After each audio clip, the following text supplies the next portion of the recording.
deliciously drowsy. She still felt the sheer unexpected wonder of the pleasures. She hadn't known her body could feel such delight and joy. She had only known the degradation of being mounted out of hatred and contempt. Until Jondalar, she didn't know there was any other way. He pulled himself up, finally, kissing her breast and nuzzling her navel as he backed off and got up. Then she got up and headed toward the back, dropping some cooking stones in the fire. "Will you pour some water in that cooking basket, Jondalar? I think the large water bag is full," she said, on her way to the far corner of the cave, which she used when it was too cold to go outside to relieve herself. When she returned, she picked the hot stones out of the fire the way she had learned from the Mamutoi and dropped them into the water that was in a watertight basket. They hissed and steamed as their heat warmed the water. She fished them out and put them back in the fire and added others that were hot. When the water was simmering, she scooped out a few cupfuls, put them in a wooden basin, and from her supply of herbals added a few dried lilac-like ceanothus flowers. A fragrant, spicy perfume filled the air, and when she dipped in a soft scrap of leather, the solution of plant saponin foamed slightly, but it would need no rinsing and leave only a pleasant scent. He watched her standing by the fire while she wiped her face and washed her body, drinking in her beauty as she moved, and wishing he could begin again. She gave Jondalar a piece of absorbent rabbit skin and passed the basin to him. While he cleansed himself, it was a custom she developed after Jondalar arrived, which he adopted, she looked over her herbs again, pleased to have her entire supply available. She selected individual combinations for a tea for each. For herself, she started with her usual golden thread and antelope root, wondering again for a moment if she should stop taking it and see if a baby would start growing inside her. In spite of his explanations, she still believed it was a man, not spirits, that started the life growing. But whatever the cause, Isa's magic seemed to work, and her woman's curse, or rather moontime, as Jondalar called it, still came regularly. It would be nice to have a baby that came from pleasures with Jondalar, she thought. But maybe it was best to wait. If he decides to become a Mamutoi too, then perhaps. She looked at thistle next for her tea, a strengthener of the heart and breath and good for mother's milk. But she chose damiana instead, which helped keep women's cycles in balance. Then she selected red clover and rose hips for general good health and taste. For Jondalar, she picked ginseng for male balance, energy, and endurance, added yellow dock, a tonic and purifier, then licorice root, because she had noticed him frowning, which was usually a sign that he was worried or stressed about something, and to sweeten it. She put in a pinch of chamomile for nerves as well. She straightened and rearranged the furs and gave Jondalar his cup, the wooden one she had made that he liked so well. Then, a little chilly, they both went back to bed, finished their tea, and snuggled together. "You smell nice, like flowers," he said, breathing in her ear and nibbling her earlobe. "So do you." He kissed her gently, then lingered with more feeling. "The tea was good." "What was in it?" he asked, kissing her neck. "Just chamomile and some things to make you feel good and give you strength and endurance. I don't know your names for all of them." He kissed her then, with more heat, and she responded with warmth. He propped himself up on one elbow and looked down at her. "Ayla, do you have any idea how amazing you are?" She smiled and shook her head. "Any time, every time I want you, you are ready for me. You have never put me off or turned me away, even though the more I have you, the more I seem to want you." "Is that amazing? That I should want you as often as you want me? You know my body better than I do, Jondalar. You have made me feel pleasures I didn't know were there. Why should I not want you whenever you want me?" But for most women, there are some times when they are not in the mood, or it's just not convenient. When it's freezing cold out on the steps, or on the damp bank of a river when the warm bed is a few steps away. But you never say no. You never say wait. She closed her eyes, and when she opened them, she had a slight frown. "Jondalar, that's how I was raised. A woman of the clan never says no. When a man gives her the signal, wherever she is or whatever she is doing, she stops and answers his need. Any man, even if she hates him as I hated Broud. Jondalar, you give me nothing but joy, nothing but pleasure. I love it when you want me, any time, any place. If you want me, there is no time I am not ready for you. I always want you. I love you. He clutched her suddenly and held her so tightly she could hardly breathe. Ayla, Ayla, he cried in a hoarse whisper, his head buried in her neck. I thought I'd never fall in love.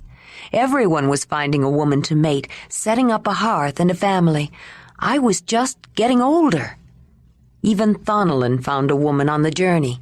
That's why we stayed with the Sharamudoi. I knew many women. I liked many women. But there was always something missing. I thought it was me. I thought the mother wouldn't let me fall in love. I thought it was my punishment. Punishment? For what? Ayla asked. For something that happened a long time ago. She didn't press. That was also part of her upbringing. Chapter 15. A voice called to him, his mother's voice, but distant, wavering across a fitful wind. Jondalar was home, but home was strange, familiar, yet unfamiliar. He reached beside him. The place was empty. In a panic, he bolted up, fully awake. Looking around, Jondalar recognized Ayla's cave. The windbreak across the entrance had come loose at one end and was flapping in the wind. Chill gusts of air were blowing into the small cave, but the sun was streaming in through the entrance and the hole above it. He quickly drew on trousers and tunic, and then noticed the steaming cup of tea near the fireplace, and beside it, a fresh twig stripped of its bark. He smiled. How did she do it, he thought. How did she always manage to have hot tea ready and waiting for him when he woke up? At least here at her cave she did. At the lion camp there was always something going on, and meals were usually shared with others.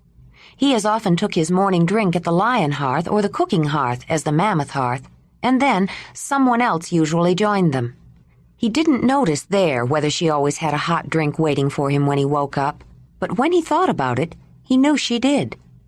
It was never her way to make an issue of it. It was just always there, like so many other things she did for him without his ever having to ask. He picked up the cup and sipped.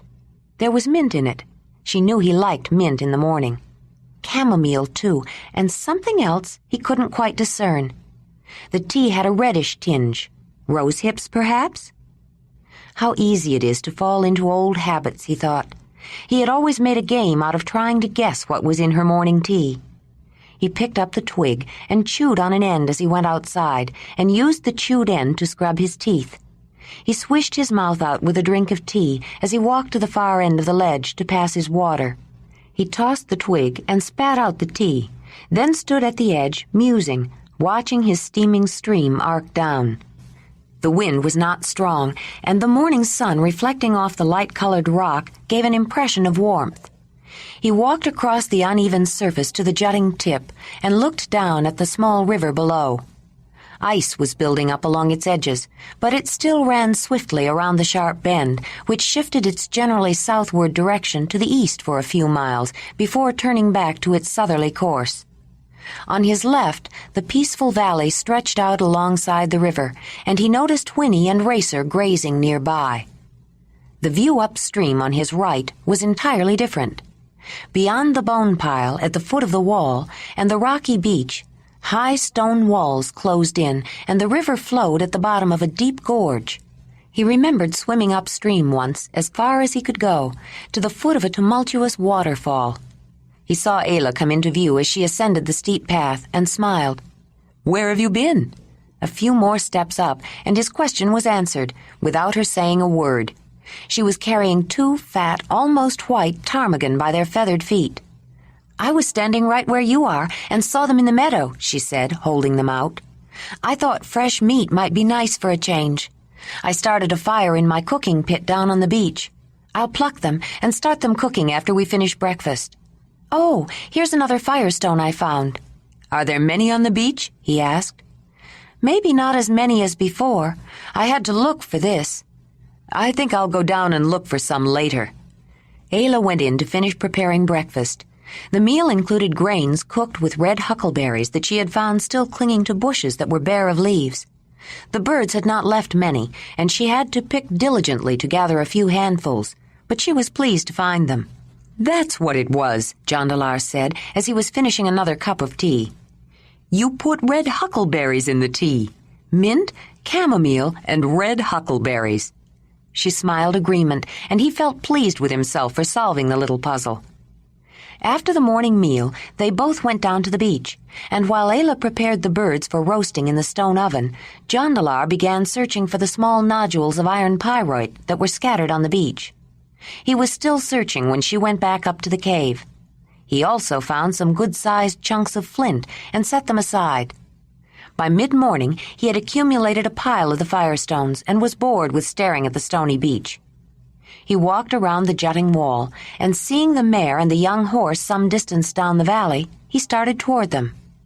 As he got closer, he noticed that they were both looking in the direction of the steps. Several horses were at the top of the slope, looking back at them. Racer took a few steps toward the wild herd, his neck arched and his nose quivering. Jondalar reacted without thinking. "Go on! Get away from here!" he shouted, racing toward them, waving his arms. Startled, the horses jumped back, neighing and snorting, and raced off. The last, a hay-colored stallion, charged toward the man, then reared as if in warning before galloping after the rest. Jondalar turned and walked back to Whinney and Racer. Both were nervous. They, too, had been startled, and they had sensed the herd's panic. He patted Whinney and put his arm around Racer's neck. "It's all right, boy," he said to the young horse. "I didn't mean to scare you. I just didn't want them enticing you away before we had a chance to become good friends." He scratched and stroked the animal with affection. "Imagine what it would be like to ride a stallion like that yellow one," he mused aloud. "He would be difficult to ride, but then he wouldn't let me scratch him like this either, would he? What would I have to do for you to let me ride your back and go where I want you to go? When should I begin? Should I try to ride you now, or should I wait? You're not full grown yet, but you will be soon. I'd better ask Ayla. She must know. Whinney always seems to understand her. I wonder, do you understand me at all, Racer?" When Jondalar finally started back to the cave, Racer followed him, bumping him playfully and nuzzling his hand, which greatly pleased the man. The young horse did seem to want to be friends. Racer trailed him all the way back and up the path into the cave. "Ayla, do you have anything I can give Racer, like some grain or something?" he asked as soon as he went in. Ayla was sitting near the bed with an assortment of piles and mounds of objects arrayed around her. "Why don't you give him some of those little apples in that bowl over there? I looked over some, and those have bruises," she said. Jondalar scooped out a handful of the small, round, tart fruits and fed them to Racer one at a time. After a few more pats, the man walked over to Ayla. He was followed by the friendly horse. "Jondalar, push Racer out of there. He might step on something." He turned around and bumped into the young animal. "That's enough now, Racer," the man said, walking back with him to the other side of the cave opening, where the young stallion and his dam customarily stayed. But when Jondalar went to leave, he was followed again. He took Racer back to his place again, but had no more luck getting him to stay. "Now that he's so friendly, how do I get him to stop?" Ayla had been watching the antics, smiling. "You might try pouring a little water in his bowl, or putting some grain in his feeding tray." Jondalar did both, and when the horse was finally distracted enough, walked back to Ayla, carefully watching behind him to make sure the young horse was no longer there. "What are you doing?" he asked. "I'm trying to decide what to take with me and what to leave behind," she explained. "What do you think I should give Thule at the adoption ceremony? It has to be something especially nice." Jondalar looked over the piles and stacks of things Ayla had made to occupy herself during the empty nights and long, cold winters she had spent alone in the cave. Even when she lived with a clan, she had become recognized for her skill and the quality of her work, and during her years in the valley, she'd had little else to do. She gave extra time and careful attention to each project to make it last. The results showed. He picked up a bowl from a stack of them. It was deceptively simple. It was almost perfectly circular and had been made from a single piece of wood. The quality of the finish was so smooth it almost felt alive. She had told him how she made them. The process was essentially the same as any he knew of. The difference was the care and attention to detail. First, she gouged out the rough shape with a stone adze, then carved it closer with a hand-held flint knife. With a rounded stone and sand, she smoothed both inside and out until hardly a ripple could be felt, and gave it a final finish with scouring horsetail fern. Her baskets, whether open weave or watertight, had the same quality of simplicity and expert craftsmanship. There was no use of dyes or colors, but textural interest had been created by changing the style of weave and by using natural color variations of the fibers. Mats for the ground had the same characteristic. Coils of ropes and twines of sinew and bark, no matter what size, were even and uniform, as were the long thongs cut in a spiral from a single hide. The hides she made into leather were soft and supple, but more than anything, he was impressed with her furs. It was one thing to make buckskin pliable by scraping off the grain with the fur on the outside, as well as scraping the inside. But with the fur left on, hides were usually stiffer. Ayla's were not only luxurious on the fur side, but velvety, soft, and yielding on the inside. "What are you giving Nezzy?" he asked. "Food, like those apples, and containers to hold it." "That's a good idea. What were you thinking of giving Tuli?" "She's very proud of Diji's leather, so I don't think I should give her that. And I don't want to give her food like Nezzy. Nothing too practical. She's a head woman. It should be something special to wear, like amber or seashells, but I don't have anything special like that," Ayla said. "Yes, you do." "I thought about giving her the amber I found, but that's a sign from my totem. I can't give that away." "I don't mean the amber. She probably has plenty of amber. Give her fur. It was the first thing she mentioned." "But she must have many furs, too." "No furs are as beautiful and special as yours, Ayla. Only once in my life before have I ever seen anything like them. I'm sure she never has. The one I saw was made by a clan woman." By evening, Ayla had made some hard decisions, and the accumulation of years of work was settling into two piles. The larger one was to be left behind, along with the cave and the valley. The smaller one was all she would take with her, and her memories. It was a wrenching, sometimes agonizing process that left her feeling drained.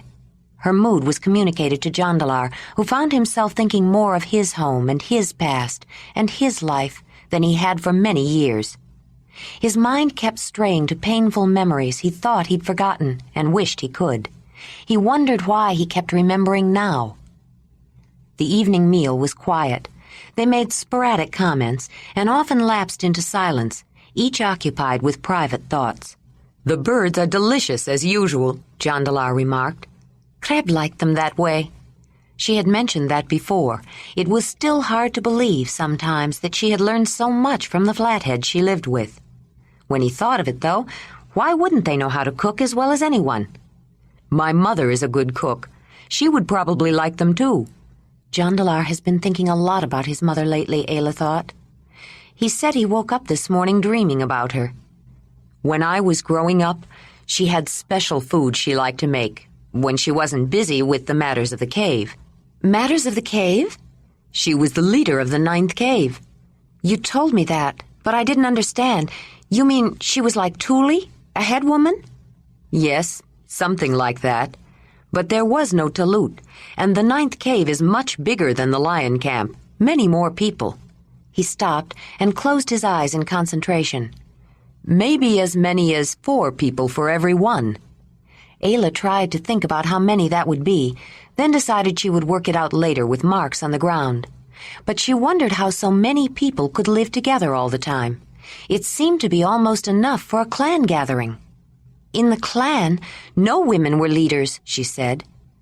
Marthona became leader after Jaconan. Zelendani told me she was so much a part of his leadership that after he died, everyone just turned to her. My brother Joharan was born to his hearth.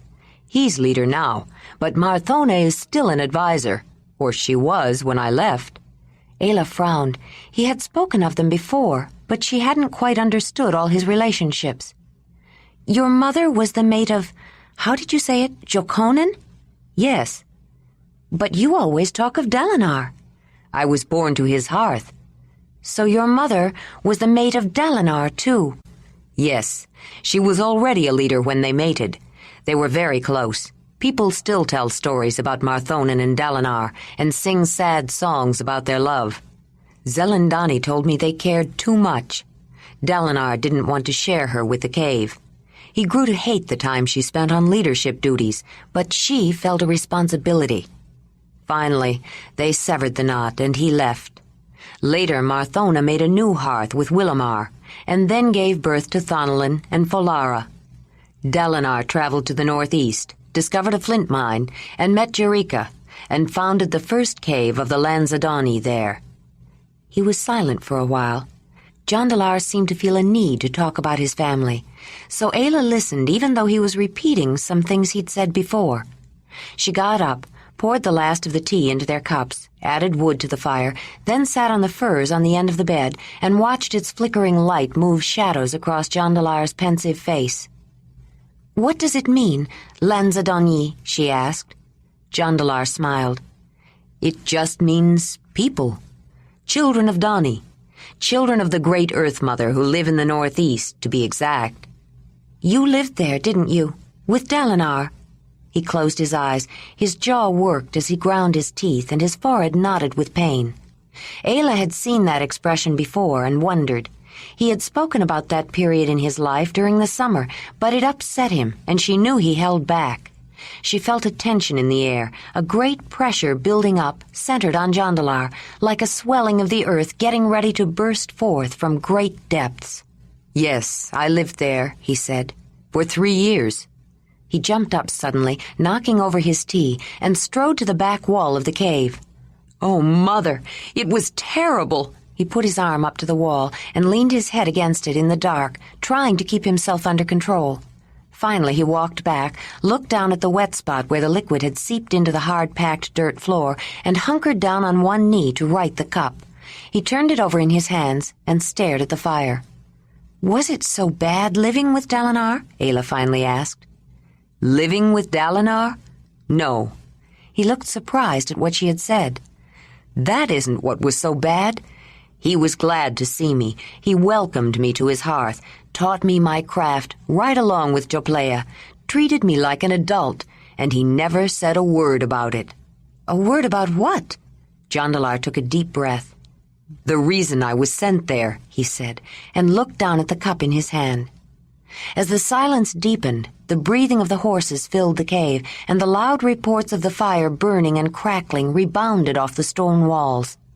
Jondalar put the cup down and stood up. "I always was big for my age, and older than my years," he began, striding the length of the cleared space around the fire, and then back again.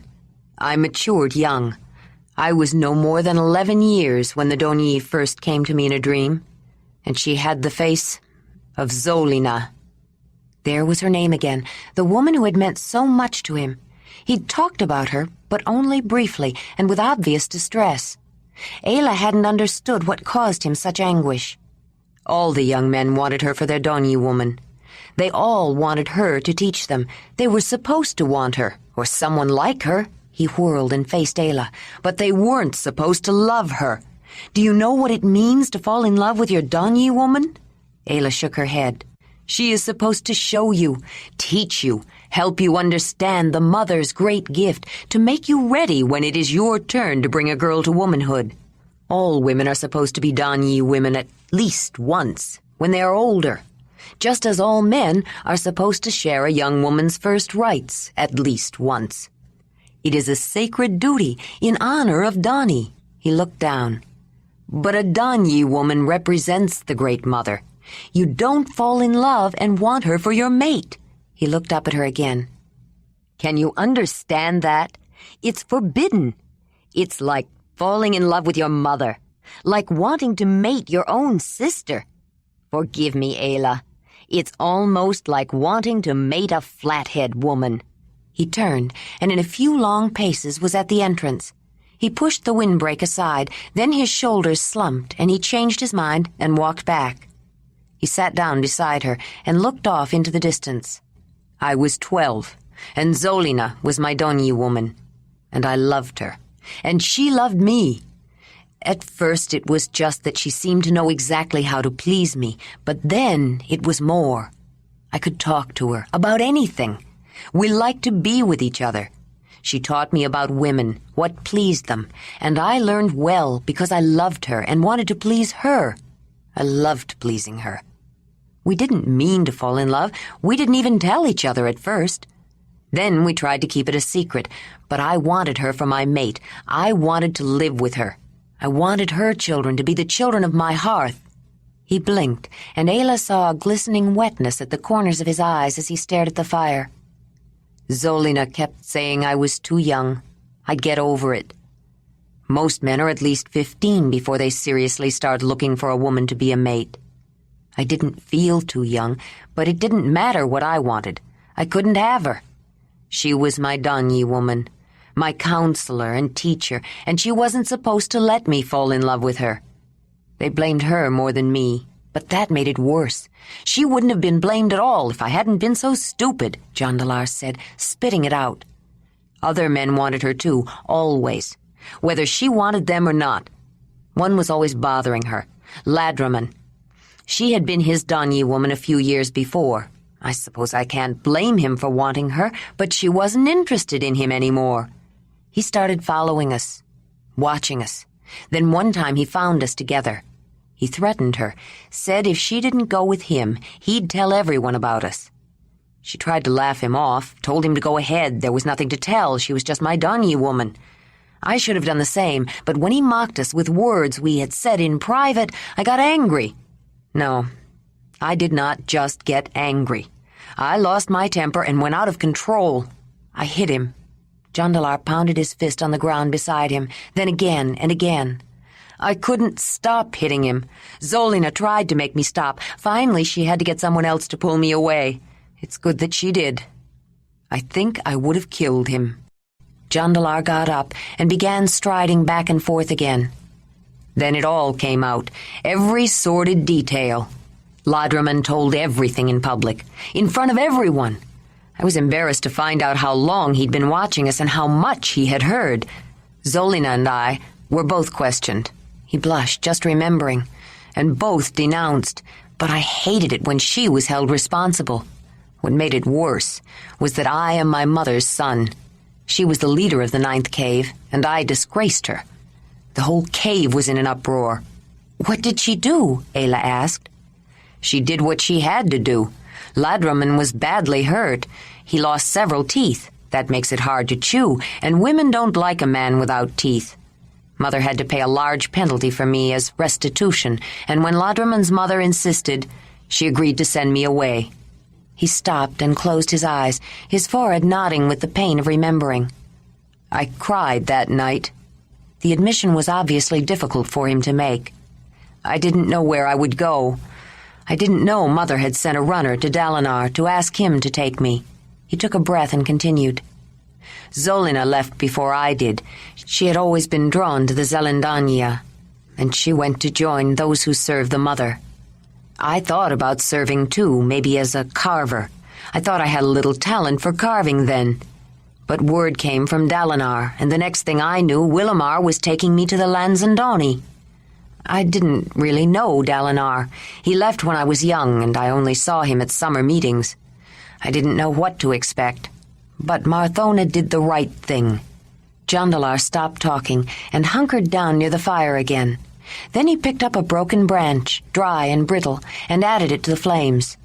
Before I left, people avoided me, reviled me, he continued. Some people took their children away when I was around so they wouldn't be exposed to my foul influence, as though looking at me might corrupt them. I know I deserved it. What we did was terrible, but I wanted to die. Ayla waited, silently watching him. She didn't understand entirely the customs he spoke of, but she hurt for him with an empathy born of her own pain. She, too, had broken taboos and paid the harsh consequences, but she had learned from them. Perhaps because she was so different to begin with, she had learned to question whether what she had done was really so bad. She had come to understand that it wasn't wrong for her to hunt, with sling or spear or anything she wanted, just because the clan believed it was wrong for women to hunt. And she didn't hate herself because she had stood up to proud against all tradition. "Jondalar," she said, aching for him as he hung his head in defeat and recrimination. "You did a terrible thing." He nodded agreement. "When you beat that man so hard." "But what did you and Zolina do that was so wrong?" Ayla asked. He looked at her, surprised at her question. He had expected scorn, derision, the kind of contempt he felt for himself. "You don't understand. Zolina was my Donyi woman. We dishonored the mother, offended her. It was shameful." "What was shameful? I still don't know what you did that was so wrong." "Ayla, when a woman assumes that aspect of the mother to teach a young man, she takes on an important responsibility. She is preparing him for manhood, to be the woman-maker. Donnie has made it a man's responsibility to open a woman, to make her ready to accept the mingled spirits from the great Earth Mother, so the woman can become a mother. It is a sacred duty. It is not a common, everyday relationship that anyone can have at any time, not something to be taken lightly," Jondalar explained. "Did you take it lightly?" "No, of course not." "Then what did you do wrong?" "I profaned a sacred rite. I fell in love." "You fell in love. And Zolina fell in love. Why should that be wrong? Don't those feelings make you feel warm and good? You didn't plan to do it. It just happened. Isn't it natural to fall in love with a woman?" "But not that woman," Jondalar protested. "You don't understand." "You are right. I don't understand. Broud forced me. He was cruel and hateful, and that's what gave him pleasure. Then you taught me what pleasure should be, not painful, but warm and good. Loving you makes me feel warm and good, too. I thought love always made you feel that way, but now you tell me that it can be wrong to love someone, and it can cause great pain." Jondalar picked up another piece of wood and put it on the fire. How could he make her understand?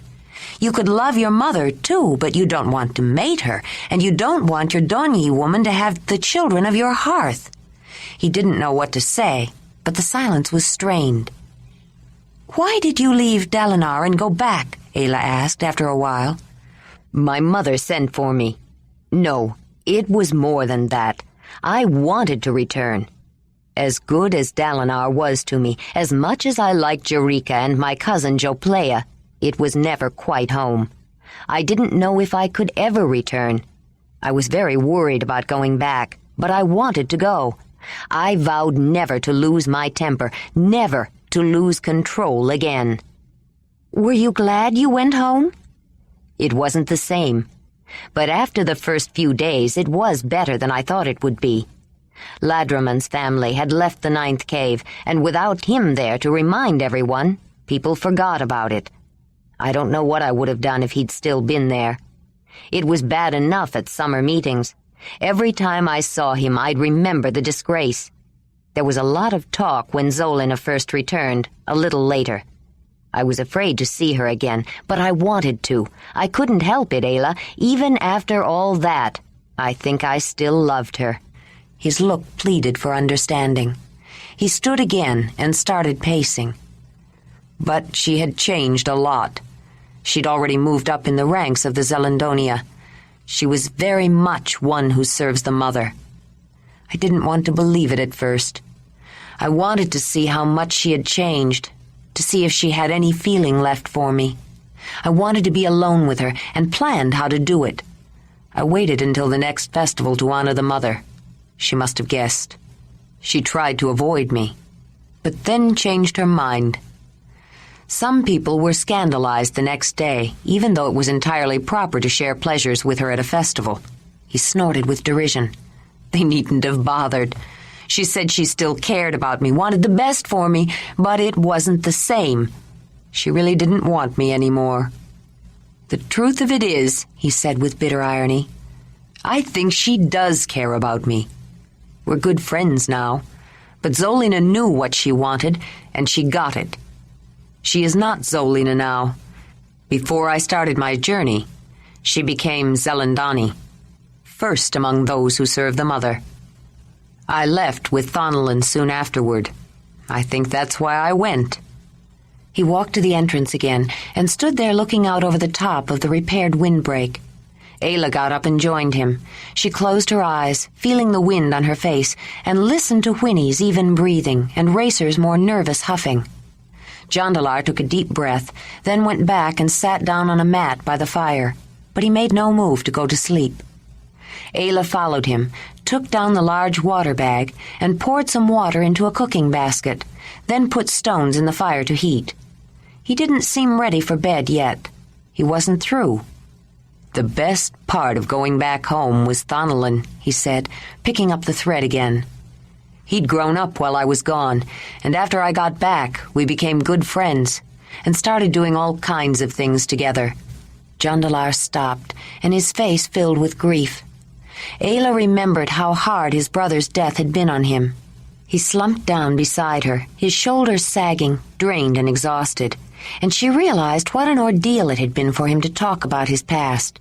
She wasn't sure what had brought it on, but she knew something had been building up in him. Ayla, on our way back, do you think we can find the place where Thonolin was killed? He said, turning to her, his eyes brimming and his voice breaking. I'm not sure, but we can try. She added more stones to the water and picked out soothing herbs. Suddenly she remembered, with all the worry and fear she'd felt then, his first night in her cave when she wasn't sure he would live. He'd called for his brother then, and though she hadn't understood his words, she understood he was asking for the man who was dead. When she finally made him understand, he spent his great racking grief in her arms. That first night, do you know how long it had been since I cried? He asked, startling her, almost as though he knew what she had been thinking. But then he'd been talking about Thonolin. Not since then, not since my mother told me I would have to leave. Ayla, why did he have to die? He said with a pleading, strained voice. Thonolin was younger than I was. He shouldn't have died so young. I couldn't bear knowing he was gone. Once I started, I couldn't seem to stop. I don't know what I would have done if you hadn't been there, Ayla. I never told you that before. I think I was ashamed because I lost control again. There is no shame in grieving, Jondalar, or in loving. He looked away from her. You think not? His voice held an edge of self-contempt. Even when you use it for yourself and hurt someone else? Ayla frowned in puzzlement. He turned and faced the fire again. The summer after I was back, I was selected at the summer meeting for first rites. I was worried. Most men are. You worry about hurting a woman, and I'm not a small man. There are always witnesses to verify that a girl has been opened, but also to make sure that she's not really hurt. You worry that maybe you won't be able to prove your manhood, and they'll have to get another man at the last moment, and you'll be shamed. Many things can happen. I have to thank Zelandani. His laugh was caustic. She did exactly what a Danyi woman is supposed to. She counseled me, and it helped.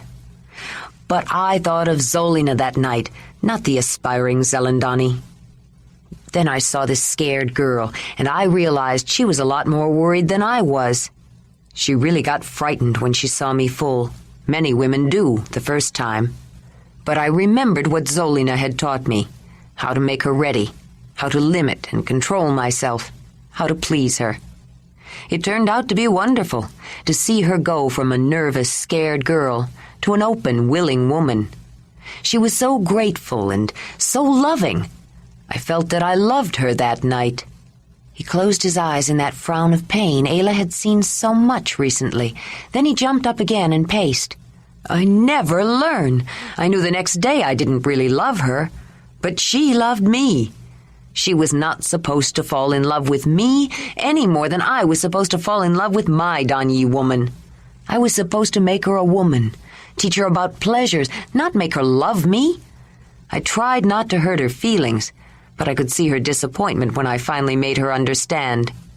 He was striding back from the cave opening and stopped in front of her and almost shouted at her. Ayla, it is a sacred act to make a girl a woman, a duty, a responsibility, and I had profaned it again. He started walking. That wasn't the last time. I told myself I would never do that again, but it happened the same way the next time. I told myself I would not accept the role again. I didn't deserve it. But the next time they selected me, I couldn't say no. I wanted it. They chose me often, and I began to look forward to it, to the feelings of love and warmth on that night. Even though I hated myself the next day for using those young women and the mother's sacred right for myself. He stopped and clung to one of the posts of her herb-drying rack and looked down at her. But after a couple of years, I realized something was wrong, and I knew the mother was punishing me. The men my age were finding women, settling down, showing off the children of their hearths. But I couldn't find a woman to love that way. I knew many women. I enjoyed them for their company and their pleasures, but I only felt love when I wasn't supposed to, at first rites, and only on that night. He hung his head. He looked up, startled, when he heard a gentle laugh. Oh, Jondalar, but you fell in love. You love me, don't you? Don't you understand? You weren't being punished. You were waiting for me. I told you my totem led you to me. Maybe the mother did too, but you had to come a long way. You had to wait. If you had fallen in love before, you would never have come. You would never have found me. Could that be true, he wondered? He wanted to believe it. For the first time in years, he felt the load that had weighed down his spirit lighten, and a look of hope crossed his face. What about Zolina, my Danyi woman? I don't think it was wrong to love her.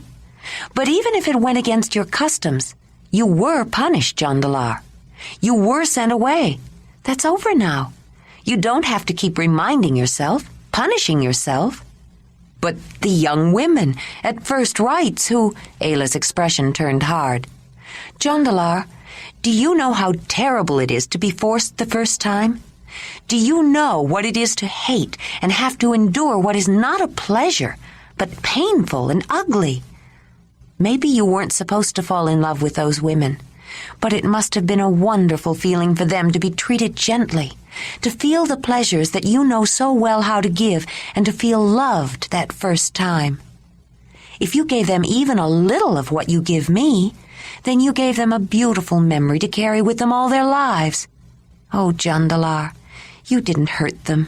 You did exactly the right thing. Why do you think you were chosen so often?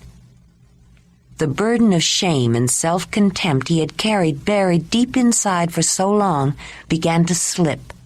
He began to think that maybe there was a reason for his life, that the painful experiences of his childhood had some purpose. In the catharsis of confession, he saw that perhaps his actions had not been as contemptible as he thought, that perhaps he was worthwhile, and he wanted to feel worthwhile. But the emotional baggage he had dragged around with him for so long was hard to unload.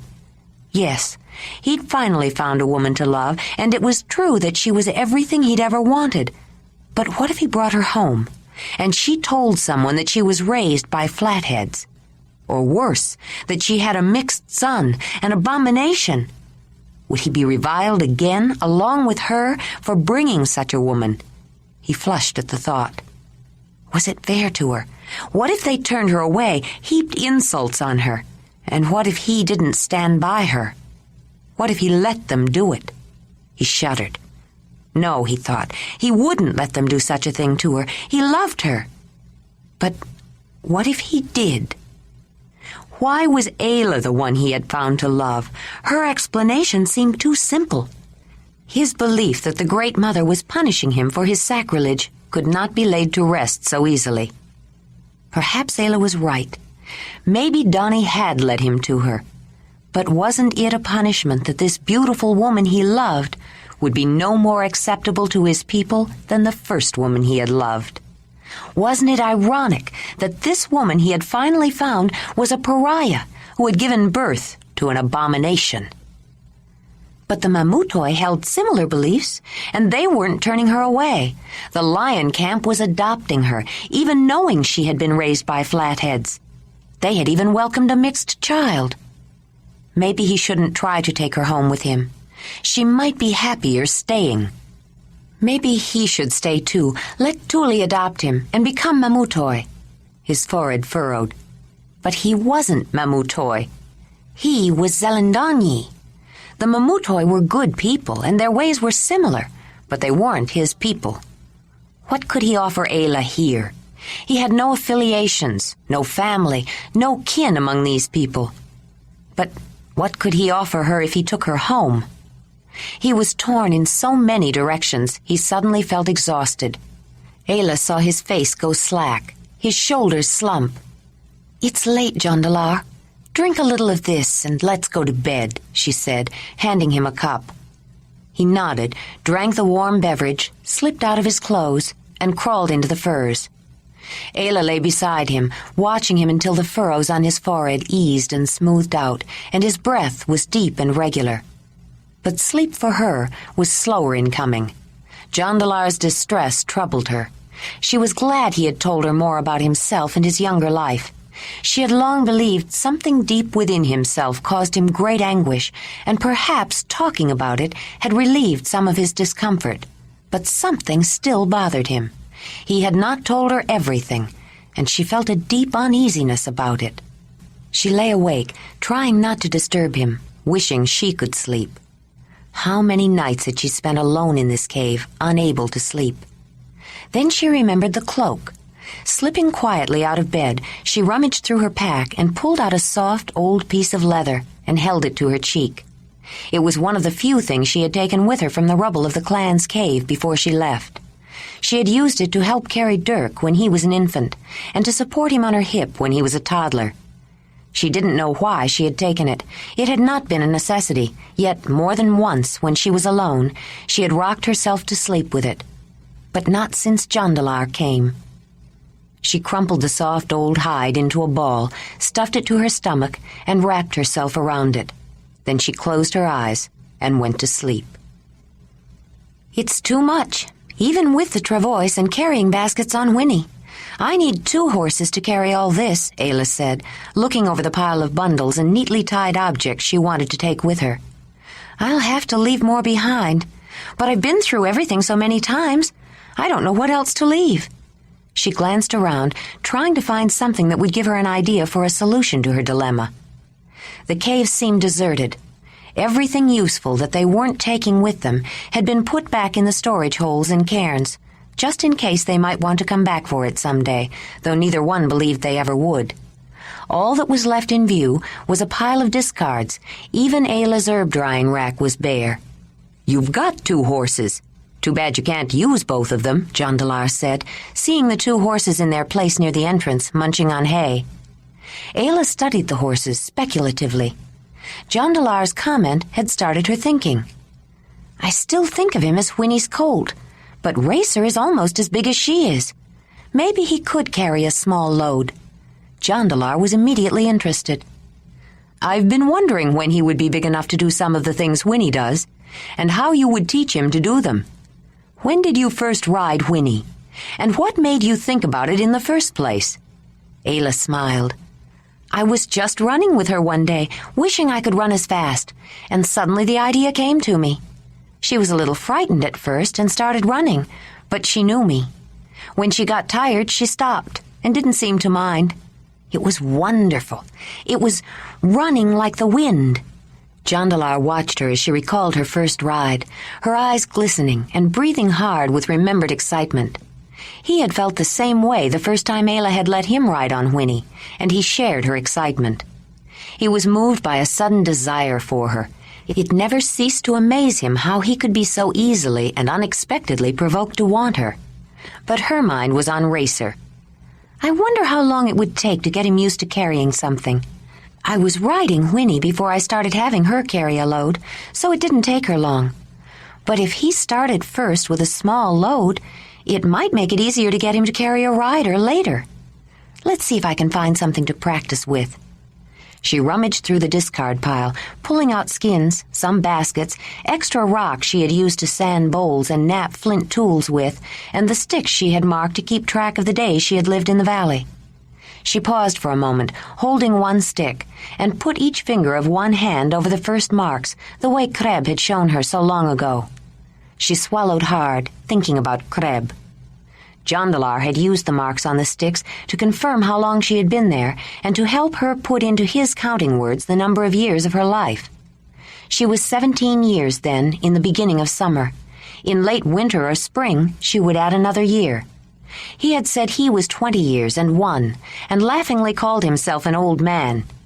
He had begun his journey 3 years before, the same time she had left the clan. She gathered everything up and headed outside, whistling for Whinney and Racer to follow. In the field, they both spent some time stroking and scratching the young stallion. Then Ayla picked up a leather hide. She let him smell it and chew on it, and rubbed him down with it. Then she draped it across his back and let it hang. He grabbed an end with his teeth and pulled it off, then brought it to her to play some more. She put it across his back again. The next time, Jondalar put it on his back, while Ayla set out a coiled long thong and busied herself with making something. They draped the hide on Racer and let him pull it off a few more times. Whinney nickered, watching with interest, and got some attention too. The next time Ayla put the hide across Racer's back, she dropped a long strip of leather with it, reached under him to grab the loose end, and tied the hide on with it. This time, when Racer went to pull it off with his teeth, it didn't come immediately. At first, he didn't like it and tried to buck it off, but then he found a flapping end and started tugging with his teeth until he pulled it out from under the thong. He began working the loose thong around until he found the knot, and worked at it with his teeth until he untied it. He picked the hide up with his teeth and dropped it at Ayla's feet, then went back for the thong. Both Ayla and Jondalar laughed as Racer pranced away with his head held high, looking proud of himself. The young horse allowed Jondalar to tie the hide on him again and walked around with it on his back before he made a game of tugging and pulling and working it off. By then, he seemed to be losing interest. Ayla tied the hide on him again, and he let it stay while she petted and talked to him. Then she reached for the training device she had constructed. 2 baskets tied together so that they would hang down on both sides, with stones to add weight and sticks jutting up like the front ends of travois poles. She draped it across Racer's back. He flattened his ears and turned his head back to look. He was unaccustomed to a weight on his back, but he'd been leaned across and handled so much of his life he was used to feeling some pressure and weight. It wasn't a totally unfamiliar experience, but most important, he trusted the woman, and so did his dam. She left the basket carrier in place while she patted and scratched and talked to him, and then she took it off along with the thong and the hide. He sniffed it again, then ignored it. We may have to stay an extra day or so to get him used to it, and I will still go through everything one more time, but I think it will work, Ayla said, beaming with pleasure as they walked back to the cave. Maybe not dragging a load on poles like Whinney does, but I think Racer could carry some things on his back. I just hope the weather holds a few more days, Jondalar said. If we don't try to ride at all, we can put a bundle of hay where we sit, Jondalar. I tied it up tight, Ayla said, calling down to the man making one last search for firestones on the rocky beach below. The horses were on the beach, too. Whinney, outfitted with packed travois and carrying baskets plus a hide-covered lumpy load on her rump, was waiting patiently. Racer was more skittish about the baskets hanging down his sides and the small load tied to his back. He was still unaccustomed to carrying any load, but the steppe horse was the original breed, a stocky, sturdy horse, used to living in the wild and exceptionally strong. I thought you were bringing grain for them. Why do you want hay? There's more grass out there than all the horses can eat. But when it snows heavily, or worse, when the ice crusts on top, it's hard for them to get at it, and too much grain can make them bloat. It's good to have a few days' supply of hay on hand. Horses can die of starvation in winter. You wouldn't let those horses starve if you had to break through the ice and cut the grass yourself, Ayla, Jondalar said with a laugh. But I don't care if we ride or walk. His smile faded as he looked up at the clear blue sky. It's going to take longer to get back than it did getting here, as loaded as the horses are either way. Holding 3 more pieces of the innocuous-looking stones in his hand, Jondalar started up the steep path to the cave. When he reached the entrance, he found Ayla standing there looking in, with tears in her eyes. He deposited the pyrites in a pouch near his traveling pack, and then went to stand beside her. "This was my home," she said, overcome by loss as the finality of the move struck her. "This was my own place. My totem led me here, gave me a sign." She reached for the small leather bag she wore around her neck. "I was lonely, but I did what I wanted to do here and what I had to do. Now the spirit of the cave lion wants me to leave." She looked up at the tall man beside her. "Do you think we'll ever come back?" "No," he said. There was a hollow ring to his voice. He was looking in the small cave, but he was seeing another place and another time. "Even if you go back to the same place, it's not the same." "Then why do you want to go back now, Jondalar? Why not stay here? Become a Mamutoi," she asked. "I can't stay. It's hard to explain. I know it won't be the same, but the Zelendonyi are my people. I want to show them the firestones. I want to show them how to hunt with a spear thrower. I want them to see what can be done with flint that has been heated. All these things are important and worthwhile and can bring many benefits. I want to bring them to my people." He looked down at the ground and lowered his voice. "I want them to look at me and think that I am worthwhile." She looked into his expressive, troubled eyes and wished she could remove the pain she saw there. "Is it so important what they think? Isn't it more important that you know you are?" she said. Then she remembered that the cave lion was his totem too, chosen by the spirit of the powerful animal just as she had been. She knew it was not easy living with a powerful totem. The tests were difficult, but the gifts and the knowledge that came inside were always worth it.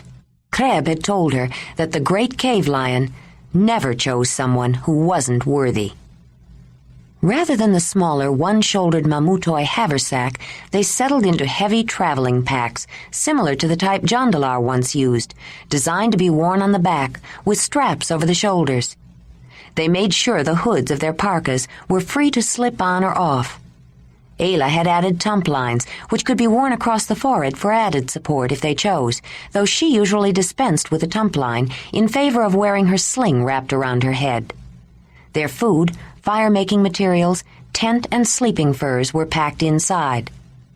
Jondalar also carried 2 good-sized nodules of flint, carefully selected from several he had found on the beach, and a pouch full of firestones.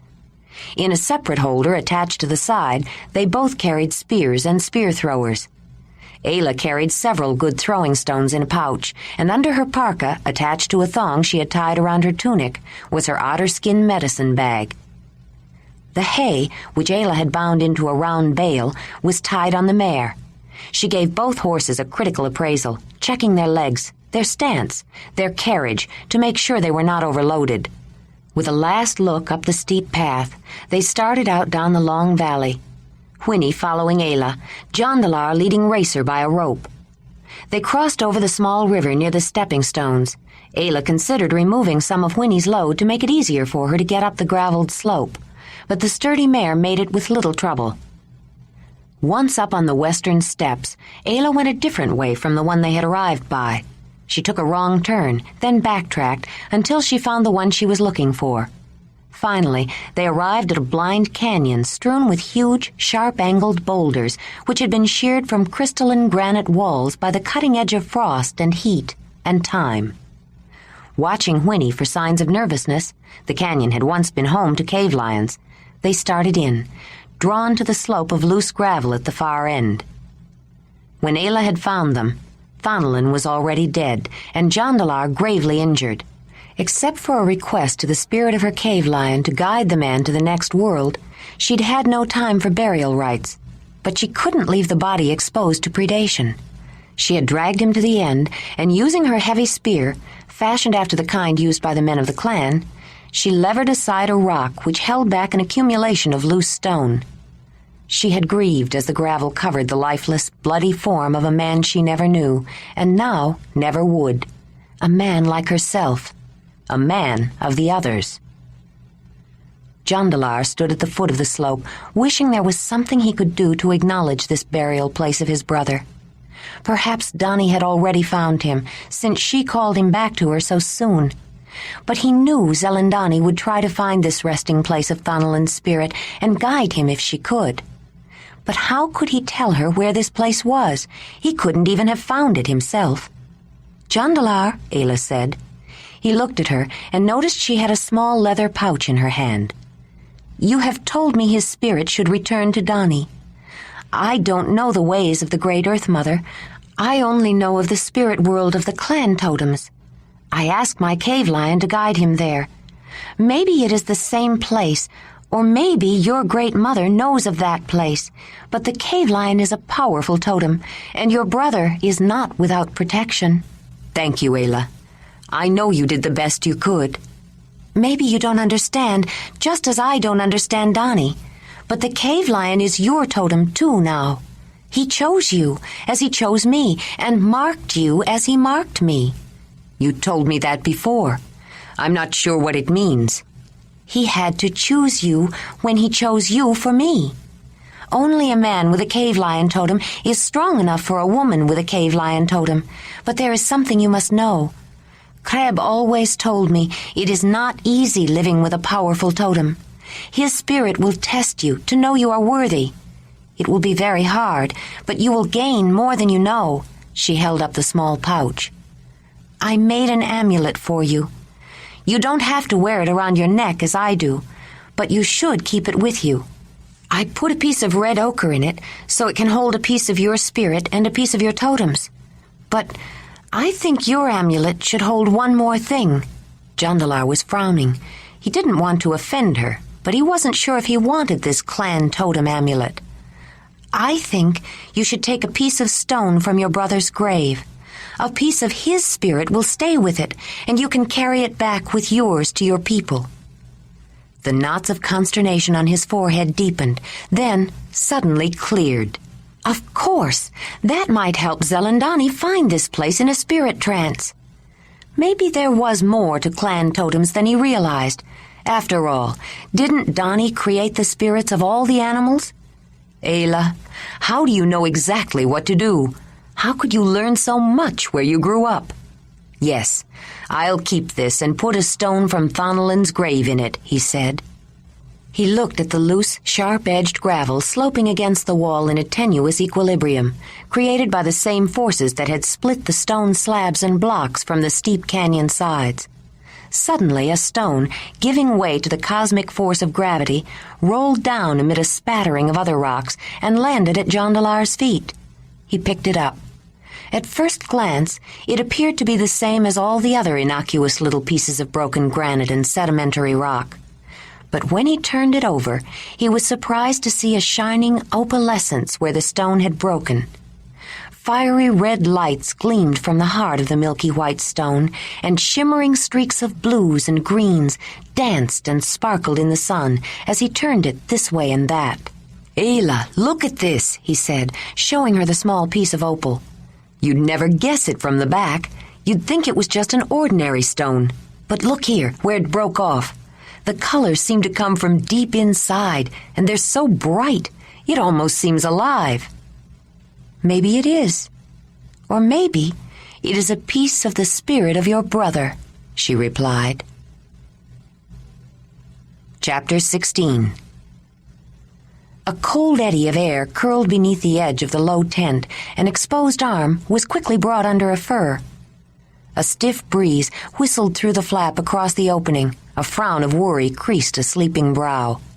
A gust caught the flap with a sharp crack and snapped it back and forth, opening the way for bellowing drafts, which brought both Ayla and Jondalar fully awake in an instant.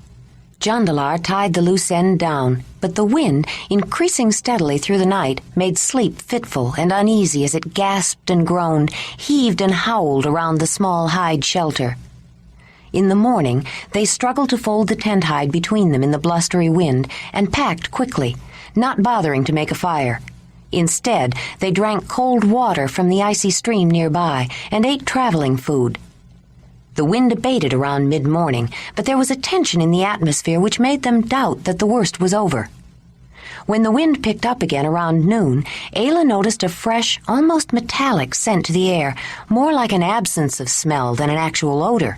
She sniffed, turning her head, testing, evaluating. "There's snow on this wind," Ayla shouted to be heard above the roar. "I can smell it." "What did you say?" Jondalar said, but the wind whipped his words away, and Ayla understood his meaning more from the shapes his mouth took as he spoke than from hearing him. She stopped to let him come abreast. "I can smell snow on the way. We've got to find a place to shelter before it comes," Ayla said, searching the broad, flat expanse with troubled eyes. "But where can we find shelter out here?" Jondalar was equally worried as he scanned the empty steps. Then he recalled the nearly frozen stream they had camped near the night before. They hadn't crossed over. It would still be on their left, no matter how much it meandered. He strained to see through blowing dust, but nothing was clear. He turned left anyway. "Let's try to find that little river," he said. "There may be trees or high banks along it that will give us some protection." Ayla nodded, following his lead. Whinney did not object either. The subtle quality to the air that the woman had detected and thought of as the smell of snow had been an accurate warning. Before long, a light powdery sifting whirled and blew in an erratic pattern, defining and giving shape to the wind. It soon gave way to larger flakes that made it more difficult to see.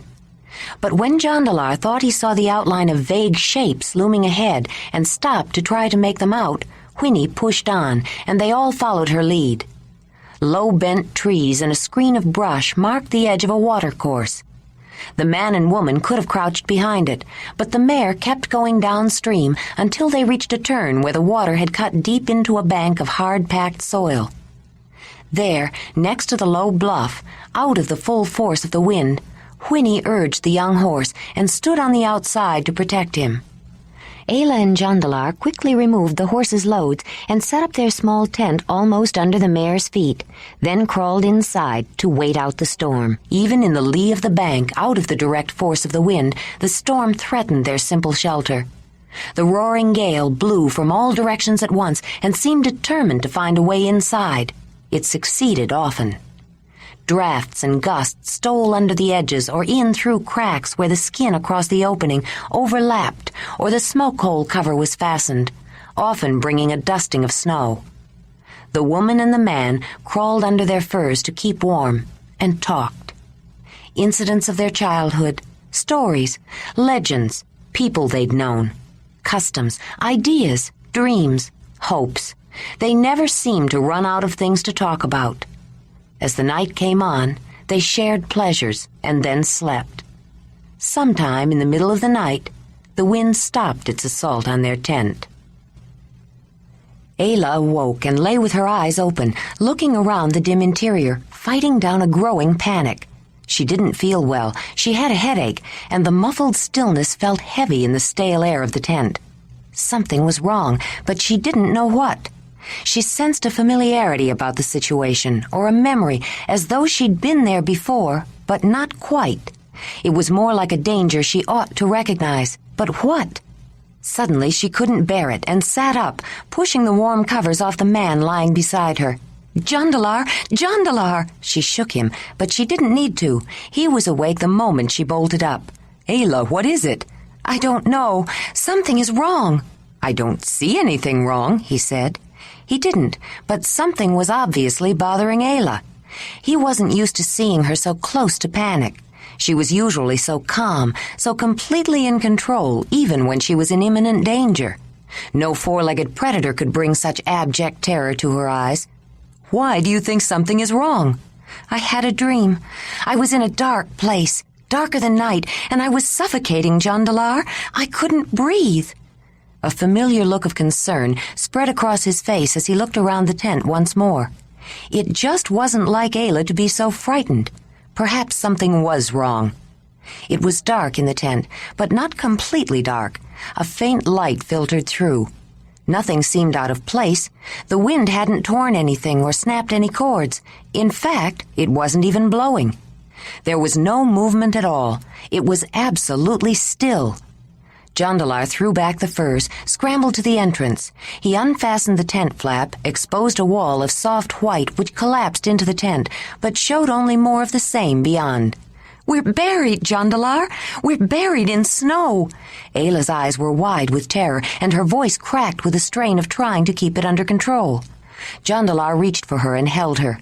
"It's all right, Ayla. It's all right," he murmured, not at all sure that it was. "It's so dark, and I can't breathe." Her voice sounded so strange, so remote, as though it came from afar and she had become limp in his arms. He laid her down on her furs and noticed her eyes were closed, but she still kept crying out in that eerie, distant voice that it was dark and she couldn't breathe. Jondalar was at a loss, frightened for her and of her a little. Something strange was going on, something more than their snowy entombment, as frightening as that was. He noticed his pack near the opening, partly covered with snow, and stared at it for a moment. Suddenly he crawled over to it. Brushing off the snow, he felt for the side holder and found a spear. Rising to his knees, he unfastened the smoke hole cover that was near the middle.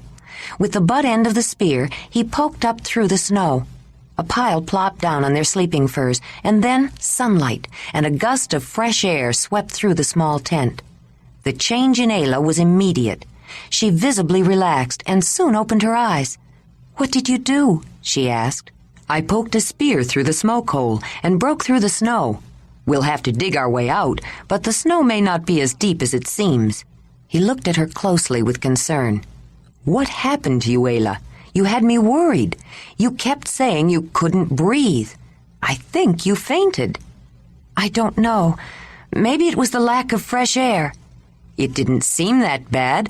I wasn't having much trouble breathing, and you were really afraid. I don't think I've ever seen you so scared." Ayla was uncomfortable under his questioning. She did feel strange, a little light-headed still, and seemed to recall unpleasant dreams, but she couldn't explain it.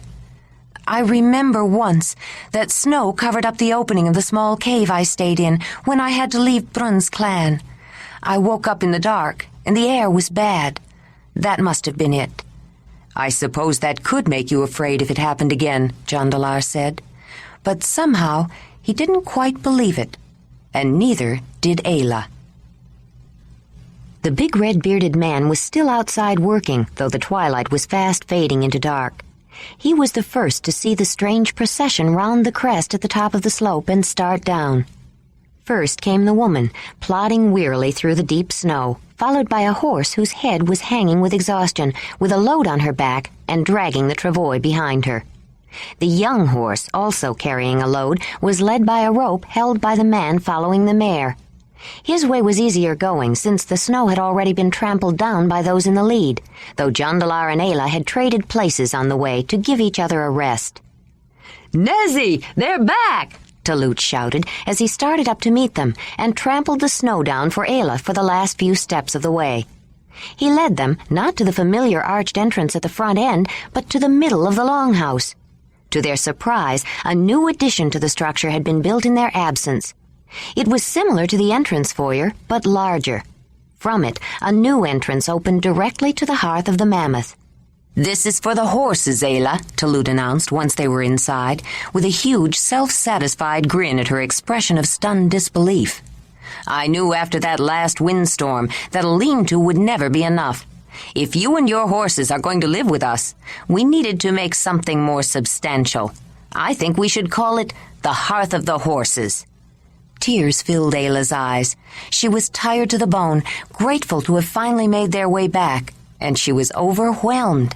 No one had ever gone to so much trouble because they wanted her. As long as she lived with the clan, she had never felt fully accepted, never quite belonged. She was sure they would never have allowed her to keep horses, much less build a place for them. "Oh, Talut," she said, a catch in her voice. Then she reached up and put her arms around his neck and pressed her cold cheek to his. Ayla had always seemed so reserved to him. Her spontaneous expression of affection was a delightful surprise. Talut hugged her and patted her back, smiling with obvious pleasure and feeling very smug. Most of the lion camp crowded around them in the new annex, welcoming the woman and man as though they were both full-fledged members of the group. "We were getting worried about you," Diji said, "especially after it snowed." "We'd have been back sooner if Ayla hadn't wanted to bring so much with her," Jondalar said. "The last couple of days, I wasn't sure we would make it back." Ayla had already begun to unload the horses for the last time, and as Jondalar went to help her, the mysterious bundles aroused great curiosity. "Did you bring anything for me?" Ruji finally asked, speaking the question that everyone was wondering. Ayla smiled at the little girl. "Yes, I brought something for you. I brought something for everyone," she answered, making them all wonder what gift she had brought for each. "Who is that for?" Tusi asked when Ayla began cutting the ties on the largest bundle. Ayla glanced up at Diji, and they both smiled, trying not to let Diji's little sister notice their somewhat patronizing amusement in hearing Tuli's tone and inflections in the voice of her youngest daughter. "I even brought something for the horses," Ayla said to the little girl as she cut the last cords and the bale of hay burst open. "This is for Whinney and Racer." After she spread it out for them, she started to untie the load on the travois. "I should bring the rest of this inside." "You don't have to do it now," Nezzy said. "You haven't even taken off your outer clothes. Come in and have something hot to drink, and some food. Everything will be fine here for now." "Nezzy is right," Tuli added. She was just as curious as the rest of the camp, but Ayla's packages could wait. "You both need to rest and have something to eat. You look exhausted." Jondalar smiled gratefully at the head woman as he followed Ayla into the lodge. In the morning, Ayla had many helping hands to carry in her bundles, but Mamut had quietly suggested that she keep her gifts covered until the ceremony that evening. Ayla smiled her agreement, quickly understanding the element of mystery and anticipation he implied, but her evasive replies to Tuli's hints to show her what she had brought annoyed the head woman, though she didn't want to show it. Once the packages and bundles were piled on one of the empty bed platforms and the drapes closed, Ayla crawled into the private and closed space, lit 3 stone lamps, and spaced them for good lighting, and there examined and arranged the gifts she had brought. She made some minor changes to the choices she had made previously, adding or exchanging a few items, but when she snuffed out the lamps and emerged, letting the drapes fall closed behind her, she was satisfied. She went out through the new opening, a space formerly occupied by a section of an unused platform bed. The floor of the new annex was higher than the floor of the Earth Lodge, and 3 wide, 4-inch-high steps had been cut for easier access. She paused to look around the addition. The horses were gone. Whinney was accustomed to nosing aside a hide windbreak, and Ayla only had to show her once. Racer picked up the trick from his dam. Obeying an impulsive urge to check on them, like a mother with children, a part of her mind was always conscious of the horses. The young woman walked through the enclosed space to the mammoth tusk archway, pulled back the heavy hide drape, and looked out. The world had lost all form and definition. Solid color without shadow or shape spilled across the landscape in 2 hues, blue, rich, vibrant, startling blue sky, unbroken by a single wisp of cloud, and white, blinding white snow, reflecting a fulgent late morning sun. Ayla squinted against the glare of white, the only evidence of the storm that had raged for days. Slowly, as her eyes adjusted to the light and a previous sense of depth and distance informed her perception, details filled in. The water, still rippling down the middle of the river, sparkled more brightly than the soft, white, snow-covered banks, which blended into jagged white shards of ice, blunted by snow, at the edges of the watercourse. Nearby, mysterious white mounds took on the shapes of mammoth bones and piles of dirt. She stepped outside a few paces to see around the bend of the river where the horses liked to graze, just out of sight. It was warm in the sun, and the top of the snow glistened with a hint of melt. The horses would have to paw the deep, soft, cold layer aside to find the dried grass it covered. As Ayla prepared to whistle, Whinney, stepping into view, raised her head and saw her. She whinnied a greeting as Racer came out from behind her. Ayla nickered back. As the woman turned to go, she noticed Talut watching her with a peculiar, almost awed expression. "How did the mare know you had come out?" he asked. "I think she did not know, but horse have good nose, smell far. Good ears, hear far. Anything moves, she sees." The big man nodded. She made it sound so simple, so logical. But still, he smiled then, glad they were back. He was looking forward to Ayla's adoption. She had so much to offer, she would be a welcome and valuable Mamutoi woman. They both went back into the new annex, and as they entered, Jondalar came in from the lodge. "I notice your gifts are all ready," he said with a big grin as he strode toward them. He enjoyed the anticipation her mysterious packages had caused, and being in on the surprise. He had overheard Tuli voicing concern about the quality of her gifts, but he had no doubts. They would be unusual to the Mamutoi, but fine workmanship was fine workmanship, and he felt sure hers would be recognized.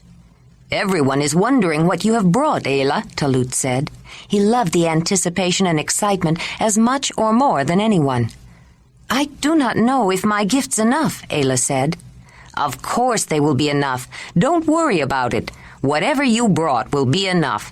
Just the firestones would be enough. Even without firestones, just you would be enough," Talut said, then added with a smile, "Giving us a reason to have a big celebration could be enough." "But you say gifts exchange, Talut. In clan, for exchange must give same kind, same worth. What can be enough to give for you, for everyone who make this place for horses?" Ayla said, glancing around at the annex. "Is like cave, but you make it.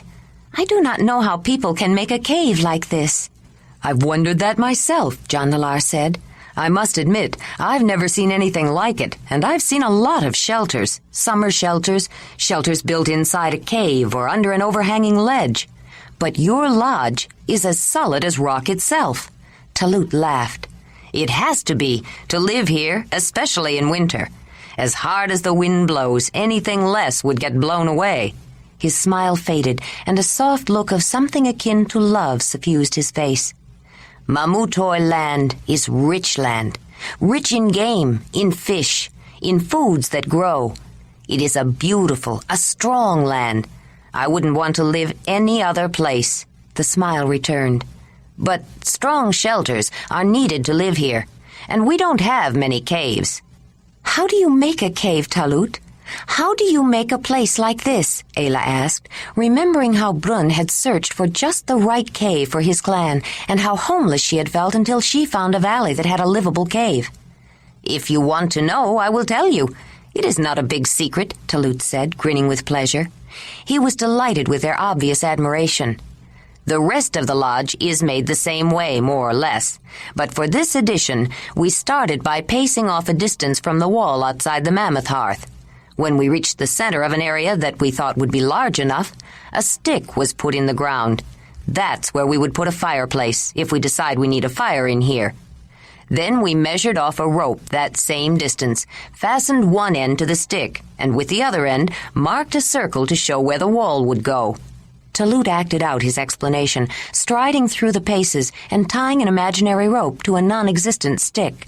"Next, we cut through the sod, lifted it out carefully to save it, and then dug down about the length of my foot."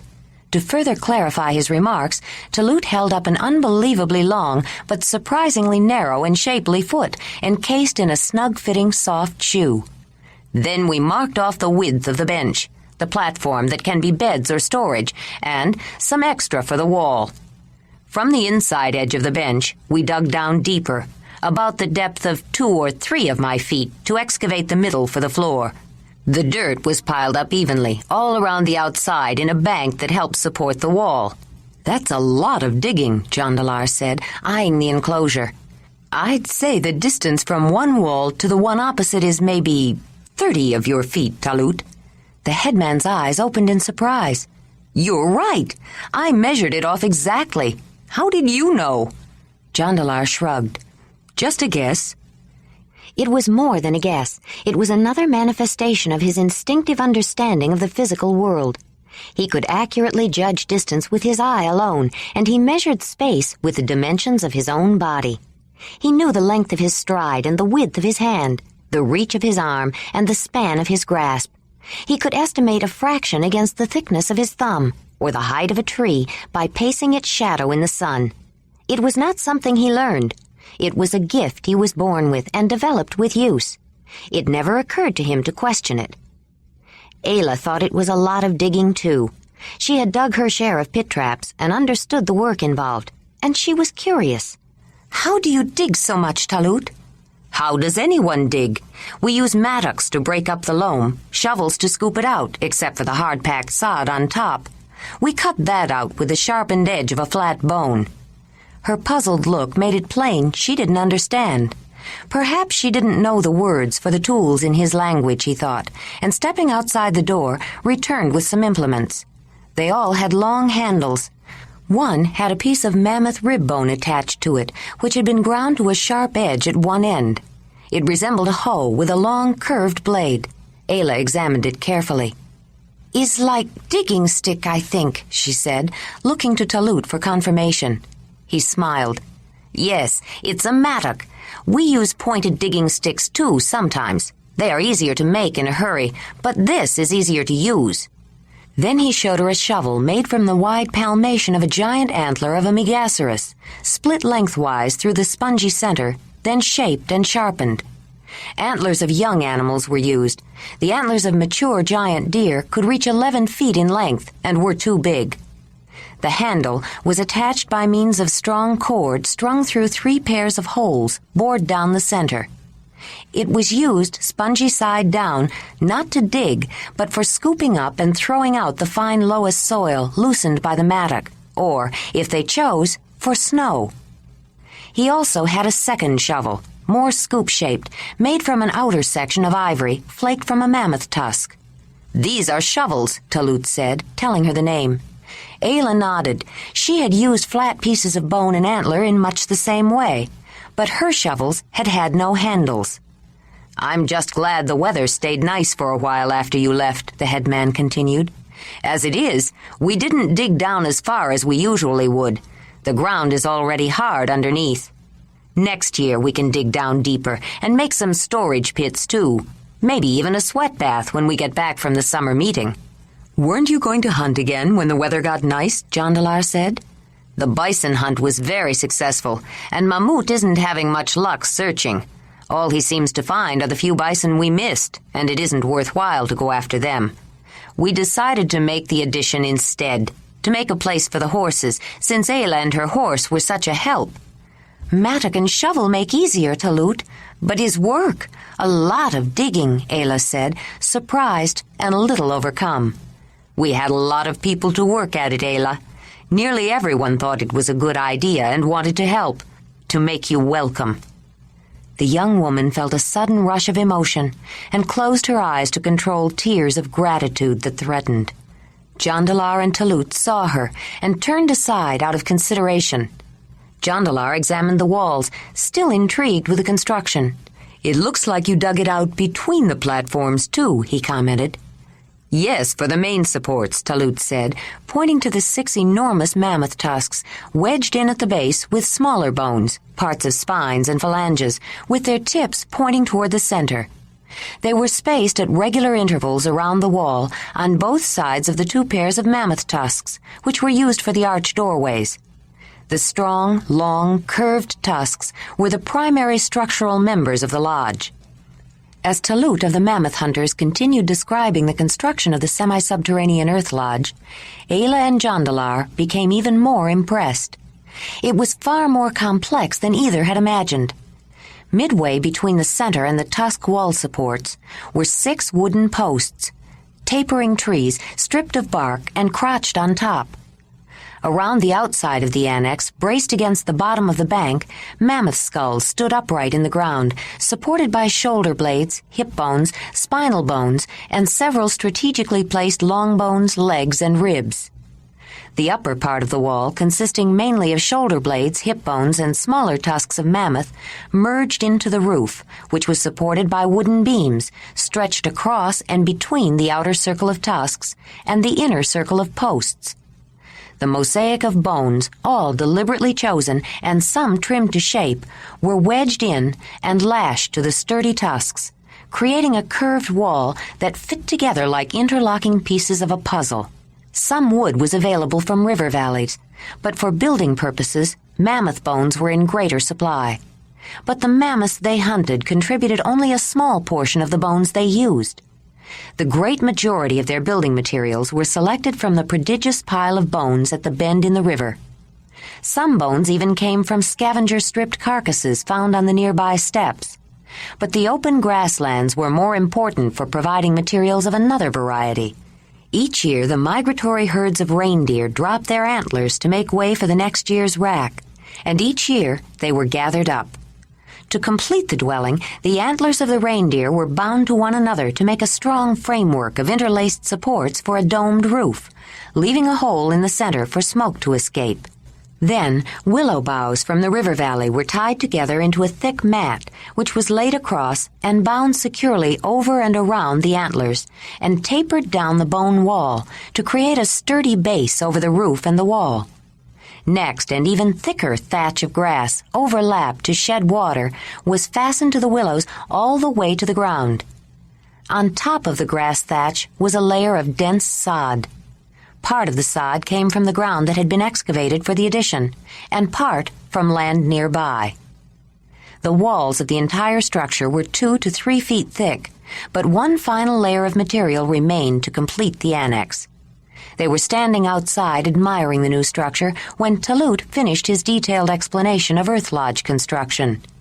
"I was hoping the weather would clear," he said, making an expansive gesture toward the clear blue sky. "We need to finish it. Without finishing, I'm not sure how long this will last." "How long will a lodge last?" Jondalar asked.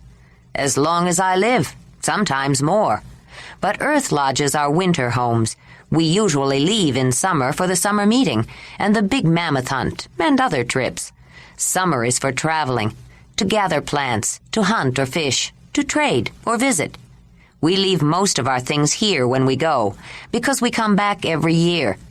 The lion camp is our home. If you expect this part to be home to Ayla's horses for very long, then we better finish it while we have the chance," Nessie interjected. She and Diji set down the large, heavy skin of water they had hauled up from the partially frozen river. Ranec arrived then, carrying digging tools and dragging a large basket full of compact, wet soil. "I've never heard of anyone making a lodge, or even part of one this late in the season," he said. Barzek was right behind him. "It will be an interesting test," he said, setting down a second basket of slick mud which they had dug from a particular place along the riverbank. Danug and Druez appeared then, each carrying additional baskets of the wet mud. "Troni has a fire started," Tuli said, picking up the heavy skin of water brought up by Nessie and Diji by herself. "Tornik and some others are piling up snow to melt once we get this water heating." "I like to help," Ayla said, wondering how much help she would be. Everyone seemed to know exactly what to do, but she didn't have any idea what was going on, much less what she could do to help. "Yes, can we help?" Jondalar added. "Of course, it's for the horse," Diji commented. "But let me get you something old of mine to wear, Ayla. It's a messy job. Does Talut or Danug have something for Jondalar?" "I'll find something for him," Nessie said. "If you are still so eager after we are through, you can come and help put up the new lodge Tarnig and I will be making to start our camp, after I join with Ranec," Diji added, smiling. "Has anyone started fires in the sweat baths?" Talut asked. "Everyone will want to clean up after this, especially if we're going to have a celebration tonight." "Wamez and Freebik started them early this morning. They are getting more water now," Nessie said. "Crozy and Manuv have gone off with Lady and the young ones to get fresh pine boughs to make the baths smell nice. Fraley wanted to go too. but I didn't like the idea of her climbing up and down hills, so I asked her if she would watch Rydag. She's watching Hartal, too. Mamut is busy doing something for the ceremony tonight, too. I have a feeling he's planning some kind of a surprise. Oh, Mamut asked me when I was coming out to tell you that the signs are good for a hunt in a few days, Talut. He wants to know if you want him to search, Barzek said. The signs are good for a hunt, the big headman said. Look at this snow. Soft underneath, melting on top. If we get a good freeze, it will have a crust of ice, and animals always get stuck when the snow is in that condition. Yes, I think it would be a good idea. Everyone had been walking toward the fireplace, where a large hide, filled with the icy water from the river, had been propped over a frame directly over the flames. The river water was only to start the process of melting the snow that was dumped in. As it melted, baskets of water were dipped out and poured into another large, stained and dirty hide that lined a depression in the ground. The special soil, taken from a bank near the river, was added and mixed with the water to form a thick slurry of gummy, slick clay. Several people climbed on top of the new sod-covered annex with waterproof baskets of the fine, smooth, runny mud, and with scoops began pouring it down the sides. Ayla and Jondalar watched and soon joined them. Others at the bottom spread it around to make sure that the entire surface had a thick coat. The tough, sticky clay, washed and sorted into fine particles by the river, would absorb no water. It was impervious to water. Rain, sleet, melting snow, nothing could penetrate. Even when wet, it was waterproof. As it dried and with long use, the surface became quite hard and was often used as a handy place to store objects and implements. When the weather was pleasant, it was a place to lounge, to visit, to expound in loud discussion, or to sit quietly and meditate. Children climbed up when visitors came, to watch without being in the way, and everyone used the perch when an audience was needed or there was something to see. More clay was mixed, and Ayla carried a heavy basket up, slopping it over the edge and spilling it on herself. It didn't matter. She was already covered with mud, just as everyone else was. DG was right. It was a messy job. As they finished the sides, they moved away from the edge and began coating the top, but as the surface of the dome became covered with wet, slippery mud, footing became treacherous. Ayla poured out the last of the mud from her basket and watched it oozing slowly down. She turned to go, not watching carefully where she was stepping. Before she knew it, her feet slipped out from under her. She fell with a plop into the fresh, soft clay she had just poured and went slipping and sliding over the rounded edge of the roof and down the side of the horse annex, letting out an involuntary scream. The next instant, she found herself caught by strong arms just as she reached the ground, and startled, looked at the mud-spattered, laughing face of Ranec. "That's one way to spread it down the side," he said, steadying her while she regained her composure. Then, still holding her, he added, "If you want to do it again, I'll wait here for you." She felt warmth where he touched the cool skin of her arm, and she was entirely aware of his body pressing against her. His dark eyes, glistening and deep, were filled with a yearning that stirred an unbidden response from the core of her womanness. She trembled slightly and felt her face flush before she looked down and then moved away from his touch. Ayla glanced at Jondalar, confirming what she expected to see. He was angry. His fists were clenched and his temples throbbed. She looked away quickly. She understood his anger a little more now, realizing it was an expression of his fear of loss, fear of rejection, but she felt a touch of irritation at his reaction nonetheless. She couldn't help it that she slipped, and she was grateful that Ranec happened to be there to catch her. She flushed again, recalling her response to his lingering touch. She couldn't help that either. "Come on, Ayla," DG said. "Talut says it's enough, and the sweat baths are hot. Let's go clean this mud off and get ready for the celebration. It's for you." The two young women walked into the earth lodge through the new annex. As they reached the mammoth hearth, Ayla suddenly turned to the other young woman. "DG, what is sweat bath?" "Haven't you ever taken a sweat bath?" "No," Ayla shook her head. "Oh, you'll love it. You might as well take those muddy clothes off at the aurochs hearth. The women usually use the back sweat bath." The men like this one." As she spoke, Diji indicated an archway just beyond Manuv's bed as they passed through the reindeer hearth and into the crane hearth. "Is not for storage?" "Did you think all the side rooms were for storage? I suppose you wouldn't know, would you? You feel so much a part of us already, it's hard to remember that you really haven't been here that long." She stopped then and turned to look at Ayla. "I'm glad you will be one of us. I think you were meant to be." Ayla smiled shyly. "I am glad too, and I am glad you are here, Diji. It's nice to know a woman, young, like me." Diji smiled back. "I know. I just wish you had come sooner. I am going to be leaving after the summer. I almost hate to go. I want to be head woman of my own camp like my mother, but I'm going to miss her, and you, and everyone." "How far away you go?" "I don't know. We haven't decided yet," Diji said. "Why go far? Why not build new lodge nearby?" Ayla asked. "I don't know. Most people don't. But I guess I could. I didn't think of that," Diji said, with a look of quizzical surprise. Then, as they reached the last hearth in the earth lodge, she added, "Take off those dirty things and just leave them in a pile there." Both Diji and Ayla peeled off their muddy garments. Ayla could feel the warmth radiating from behind a drape of red leather suspended from a rather low mammoth tusk archway in the farthest back wall of the structure. Diji ducked down and went in first. Ayla followed, but stopped a moment before entering with the drape held aside, trying to see in. "Hurry in and close it! You're letting the heat out," a voice called from the steamy, dimly lit, somewhat smoky interior. She quickly scuttled in, letting the drape fall in place behind her, but rather than cold, she felt the heat assault her. Diji led her down a rough stairway made of mammoth bones placed up against the dirt wall of a pit that was about 3 feet deep. Ayla stood at the bottom on a floor that was covered with a soft, deep-piled fur of some kind, waiting for her eyes to adjust, then looked around. The space that had been excavated was about 6 feet wide and 10 feet long. It consisted of 2 circular sections joined together, each with a low, domed ceiling, from where she stood only 3 or 4 inches above her head. Hot bone coals scattered across the floor of the larger section glowed brightly.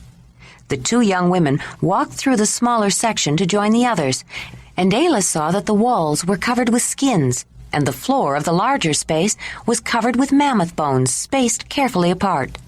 It gave them a place to walk above the bits of burning coals. Later, when they poured water on the floor to make steam or to wash, it would drain into the dirt below the bones, which would keep feet above the mud. More coals were piled up in the fireplace at the center.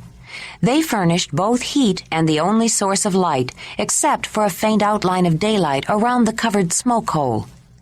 Naked women sat around the fireplace on makeshift benches made of flat bones stretched across other mammoth bone supports. Containers of water were lined up along one wall. Large, sturdy, tightly woven baskets held cold water, while steam issued from the stomachs of large animals supported by frames of antlers. Someone picked up a red-hot stone out of the fireplace with 2 flat bones and dropped it into one of the water-filled stomachs. A cloud of pine-scented steam rose and enveloped the room. "Here, you can sit between Tuli and me," Nezzy said, moving her ample body over one way, making room. Tuli moved the other way. She was a big woman, too, but most of her size was sheer muscular mass, though her full female shape left no doubt about her gender. "I want to wash some of the mud off first," Diji said. "Probably Ayla will, too." "Did you see her slide down the side?" "No. Did you hurt yourself, Ayla?" Fraley asked, looking concerned and slightly uncomfortable with her advancing pregnancy. Diji laughed before Ayla could answer. "Ranec caught her, and didn't look at all unhappy about it either." There were smiles and nods. Diji picked up a mammoth skull basin, dipped both hot and cold water into it, accidentally picking up a twig of pine from the hot water, and from a dark mound of some soft substance pulled off a handful for Ayla and one for herself. "What is this?" Ayla asked, feeling the luxuriously soft and silky texture of the material. "Mammoth wool," Diji said. "The undercoat they grow in winter. They shed it in big bunches every spring, right through the long outer hair. It gets caught on bushes and trees. Sometimes you can pick it up off the ground, dip it in the water, and use it to wash off the mud. Hair muddy, too, Ayla said. Should wash. We'll wash up good later, after we sweat a while. They rinsed off to billows of steam. Then Ayla sat down between Digi and Nezzy. Digi leaned back and closed her eyes, sighing contentedly. But Ayla, wondering why they were all sitting together sweating, observed everyone in the room. Lady, sitting on the other side of Thule, smiled at her. She smiled back. There was a movement at the entrance. Ayla felt a cool breeze and realized how hot she was. Everyone looked to see who was coming. Ruji and Tusi clambered down, followed by Troni holding Nuvi. I had to nurse Hatal, Troni announced. Tornik wanted to take him for a sweat bath, and I didn't want him fussing. Were men not allowed here, not even male babies, Ayla wondered. Are all the men in the sweat bath, Troni? Maybe I should get Rydag, Nezzy said. Danug took him in. I think the men decided they wanted all the males this time, Troni said. Even the children. Freebek took Tasher and Krisavek, Tusi mentioned. It's about time he started taking more interest in those boys, Crozy grumbled. Isn't that the only reason you joined with him, Fraley? No, Mother. That's not the only reason. Ayla was surprised. She'd never heard Fraley disagree with her mother before, even mildly. No one else seemed to notice. Maybe in here, with only the women, Fraley didn't have to worry about seeming to take sides. Crozy was sitting back with her eyes closed. It was amazing how much her daughter resembled her. In fact, she resembled her too much. Except for a stomach big with pregnancy, Fraley was so thin she looked almost as old as her mother, Ayla noticed. Her ankles were swollen. That was not a good sign. She wished she could examine her, then realized she might be able to in here. Fraley, ankles swell much? Ayla asked, somewhat hesitantly. Everyone sat up, waiting for Fraley's reply, as though they all suddenly realized what had just occurred to Ayla. Even Crozy watched her daughter without saying a word. Fraley looked down at her feet, seeming to examine her swollen ankles, considering. Then she looked up. Yes, they've been swollen lately, she said. Nezzy breathed in an audible sigh of relief, which everyone else felt. Still sick in morning? Ayla asked, leaning forward. I wasn't sick this long with the first two. Fraley, will let me look at you? Fraley looked around at the women. No one said a word. Nezzy smiled and nodded at her, silently urging her to agree. All right, Fraley said. Ayla quickly got up, looked at her eyes, smelled her breath, felt her forehead. It was too dark to see much, and it was too hot in the sweat bath to judge fever. We'll lie down, Ayla asked. Everyone moved out of the way to make a place for Fraley to stretch out. Ayla felt and listened and examined with thoroughness and obvious knowledge, while everyone else watched with curiosity. Sick more than morning, I think, Ayla said when she was through. I fix something. Help make food not come up. Help feel better. Help swelling. Will take? I don't know, Fraley said. Freebek watches everything I eat. I think he's worried about me, but he won't admit to it. He'll ask where it came from. Crozy was sitting tight-lipped, obviously biting back words she wanted to say, fearing if she said them, Fraley might take Freebek's side and refuse Ayla's help. Nezzy and Thule exchanged glances.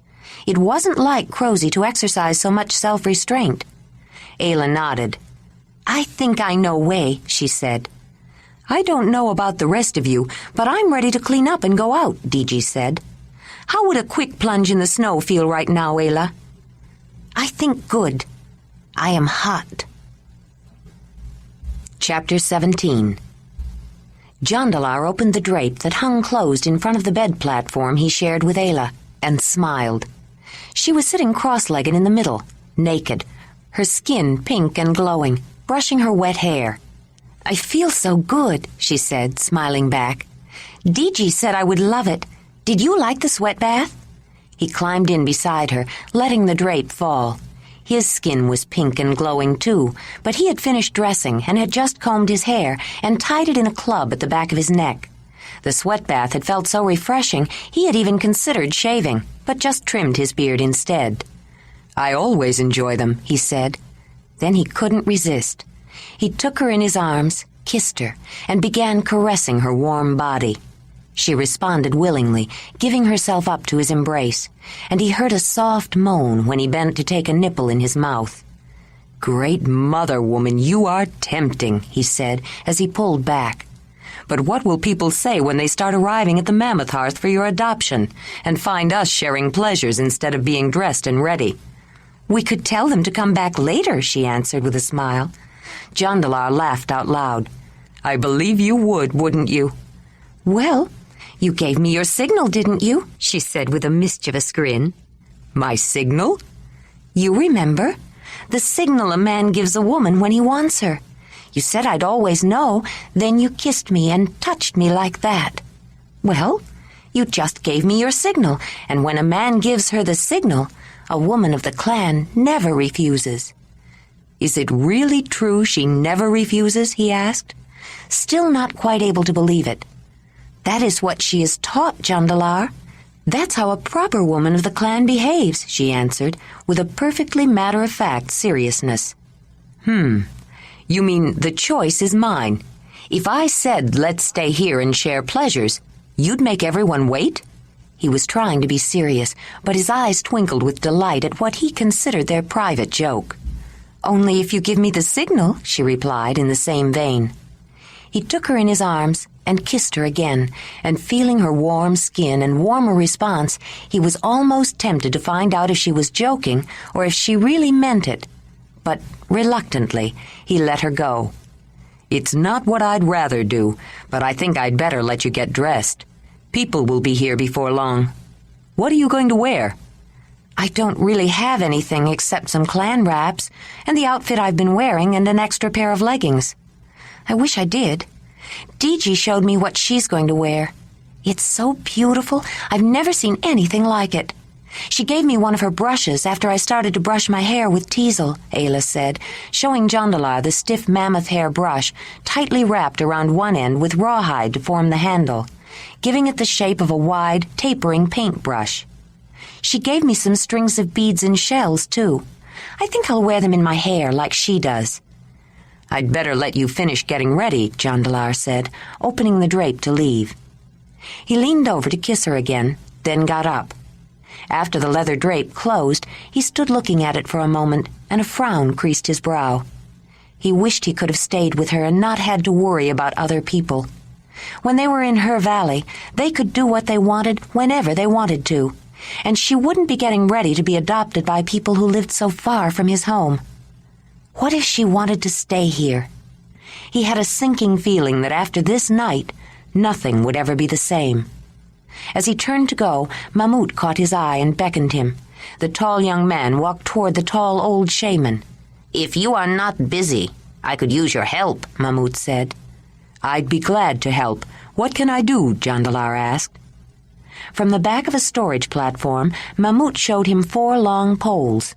On close inspection, Jondalar realized they were not wood, but solid ivory, curved mammoth tusks that had been shaped and straightened.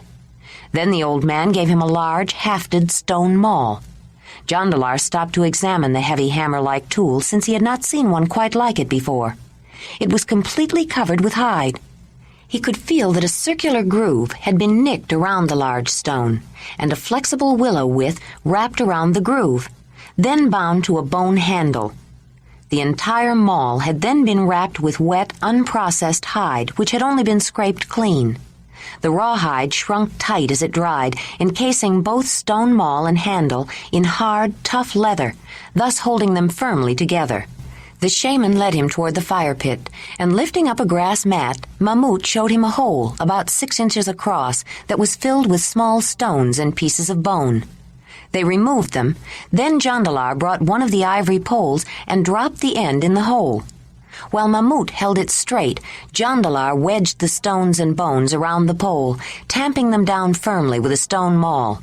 When the post was firmly embedded, they put another post in, and then another, in an arc around but somewhat away from the fireplace. Then the old man brought out a package and carefully, with reverence, unwrapped it and withdrew a neatly rolled sheet of thin, membranous material of a parchment-like quality. When it was opened, Jondalar saw that several animal figures, a mammoth, birds, and a cave lion among them, and strange geometric designs had been painted on it. They fastened it around the upright ivory poles, creating a translucent painted screen set back from the hearth. Jondalar retreated a few steps to absorb the overall effect. Then he looked closer, curious. Intestines, after they were cut open, cleaned, and dried, were usually translucent, but this screen was made of something else. He thought he knew what the material was, but he wasn't sure. That isn't made of intestines, is it? They would have had to be sewn together, and that is all one piece. The mammut nodded agreement. Then it has to be the membrane layer from the inner side of the hide of a very big animal, somehow removed in one piece. The old man smiled. "A mammoth," he said. "A white, female mammoth." Jondalar's eyes opened wide, and he looked again at the screen with awe. Each camp received a part of the white mammoth since she gave up her spirit during the first hunt of a summer meeting. Most camps wanted something white. I asked for this. We call it the shadow skin. It has less substance than any of the white pieces, and it cannot be displayed for all to see its obvious power. But I believe that which is subtle can be more powerful. This is more than a small piece. This encircled the inner spirit of the whole. Brynan and Chrysivek suddenly burst into the space in the middle of the mammoth hearth, running down the passageway from the aurochs and crane hearths, chasing each other. They tumbled together in a heap, wrestling, and almost ran into the delicate screen, but stopped when Brynan noticed the thin shank of a long leg barring their way. They looked up directly at the drawing of the mammoth, and both gasped. Then they looked at Mamut. To Jondalar, the shaman's face showed no expression. But when the 7- and 8-year-old boys turned their gaze on the old shaman, they quickly got up and, carefully sidestepping the screen, walked toward the first hearth as though they had been severely scolded. They looked contrite, almost scared. "But you didn't say a word, and they've never been frightened of you before," Jondalar said. "They saw the screen. Sometimes when you look upon the essence of a powerful spirit, you see your own heart."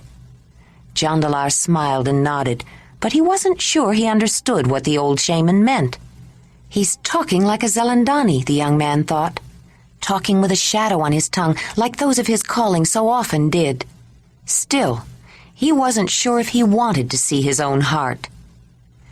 As the boys walked through the hearth of the fox, they nodded at the carver, who smiled back. Ranec's smile grew bigger when he turned his attention back to the mammoth hearth, which he had been observing for some time. Ayla had just appeared and was standing in front of the drape, tugging on her tunic to straighten it. Though it didn't show under his dark skin, his face flushed at the sight of her. He felt his heart pound and a tension in his loins. The more he saw her, the more exquisite she was.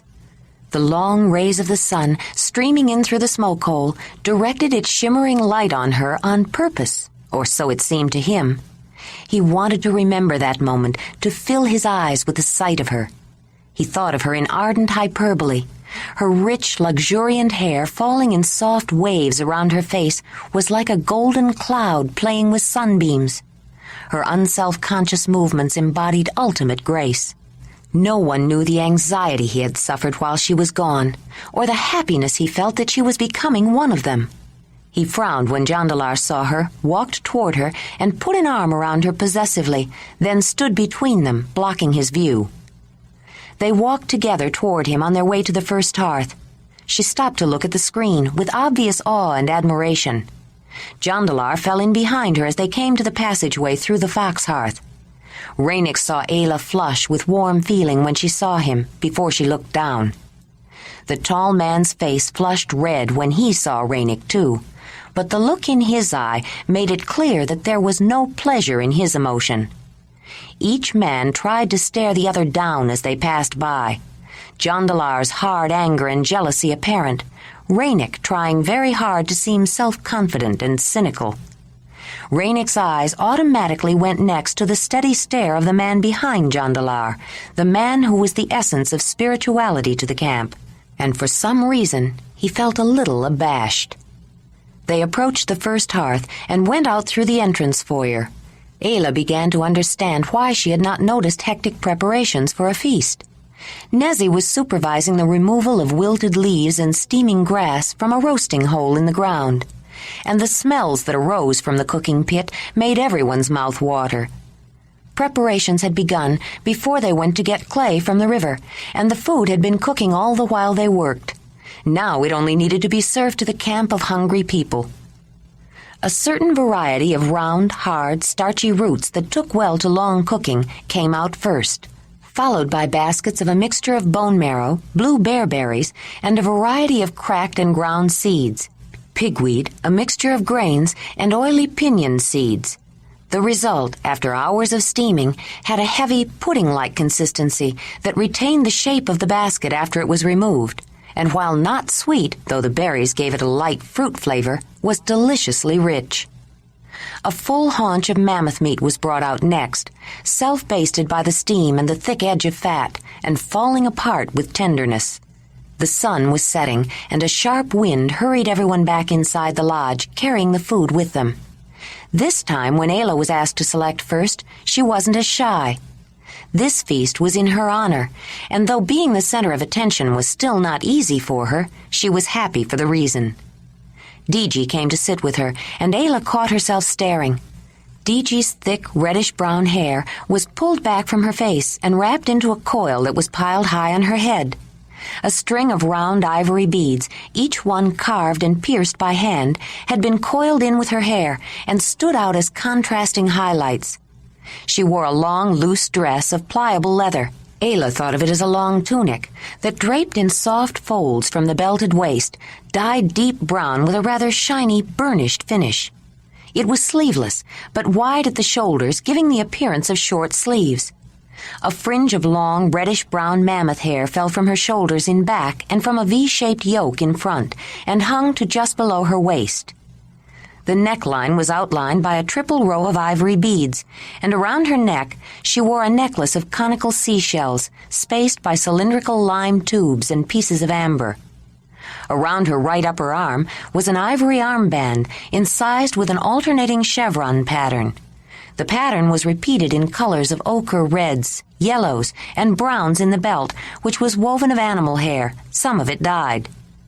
Attached to the belt by a loop was an ivory-handled flint knife in a rawhide sheath, and suspended from another loop, the lower section of a hollow black aurochs horn, a drinking cup that was a talisman of the aurochs hearth.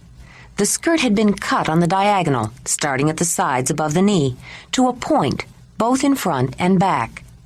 3 rows of ivory beads, a strip of rabbit fur, and a second strip of fur that had been pieced together from the striped backs of several ground squirrels accented the diagonal hemline, and hanging from it was another fringe of the long outer guard hairs of the woolly mammoth reaching to her lower calf. She was not wearing leggings, and her legs showed through the fringe, as well as dark brown high boots, moccasin-like at the feet, burnished to a waterproof shine. Ayla found herself wondering how they made leather shine. All of her hides and pelts had the soft, natural texture of buckskin. But mostly, she just stared at Diji in awe and thought she was the most beautiful woman she had ever seen. "Diji, that is beautiful. Tunic?" "You could call it a long tunic. It's really a summer dress. I made it for the meeting last year when Ranec first declared for me. I changed my mind about the outfit I was going to wear. I knew we'd be inside, and with all the celebrating, it will get warm." Jondalar came to join them, and it was obvious that he thought Diji was quite attractive, too. When he smiled at her, the charisma that made him irresistibly appealing not only communicated his feeling, but somehow intensified it and provoked the invariable response. Diji smiled warmly and invitingly at the tall, handsome man with the intense blue eyes. Talut approached them with a huge platter of food in his hand. Ayla gaped, staring. He wore a fantastic hat that stood so high on his head it brushed the ceiling. It was constructed of leather dyed in various colors, several different kinds of fur, including a long, bushy squirrel tail hanging down his back, and the front ends of 2 relatively small mammoth tusks jutting straight up from both sides of his head and joined together at the tips like the entrance archways. His tunic, which fell to his knees, was a deep maroon, at least the parts of it she could see were maroon. The front of it was so richly decorated with a complex pattern of ivory beads, animal teeth, and various shells, it was difficult to see the leather. In addition, around his neck was a heavy necklace of cave lion claws and a canine tooth, interspersed with amber. And suspended from it down his chest was an ivory plaque incised with enigmatic marks. A wide black leather belt, worn low, circled his waist and fastened in front with ties that hung down in tassels. Hanging from it by loops was a dagger made by sharpening the tip of a mammoth tusk and cross-hatching the grip for better purchase, a rawhide sheath with an ivory-handled flint knife, and a round, wheel-shaped object with spoke-like divisions from which were suspended by thongs a pouch, some canine teeth, and most prominent, the brushy tip of a cave lion tail. A fringe of long mammoth hair that nearly swept the ground revealed when he moved that his leggings were as ornamented as his tunic. His shiny black footwear was particularly interesting, not for its decoration, because it had none, but for its lack of any visible seam. It appeared to be a single piece of soft leather shaped exactly like his foot. It was one more of several puzzles Ayla wanted to find answers to later. "Jondalar, I see you found the 2 most beautiful women here," Talut said.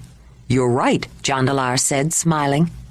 "I wouldn't hesitate to wager that these 2 could hold their own in any company," Talut continued.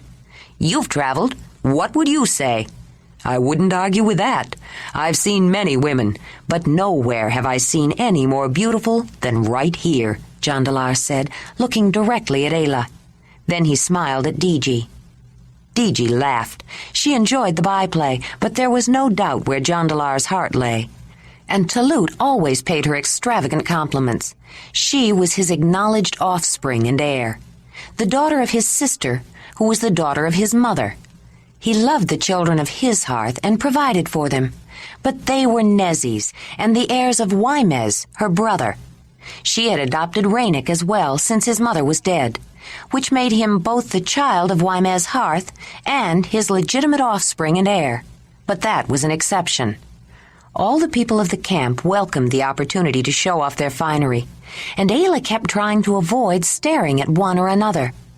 Their tunics were of various lengths, with and without sleeves, and in a variety of colors with individual decorations.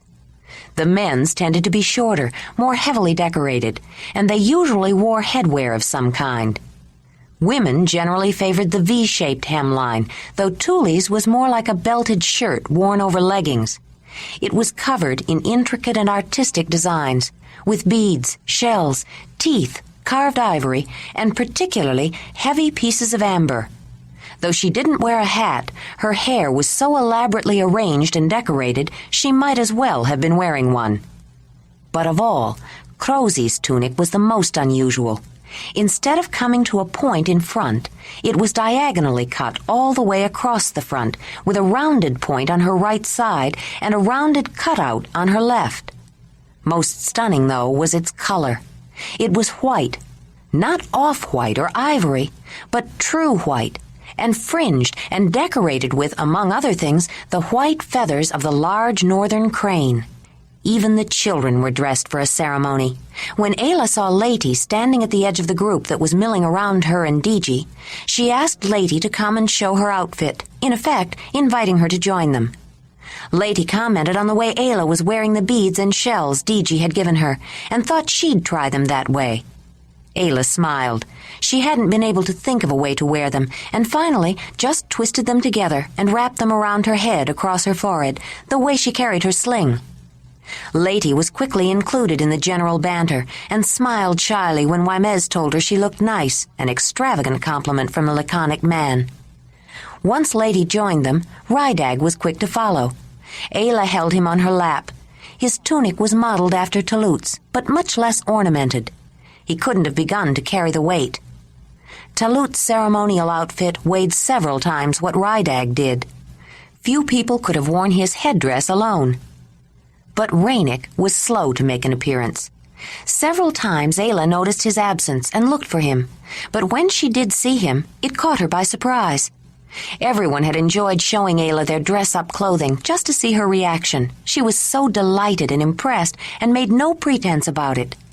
Ranec had been observing her and wanted to create an especially memorable effect, so he returned to the fox hearth to change. He had been watching from the lion hearth and slipped up beside her while she was involved in conversation. When she turned her head, suddenly he was there, and by her amazed look, he knew he had achieved his desired effect. The cut and style of his tunic were unusual. Its tapered body and wide flaring sleeves gave it a distinctly different look and betrayed its foreign origin. It was not a Mamutoi tunic. It was one he had traded for and paid dearly, but he knew he had to have it from the first moment he saw it. One of the northern camps had made a trading expedition a few years before to a western people that were distantly related to the Mamutoi, and the leader had been given the shirt as a token of mutual ties and future friendly relations. He was not inclined to give it up, but Ranec had been so persistent and finally offered him so much for it he couldn't refuse. Most of the garments worn by the people of the lion camp had been dyed shades of browns, deep reds, and dark yellows, and heavily decorated with light-colored ivory beads, teeth, seashells, and amber, enhanced with fur and feathers. Ranec's tunic was a creamy ivory, nearly as light, but richer than true white, and he knew it made a stunning contrast to his dark skin. But even more stunning was the decoration. Both front and back of the shirt had been used as a background for a picture created with porcupine quills and fine cords which had been dyed strong, bright, primary colors. On the front of the shirt was an abstract portrayal of a seated woman made out of an arrangement of concentric circles in shades of true reds, oranges, blues, blacks, and browns. One set of circles represented her belly, 2 more were her breasts. Arcs of circles within circles indicated hips, shoulders, and arms.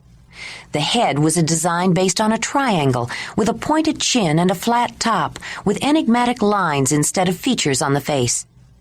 In the middle of the breast and stomach circles, obviously meant to represent navel and nipples, were bright red garnets and a line of colored stones. Green and pink tourmalines, red garnets, aquamarines, had been fastened along the flat top of the head. The back of the shirt showed the same woman from the back view, with concentric circles or portions of them representing buttocks and shoulders. The same series of colors was repeated several times around the flared ends of the sleeves. Ayla just stared, unable to speak. Even Jondalar was amazed. He had traveled far, had met many different people with many different ways of dressing, both for everyday and for ceremonial purposes. He had seen quill embroidery and understood and admired the process of dyeing it and sewing it on. But he had never seen quite so impressive or colorful a garment before in his life. "Ayla," Nezzy said, taking her dish from her, "Mamut wants to see you for a moment." As she got up, everyone began to clear away food, scrape plates, and prepare for the ceremony. During the long winter ahead, a number of feasts and ceremonies would be held to add interest and variety to a relatively inactive period. The celebration of brothers and sisters, the feast of the long night, the laughing contest, several festivals and celebrations in honor of the mother. But Ayla's adoption was an unexpected occasion, and therefore all the more welcome. While people began moving toward the mammoth hearth, Ayla prepared the materials for fire-making, as Mamut had requested. Then she waited, suddenly feeling nervous and excited. The general ceremony had been explained to her, so she would know what to expect and what would be expected of her. But she hadn't grown up with the Mamutoi. Accepted attitudes and patterns of behavior were not second nature to her, and though Mamut had seemed to understand and tried to calm her fears, she worried that she might do something inappropriate. She was sitting on a mat near the fire pit, watching people. Out of the corner of her eye, she saw Mamut drink something in one gulp. She noticed Jondalar sitting on their bed platform alone. He seemed worried and didn't look very happy, and she found herself wondering if she was doing the right thing to become a Mamutoi. She closed her eyes and sent a silent thought to her totem. If the spirit of the cave lion had not wanted it, would he have given her a sign? She knew the ceremony was about to begin when Talut and Tuli came and stood on either side of her, and Mamut poured cold ashes on the last small fire left burning in the lodge. Even though it had happened before and the camp knew what to expect, waiting in the dark for fire was an unnerving experience. Ayla felt the hand on her shoulder and struck the spark to a chorus of relieved sighs. When the fire was well established, she stood up. Both Talut and Tuli stepped forward, one on either side, each holding a long ivory shaft. Mamut stood behind Ayla. "In the name of Mut, the great Earth Mother, we are here to welcome Ayla into the lodge of the lion camp of the Mamutoi," Tuli began. "But we do more than welcome this woman into the lion camp. She came here as a stranger. We wish to make her one of us, to make her Ayla of the Mamutoi." Talut continued. "We are hunters of the great woolly mammoth, given to us by the mother to use. The mammoth is food, is clothing, is shelter. If we honor Mut, she will cause the spirit of the mammoth to renew herself and return each season. If ever we dishonor the mother or fail to appreciate the gift of the spirit of the mammoth will leave and never return again, so we have been told. The lion camp is like the great cave lion. Each of us walks fearlessly and with pride. Ayla, too, walks fearlessly and with pride. I, Talut of the Lion Hearth, headman of the lion camp, offer Ayla a place among the Mamutoi in the lion camp." "It is a great honor she is offered. What makes her worthy?" a voice called out from the assembled group. Ayla recognized it as Freebix and was glad she had been told that it would be part of the ceremony. "By the fire you see, Ayla has proven her value. She has discovered a great mystery, a stone from which fire can be drawn, and she has offered this magic freely to each hearth," Tuli responded.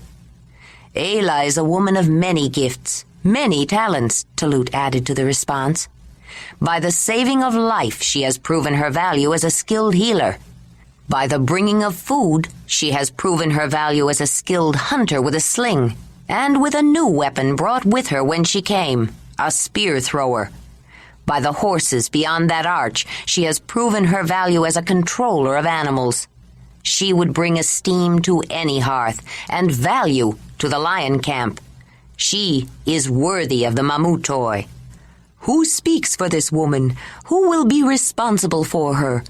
Who will offer her the kinship of hearth?" Tuli called out, loudly and clearly, looking at her brother. But before Talut could answer, another voice spoke out. "The Mamut speaks for Ayla. The Mamut will be responsible. Ayla is a daughter of the Mammoth Hearth," the old shaman said, his voice deeper, stronger, and more commanding than Ayla ever would have thought possible. Surprised gasps and murmured conversations could be heard from the darkened area. Everyone thought she was going to be adopted into the lion hearth. This was unexpected. Or was it? Ayla never said she was a shaman, or that she wanted to be. She didn't behave like a person familiar with the unknown and unknowable. She was not trained to control special powers. Yet, she was a healer. She did have extraordinary control over horses and maybe other animals. She might be a searcher, perhaps even a caller. Still, the Mammoth Hearth represented the spiritual essence of those Earth's children who called themselves the Mammoth Hunters. Ayla couldn't even express herself completely in their language yet. How could someone who did not know their ways and who had no knowledge of Mut interpret the needs and wishes of the mother for them? "Talut was going to adopt her Mamut," Tuli said. "Why should she go to the Mammoth Hearth? She has not dedicated herself to Mut and is not trained to serve the mother." "I didn't say she was trained, or that she ever will be, Tuli, though she is more gifted than you can imagine, and I think training would be very wise for her sake. I did not say she will be a daughter of the Mammoth Hearth. I said she is a daughter of the Mammoth Hearth. She was born to it, dedicated by the mother herself. Whether or not she decides to be trained is a choice only she can make. But it doesn't matter in the least. Ayla does not have to dedicate herself. It is out of her hands. Trained or not, her life will serve the mother. I speak for her, not to accept her into training unless she wants it. I wish to adopt her as the daughter of my hearth." As Ayla listened to the old man, she felt a sudden chill. She didn't think she liked the idea that her destiny was ordained, out of her hands, chosen for her at birth. What did he mean that she was dedicated by the mother? That her life would serve the mother? Was she chosen by the mother, too? Kreb had told her, when he was explaining about totems, that there was a reason why the spirit of the great cave lion had chosen her. He said she would have need of powerful protection. What did it mean to be chosen by the mother? Was that why she needed protection? Or did it mean if she became Mamutoi, the cave lion would no longer be her totem, no longer protect her? It was a disquieting thought. She didn't want to lose her totem. She shook herself, trying to dispel her sense of foreboding. If Jondalar had been feeling uneasy about her adoption, this sudden turn of events made him even more uncomfortable. He heard the whispered comments of the people around him and wondered if it was true that she was meant to become one of them. She might even have been Mamutoi before she was lost, if Mamut said she was born to the Mammoth Hearth. Ranec was overjoyed. He had wanted Ayla to become one of them, but if she was adopted to the Lion Hearth, she would be his sister. He had no wish to be her brother. He wanted to join with her, and brother and sister could not join. Since both would be adopted, and obviously did not have the same mother, he was prepared to find another hearth that would adopt him so he could pursue his suit, much as he would hate to give up his ties with Nezi and Talut. But if she was adopted into the Mammoth Hearth, he didn't have to. He was particularly pleased that she would be adopted as the daughter of Mamut, and not as one dedicated to serve, although even that would not have deterred him. Nezi was a little disappointed. She already felt as though Ayla were a daughter. But most important to Nezi was that Ayla stay with them, and if Mamut wanted her, it would just make her all that more acceptable to the council at the summer meeting. Talut glanced at her, and when she nodded, he conceded to Mamut. Tuli had no objection either. The four of them quickly conferred, and Ayla agreed. For some reason she couldn't quite define, it pleased her to be the daughter of Mamut. As the darkened lodge quieted again, Mamut held his hand up, palm backward, facing him. "Will the woman Ayla step forward?" Ayla's stomach churned, and her knees felt weak as she approached the old man. "Do you wish to be one with a Mamutoi?" he asked. "Yes," she whispered, her voice cracking. "Will you honor Mut, the Great Mother, revere all her spirits, and, especially, never offend the spirit of the mammoth? Will you strive to be worthy of the Mamutoi, to bring honor to the lion camp, and always respect Mamut and the meaning of the Mammoth Hearth?" "Yes." She could hardly say more. She wasn't sure what she was supposed to do to accomplish all of it, but she would certainly try. "Does this camp accept this woman?" Mamut said to the assembly. "We accept her," they replied in unison. "Are there any here that reject her?" There was a long pause, and Ayla wasn't at all sure that Freebeck wouldn't speak out in objection, but none replied. "Talut, headman of the lion camp, will you inscribe the mark?" Mamut intoned. As Ayla saw Talut withdraw his knife from the sheath, her heart beat fast. This was unexpected. She didn't know what he was going to do with the knife, but whatever it was, she was sure she wouldn't like it. The big headman took Ayla's arm, pushed up her sleeve, and poised the flint knife, then quickly cut a straight mark on her upper arm, drawing blood. Ayla felt the pain, but she didn't flinch. With the blood still wet on the knife, Talut incised a straight mark on the piece of ivory hanging as a plaque around his neck, held by Mamut, making a red-stained gouge. Then Mamut said some words Ayla did not understand.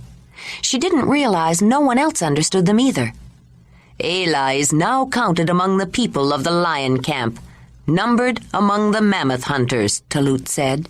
"This woman is, and will forever be, Ayla of the Mamutoi."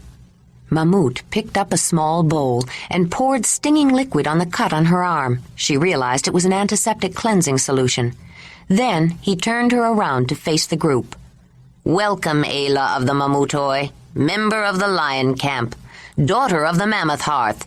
He paused for a moment, then added, "Chosen of the spirit of the great cave lion."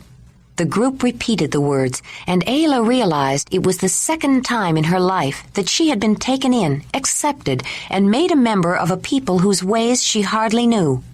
She closed her eyes, hearing the words echo in her mind. Then it struck her. Mamut had included her totem. Even though she was not Ayla of the clan, she had not lost her totem. She was still under the protection of the cave lion. But even more, she was not Ayla of no people. She was Ayla of the Mamutoi. Chapter 18. You may always claim the sanctuary of the Mammoth Hearth, Ayla, wherever you are. Please accept this token, daughter of my hearth, Mamut said as he removed a circlet of ivory carved with zigzag lines from his arm and tied the pierced ends together on Ayla's arm, just below her cut. Then he gave her a warm embrace. Ayla had tears in her eyes when she went to the bed platform where her gifts were laid out. But she wiped them away before she picked up a wooden bowl. It was round, strong, but of uniformly fine thinness. The bowl boasted neither painted nor carved design, only a subtle pattern of the wood grain, but that was symmetrically balanced. "Please accept gift of medicine bowl from Daughter of Hearth, Mamut," Ayla said. "And if you allow, Daughter of Hearth will fill bowl every day with medicine for aching joints of fingers and arms and knees." "Ah, I would welcome some relief from my arthritis this winter," he said with a smile, taking the bowl and passing it to Talut, who looked it over, nodded, and passed it to Tuli. Tuli examined it critically, at first judging it to be simplistic because it lacked the additional design, either carved or painted, that she was accustomed to. But as she looked more closely, running her fingertips over the remarkably smooth finish, noting the perfect shape and symmetry, she had to concede that it was certainly a finely crafted piece of work, perhaps the finest piece of workmanship of its kind she had ever seen. As the bowl was passed around, it aroused the interest and curiosity about the other gifts Ayla had brought, even more as each person wondered if every gift would be as beautifully unusual. Talut came forward next and gave Ayla a big hug, then presented her with an ivory-handled flint knife in a red-dyed rawhide sheath, which was carved with an intricate design similar to the knife Diji wore on her belt. Ayla took the knife out of the sheath and immediately guessed that the blade had probably been made by Wemez and suspected that Ranec had carved and shaped the handle. Ayla brought out a heavy pile of dark fur for Talut. He grinned wide when he shook out the mantle made from an entire bison hide and flung it over his shoulders. The thick mane and shoulder fur made the big man seem even bigger than he was, and he enjoyed the effect. Then he noticed the way it clung to his shoulders and hung down in pliant folds, and examined the soft and supple inside of the warm cloak more closely. "Nezzy, look at this," he said. "Have you ever seen softer hide on a bison pelt? And this is warm. I don't think I want this made into anything, not even a parka. I'm going to wear it just as it is." Ayla smiled at his delight, pleased that her gift was so well liked. Jondalar was standing back, looking over several heads that were crowding in closer, enjoying Talut's reaction, too. He'd anticipated it, but was glad to see his expectations borne out. Nezzy gave Ayla a warm hug, and then a necklace of matched and graduated spiral shells, each one separated by carefully sawed small sections of the hard, hollow leg bones of Arctic fox, and, suspended as a pendant in front, a large canine tooth of a cave lion. Ayla held it on, while Troni tied it in back. Then she looked down and admired it, holding up the cave lion tooth and wondering how they had managed to pierce the hole through the root. Ayla pushed the drape in front of the platform aside and brought out a very large covered basket and set it down at Nezzy's feet. It seemed quite plain. None of the grasses out of which it was made had been dyed, and no colored patterns of geometric designs or stylized figures of birds or animals graced the sides or cover. But on close inspection, the woman noticed the subtle design and saw how expertly it was made. It was watertight enough to be a cooking basket, she knew. Nezzy lifted the cover to examine it, and the whole camp voiced its surprise. The basket, divided into sections by flexible birch bark, was full of food. There were small, hard apples, sweet and spicy wild carrots, peeled, gnarled roots of starchy ground nuts, pitted dried cherries, dried but still green daylily buds, round green milk vetch dried in the pod, dried mushrooms, dried stalks of green onions, and some unidentifiable dried leaves and slices. Nezzy smiled warmly at her as she examined the selection. It was a perfect gift. Tuli approached next. Her embrace of welcome was not lacking in warmth, but more formal, and her presentation of her gift to Ayla, while not exactly done with a flourish, demonstrated a proper sense of ceremony. The gift was a small container, exquisitely decorated. It had been carved out of wood into the shape of a small box with rounded corners. Designs of fish were both carved and painted on it, and pieces of shell glued on it as well. The overall design gave the impression of water alive with fish and underwater plants. When Ayla lifted the lid, she discovered the purpose of so precious a box. It was filled with salt. She had some idea of the value of salt. When she grew up with the clan who lived near Barren Sea, she had taken salt for granted. It was fairly easy to obtain, and some of the fish were even cured with it. But inland, when she lived in her valley, she had had no salt, and it had taken some time to get used to it. The lion camp was farther away from the sea than her valley. The salt, as well as the seashells, had to be transported over a long distance. Yet Tuli had given her this whole box of it. It was a rare and costly gift. Ayla felt properly awed as she brought out her gift for the head woman, and she hoped that Jondalar had been right in his suggestion of what would be appropriate. The fur she had selected was the pelt of a snow leopard, one that had attempted to snatch a kill away from her the winter she and Baby were learning to hunt together. She had just planned to scare it off, but the adolescent cave lion had other ideas. Ayla had stunned the mature, though smaller cat with a stone from her sling when it looked like a fight would ensue, and then finished it off with another. The gift was obviously unexpected, and Tuli's eyes showed her pleasure. But it wasn't until she succumbed to the temptation to throw the luxurious thick winter fur around her shoulders that she noticed its unique quality, the same quality Talut had remarked upon. It felt unbelievably soft on the inner side. Furs were usually stiffer than hides. By its nature, fur could only be worked on one side with the scrapers used to stretch and soften. While it made a longer-lasting, sturdier material than Ayla's, which were only dressed with fat, the Mamutoi method of preserving skins made the leather less soft and pliable. Tuli was more impressed than she had expected to be, and she decided she would find out what Ayla's method was. Whimez approached with an object wrapped in a soft skin. She opened it and caught her breath. It was a magnificent spear point, like the one she had so admired. It sparkled in the firelight like a faceted gem and was more valuable.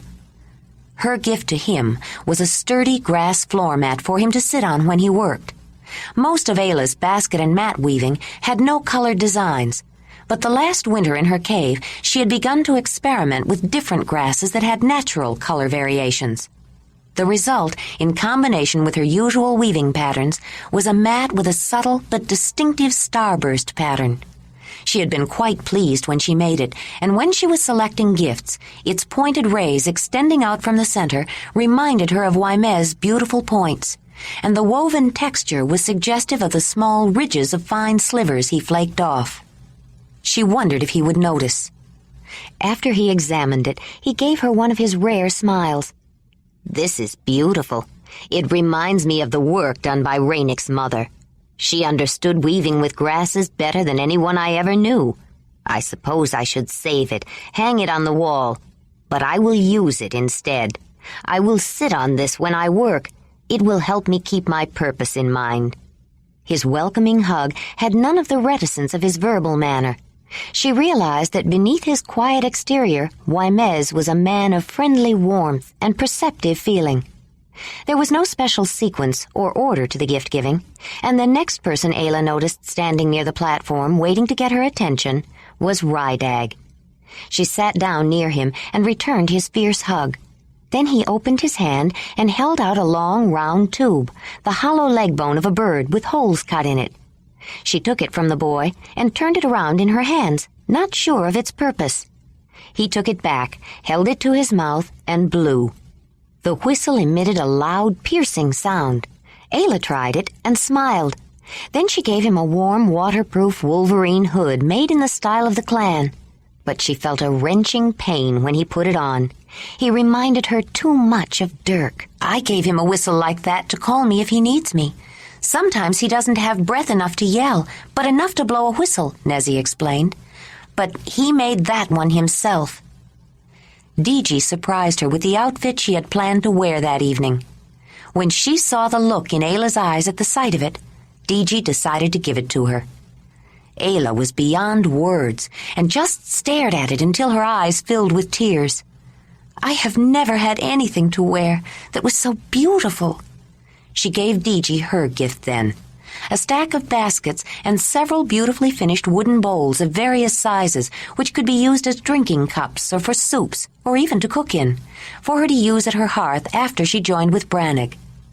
In a region where wood was relatively rare and bone and ivory more commonly used for utensils, the bowls were a special gift.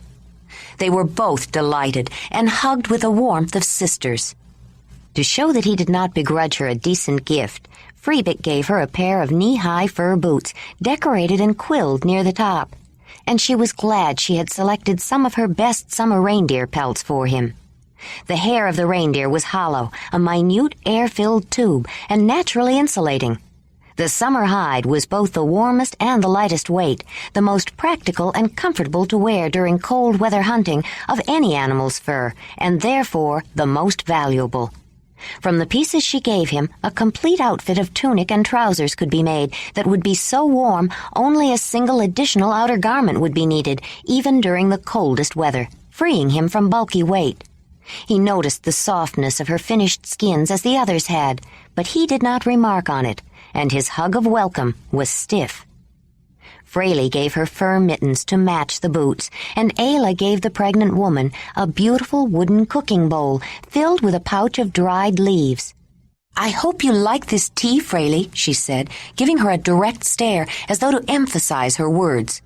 Is good to drink cup in morning when first wake up, and maybe another at night before sleep. If you like, I will give more when this gone. Fraley nodded agreement as they embraced. Freebik looked at them suspiciously, but Ayla was only giving a gift, and he could hardly complain about Fraley's gift from the newest member of the lion camp, could he? Ayla was not entirely happy with the circumstances. She would have preferred to treat Fraley directly and openly.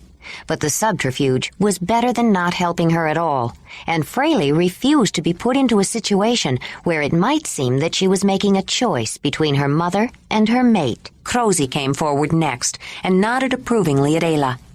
Then she gave her a small leather bag sewn together around the sides and gathered at the top. The pouch was dyed red, beautifully decorated with small ivory beads, and embroidered in white with downward-pointing triangles. Small white crane feathers were arrayed around the circular bottom edge. Ayla admired it, but when she made no move to do so, Diji told her to open it. Inside were cords and threads made of mammoth wool, sinew, animal fur, and plant fibers, all carefully wound into circles or around small phalanges of bone. The sewing sack also contained sharp blades and awls for cutting and piercing. Ayla was delighted. She wanted to learn the Mamutoi ways of making and decorating clothes. From her platform, she took a small wooden bowl with a close-fitting lid and gave it to the old woman. When Crosy opened it, she looked at Ayla with a puzzled expression. It was filled with pure white, marbleized, softened tallow, tasteless, colorless, odorless animal fat that had been rendered in simmering water. She smelled it and smiled, but was still puzzled. I make rose water from petals, mixed with other things, Ayla started to explain. That's what makes it smell nice, I suppose. But what is it for? Crosy asked. is for hands, for face, elbows, feet. Feel good, make smooth, Ayla said, taking a small dab and rubbing it on the back of the woman's dry, chapped, wrinkled old hand. After it was rubbed in, Krozi touched her hand, then closed her eyes, and slowly felt the smoother skin. When the old harridan opened her eyes, Ayla thought they glistened more, though no tears were in evidence. But when the woman gave her a hard hug of welcome, Ayla felt her shaking underneath. Each gift exchanged made everyone anticipate the next one more, and Ayla was enjoying the giving as much as the receiving. Her gifts were as unusual to them as theirs were to her, and it was as much fun to see her gifts well received as it was to feel overwhelmed by the gifts presented to her. She had never felt so special, had never been made to feel so welcome, so wanted. If she let herself think about it, tears of joy threatened. Ranec was hanging back, waiting until all the other gifts were exchanged. He wanted to be last, so his gift would not be confused with all the others. Among all the special and unique gifts she had received, he wanted his to be most memorable. Ayla was putting her things away on the platform that was just as full as when she began, when she saw the gift she had chosen for Ranec. She had to think for a moment before she realized she hadn't exchanged gifts with him yet. With it in her hands, she turned around to look for him, only to find herself looking into the teeth of his teasing smile. "Did you forget one for me?" he said. He was standing so close she could see large black pupils, and for the first time, converging faint streaks of light within the dark brown of his eyes. His deep, liquid, compelling dark eyes. She felt a warmth emanating from him that disconcerted her. "No, did not forget. Here," she said, remembering the gift was in her hands and holding it up. He glanced down, and his eyes showed his pleasure at the thick, lush, winter-white pelts of Arctic foxes she held out to him. The moment of hesitation gave her the chance to compose herself, and when he looked back at her, her eyes held a teasing smile. "I think you forget." He grinned, as much because she was so quick to catch on and play along with his joking as because it gave him an appropriate opening to present his gift. "No, I did not forget. Here," he said, and brought out the object he had been hiding behind his back. She looked at the piece of carved ivory cradled in his hands and almost didn't believe what she saw. And even when he relieved her of the white furs she held in her hands, she didn't reach for it. She was almost afraid to touch it. She looked up at him with sheer wonder. "Ranec," she breathed, reaching, then hesitating. He had to urge it on her, and then she held it as though it might break. "This is Whinney. Is like you take Whinney and make small," she exclaimed, turning the exquisite carved ivory horse, no more than 3 inches in length, over in her hands. A touch of color had been applied to the sculpture, yellow ochre on the coat, and ground black charcoal on the legs, the stiff mane, and along the spine to the tail to match Whinney's coloring. "Look, little ears just right, and hooves and tail. Even markings like her coat. Oh, Ranec, how you do it!" Ranec couldn't have been happier as he gave her a warm embrace of welcome. Her reaction was exactly what he had been hoping for, even dreaming of, and the look of love in his eyes when he watched her was so obvious it brought tears to Nezi's eyes. She glanced at Jondalar and knew he saw it too. Anguish was etched on his face. She shook her head knowingly. After all the gifts were exchanged, Ayla went with Diji to the aurochs hearth to change into the new outfit. Ever since Ranec had acquired the foreign shirt, Diji had been trying to match the color. She had finally come close, and from the cream-colored leather she had made a short-sleeved V-neck tunic with a V-shaped hemline, with leggings to match, belted with finger-woven ties of bright colors similar to the colors of the designs on the shirt. The summer spent outside left Ayla's skin deeply tanned, and her blonde hair lightened, almost the color of the leather. The outfit suited her as though it had been made especially for her. With Diji's help, Ayla put back Mamut's ivory armband, then added Talut's red-sheathed knife and the necklace from Nezi. But when the young Mamutoi woman suggested that she remove the worn, dirt-stained, lumpy leather pouch from around her neck, Ayla adamantly refused. "Is my amulet, Diji. Holds spirit of cave lion, of clan, of me. Little pieces like Ranec's carving is little Whinney. Kreb told me if I lose amulet, totem cannot find me. I will die," Ayla tried to explain. Diji thought for a moment, looking at Ayla. The whole effect was spoiled by the grubby little leather bag. Even the thong around her neck was frayed. But that gave her an idea. "Ayla, what do you do when it wears out? That thong looks like it will break soon," Diji asked. "I make new bag, new thong." "Then it's not the bag that is so important, but what's inside it, right?" "Yes." Diji looked around and suddenly spotted the sewing sack Crosy had given Ayla. She picked it up, emptied the contents carefully onto a platform, and held it out to her. "Is there any reason you can't use this? We can fasten it to a string of beads. One from your hair will be fine, and you can wear it around your neck." Ayla took the beautiful decorated bag from Diji, looked at it, then wrapped her hand around the familiar old leather pouch and felt the sense of comfort the clan amulet gave her. But she wasn't clan anymore. She hadn't lost her totem. The spirit of the cave lion still protected her, and the signs she had been given were still important. But she was Mamutoi now. When Ayla went back to the mammoth hearth, she was every inch a Mamutoi woman. A beautiful, well-dressed Mamutoi woman of high status and obvious value, and every eye had approving looks for the newest member of the lion camp. But two sets of eyes showed more than approval.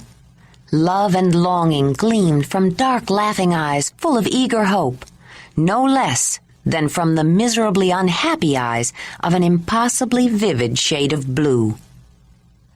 Manuv, with Nuvi on his lap, smiled warmly at Ayla as she passed by on her way to put her other clothes away, and she beamed back, so full of joy and happiness she didn't think she could contain it all. She was Ayla of the Mamutoi, and she was going to do everything she could to be completely one of them. Then she saw Jondalar talking to Danuk, only from the back, but felt her elation collapse. Perhaps it was his stance, or the way he held his shoulders, but something at a subliminal level made her pause. Jondalar was not happy. But what could she do about it now? She hurried to get the firestones. Mamut had told her to wait until later before giving them away. Appropriate ceremony would invest the stones with proper significance and enhance their value. She picked up the small yellow-gray metallic-colored nodules of iron pyrite and brought them with her to the hearth.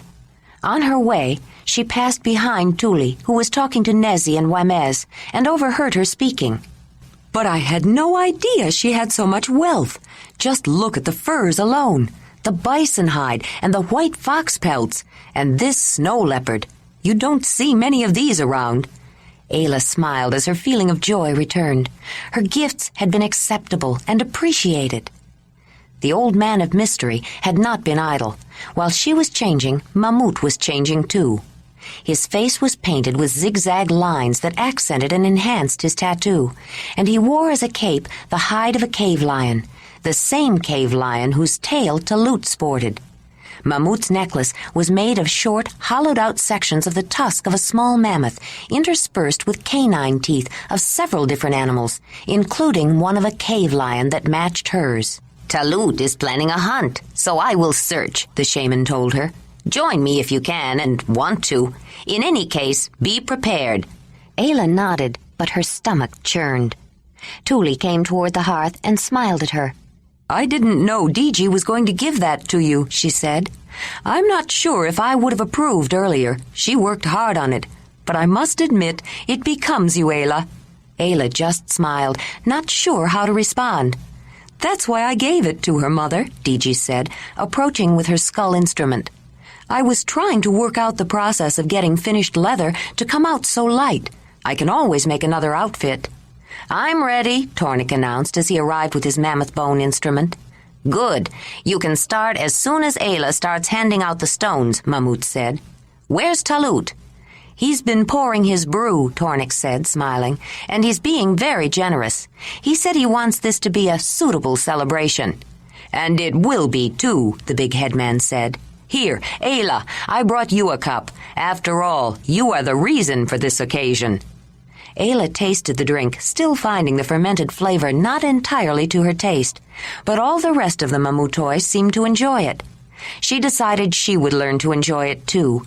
She wanted to be one of them, to do what they did, to like what they liked. She drank it down. Talut filled her cup again. "Talut will tell you when to start giving out the stones, Ayla. Strike each one and get a spark just before you give it," Mamut instructed. She nodded, looked at the cup in her hand, then drank the contents, shaking her head at the potent beverage, and put the cup down to pick up the stones. "Ayla is now counted among the lion camp," Talut said as soon as everyone settled down. "But she has one more gift. For each hearth, a stone to make fire. Nezi is the keeper of the lion hearth. Ayla will give the firestone to her to keep." As Ayla walked toward Nezi, she struck the iron pyrite with flint, drawing a bright spark. Then she gave her the stone. "Who is the keeper of the fox hearth?" Talut continued, as Digi and Tornik began beating on the bone instruments. "I am. Ranec is the keeper of the fox hearth." Ayla brought him a stone and struck it. But when she gave it to him, he whispered in a low, warm voice, "The fox furs are softer and more beautiful than any I have ever seen. I will keep them on my bed and think of you every night when I feel their softness against my bare skin." He touched her face, only lightly with the back of his hand, but she felt it as a physical shock. She backed away, confused, as Talut asked for the keeper of the reindeer hearth and had to strike the stone twice to get a spark for Troni. Fraley took the stone for the crane hearth, and by the time Tuli took hers and she gave one to Mamut for the mammoth hearth, Ayla was feeling dizzy and more than willing to sit down near the fire where Mamut indicated. The drums began to have their effect. The sound was soothing and compelling at the same time. The lodge was darkened. A small fire diffused through the screen was the only light. She could hear breathing close by and looked to see where it was coming from. Crouched near the fire was a man. Or was it a lion? The breathing became a low growl almost, but not quite, to her perceptive ear, like the warning growl of a cave lion. The vocalized drumming picked up the sound, giving it resonance and depth. Suddenly, with a savage snarl, the lion figure leaped and the silhouette of a lion moved across the screen. But it almost jerked to a stop in a startled response to Ayla's unintentional reaction. She challenged the shadow lion with a growl so realistic and so menacing it brought a gasp from most of the people watching. The silhouette recovered its lion stance and answered with the soothing growl of a lion backing down. Ayla voiced an angry snarl of victory, then began a series of hunk, hunk, hunk grunts that faded as though the lion were walking away. Mamut smiled to himself. Her lion is so perfect it would fool a lion, he thought, pleased that she had spontaneously joined him. Ayla didn't know why she did herself, except that after her first impromptu challenge, it was fun to talk like a lion with Mamut. She hadn't done anything like it since Baby left her valley. The drums had picked up and enhanced the scene, but now were following the silhouette moving sinuously across the screen. She was close enough to see that it was Mamut creating the action, but even she became caught up in the effect. She wondered, though, how the normally stiff and arthritic old man could move with such ease. Then she remembered seeing him gulp something down earlier and suspected it might have been a strong painkiller. He would probably suffer for this the next day. Suddenly, Mamut leaped out from behind the screen and squatted by his mammoth skull drum. He beat on it rapidly for a short time, then stopped suddenly. He picked up a cup Ayla hadn't noticed before, drank from it, then, approaching her, offered it. Without even thinking about it, she took a small sip, and then another, though the taste was strong, musky, and unpleasant. Encouraged by the talking drums, she soon began to feel the effects. The leaping flames behind the screen gave the animals painted on it a feeling of movement. She was entranced by them, concentrated her entire attention on them, and heard only in the distance the voices of the camp beginning to chant. A baby cried, but it seemed to come from some other world as she was drawn along by the strange flickering motion of the animals on the screen. They seemed almost alive as the drum music filled her with pounding hooves, bawling calves, trumpeting mammoths. Then, It was dark no longer. Instead, a hazy sun overlooked a snowy plain. A small herd of musk oxen was huddled together, a blizzard swirling around them. As she swooped low, she sensed she was not alone. Mamut was with her. The scene shifted. The storm was over, but wind-driven whirling snow devils wailed across the steppes like ghostly apparitions. She and Mamut moved away from the desolate emptiness. Then she noticed a few bison standing stoically on the lee side of a narrow valley, trying to stay out of the wind. She was racing ahead, darting along the river valley that cut deep ravines. They followed a tributary that narrowed into a steep-walled canyon ahead, and she saw the familiar side path up the dry bed of a seasonal stream. And then she was in a dark place, looking down at a small fire and people huddled around a screen. She heard a slow chant, a continuous repetition of sound. When she flickered her eyelids and saw blurred faces, she saw Nezi and Talut and Jondalar looking down at her with worried expressions. "Are you all right?" Jondalar asked, speaking Zelandanyi. Yes, I'm all right, Jondalar. What happened? Where was I? "You'll have to tell me." How do you feel? Nezi asked. Mamut always likes this tea afterward. I am fine, she said, sitting up and taking the cup. She did feel fine, a little tired and a little dizzy, but not bad. I don't think it was as frightening for you this time, Ayla, Mamut said, coming toward her. Ayla smiled. No, I am not frightened, but what we do? We searched. I thought you were a searcher. That's why you are a daughter of the Mammoth Hearth, he said. You have other natural talents, Ayla, but you need training. He saw her frown. Don't worry about it now. There is time to think about it later. Talut poured out more of his brew for Ayla and several others, while Mamut told them about the search, where they went, what they found.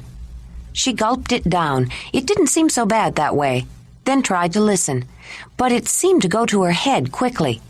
Her mind wandered, and she noticed that Digi and Tornik were still playing their instruments, but with tones so rhythmic and appealing, it made her want to move with them. It reminded her of the woman's dance of the clan, and she found it hard to concentrate on Mamut. She felt someone watching her and glanced around. Near the fox hearth, she saw Ranec staring at her. He smiled, and she smiled back. Suddenly, Talut was filling her cup again. Ranec came forward and offered his cup for filling. Talut complied, then turned back to the discussion. You're not interested in this, are you? Let's go over there, where Digi and Tornik are playing, Ranec said in a low voice, leaning close to her ear. I think not. They talk about hunt. Ayla turned back to the serious discussion, but she had missed so much of it, she didn't know where they were, and they didn't seem to notice if she was listening or not. You won't miss anything. They'll tell us all about it later. Listen to that, he said, pausing to let her hear the pulsing musical sounds coming from the other side of the hearth. Wouldn't you rather see how Tornik does that? He's really very good. Ayla leaned toward the sound, pulled by the rhythmic beat. She glanced at the group making plans, then looked at Ranec and broke into a full beaming smile.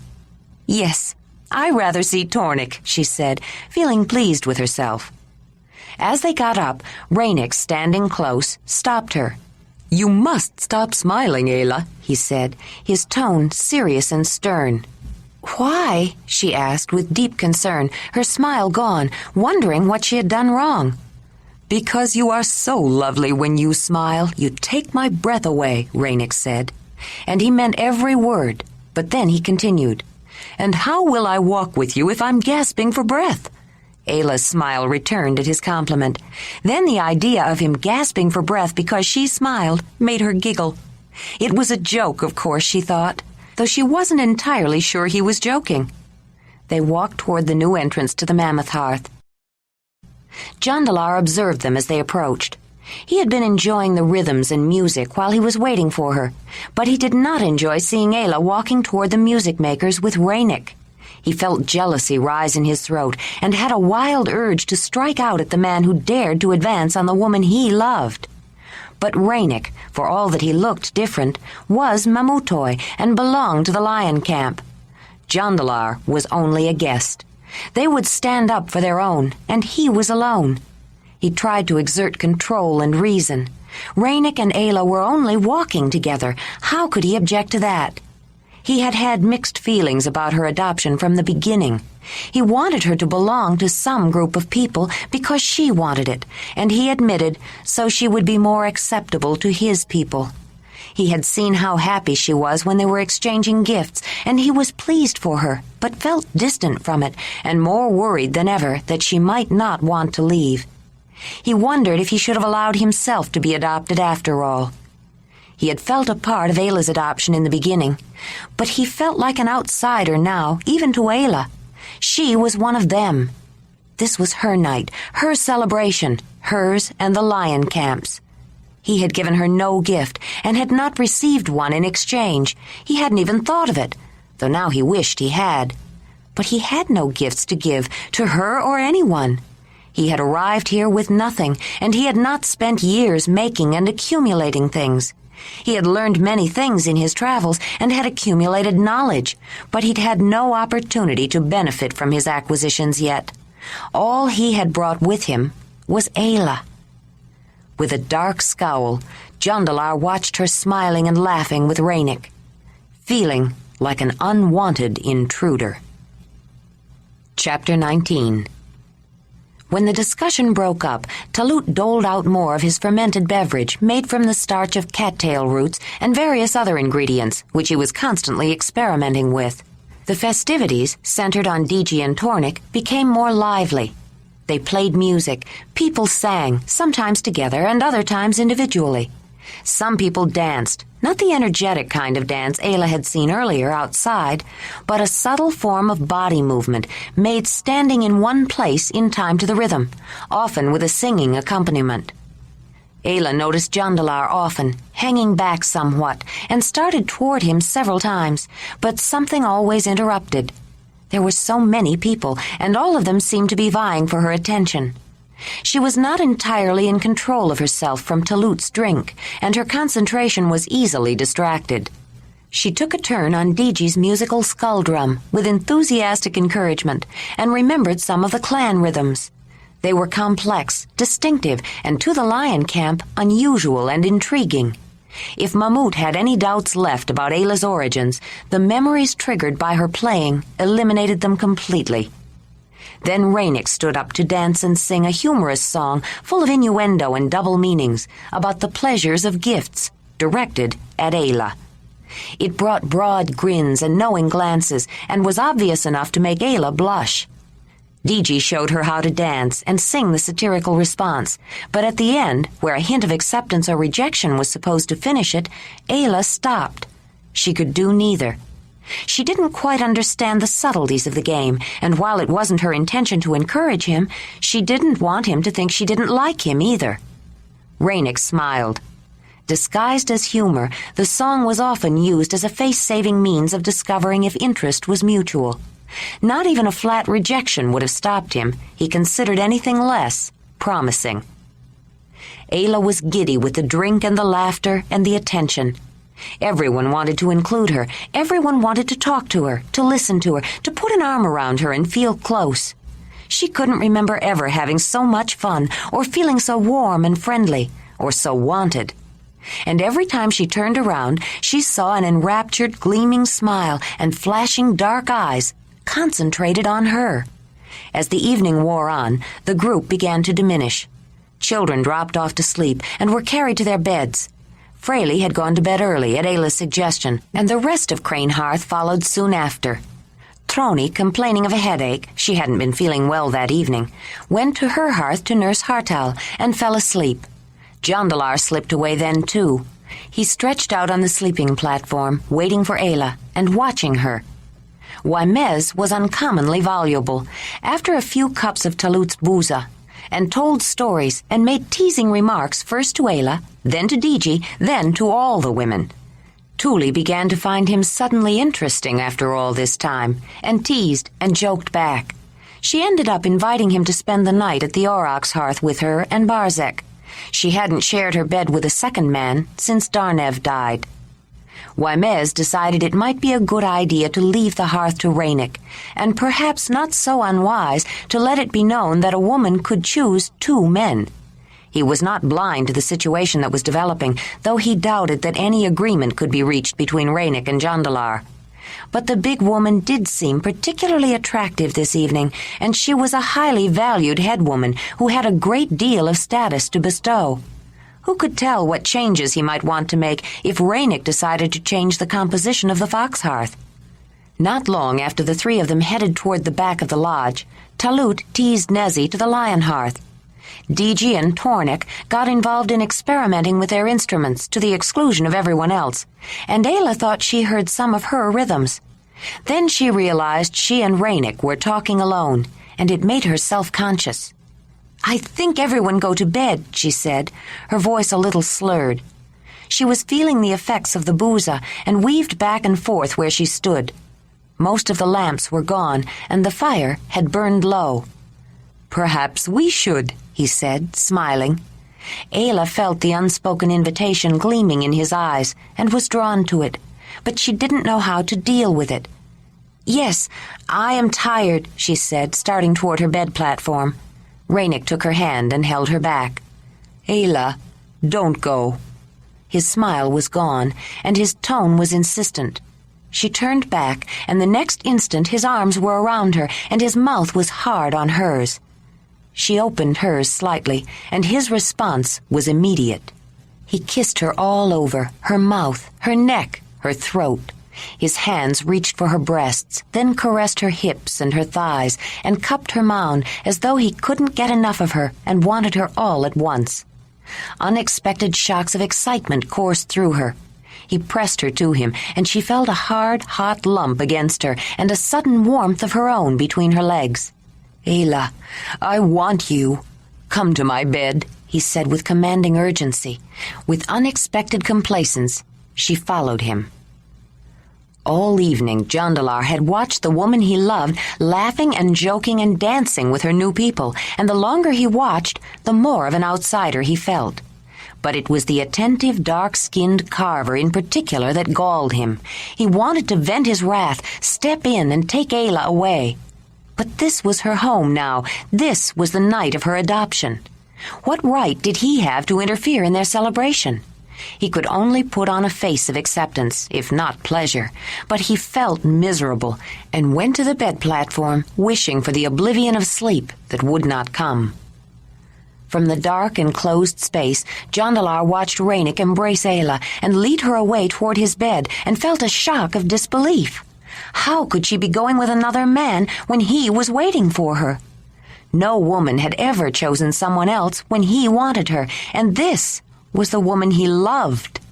He wanted to jump up, grab her away, and smash his fist into that smiling mouth. Then he imagined broken teeth and blood, and remembered the agony of shame and exile. These were not even his people. They would surely turn him out, and in the freezing cold night of the periglacial steppes, there was no place to go. And how could he go any place without his Ayla? But she had made the choice. She had chosen Ranec, and it was her right to choose anyone she wanted. Just because Jondalar was waiting didn't mean she had to go to him, and she hadn't. She chose a man of her own people, a Mamutoi man who sang and danced and flirted with her, and with whom she had laughed and had fun. Could he blame her? How many times had he chosen someone with whom he had laughed and had fun? But how could she do it? This was the woman he loved. How could she choose someone else when he loved her? Jondalar anguished and despaired. But what could he do? Nothing but swallow his bitter gorge of jealousy and watch the woman he loved follow another man to his bed. Ayla wasn't thinking clearly. Her mind was muddled from Talut's brew, and there was no question that she was attracted to Ranec, but those weren't the reasons she went with him. She would have gone no matter what. Ayla was brought up by the clan. She was taught to comply without question with any man who commanded her, who gave her the signal that he desired to copulate with her. If any man of the clan gave the signal to any woman, she was expected to render the service, just as she would bring him food or water. Though it was deemed a courtesy to request a woman's services of her mate, or the man she was usually associated with, first, it was not required, and would have been given as a matter of course. A man's mate was his to command, but not exclusively. The bond between a woman and a man was mutually beneficial, companionate, and often, after a time, affectionate. But to show jealousy or any strong emotion was unthinkable. It didn't make a man's mate any less his because she rendered a small service to someone else, and he didn't love the children of his mate any less. He assumed a certain responsibility for them in terms of care and training, but his hunting provided for his clan, and all food, gathered and hunted, was shared. Ranec had given Ayla what she had come to interpret as the signal of the others, a command to satisfy his sexual needs. Like any properly raised woman of the clan, it didn't even occur to her to refuse. She looked toward her bed platform once, but did not see the blue eyes full of shock and pain. It would have surprised her if she had.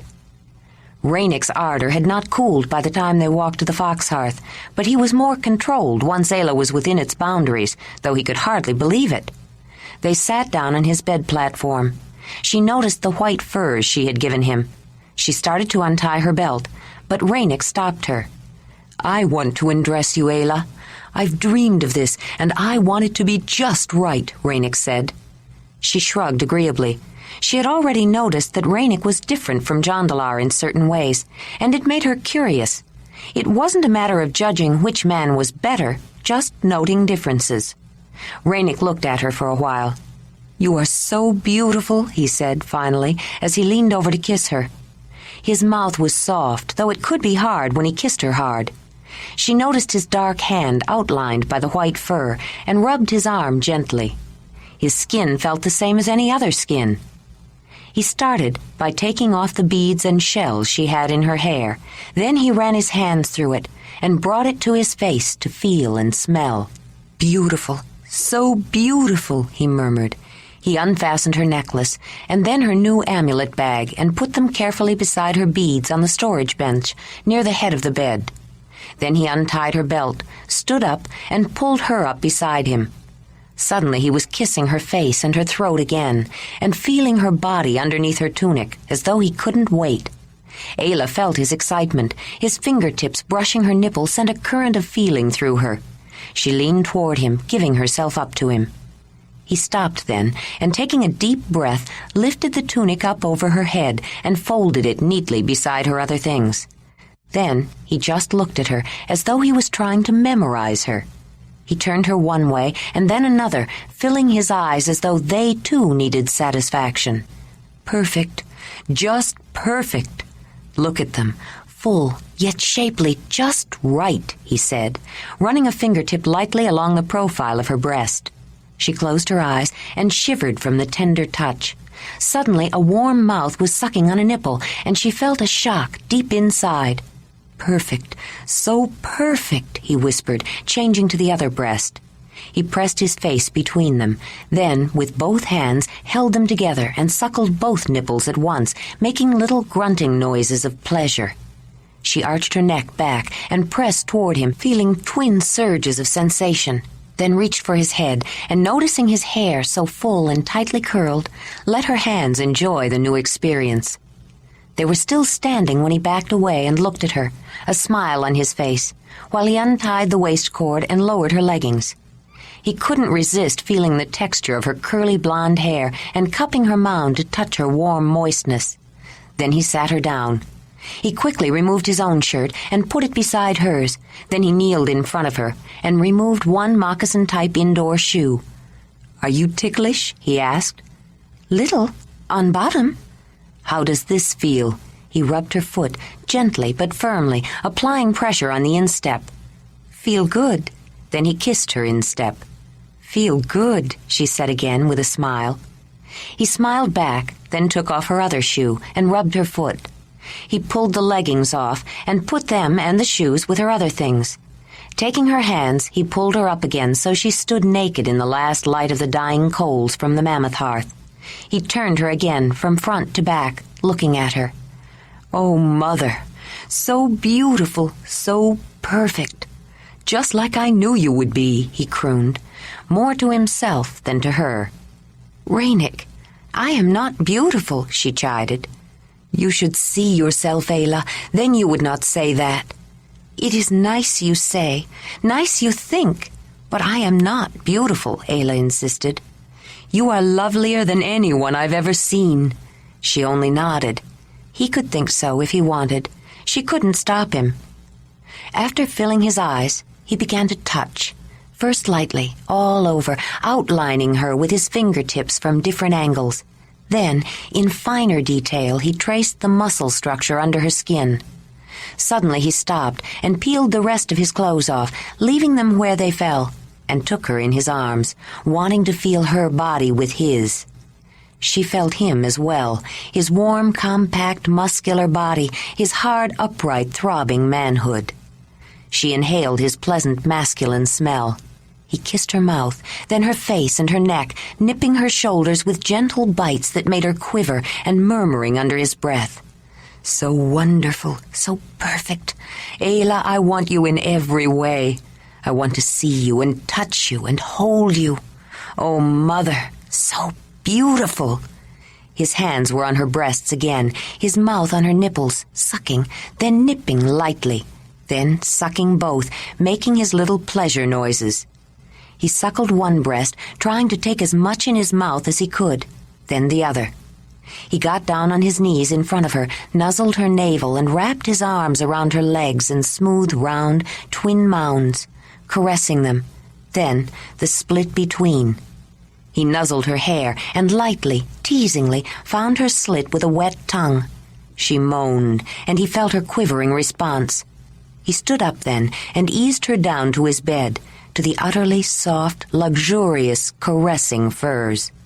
He crawled in beside her, kissed her with soft, biting lips, not teeth, suckled and nibbled her breasts, and with his hand fondled and rubbed the folds and crevices of her womanhood. She moaned and cried out as he seemed to touch every place at once.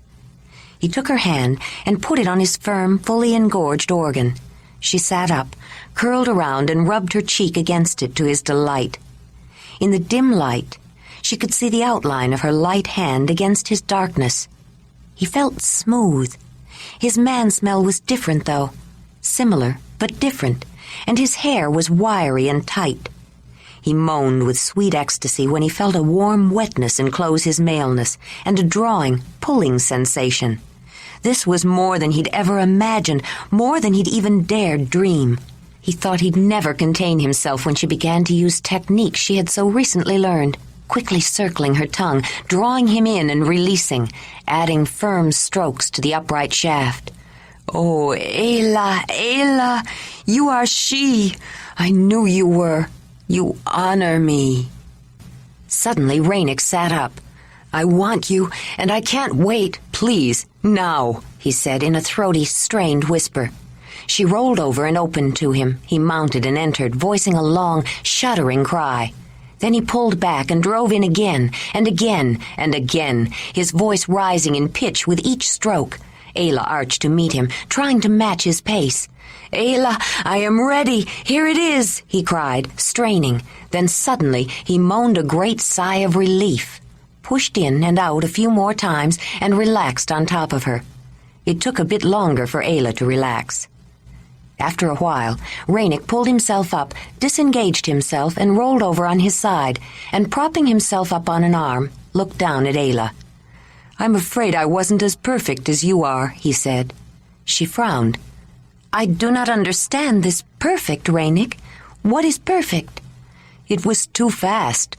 You are so wonderful, so perfect in what you do. I was ready too soon. I couldn't wait, and I think it wasn't as perfect for you, he said.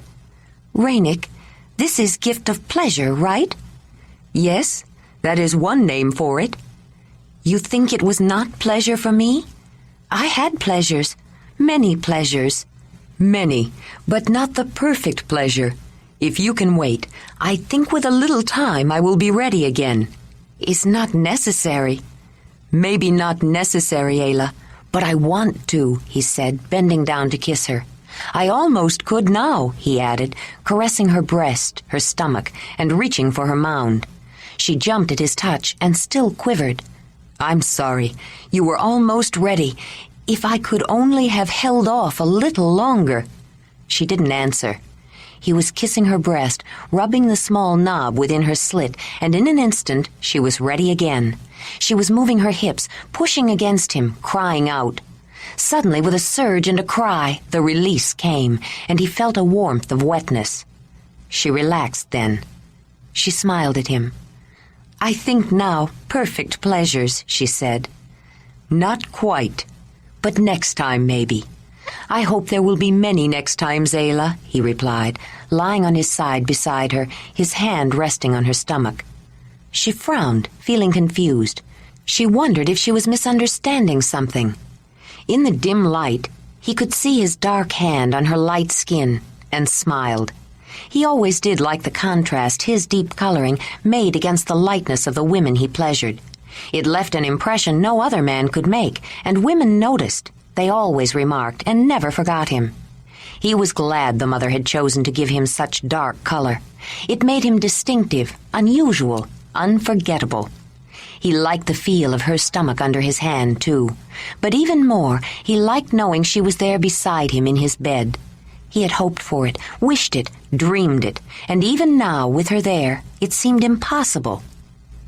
After a while, he moved his hand up to her breast, fondled a nipple, and felt it harden.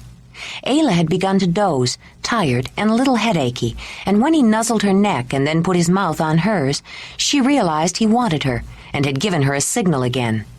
She felt a moment's annoyance, and for an instant felt an urge to refuse. It surprised her, almost shocked her, and brought her fully awake. He was kissing her neck, stroking her shoulder and arm, then feeling the fullness and roundness of her breast.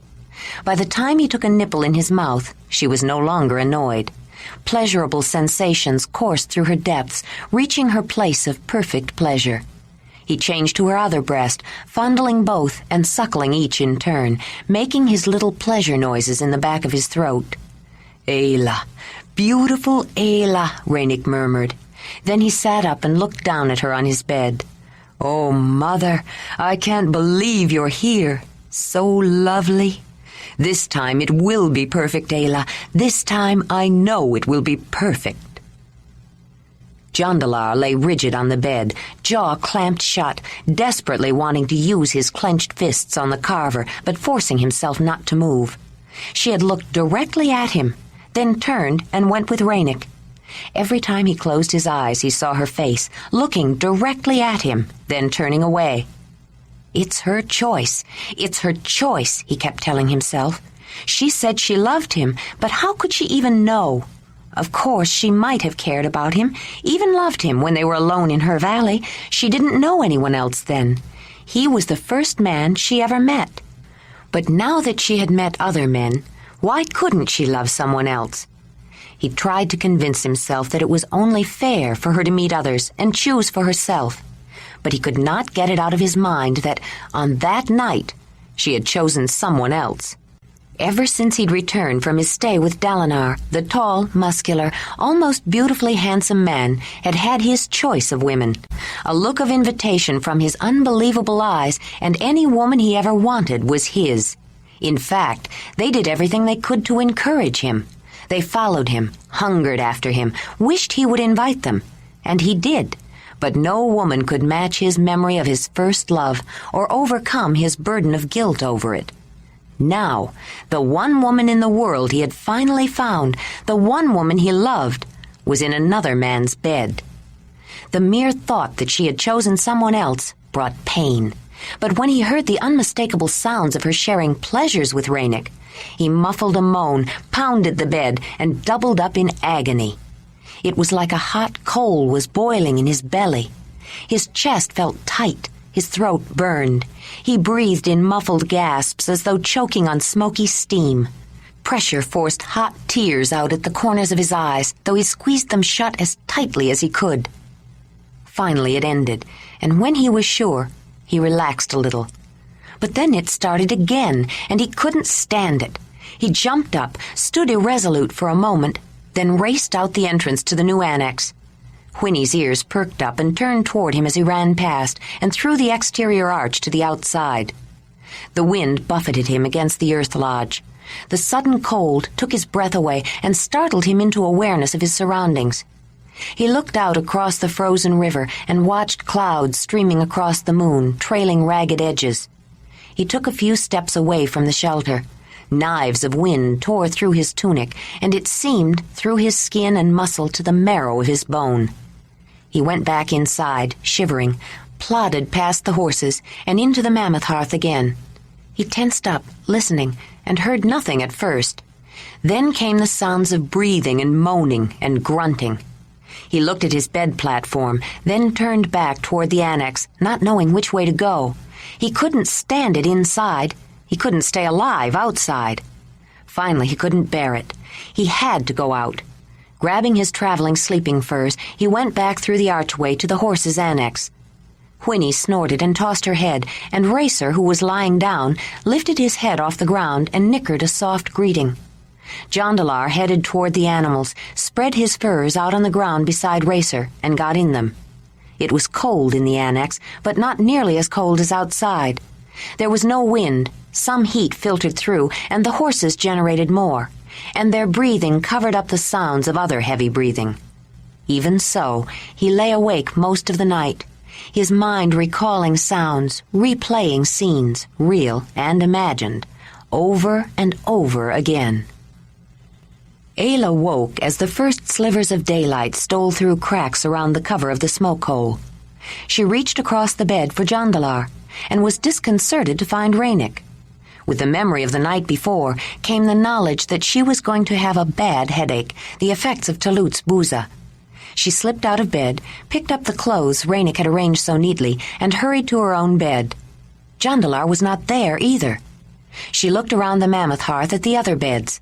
Digi and Tornik were sleeping in one, and she wondered if they had shared pleasures.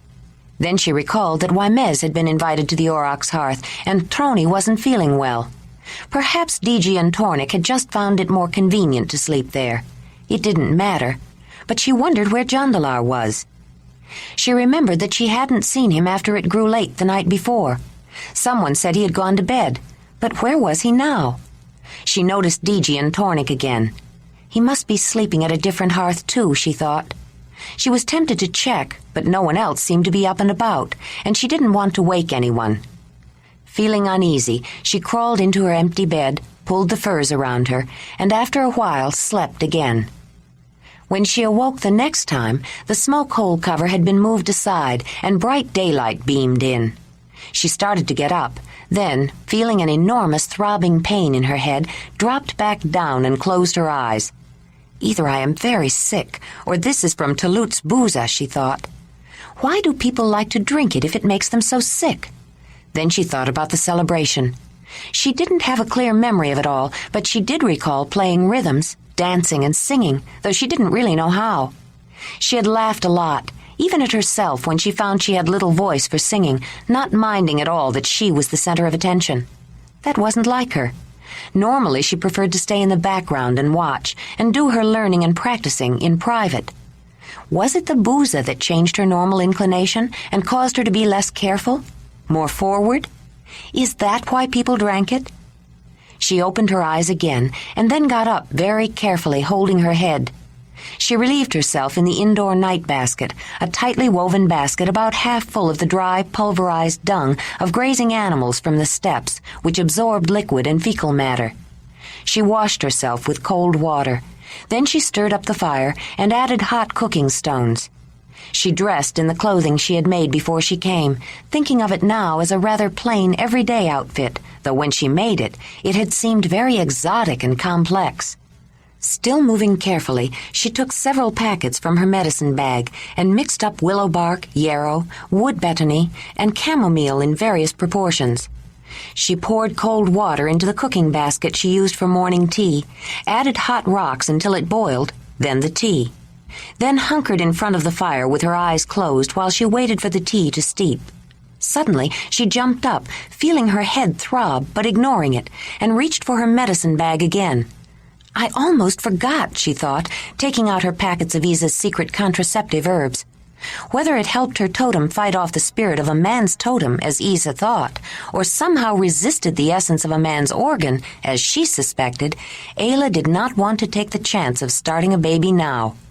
Everything was too unsettled. She had wanted a baby started by Jondalar, but while she was waiting for the tea, she began to wonder how a baby, who was a mixture of her and Ranec, would look. Like him? Like me? Or a little of both? Probably both, like Dirk and Rydag. They were mixtures. A dark son from Ranec would look different too, except, she thought with a trace of bitterness, no one would call him an abomination or think he was an animal. He would be able to talk and laugh and cry, just like everyone else. Knowing how Talut had appreciated her headache remedy the last time he drank his brew, Ayla made enough for several people. After she drank hers, she went out to look for Jondalar. The new annex leading out directly from the Mammoth Hearth was proving to be quite a convenience, and for some reason she was glad she didn't have to go through the Fox Hearth. The horses were outside, but as she walked through, she noticed Jondalar's traveling sleeping fur rolled up next to the wall and wondered, in passing, how it got there. As she pushed aside the drape and stepped through the second arch, she saw Talut, Waimez, and Mamut talking with Jondalar, whose back was to her. "How is head, Talut?" she asked as she approached. "Are you offering me some of your magic morning-after medicine?" "I have headache and make tea. There is more inside," she said, then turned to Jondalar with a full, happy smile now that she had found him. For an instant, her smile brought a like response, but just for an instant. Then his face clouded into a dark frown, and his eyes filled with a look she had never seen there before. Her smile left her.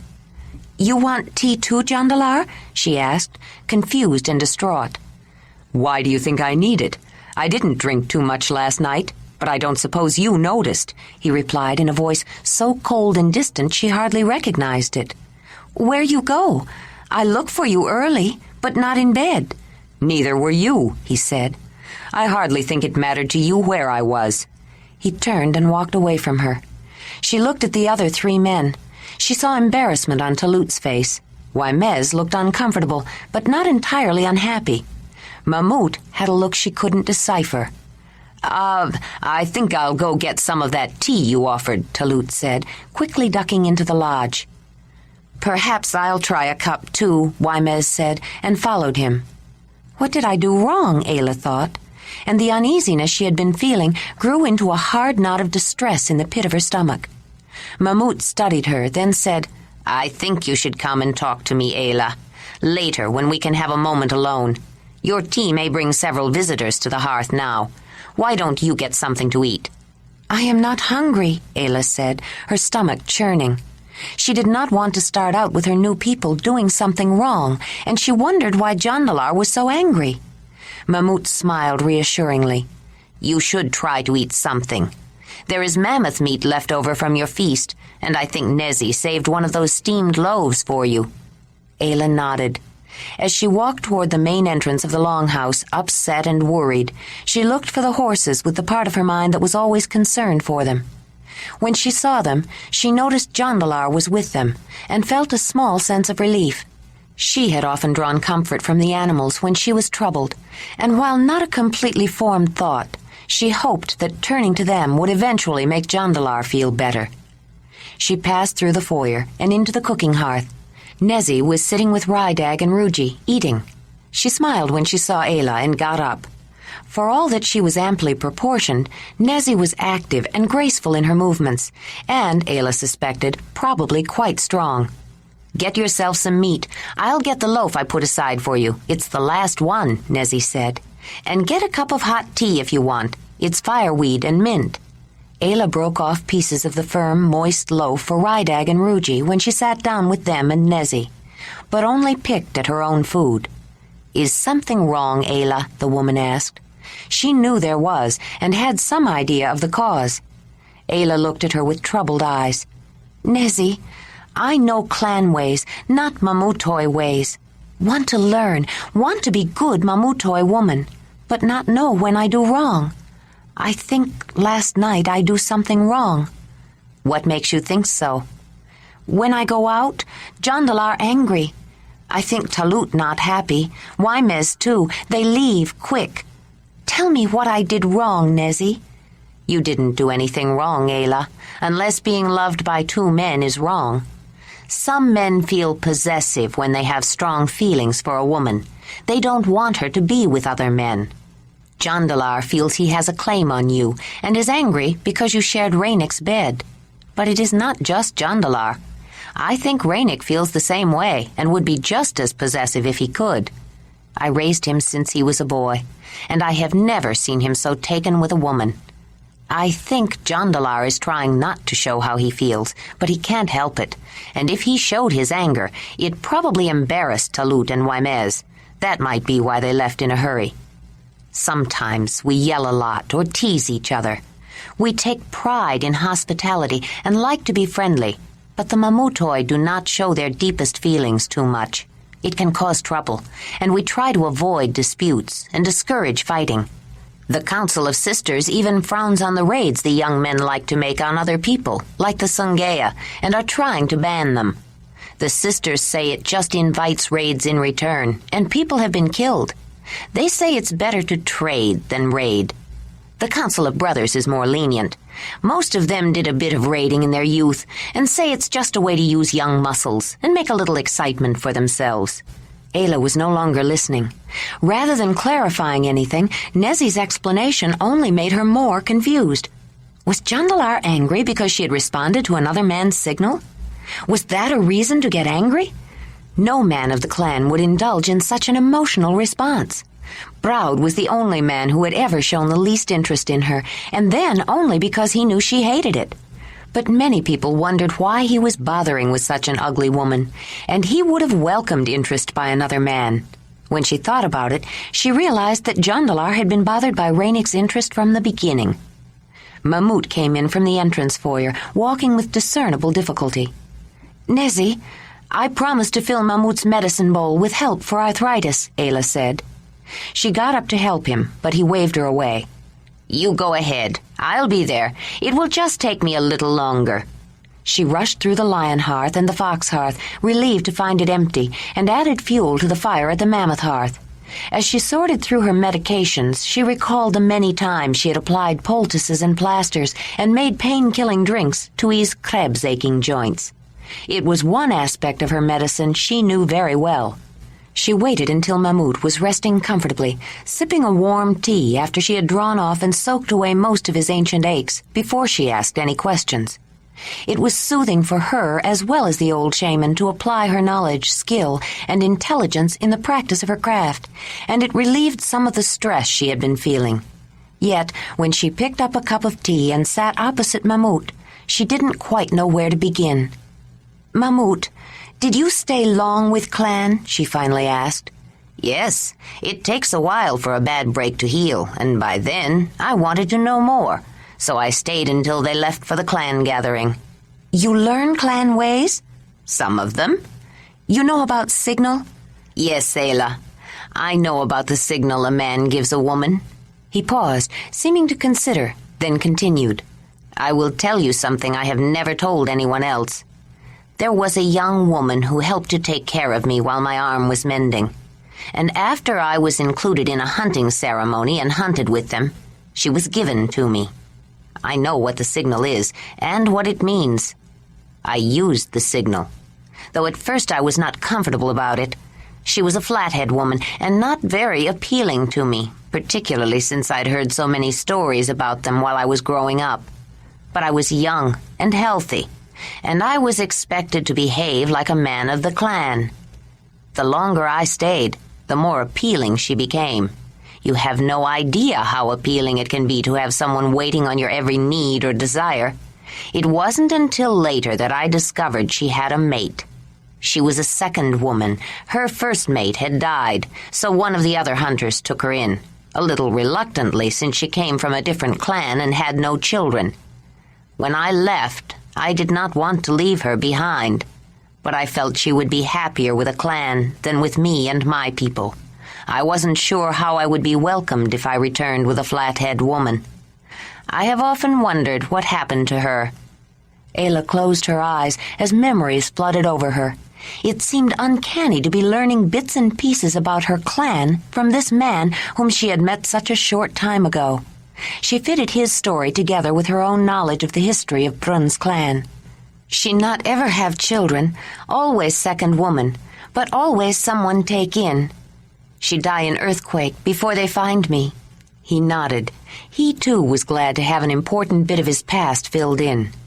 Mamut, Nezi say Jondalar angry because I share Ranec's bed. Is true? I think that's true.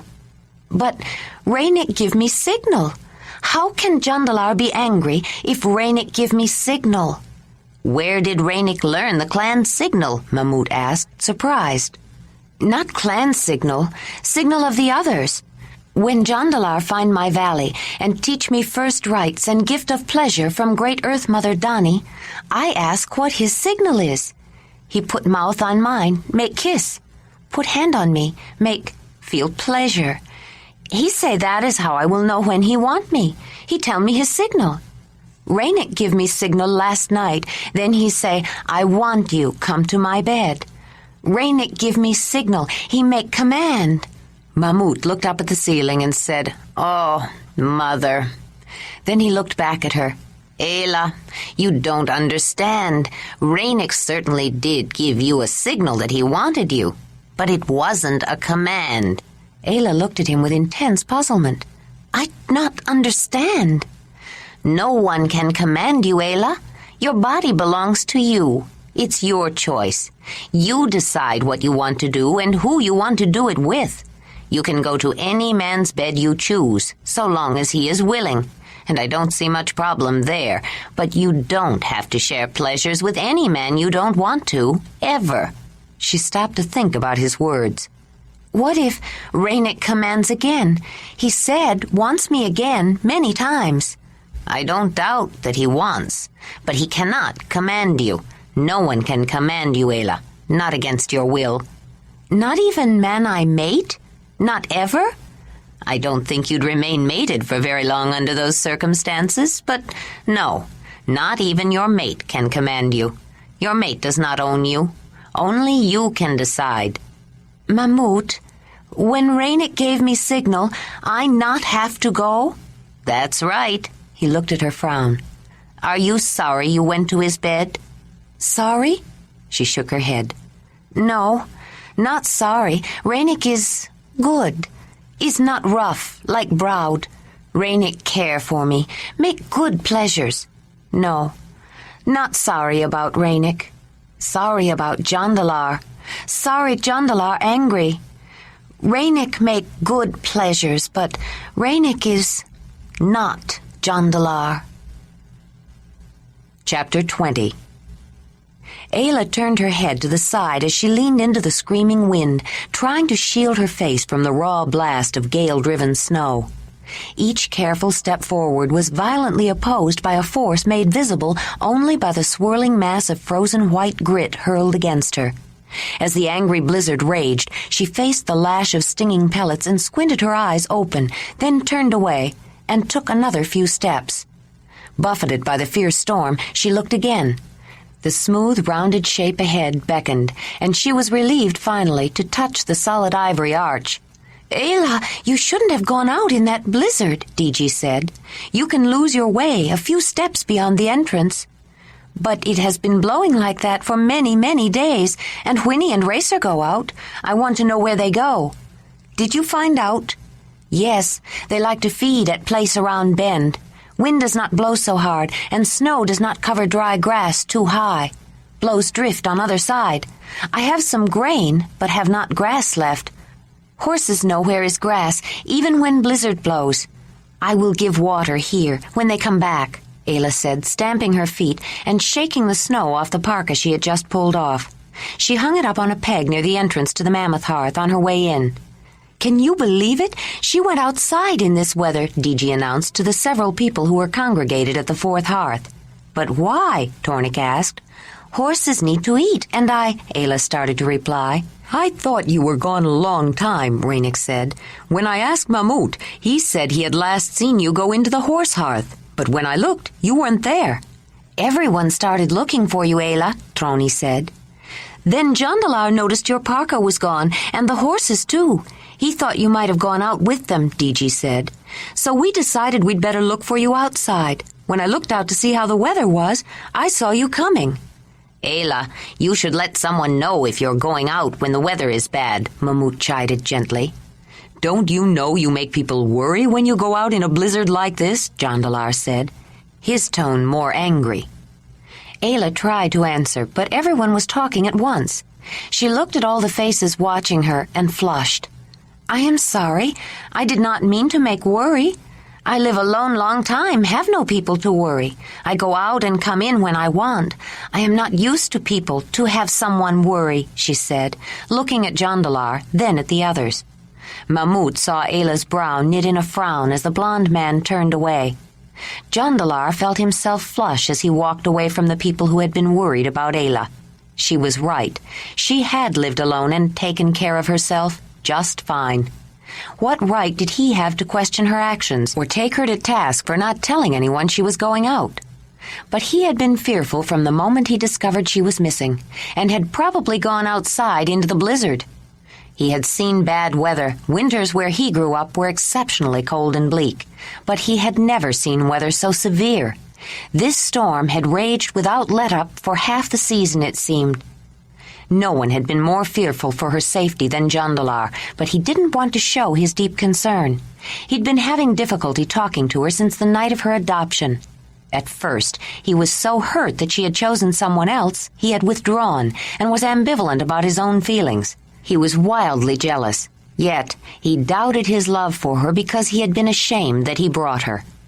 Ayla had not shared Ranec's furs again, but every night Jondalar was afraid she might. It made him tense and nervous, and he found himself staying away from the mammoth hearth until after she was in bed. When he did finally join her on their sleeping platform, he turned his back and resisted touching her, afraid he might lose control, afraid he might break down and beg her to love him. But Ayla didn't know why he was avoiding her. When she tried to talk to him, he answered in monosyllables or pretended to be asleep. When she put an arm around him, he was stiff and unresponsive. It seemed to her that he didn't like her anymore, especially after he brought separate furs to sleep in so he wouldn't feel the searing touch of her body next to his. Even during the day he stayed away from her. Waimez, Danug, and he had set up a flint working area in the cooking hearth, and Jondalar spent most of his waking hours there. He couldn't stand working with Waimez at the fox hearth across the passageway from the bed Ayla had shared with Ranec. After a while, when her friendly advances had been rebuffed too often, she became confused and hesitant and drew back from him. Only then did he finally begin to realize that the growing distance between them was his own doing, but he didn't know how to resolve it. As experienced and knowledgeable as he was about women, he had no experience with being in love. He found himself reluctant to tell her how he felt about her. He remembered young women following him around, declaring their strong feelings for him when he didn't feel strongly about them. It had made him uncomfortable, made him want to get away. He didn't want Ayla to feel that way about him, so he held back. Ranec knew they were not sharing pleasures. He was excruciatingly conscious of Ayla every moment, though he tried not to make it obvious. He knew when she went to bed and when she woke, what she ate, and with whom she spoke, and he spent as much time as he could at the hearth of the mammoth. Among those who gathered there, Ranec's wit, sometimes directed at one member or another of the lion camp, was often the cause of raucous laughter. He was scrupulously careful, however, never to denigrate Jondalar, whether Ayla was nearby or not. The visitor was aware of Ranec's way with words, but such cleverness had never been Jondalar's strong point. Ranec's compact muscularity and insouciant self-confidence had the effect of making the tall, dramatically handsome man feel like a big oaf. As the winter progressed, Jondalar and Ayla's unresolved misunderstanding kept getting worse. Jondalar was becoming afraid that he would lose her entirely to the dark, exotic, and engaging man. He kept trying to convince himself that he should be fair and let her make the choice, that he didn't have any right to make demands on her. But he stayed away because he didn't want to present her with a choice which would give her the opportunity to reject him. The Mamutoi did not seem disturbed by the harsh weather. They had plenty of food stored and busied themselves with their usual winter diversions, snug and secure inside their semi-subterranean longhouse. The older members of the camp tended to gather around the cooking hearth, sipping hot tea, telling stories, reminiscing, gossiping, and playing games of chance with pieces of carved ivory or bone when they were not busy on some project. The younger people congregated around the mammoth hearth, laughing and joking, singing songs and practicing musical instruments, though there was a great deal of intermixing among everyone, and the children were welcome everywhere. This was the time of leisure, the time to make and mend tools and weapons, utensils and jewelry, the time to weave baskets and mats, to carve ivory, bone, and antler, to make thongs, ropes, cords, and nets, and the time to make and decorate clothing. Ayla was interested in how the Mamutoi processed their leather, and especially how they colored it. She was also intrigued with the colored embroidery, quill, and beadwork. Decorated and sewn clothing was new and unusual to her. "You said you would show me how to make leather red after I make skin ready." "I think bison skin I am working on is ready," Ayla said. "All right, I'll show you," Diji said. "Let's see how it looks." Ayla went to the storage platform near the head of her bed and unfolded a complete hide and spread it out. It was incredibly soft to the touch, pliable, and nearly white. Diji examined it critically. She had watched Ayla's process without comment, but with great interest. First, Ayla had cut off the heavy mane close to the skin with a sharp knife. Then she beamed it, draped it over a large, smooth mammoth leg bone, and scraped it, using the slightly dulled edge of a flint flake. She scraped the inside to remove clinging bits of fat and blood vessels, and the outside against the lay of the hair, taking off the outer layer of skin, which included the grain of the leather as well. Diji would have rolled it up and left it near the fire for a few days, allowing it to begin to decay, to loosen the hair. When she was ready, the hair would come out, leaving behind the outer layer of skin, which would become the grain of the leather. To make the softer buckskin, as Ayla had done, she would have tied it to a frame to scrape off the hair and the grain. Ayla's next step incorporated a suggestion from Diji. After soaking and washing, Ayla had planned to rub fat into the hide to soften it, as she was accustomed to doing. But Diji showed Ayla how to make a thin gruel of the putrefying brains of the animal to soak the hide in instead. Ayla was both surprised and pleased at the results. She could feel the change in the hide, the softening and elasticity which the brain tissue imparted, even while she was rubbing it in. But it was after thoroughly wringing out the hide that the work began. It had to be pulled and stretched constantly while it was drying, and the quality of the finished leather depended upon how well the hide was worked at this stage. "You do have a good hand for leather, Ayla. Bison hide is heavy, and this is so soft. It feels wonderful. Have you decided what you want to make out of it?" "No," Ayla shook her head. "But I want to make leather red. What do you think? Footwear?" "It's heavy enough for it, but soft enough for a tunic. Let's go ahead and color it. You can think about what to make with it later," Diji said, and as they walked toward the last hearth together, she asked, "What would you do with that hide now, if you were not going to color it?" "I would put over very smoky fire, so leather will not get stiff again, if it gets wet from rain or even from swimming," Ayla said. Diji nodded. "That's what I would do, too. But what we are going to do to the hide will make the rain slide off." They passed by Crosy when they walked through the crane hearth, which reminded Ayla of something she had been meaning to ask about. "Diji, do you know how to make leather white, too, like tunic Crosy wear? I like red, but after that I would like to learn white. I think I know someone who would like white." "White is hard to do, hard to get leather really snowy white. I think Crosy could show you better than I could. You would need chalk. Guamez might have some. Flint is found in chalk, and usually the pieces he gets from the mine up north have a covering of chalk on the outside," Diji said. The young women walked back to the mammoth hearth with some small mortars and pestles and several lumps of red ochre coloring material in various shades. Diji set some fat to melting over the fire, then arrayed the colored bits of material around Ayla.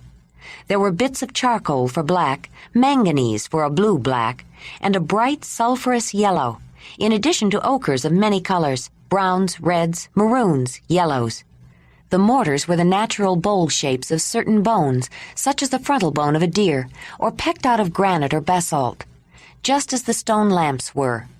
Pestles were shaped out of hard ivory or bone, except one, which was an elongated natural stone. "What shade of red do you want, Ayla? Deep red, blood red, earth red, yellow red? That's sort of a sun color." Ayla didn't know she would have so many choices. "I don't know. Red, she replied. DG studied the colors. "I think if we take this one," she said, picking up a piece that was a rather bright earth red, "and add a little yellow to it to bring out the red more, it might be a color you would like." She put the small lump of red ochre in the stone mortar and showed Ayla how to grind it very fine, then had her grind up the yellow color in a separate bowl. In a third bowl, DG mixed the two colors until she was satisfied with the shade. Then she added the hot fat, which changed the color and brightened it to a shade that made Ayla smile. "Yes, that is red. That is nice red," she said. Next, DG picked up a long deer rib which had been split lengthwise so that the porous inner bone was exposed at the convex end. Using the rib burnisher with the spongy side down, she picked up a dab of the cooled red fat and rubbed the mixture into the prepared bison skin, pressing hard as she held the hide in her hand. As she worked the mineral coloring into the pores of the material, the leather acquired a smooth sheen. On leather with grain, the burnishing tool and coloring agents would have given it a hard, shiny finish. After watching a while, Ayla picked up another rib bone and copied DG's technique. DG watched her, offered a few corrections. When a corner of the hide was finished, she stopped Ayla for a moment. "Look," she said, sprinkling a few drops of water on the hide as she held up the corner. "It runs off, see?" The water beaded up and ran down, leaving no mark on the impervious finish. "Have you decided what you're going to do with your red piece of leather yet?" Nezzy asked. "No," Ayla said. She had unfolded the full bison hide to show Ranec and to admire it herself again. It was hers because she had dressed and treated the hide, and she had never owned so much of anything that was red, and the leather had turned out to be remarkably red. "Red was sacred to Clan. I would give to Kreb if I could. It is the brightest red I think I have ever seen. You would certainly see someone coming for a long way wearing that." "It is soft, too," Ranec signed. He often came to the Mammoth Hearth to visit with her, and she welcomed him. "DG showed me how to make soft with brain first," Ayla said, smiling at her friend. "I used fat before. Hard to do, and stains sometimes. Better using brain of bison." She paused with a thoughtful expression, then asked, "Will work for every animal, DG?" Then, when DG nodded, "How much brain should use? How much for reindeer? How much for rabbit?" "Moot, the Great Mother, in her infinite wisdom," Ranec replied instead, with a hint of a grin, "always gives just enough brains to each animal to preserve its hide." Ranec's soft, guttural chuckle puzzled Ayla for a moment. Then she smiled. "Some have enough brains, do not get caught?" Ranec laughed, and Ayla joined him, pleased with herself for understanding the joke hidden in the meaning. She was becoming much more comfortable with the language. Jondalar, just walking into the Mammoth Hearth and seeing Ayla and Ranec laughing together, felt his stomach churn into a knot. Mamut saw him close his eyes as though in pain. He glanced at Nezzy and shook his head. Danug, who had been following behind the visiting flint worker, watched him stop, clutch a post, and drop his head. The feelings of Jondalar and Ranec for Ayla and the problem that was developing because of them was apparent to all, though most people did not acknowledge it. They didn't want to interfere, hoping to give the three of them room to work it out for themselves. Danug wished he could do something to help, but he was at a loss. Ranec was a brother, since Nezzy had adopted him, but he liked Jondalar and felt empathy for his anguish. He, too, had strong, if undefined, feelings for the beautiful new member of the lion camp. Beyond the inexplicable flushes and physical sensations when he was near her, he felt an affinity with her. She seemed to be as confused about how to handle the situation as he often felt about the new changes and complications in his life. Jondalar took a deep breath and straightened up, then continued into the area. Ayla's eyes followed him as he walked over to Mamut and handed him something. She watched them exchange a few words, then Jondalar left, quickly, without saying a word to her. She had lost the thread of the conversation going on around her, and when Jondalar left, she hurried to Mamut, not hearing the question Ranec had asked her, or seeing the fleeting look of disappointment on his face. He made a joke, which she also did not hear, to cover his dismay. But Nezzy, who was sensitive to the subtle nuances of his deeper feelings, noticed the hurt in his eyes, and then saw him set his jaw and square his shoulders with resolution. She wanted to advise him, to give him the benefit of her experience and the wisdom of her years, but she held her tongue. They must work out their own destiny, she thought.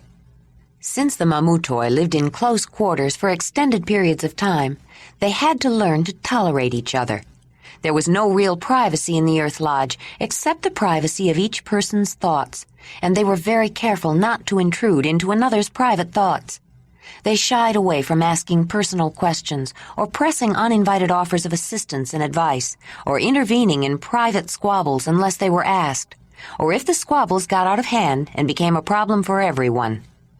Instead, if they saw a troubling situation developing, they quietly made themselves available and waited with patience and forbearance until a friend was wanted to discuss worries, fears, and frustrations. They were not judgmental or highly critical, and they imposed few restrictions on personal behavior if it did not hurt or seriously disturb others. A solution to a problem was one that worked and satisfied everyone involved. They were gentle with each other's souls.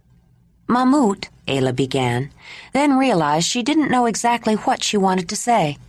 I think now is good time to make medicine for arthritis." "I would not object," the old man said, smiling. "I have not had as comfortable a winter in many years. If for no other reason, I am glad you are here, Ayla.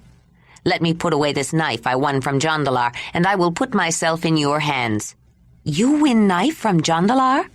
"Crozy and I were wagering with the knuckle bones. He was watching and looked interested, so I invited him to play. He said he would like to, but he had nothing to wager. I told him as long as he had his skill, he always had something, and said I'd bet against a special knife that I wanted to be made in a certain way. He lost. He should know better than to wager against one who serves," Mamut chuckled. "Here's the knife." Ayla nodded. His answer satisfied her curiosity, but she wished someone could tell her why Jondalar didn't want to talk to her. The group of people who had been admiring Ayla's red leather hide broke up and left the Mammoth Hearth, except for Ranec, who joined Ayla and Mamut. There was something comforting about watching her treat the old shaman. He settled himself on a corner of the bed platform. "I will make hot poultice for you first," she said, and began to mix ingredients in a wooden bowl. Mamut and Ranec watched her measuring, mixing, heating water. "What do you use in the poultice?" Mamut asked. "I do not know your words for plants." "Describe them to me. Maybe I can tell you. I know a few plants and some remedies. I've had to learn some." "One plant grows higher than knee," Ayla explained, thinking about the plant carefully. "Has big leaves, not bright green, like dust on them. Leaves grow together with stem first, then get big, then come to point at end. Underleaf, soft like fur.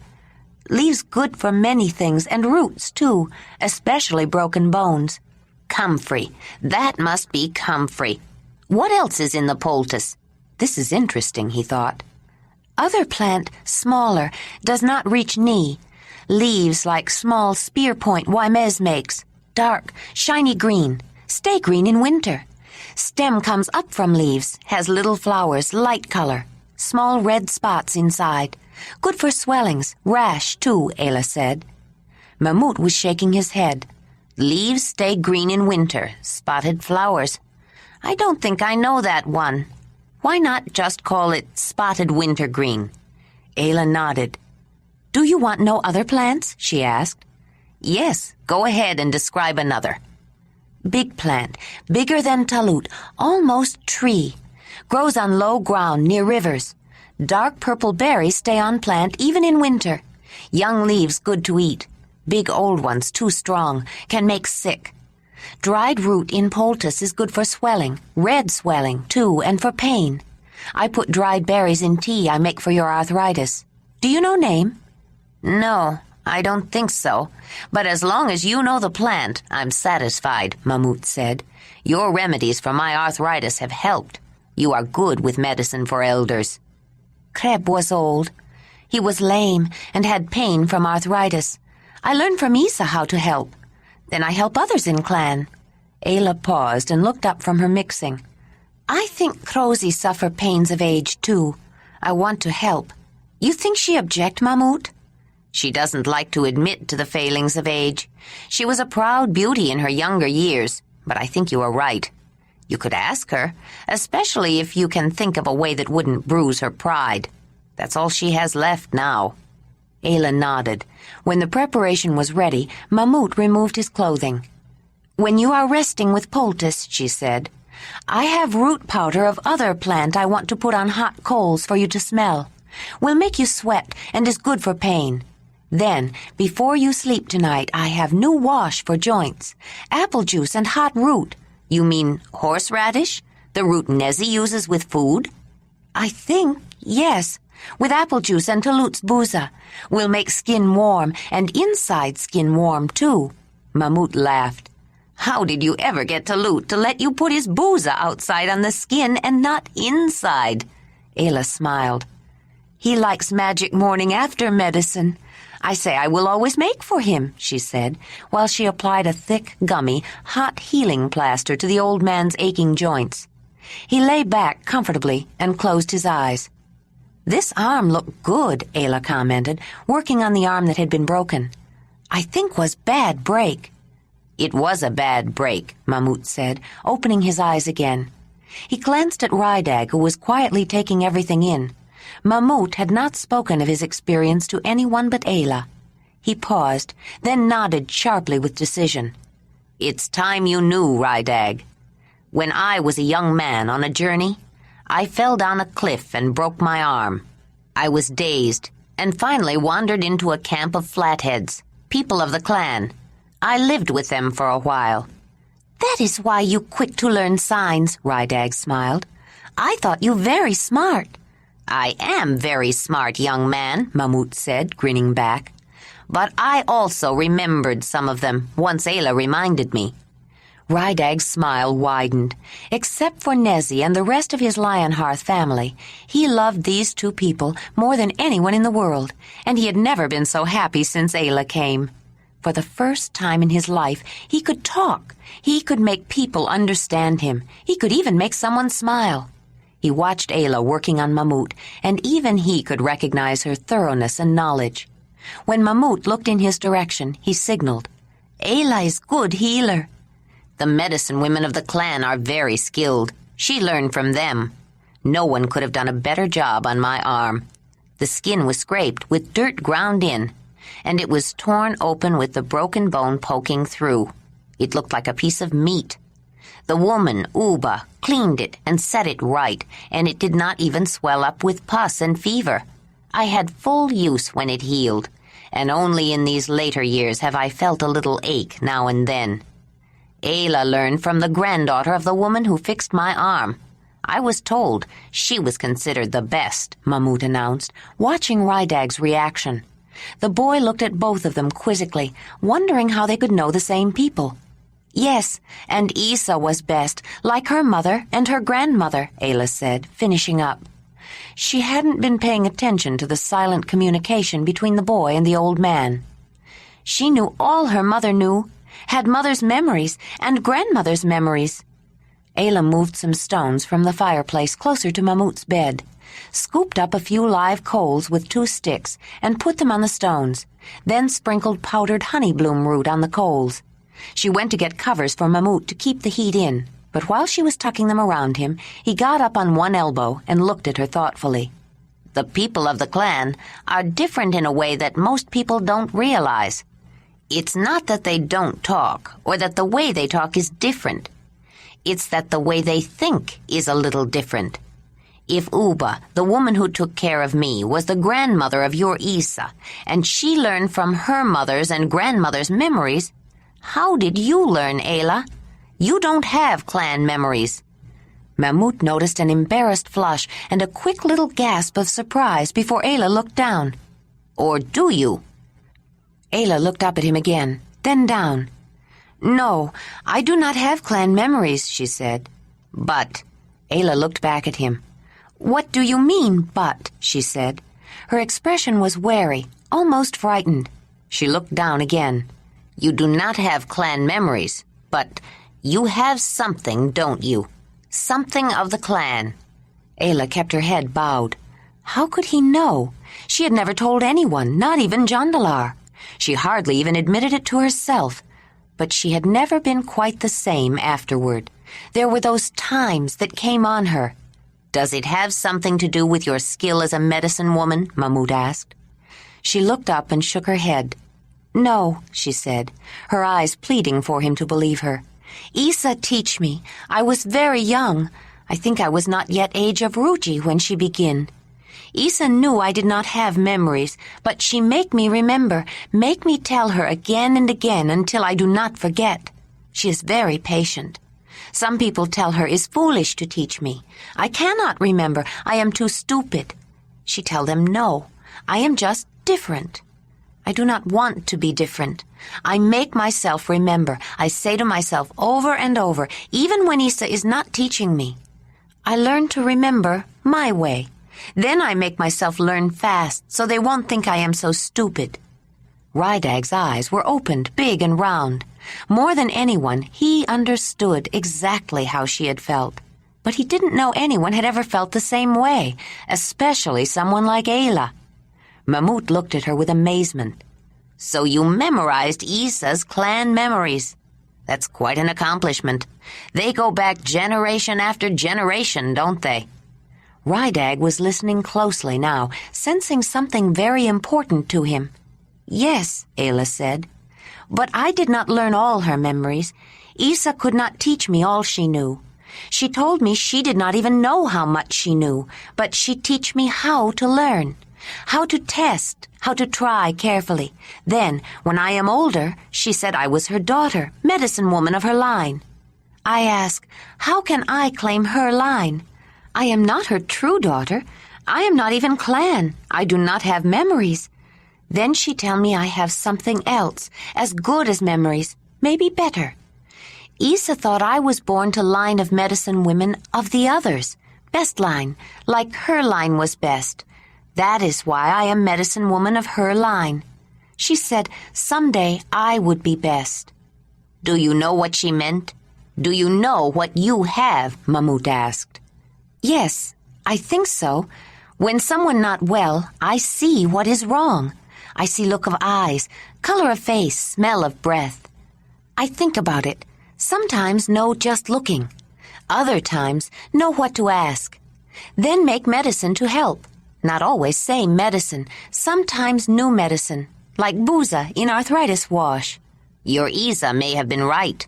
The best healers have that gift," the Mamut said. Then a thought occurred to him, and he continued. "I have noticed one difference between you and the healers I know, Ayla. You use plant remedies and other treatments to heal. Mamutoi healers call upon the assistance of the spirits as well." "I do not know world of spirits. In clan, only Mogurs know. When Isa want help of spirits, she ask Kreb." The Mamut stared hard into the eyes of the young woman. "Ayla, would you like to have the help of the spirit world?" "Yes, but I have no Mogur to ask." "You don't have to ask anyone. You can be your own Mogur." "Me? A Mogur? But I am a woman. A woman of the clan cannot be a Mogur," Ayla said, stunned at the suggestion. "But you are not a woman of the clan. You are Ayla of the Mamutoi. You are a daughter of the Mammoth Hearth. The best Mamutoi healers know the ways of the spirits. You are a good healer, Ayla. But how can you be the best if you cannot ask the help of the spirit world?" Ayla felt a great knot of anxiety tighten in her stomach. She was a medicine woman, a good medicine woman, and Isa said someday she would be the best. Now Mamut said she could not be the best without the help of the spirits, and he must be right. Isa always asked Kreb to help, didn't she? But I do not know world of spirits, Mamut, Ayla said, feeling desperate, almost panicky. Mamut leaned close to her, sensing the moment was right, and drawing from some inner source a power to compel. Yes, you do, he said. His tone was commanding. Don't you, Ayla? Her eyes flew open in fear. I do not want to know spirit world, she cried. You only fear that world because you don't understand it. I can help you to understand it. I can help you to use it. You were born to the hearth of the mammoth, born to the mysteries of the mother, no matter where you were born or where you go. You cannot help yourself. You are drawn to it, and it seeks you. You cannot escape it. But with training and understanding, you can control it. You can make the mysteries work for you. Ayla, you cannot fight your destiny, and it is your destiny to serve the mother. I am medicine woman. That is my destiny. Yes, that is your destiny, to be a medicine woman. But that is serving the mother, and someday you may be called to serve in another way. You need to be prepared. Ayla, you want to be the best medicine woman, don't you? Even you know that some sickness cannot be healed by medicines and treatments alone. How do you cure someone who no longer wants to live? What medicine gives someone the will to recover from a serious accident? When someone dies, what treatment do you give the ones left behind? Ayla bowed her head. If someone had known what to do for her when Isa died, she might not have lost her milk and had to give her son to the other women with babies to nurse. Would she know what to do if that happened to someone she was taking care of? Would knowledge of the spirit world help her to know what to do? Ranec was watching the tense scene, knowing he had been forgotten for the moment. He was afraid to move, afraid it would distract them from something very important, though he wasn't sure what it was. Ayla, what is it you fear? What happened to make you turn away? Tell me about it, Mamut said, his voice persuasively warm. Ayla got up suddenly. She picked up the warm furs and tucked them around the old shaman. Must cover. Keep warm for poultice to work, she said, obviously distracted and upset. Mamut lay back, allowed her to complete her treatment of him without objection, realizing she needed time. She began to pace, nervous and agitated, her eyes unfocused, staring into space or at some internal scene. She spun around and faced him.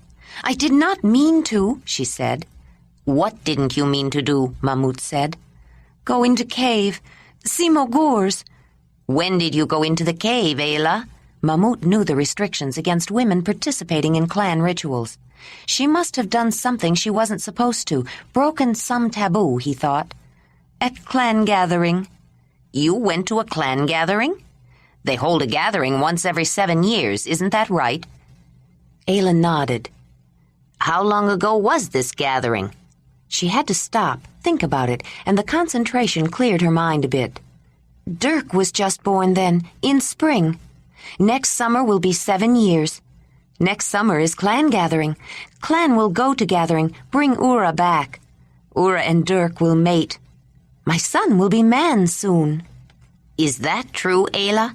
He will be only 7 years when he mates? Your son will be a man so young? Mamut asked. No, not so young. Maybe 3-4 more years. He is like Druez, not yet man. But mother of Ura asked me for Dirk, for Ura. She is child of mixed spirits too. Ura will live with Brun and Ebra. When Dirk and Ura old enough, we'll mate. Ranec stared at Ayla in disbelief. He didn't entirely understand all the implications, but one thing seemed certain. She had a son, mixed, like him, who lived with a clan. What happened at the clan gathering 7 years ago, Ayla? Mamut asked, not wanting to let it drop when he had seemed so close to getting an agreement from Ayla to begin training, although she had brought up some intriguing points he would like to ask her about. He was convinced that it was not only important, it was essential for her own sake. Ayla closed her eyes with a pained expression. Isa is too sick to go. She tell Brun I am medicine woman.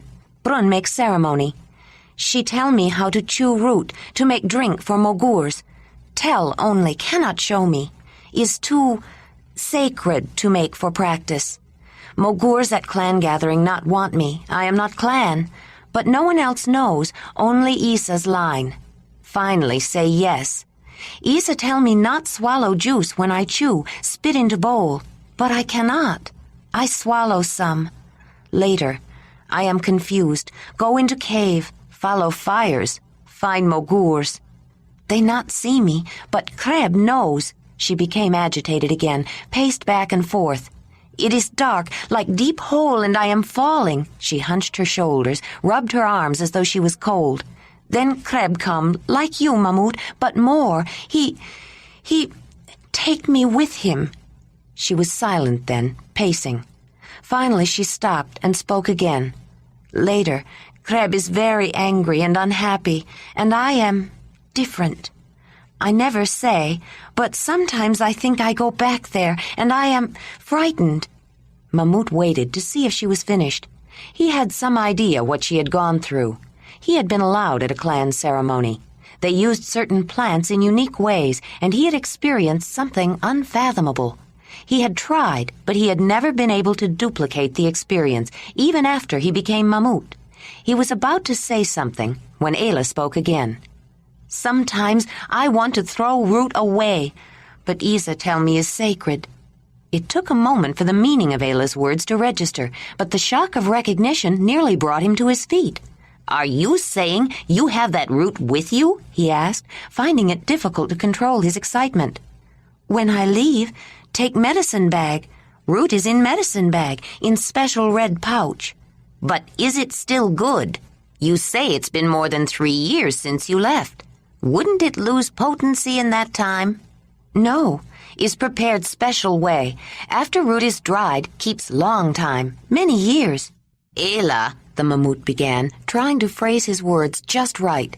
It could be very fortunate that you have it still. You know, the best way to overcome a fear is to face it. Would you be willing to prepare that root again, just for you and me? Ayla shivered at the thought. I do not know, Mamut. I do not want to. I am frightened. I don't mean right away, he said. Not until you have had some training and are prepared for it, and it should be a special ceremony, with deep meaning and significance. Perhaps the spring festival, the beginning of new life. He saw her shake again. It's up to you. But you do not have to decide now. All I ask is that you allow me to begin training and preparation. When spring comes, if you don't feel ready, you can say no. What is training? Ayla asked. First, I would want you to learn certain songs and chants and how to use the mammoth skull. Then there is the meaning of certain symbols and signs. Rydag watched her close her eyes and frown. He hoped she would agree. He had just learned more about his mother's people than he ever knew, but he wanted to learn more. If Mamut and Ayla planned a ceremony with clan rituals, he was sure he would. When Ayla opened them, her eyes looked troubled, but she swallowed hard and then nodded. Yes, Mamut. I try to face fear of spirit world, if you will help me.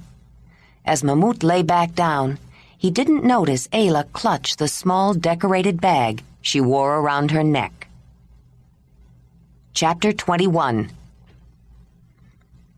Hoo, that's 3, Crosy cried out, chuckling shrewdly as she counted the discs with a marked side up that had been caught in the shallow woven bowl. Your turn again, Nezzy said. They were sitting on the floor beside the circular pit of dry loess soil, which Talut had used to map out a hunting plan. You still have 7 to go. I'll bet 2 more. She made 2 more lines on the smoothed surface of the drawing pit. Crosy picked up the wicker bowl and shook the 7 small ivory discs together. The discs, which bellied out slightly so that they rocked when they were on a flat surface, were plain on one side. The other side was carved with lines and colored. Keeping the wide, shallow bowl near the floor, Crosy flipped the discs into the air. Then, moving it smartly across the red-bordered mat that outlined the boundaries of the playing area, she caught the discs in the basket. This time, 4 of the discs had their marked side up, and only 3 were plain. Look at that! 4! Only 3 to go. I'll wager 5 more. Ayla, sitting on a mat nearby, sipped tea from her wooden cup and watched the old woman shake the discs together in the bowl again.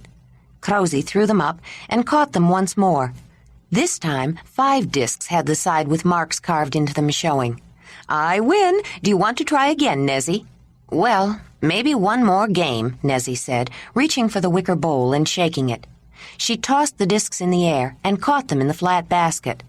"There's the black eye," Crosy cried, pointing to a disc that had turned up a side which was colored black. "You lose. That makes 12 you owe me. Do you want to play another game?" "No, you're too lucky today," Nezzy said, getting up. "How about you, Ayla?" Crosy said. "Do you want to play a game?" "I am not good at that game," Ayla said. "I do not catch all the pieces sometimes." She had watched the gaming many times as the bitter cold of the long season deepened, but had played little, and then only for practice. She knew Crosy was a serious player who did not play for practice and had little patience with inept or indecisive players. "Well, how about knucklebones? You don't need any skill to play that." "I would play, but I do not know what to bet," Ayla said. "Nezzy and I play for marks and settle it out later." "Now or later, I do not know what to bet." "Certainly you have something you can wager," Crosy said, somewhat impatient to get on with the game. "Something of value." "And you wager something of same value?" The old woman nodded brusquely. "Of course." Ayla frowned with concentration.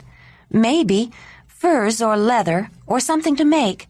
"Wait, I think I know something. Jondalar played with Mamut and bet skill. He made special knife when he lost. Is skill good to bet, Crosy?" "Why not?" she said. "I'll mark it here," Crosy said, smoothing the dirt with the flat side of the drawing knife. The woman picked up 2 objects from the ground beside her and held them out, one in each hand. "We'll count 3 marks to a game. If you guess right, you get a mark. If you guess wrong, I get a mark. The first one to get 3 wins the game." Ayla looked at the 2 metacarpal bones of a muskox, which she held. One painted with red and black lines, the other plain. "I should pick the plain one. That is right?" she asked. "That is right," Crosy said, a crafty gleam in her eye. "Are you ready?"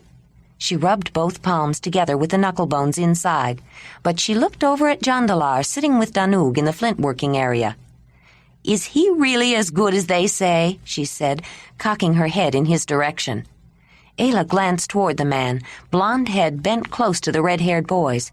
When she looked back around, Crosy had both hands behind her back. "Yes, Jondalar is good," she said. Had Crosy purposely tried to direct her attention elsewhere, to distract her? She wondered. She looked at the woman carefully, noticing the slight tilt of her shoulders, the way she held her head, the expression on her face. Crosy brought her hands in front of her again and held them out, each closed into a fist around a bone. Ayla studied the wrinkled face, which had become blank and unexpressive, and the white-knuckled, arthritic old hands. Was one hand pulled in just a trifle to her chest? Ayla picked the other. "You lose," Crosy gloated, as she opened the hand to show the bone marked with red and black. She drew a short line in the drawing pit. "Are you ready to try again?" "Yes," Ayla said.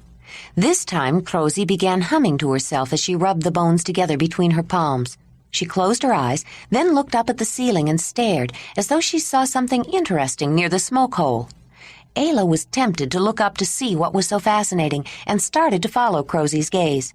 Then, remembering the cunning trick that had been used to divert her attention before, she quickly looked back, in time to see the crafty old woman glance between her palms as she snatched her hands behind her back. A knowing smile of grudging respect flitted across the old face. The movement of her shoulders and arm muscles gave the impression of movement between the hidden hands. Did Crosy think Ayla had glimpsed one of the bones, and was she exchanging the pieces? Or did Crosy just want her to think so?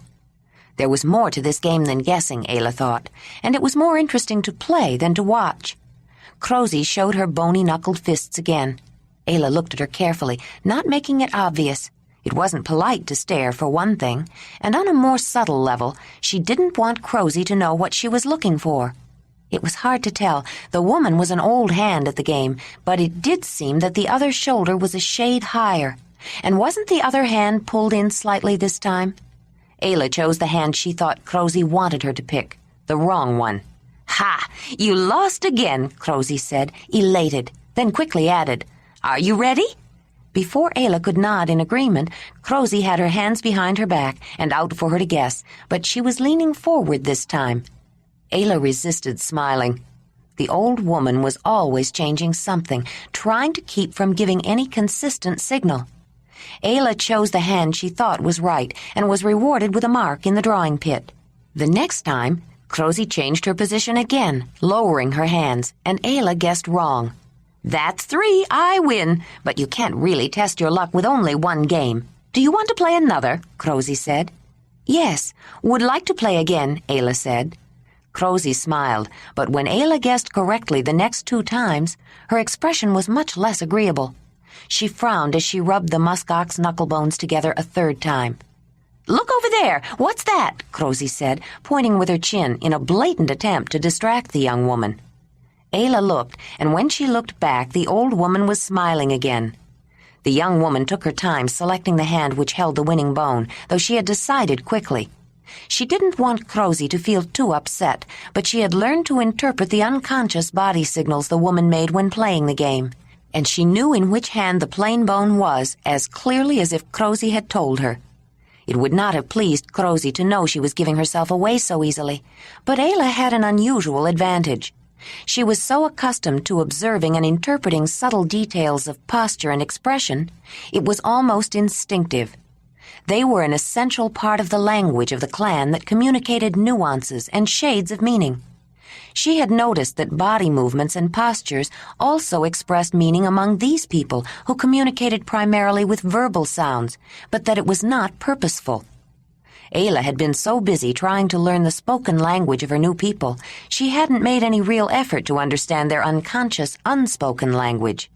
Now that she was comfortably, if not precisely, fluent, she could expand her communication to include language skills that were not normally considered a part of speaking. The game she played with Crosy made her realize how much she could learn about her own kind of people by applying the knowledge and insight she had learned from the clan. And if the clan could not lie because body language was impossible to hide, the one she had known as the others could keep secrets from her even less. They didn't even know they were talking. She wasn't fully able to interpret the body signals of the others yet, but she was learning. Ayla chose the hand that held the plain muskox knucklebone, and with a jab of irritation, Crosy marked a 3rd line for Ayla. "The luck is yours now," she said. "Since I won a game and you won a game, we might as well call it even and forget the bets." "No," Ayla said. "We bet skill. You win my skill. My skill is medicine. I will give you. I want your skill." "What skill?" Crosy said. "My skill at gaming? That's what I do best these days, and you already beat me. What do you want me for?" "No, not gaming. I want to make white leather," Ayla said. Crosy gaped in surprise. "White leather?" "White leather, like tunic you wear at adoption." "I haven't made white leather in years," Crosy said. "But you can make?" Ayla asked. "Yes." Crosy's eyes softened with a distant look. "I learned as a girl from my mother. At one time it was sacred to the hearth of the crane, or so the legends say. No one else could wear it." The old woman's eyes hardened. "But that was before the crane hearth fell into such low esteem that even the bride price is a pittance." She looked hard at the young woman. "What is white leather to you?" "It is beautiful," Ayla said, which brought an involuntary softening to Crosy's eyes again. "And white is sacred to someone," she finished, looking down at her hands. "I want to make special tunic the way someone likes. Special white tunic." Ayla didn't notice Crosy glanced toward Jondalar, who happened at that moment to be staring at them. He looked aside quickly, seemingly embarrassed. The old woman shook her head at the young one, whose head was still bowed. "And what do I get for it?" Crosy said. "You will teach me?" Ayla said, looking up and smiling. She noticed a gleam of avarice in the old eyes, but something else, too. Something more distant and softer. "I will make medicine for arthritis," she said, "like Mamut." "Who says I need it?" Crosy snapped. "I'm not nearly as old as he is." "No, you are not so old, Crosy, But you have pain. You do not say you have pain. You make other complaint. But I know, because I am medicine woman. Medicine cannot cure aching bones and joints. Nothing can make it go away, but can make you feel better. Hot poultice will make easier to move and bend, and I will make medicine for pain, some for morning, some for other times, Ayla said. Then, sensing the woman needed some way to save face, she added, I need to make medicine for you, to pay my bet. It is my skill. Well, I guess I should let you pay your bet, Crosy said. But I want one more thing. What? I will do if I can. I want more of that soft white tallow that makes dry old skin feel smooth and young, she said quietly. Then she straightened up and snapped. My skin always did get chapped in winter. Ayla smiled. I will do. Now you tell me what is best hide for white leather, and I will ask Nezzy what is in cold rooms. Deer skin. Reindeer is good, though it is best to use it as a fur for warmth. Any deer will do, red deer, elk, megaceros. Before you get the hide, though, you will need something else. What is that? You will need to save your water. My water? The water you pass, not only yours, anyone's, though your own is best. Start collecting it now, even before you thaw out a deer skin. It must be left out where it's warm for a while, Crosy said. I usually pass water behind the curtain in the basket with mammoth dung and ashes in it. It is thrown out. Don't go in the basket. Save it, in a mammoth skull basin or a tight basket, something that won't leak. Why is that water needed? Crosy paused and appraised the young woman before she answered. I'm not getting any younger, she said finally. And I have no one, except Fraley, anymore. Usually a woman passes her skills on to her children and grandchildren. But Fraley has no time, and not much interest in working leather. She likes stitching and beadwork, and she has no daughters. Her sons, well, they're young. Who knows? But my mother gave me the knowledge, and I should pass it on, to someone. It's hard work treating hides, but I've seen your leather work. Even the furs and skins you brought show skill, care. And that is necessary to make white leather. I haven't even thought of making it for many years, and no one else has shown much interest. But you asked, so I will tell you. The woman bent forward and clutched Ayla's hand. The secret of white leather is in the water you pass. That may seem strange to you, but it is true. After it is left in a warm place for a while, it changes. Then, if you soak hides in it, all the bits of fat that might be left come out, and any grease stains. The hair will come out more quickly, it won't rot easily, and it stays soft even without smoking, so it won't be tan or brown. In fact, it whitens the hide. Still not true white, but close. Afterward, when it is washed and wrung out several times and worked dry, it is ready for the white color. If someone had asked her, Crosy could not have explained that urea, which was the major component of urine, would decompose, become ammoniacal in a warm environment. She only knew that if urine was allowed to go stale, it became something else, something that would both dissolve grease and act as a bleach, and in the same process help to preserve the leather from bacterial decay. She didn't have to know why, or call it ammonia. She only had to know that it worked. Chalk. Do we have any chalk? Crosy asked. Mez does. He said the flint he just brought back came from a chalk cliff, and he still has several stones coated with it, Ayla said. Why did you ask Mez about chalk? How did you know I would agree to show you? Crosy asked suspiciously. I did not. I have been wanting to make a white tunic for a long time. If you did not show me, I would try myself, but I did not know about saving the water, and I would not have thought of it. I am happy you will show me to do it right, Ayla said. Humph, was Crosy's only comment, convinced, but not wanting to admit it. Be sure you make that soft white tallow. Then she added, and make some for the leather, too. I think it would be good to mix with the chalk. Ayla held the drape aside and looked out. The late afternoon wind moaned and keened a dreary dirge, a fitting accompaniment to the drab, bleak landscape and the gray, overcast sky. She longed for some relief from the confining bitter cold, but the oppressive season seemed as though it would never come to an end. Whinney snorted, and she turned around to see Mamut coming into the horse hearth.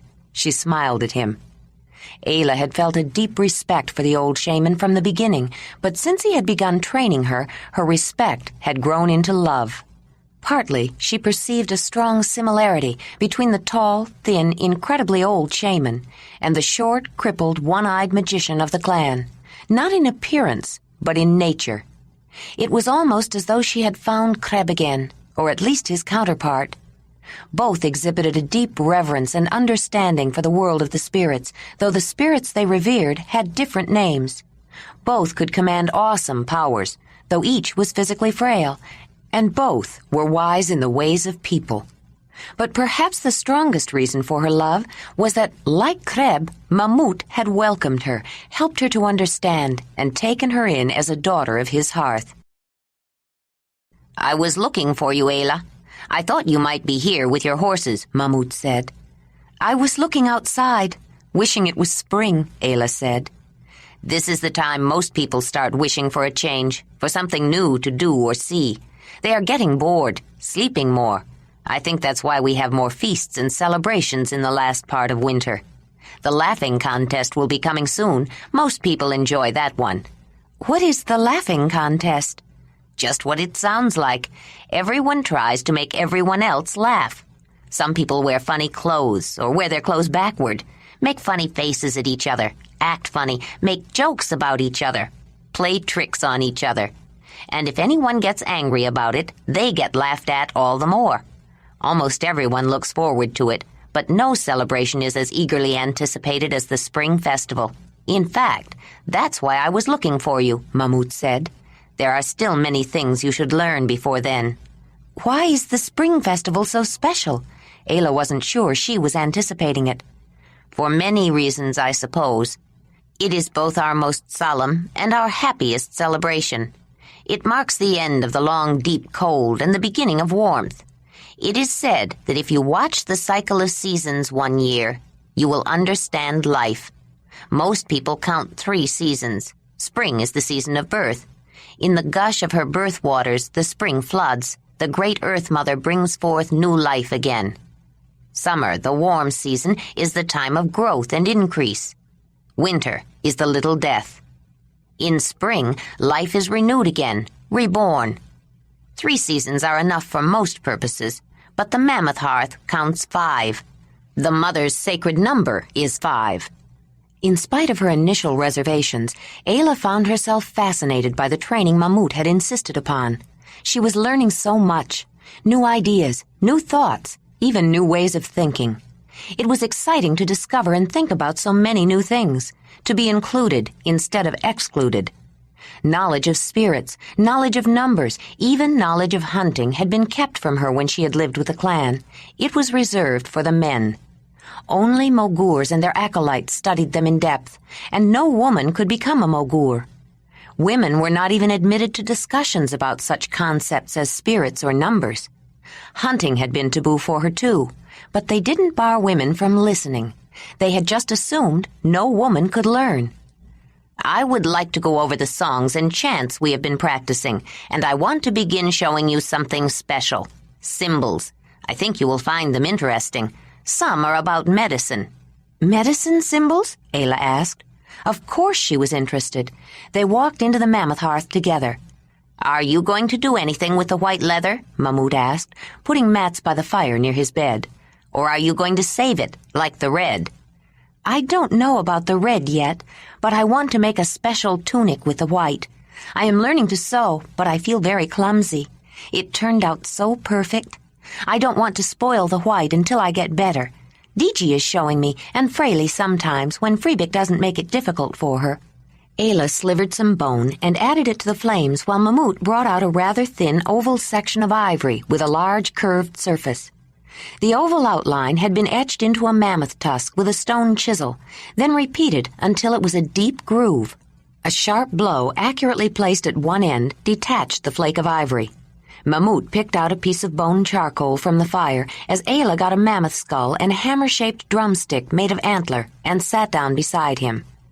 "Before we practice with the drum, I want to show you certain symbols that we use to help us memorize things. like songs, stories, proverbs, places, times, names, anything that someone wants to remember, Mamut began.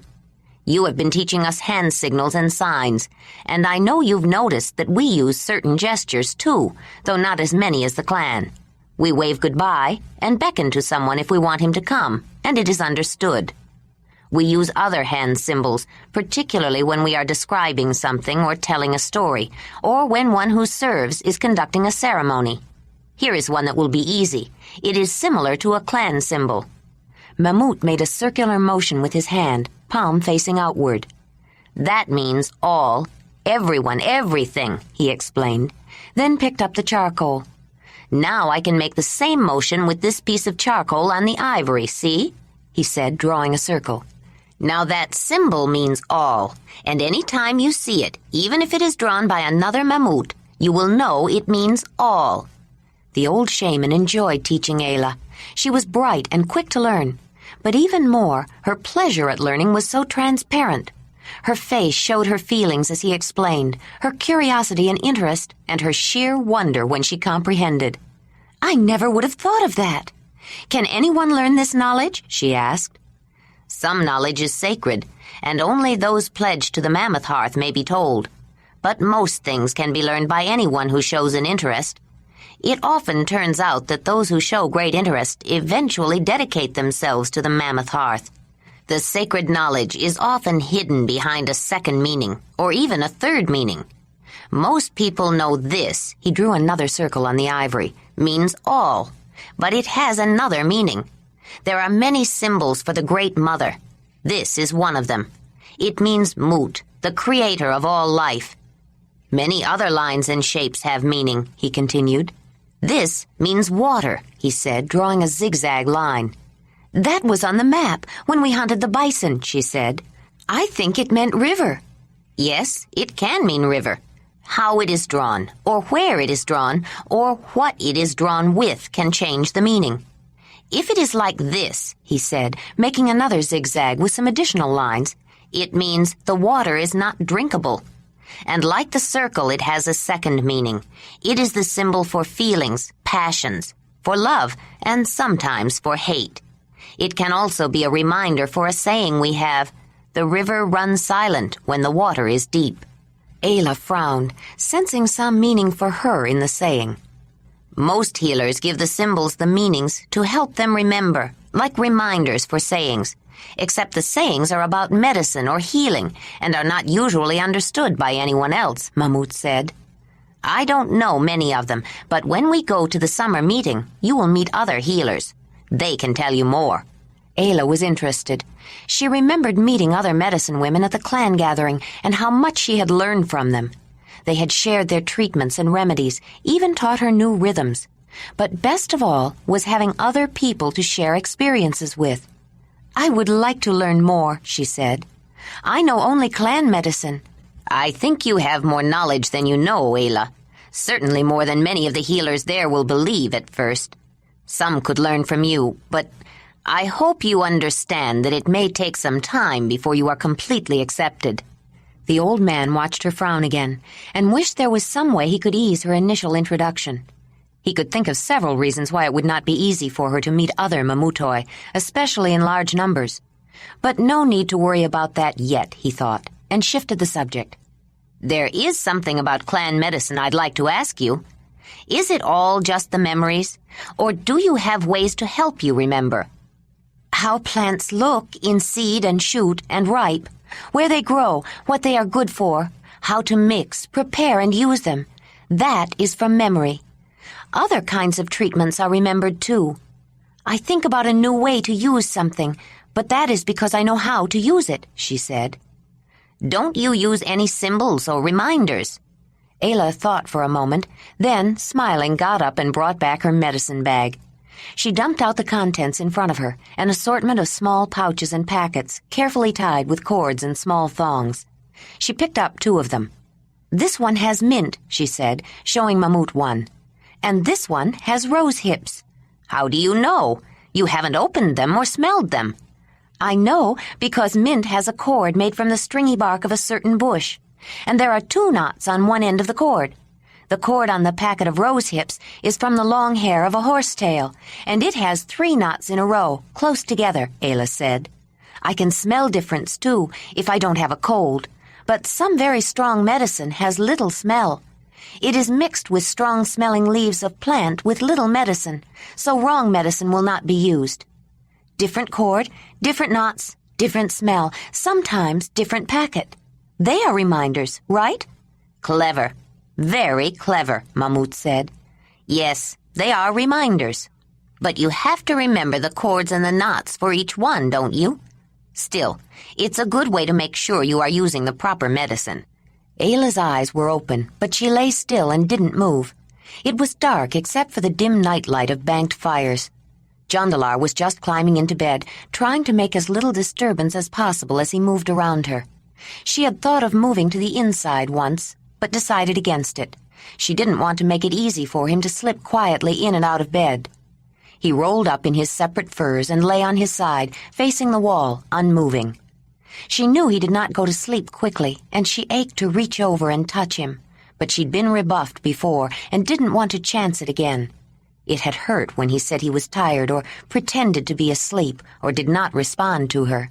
Jondalar waited until the sound of her breathing indicated that she had finally fallen off to sleep. Then he quietly rolled over, got up on an elbow, and filled his eyes with the sight of her. Her tousled hair was strewn across the furs, and one arm was flung outside the covers, bearing a breast. A warmth emanated from her, and a faint woman scent. He could feel himself shaking with wanting to touch her, but he felt certain she wouldn't want him bothering her when she was sleeping. After his confused and angry reaction to her night with Ranec, he feared she didn't want him anymore. Lately, every time they accidentally brushed together, she flinched back. Several times he'd considered moving to a different bed, even a different hearth, but as difficult as it was to sleep beside her, it would be far worse to sleep away from her. A wispy tendril of hair lay across her face and moved with each breath she took. He reached over and gently moved it aside, then carefully lowered himself back down to the bed and allowed himself to relax. He closed his eyes and fell asleep to the sound of her breathing. Ayla awoke with the feeling that someone was looking at her. The fires were built up, and daylight was coming in through the partially uncovered fireplace hole. She turned her head to see Ranec's dark, intense eyes quietly watching her from the fox hearth. She smiled sleepily at him and was rewarded with a big, delighted smile.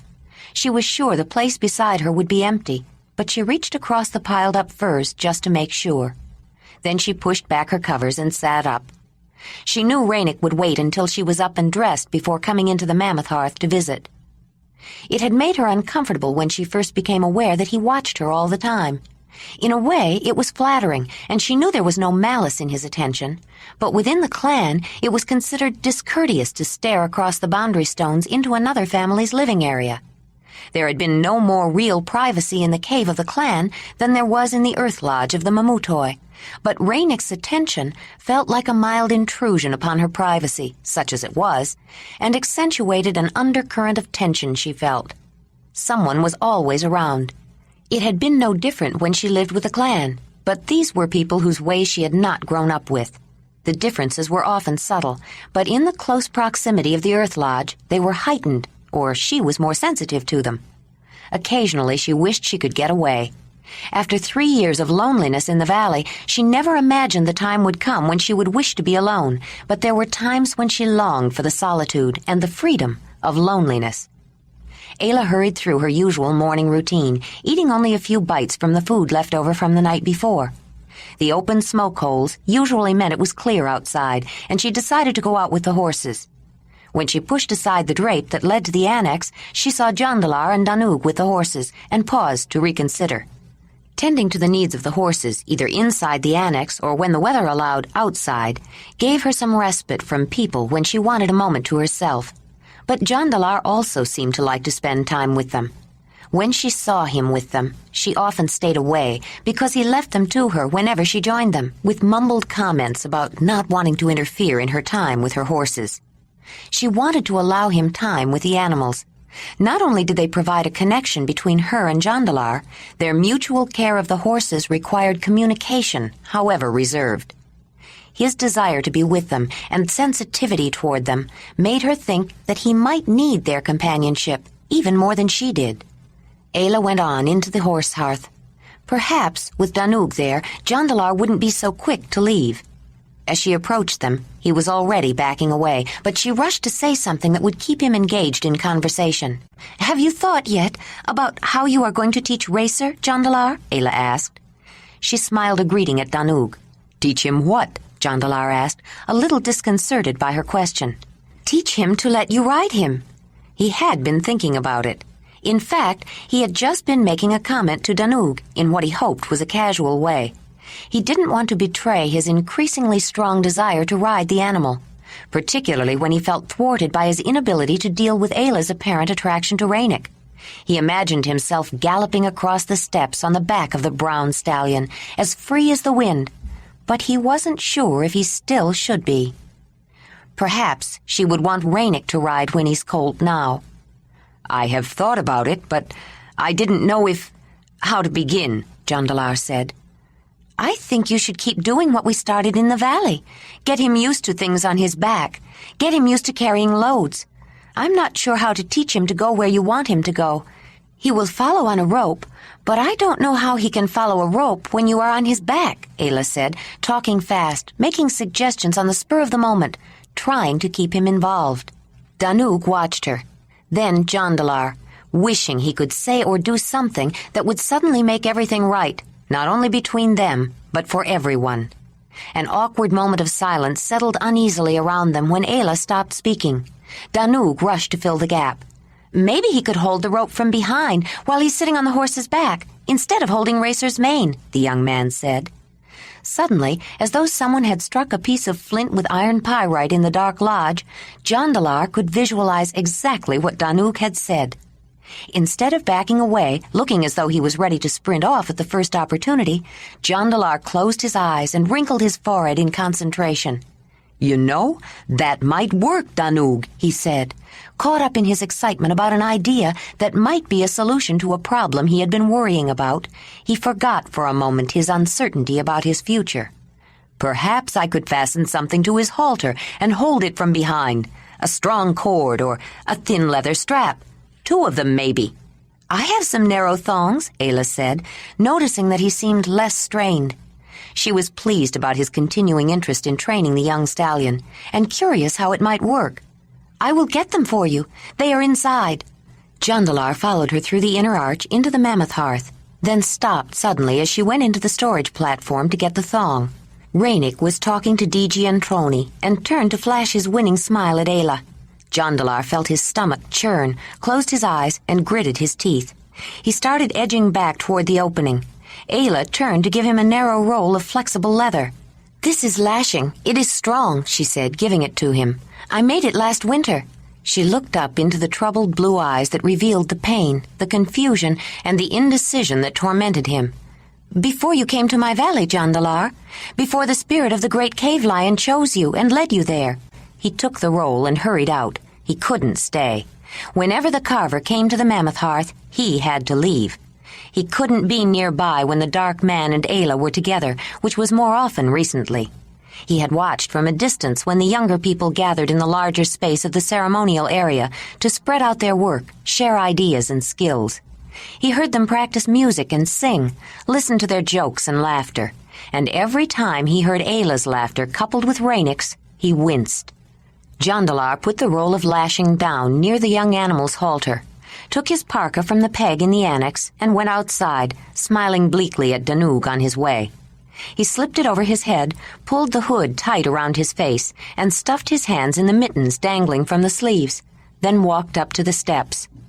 The strong wind blowing a gray rack across the sky was no more than normal for the season, and the sun shining intermittently between the high broken clouds seemed to have little effect on the temperature that remained well below freezing. The snow cover was scant, and the dry air crackled and stole moisture from his lungs in clouds of steam with each breath. He would not be out long, but the cold calmed him with its insistent demand to put survival ahead of every other consideration. He didn't know why he reacted so strongly to Ranec. Part of it, without doubt, was his fear of losing Ayla to him, and part was visualizing them together in his imagination. But there was also a nagging guilt about his own hesitation in accepting her fully and without reservation. Part of him believed Ranec deserved her more than he did. But one thing at least seemed certain.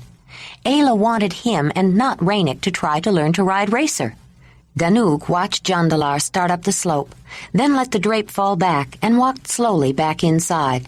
Racer neighed and tossed his head as the young man walked past, and Danuk looked at the horse and smiled. Nearly everyone seemed to enjoy the animals now, patting and talking to them, though not with Ayla's familiarity. It seemed so natural to have horses in an annex of the lodge. How easy it was to forget the wonder and the amazement he had felt the first time he had seen them. He passed through the second archway and saw Ayla standing beside her bed platform. He paused, then joined her. "He's taking a walk on the steps," he said to Ayla. "It's not a good idea to go out alone when it's cold and windy, but it's not as bad out as it can be sometimes." "Are you trying to tell me he will be all right, Danuk?" Ayla smiled at him, and he felt foolish for a moment. Of course Jondalar would be all right. He had traveled far. He could take care of himself. "Thank you," she said, "for your help and for wanting to help," reaching over and touching his hand. Her hand was cool, but her touch warm, and he felt it with that special intensity she aroused in him, but on a deeper level. He felt that she had offered something more, her friendship. "Maybe I'll go out and check some snares I set," he said. "Try it this way, Ayla," Diji said. Deftly she poked a hole near the edge of the leather with a small bone, a hard, tough bone from the leg of an Arctic fox, which had a natural sharp point that had been made even sharper with sandstone. Then she laid a fine piece of sinew thread over the hole, and with the point of the sewing awl, pushed it through the hole. She grabbed it with her fingers from the back side of the leather and pulled the sinew through. At a corresponding place on another piece of leather which she was sewing to the first piece, she made another hole and repeated the process. Ayla took the practice pieces of leather back. Using a square of tough mammoth skin as a thimble, she pushed the sharp Arctic fox bone through the leather, making a small perforation.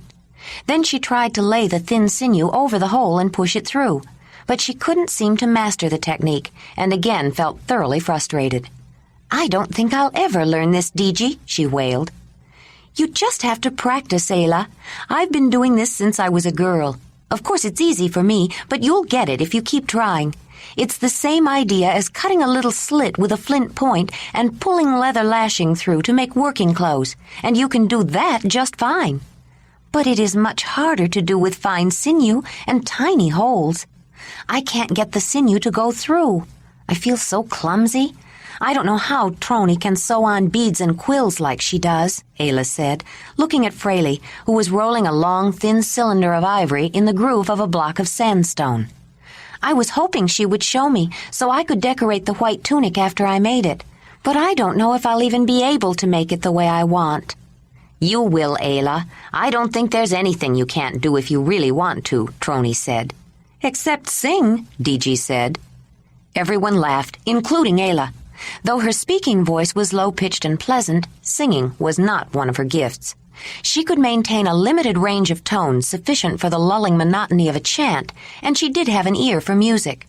She knew when she was off, and she could whistle a melody, but any facility of voice was beyond her. The virtuosity of someone like Barzek was sheer wonder. She could listen to him all day, if he would consent to sing so long. Fraley, too, had a fine, clear, high, sweet voice, which Ayla loved to hear. In fact, most members of the lion camp could sing, but not Ayla. Jokes were made about her singing and her voice, which included comments about her accent, though it was more speech mannerism than accent. She laughed as much as anyone. She couldn't sing, and she knew it, and if they joked about her voice, many people had also individually praised her speech. They took it as a compliment that she had become so fluent in their language so fast, and the joking about her singing made her feel that she belonged. Everyone had some trait or characteristic that the others poked fun at. Talut's size, Ranec's color, Tuli's strength. Only Freebik took offense, so they joked about that behind his back, in sign language. The lion camp had also become fluent, without even thinking about it, in a modified version of the language of the clan. As a result, Ayla wasn't the only one feeling the warmth of acceptance. Ranec, too, was included in the fun. Ayla glanced toward him. He was sitting on a mat with Auel on his lap, keeping the active baby occupied with a pile of bones, mostly deer vertebrae, so he wouldn't go crawling after his mother and scatter the beads she was helping Fraley make. Ranec was good with the babies. He had the patience to play with them and entertain them as long as they wished. He smiled at her. "You not only one cannot sing, Ayla," he signed. She smiled back. No, she thought. She was not the only one who could not sing. Ranec could not sing, or talk, or run and play, or even live out a full life. In spite of her medicine, she didn't know how long he would live. He could die that day, or he could survive several years. She could only love him each day that he lived and hope she could love him the next.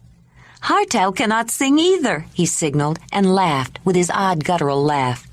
Ayla chuckled, shaking her head with bemused delight. He had known what she was thinking and made a joke about it that was clever and funny. Nezzy stood near the fireplace and watched them.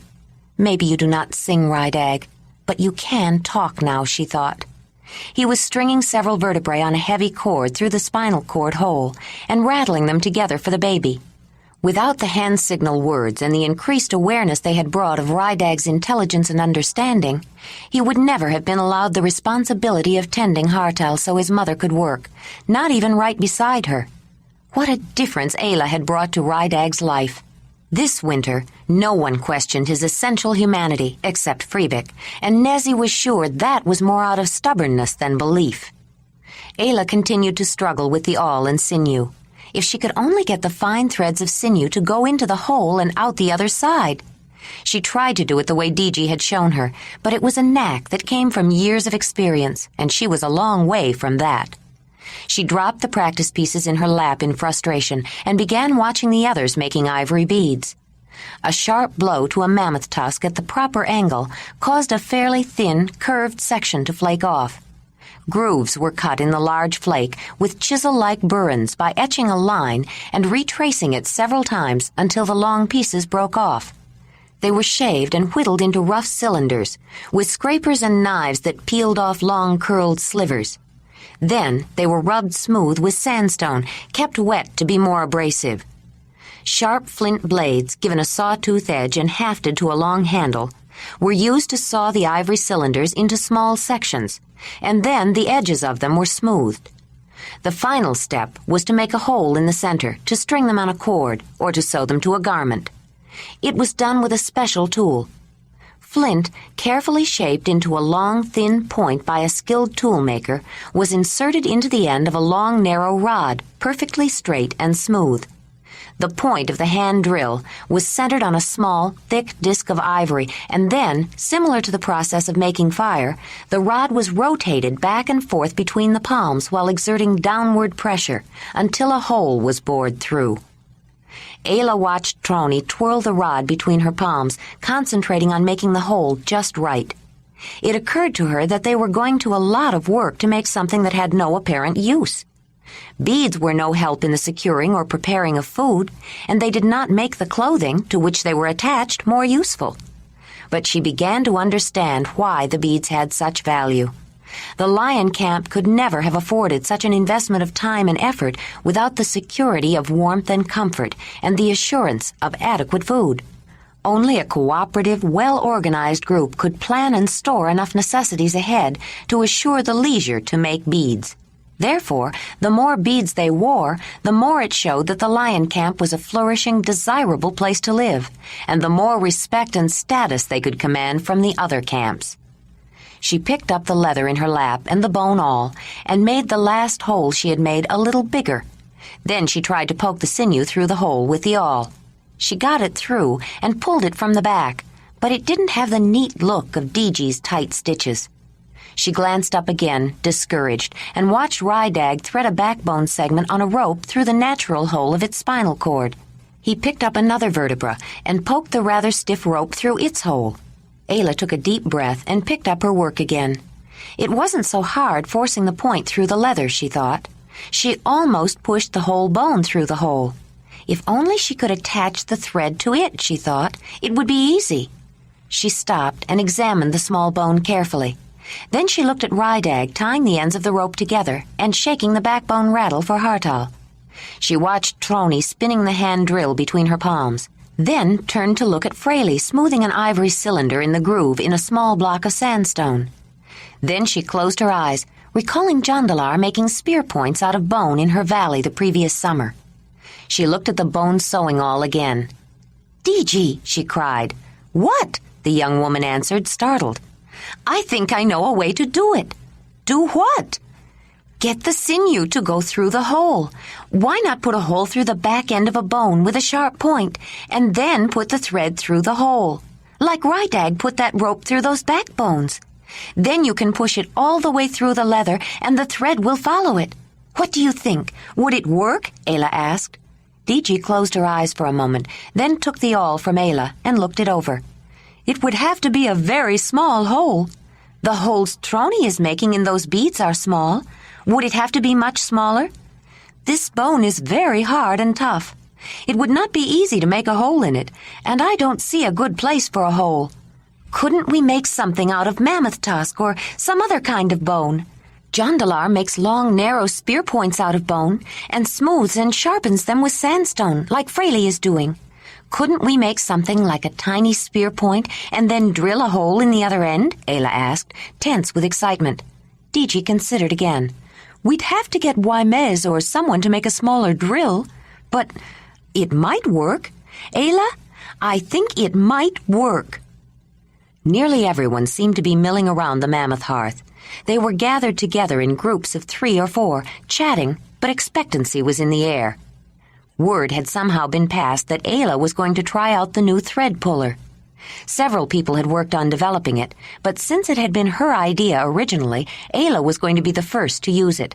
Wymez and Jondalar had worked together to devise a way to make a flint borer small enough to make the hole. Ranec had selected the ivory, and using his carving tools, had shaped several very small, long, pointed cylinders. Ayla had smoothed and sharpened them to her satisfaction, but Trony had actually bored the hole. Ayla could sense the excitement. When she got out the practice leather and the sinew, everyone gathered around, all pretense that they were only casually visiting, forgotten. The hard, dry deer tendon, brown as old leather and as big around as a finger, resembled a stick of wood. It was pounded until it became a bundle of white collagen fibers that separated easily into filaments of sinew, which could be coarse strings or thin, fine thread, depending upon what was wanted. She felt the moment needed drama and took time examining the sinew, then finally pulled a thin filament away. She wet it with her mouth to soften it and bind it together. Then, holding the thread puller in her left hand, she examined the small hole critically. This could be difficult, getting the thread through the hole. The sinew was starting to dry and harden slightly, which made it easier. Ayla carefully poked the sinew thread into the tiny hole and breathed a small sigh of relief when she pulled it through and held up the ivory sewing point with thread dangling from the end. Next, she picked up the piece of worn leather she was using for practice, and near an edge, she jabbed in the point, making a perforation. But this time, she pushed it through and smiled when she saw it pulling the thread after itself. She held it up to show, to exclamations of wonder. Then she picked up another piece of leather that she wanted to attach, and repeated the process, though she had to use the square of mammoth hide as a thimble to force the point through the thicker, tougher hide. She pulled the 2 pieces together, and then made a second stitch, and held the 2 pieces up to show. "It works," Ayla said with a big smile of victory. She gave the leather and needle to Diji, who made a few stitches. "It does work. Here, Mother, you try it," she said, handing the leather and the thread puller to the head woman. Tuli also took a few stitches and nodded approvingly, then gave it to Nezzy, who tried it out, then let Trony take a turn.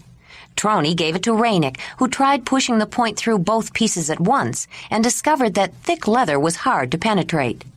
"I think if you made a small cutting point out of flint," he said as he passed it to Wymez, "it would make it easier to poke this through heavy leather. What do you think?" Wymez tried it and nodded agreement. "Yes, but this thread puller is very clever." Every person in the camp tried the new implement and agreed. It did make sewing much easier to have something that pulled rather than pushed the thread through. Talut held the small sewing tool up and examined it from all angles, nodding his head with admiration. A long, slender shaft, point at one end, hole at the other. It was an invention whose worth was recognized instantly. He wondered why no one had thought of it sooner. It was simple, so obvious once it was seen, but so effective. Chapter 22. Two sets of hooves pounded in unison across the hard ground. Ayla crouched low over the mare's withers, squinting into a wind burning cold on her face. She rode lightly, the controlling interplay of tension in her knees and hips in perfect accord with the powerful, striving muscles of the galloping horse. She noticed a change in the rhythm of the other hoofbeats and glanced at Racer. He had pulled ahead, but showing unmistakable signs of tiring, he was falling back. She brought Whinney to a gradual stop, and the young stallion halted as well. Enveloped in clouds of steam from their hard breathing, the horses hung their heads. Both animals were tired, but it had been a good run.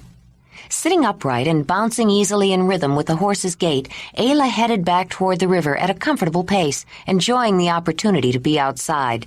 It was cold, but beautiful, with the glare of an incandescent sun made brighter by sparkling ice and the white of a recent blizzard. As soon as Ayla had stepped outside the earth lodge that morning, she decided to take the horses for a long run. The air itself enticed her out. It seemed lighter, as though an oppressive burden had been lifted. She thought the cold was not as intense, though nothing was visibly changed. The ice was just as frozen, the tiny pellets of wind-driven snow just as hard. Ayla had no absolute means of knowing that the temperature had risen and the wind blew with less force, but she had detected subtle differences. Though it might have been interpreted as intuition, a feeling, it was in reality an acute sensitivity. To people who lived in climates of extreme cold, conditions even a little less severe were noticeable, and often greeted with exuberant good feelings. It wasn't yet spring, but the relentless grip of the deep grinding cold had eased, and the slight but noticeable warming brought with it the promise that life would stir again. She smiled when the young stallion pranced ahead, his neck arched proudly and his tail held out. She still thought of Racer as the baby she had helped deliver. But he wasn't a baby anymore. Though still not filled out completely, he was bigger than his dam, and he was a racer. He loved to run, and he was fast, but there was a difference in the running patterns of the two horses. Racer was invariably faster than his dam in a short run, easily outdistancing her at the start. But Whinney had more endurance.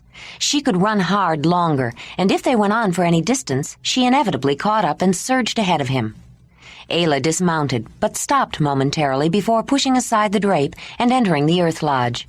She'd often used the horses as an excuse to get away, and on that morning she had been particularly relieved that the weather felt right for a long run. As happy as she was to have found people again and to be accepted as one of them and included in their activities, she needed to be alone occasionally. It was especially true when uncertainties and unresolved misunderstandings heightened tensions. Fraley had been spending much of her time at the Mammoth Hearth with the young people, to Freebick's growing annoyance. Ayla had been hearing arguments from the Crane Hearth, or rather, harangues by Freebick complaining of Fraley's absence. She knew he didn't like Fraley to associate too closely with her, and was sure the pregnant woman would stay away more to keep the peace. It bothered Ayla, particularly since Fraley had just confided that she had been passing blood.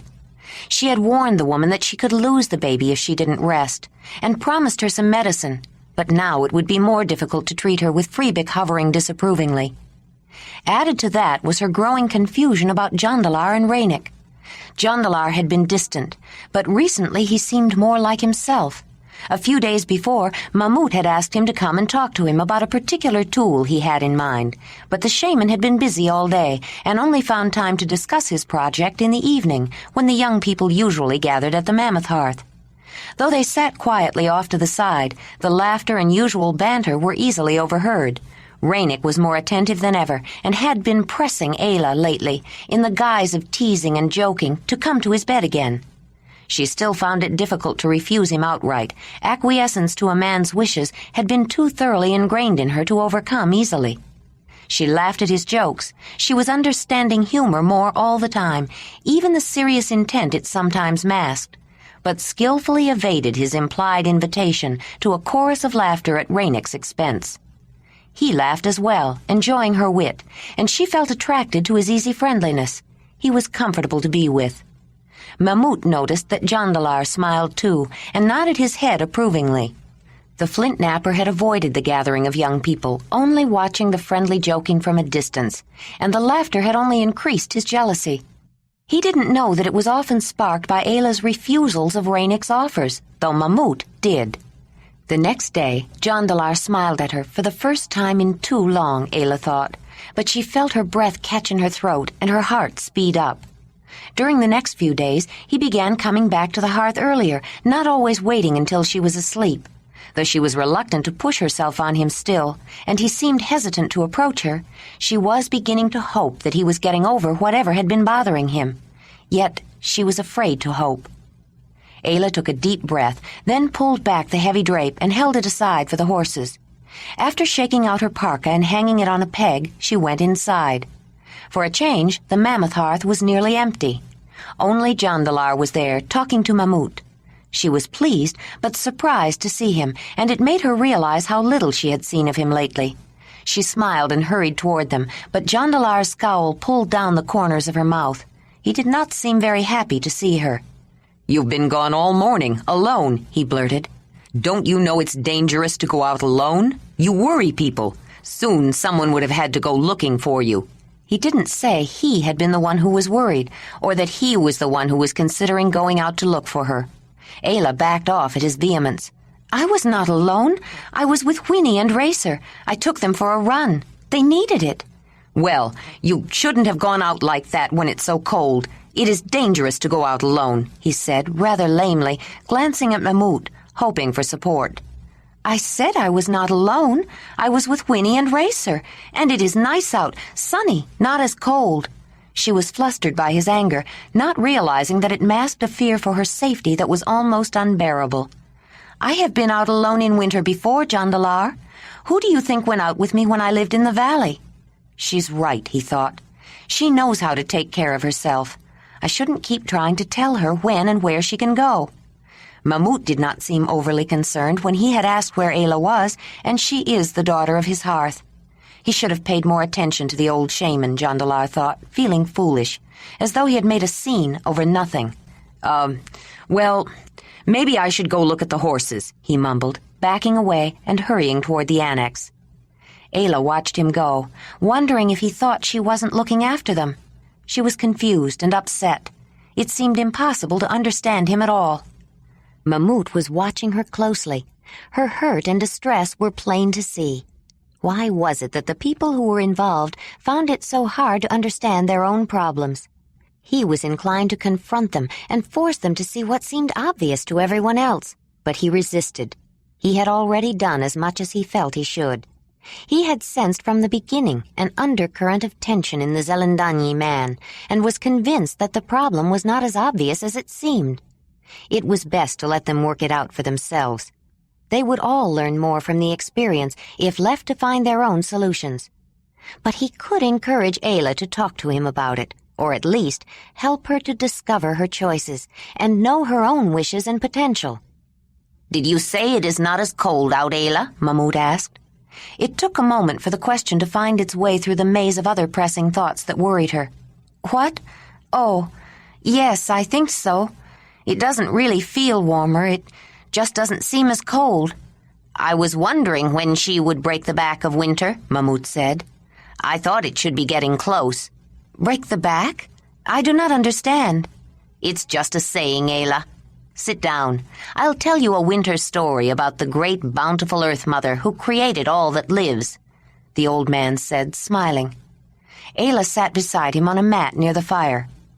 "In a great struggle, the Earth Mother took a life force from chaos, which is a cold and unmoving emptiness, like death, and from it she created life and warmth. But she must always fight for the life she created. When the cold season is coming on, we know the struggle has begun between the bountiful Earth Mother, who wants to bring forth warm life, and cold death of chaos. But first, she must care for her children." Ayla was warming to the story now and smiled encouragingly. "What does she do to care for her children?" Some she puts to sleep. Some she dresses warmly to resist the cold. Some she bids gather food and hide. As it gets colder and colder, death seems to be winning. The mother is pushed back farther and farther. In the depths of the cold season, when the mother is locked in the battle of life and death, nothing moves. Nothing changes. Everything seems to be dead. For us, without a warm place to live and the food that is stored, death would win in winter. Sometimes, if the battle goes on longer than usual, it does. No one goes out much then. People make things or tell stories or talk, but they don't move around much and they sleep more. That's why winter is called the Little Death. Finally, when the cold has pushed her down as far as she will go, she resists. She pushes and pushes until she breaks the back of winter. It means spring will return, but it is not spring yet. She has had a long fight, and she must rest before she can bring forth life again. But you know she has won. You can smell it. You can feel it in the air. I did feel it, Mammut. That's why I had to take the horses for a run. The mother broke the back of winter, Ayla exclaimed. The story seemed to explain exactly how she felt. I think it's time for a celebration, don't you? Oh, yes, I think so. Perhaps you would be willing to help me arrange it. He waited only long enough for Ayla to nod. Not everyone feels her victory yet, but they will soon. We can both watch for the signs and then decide when the time is right. What signs? As life begins to stir again, each person feels it in a different way. Some get happy and want to go outside, but it's still too cold to go out very much, so they get edgy or irritated. They want to acknowledge the life stirrings within them, but there are many big storms yet to come.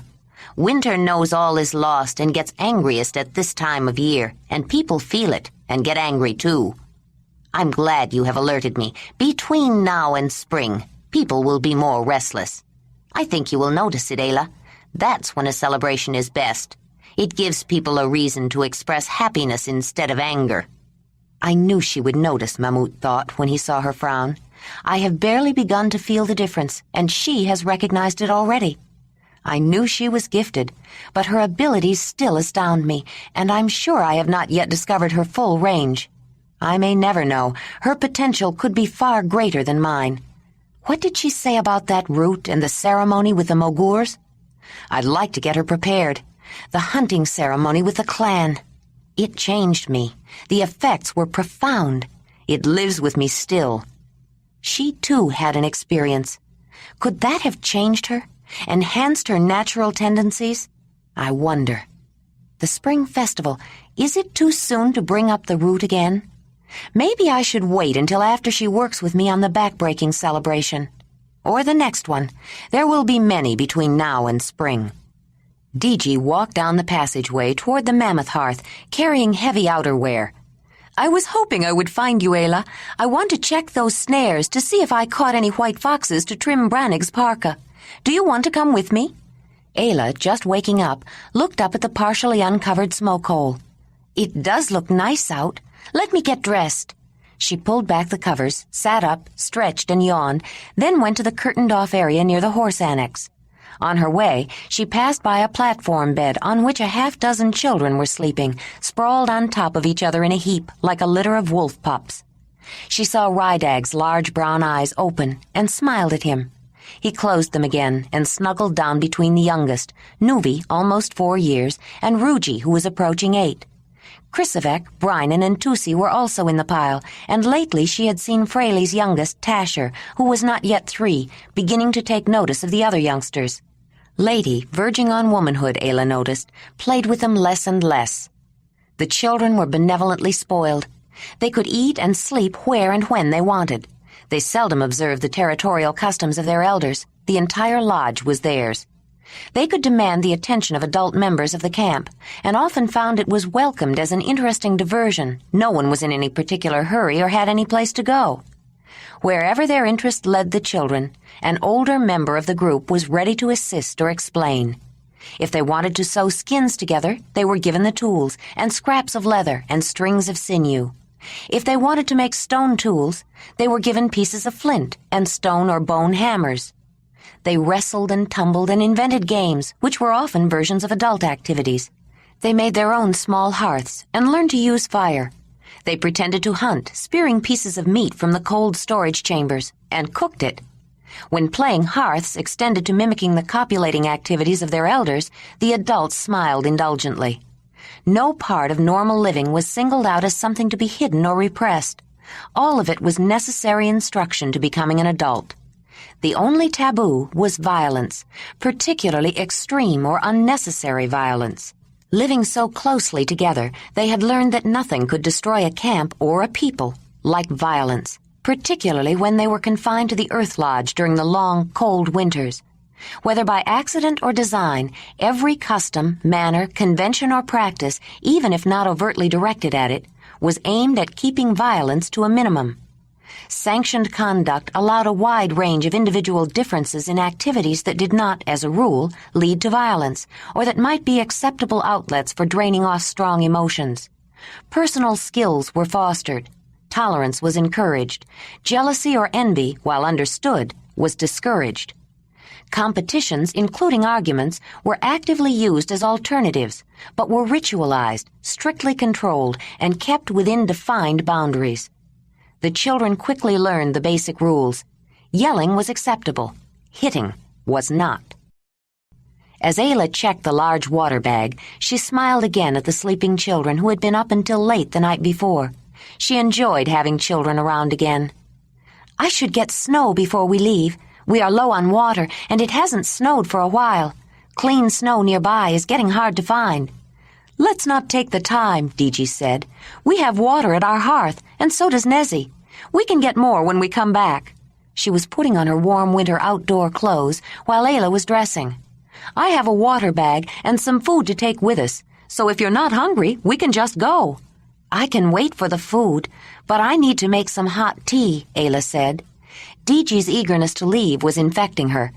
They were still just beginning to stir around outside the lodge, and spending some time alone just with Deji seemed like fun. "I think Nezzy has some hot tea, and I don't think she'd mind if we had a cup. She makes mint in the morning. I will just get something to add to it, something I like to drink in the morning. I think I will get my sling, too." Nezzy insisted that the two young women eat some hot-cooked grains as well, and gave them slices of meat from her roast of the night before to take along. Talut wanted to know which way they planned to go and the general location of Deji's snares. When they stepped outside the main entrance, the day had begun. The sun had risen above a bank of clouds on the horizon and begun its journey across a clear sky. Ayla noticed the horses were already out. She didn't blame them. Deji showed Ayla the quick twist of the foot that turned the leather loop attached to the elongated circular frame woven across with sturdy willow withes into a convenient snowshoe hitch. With a little practice, Ayla was soon striding across the top of the snow alongside Deji. Jondalar watched them leaving from the entrance to the annex. With a frown, he looked at the sky and considered following them, then changed his mind. He saw a few clouds, but nothing to portend danger. Why was he always so worried about Ayla whenever she left the Earth Lodge? It was ridiculous for him to follow her around. She wasn't going out alone. Deji was with her, and the two young women were perfectly able to take care of themselves, even if it did snow, or worse. They'd notice him following after a while, and then he'd just be in the way when they wanted to be off by themselves. He let the drape fall and turned back inside, but he couldn't shake his feeling that Ayla might be in danger. "Oh, look, Ayla!" Deji cried, on her knees examining the frozen solid white-furred carcass dangling from a noose pulled tight around its neck. "I set other traps. Let's hurry and check them." Ayla wanted to stay and examine the snare, but she followed after Deji. "What are you going to do with it?" she asked when she caught up. "It depends on how many I get. I wanted to make a fringe on a fur parka for Ranec, but I'm making him a tunic, too, a red one, not as bright as your red. It will have long sleeves and take 2 hides, and I'm trying to match the color of the second skin to the first.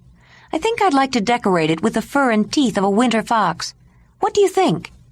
"I think it will be beautiful." They shushed through the snow for a while. Then Ayla said, "What do you think would be best for a white tunic?" It depends. Do you want other colors, or do you want to keep it all white? I think I want it to be white, but I'm not sure. White fox fur would be nice. I thought about that, but I don't think it would be quite right, Ayla said. It wasn't so much the color that was bothering her. She remembered that she had selected white fox furs to give to Ranec at her adoption ceremony and didn't want any reminders about that time. The second snare had been sprung, but it was empty. The sinew noose had been bitten through, and there were wolf tracks. The third had also caught a fox, and it had apparently frozen hard in the snare, but it had been gnawed at. Most of it was eaten, in fact, and the fur was useless. Again, Ayla pointed out wolf tracks. I seem to be trapping foxes for wolves, Digi said. It looks like only one, Digi, Ayla said. Digi was beginning to fear she would not get another good fur, even if one had been caught in her fourth snare. They hurried to the place where she had set it. It should be over there, near those bushes, she said as they approached a small wooded copse. But I don't see. There it is, Digi, Ayla shouted, hurrying ahead. It looks good, too. And look at that tail. Perfect, Digi sighed with relief. I wanted at least two. She untangled the frozen fox from the noose, tied it together with the first fox, and slung them over the branch of a tree. She was feeling more relaxed now that she had trapped her two foxes. I'm hungry. Why don't we stop and have something to eat here? I do feel hungry now that you say it. They were in a sparsely wooded glen, more brush than trees, formed by a creek that had cut through thick deposits of lowest soil. A sense of bleak and weary exhaustion pervaded the small vale in the waning days of the long, harsh winter. It was a drab place of blacks and whites and dreary grays. The snow cover, broken by the woody underbrush, was old and compacted, disturbed by many tracks, and seemed used and grimy. Broken branches exposing raw wood showed the ravages of wind, snow, and hungry animals. Willow and alder clung close to the earth, bent by the weight of climate and season to prostrate shrubs. A few scrawny birch trees stood tall and thin, scraping bare branches noisily together in the wind, as though clamoring for the fulfilling touch of green. Even the conifers had lost their color. The twisted pines, bark scabbed with patches of gray lichen, were faded, and the tall larches were dark and sagged heavily from their burden of snow. Dominating one shallow slope was a mound of snow armed with long canes spiked with sharp thorns, the dry woody stems of runners which had been sent out the previous summer to claim new territory. Ayla noted it in her mind, not as an impenetrable thicket of thorny briars, but as a place to look for berries and healing leaves in their proper season. She saw beyond the bleak, tired scene to the hope it held, and after the long confinement, even a winter-weary landscape looked promising, especially with the sun shining. The two young women piled snow together to make seats on what would be the bank of a little stream if it were summer. Digi opened her haversack and took out the food she had packed, and even more important, the water. She opened a birch bark packet and gave Ayla a compact cake of traveling food, the nutritious mixture of dried fruits and meat and energy-giving essential fat shaped into a round patty. Mother made some of her steamed loaves with pine nuts last night and gave me one, Digi said, opening another packet and breaking off a piece for Ayla. They had become a favorite of hers. I will have to ask Tuli how to make these, Ayla said, taking a bite before she unwrapped the slices of Nezzy's roast and put some down beside each of them. I think we are having a feast out here. All we need are some fresh spring greens. That would make it perfect. I can hardly wait for spring. Once we have the back-breaking celebration, it seems to get harder and harder to wait, Digi replied. Ayla was enjoying the companionable outing with just herself and Digi, and was even beginning to feel warm in the shallow depression protected from winds. She untied the thong at her throat and pushed back her hood, then straightened her sling around her head. She closed her eyes and tipped her face up to the sun. She saw the circular after-image of the dazzling orb against the red background of her lowered eyelids and felt the welcoming warmth. After she opened her eyes again, she seemed to see with greater clarity. Do people always wrestle at back-breaking celebrations? Ayla asked. I have never seen anyone wrestle without moving his feet before. Yes, it's to honor— Look, Digi, it is spring, Ayla interrupted, jumping up and rushing toward a willow shrub nearby. When the other woman joined her, she pointed to the hint of swelling buds along a slender twig, and one, coming into season too early to survive, that had burst forth in bright spring green. The women smiled at each other in wonder, full of the discovery, as though they had invented spring themselves. The sinew snare loop still dangled not far from the willow. Ayla held it up. "I think this is a very good way to hunt. You do not have to look for animals. You make a trap and come back later to get them. But how do you make it, and how do you know that you will catch a fox?" "It's not hard to make. You know how sinew gets hard if you wet it and let it dry, just like leather that is not treated." Ayla nodded. "You make a little loop at the end," Diji continued, showing her the loop. "Then you take the other end and put it through to make another loop, just big enough for a fox's head to go through. Then you wet it and let it dry with a loop open so it will stay open. Then you have to go where the foxes are, usually where you've seen them or caught them before. My mother showed me this place. Usually there are foxes here every year. You can tell if there are tracks. They often follow the same paths when they are near their dens. To set the snare, you find a fox trail, and where it goes through bushes or near trees, you set the loop right across the trail at about the height of their heads, and fasten it, like this, here and here," Diji demonstrated as she explained. Ayla watched, her forehead furrowed in concentration. "When the fox runs along the trail, the head goes through the loop, and as he runs, it tightens the noose around his neck. The more the fox struggles, the tighter the noose gets. It doesn't take long. Then the only problem is finding the fox before something else does. Danug was telling me about the way people to the north have started setting snares. He says they bend down a young sapling and tie it to the noose so that it comes loose as soon as the animal is caught and jerks it up when the tree springs back. That keeps the fox off the ground until you get back." "I think that's a good idea," Ayla said, walking back toward their seats. She looked up. Then suddenly, to Diji's surprise, she whipped her sling off her head and was scanning the ground. "Where is a stone?" she whispered. "There." With a movement so swift Diji could hardly follow, Ayla picked up the stone, set it in her sling, whipped it around, and let fly. Diji heard the stone land, but only when she got back to the seats did she see the object of Ayla's missile. It was a white ermine, a small weasel about 14 inches long overall. But 5 of the inches was a white furry tail with a black tip. In summer, the elongated, soft-furred animal would have a rich brown coat with a white underbelly. But in winter, the sinuous little stoat turned pure silky white, except for its black nose, sharp little eyes, and the very tip of its tail. "It was stealing our roast meat," Ayla said. "I didn't even see it next to that snow. You've got good eyes," Diji said. "And you're so quick with that sling. I don't know why you need to worry about snares, Ayla. A sling is good for hunting when you see what you want to hunt, but a snare can hunt for you when you are not even there. Both are useful to know," Ayla replied, taking the question seriously. They sat down to finish their meal. Ayla's hand kept returning to rub the soft, thick fur of the little weasel as they talked. "Ermines have the nicest fur," she said. "Most of those long weasels do," Diji said. "Minks, sables, even wolverines have good fur.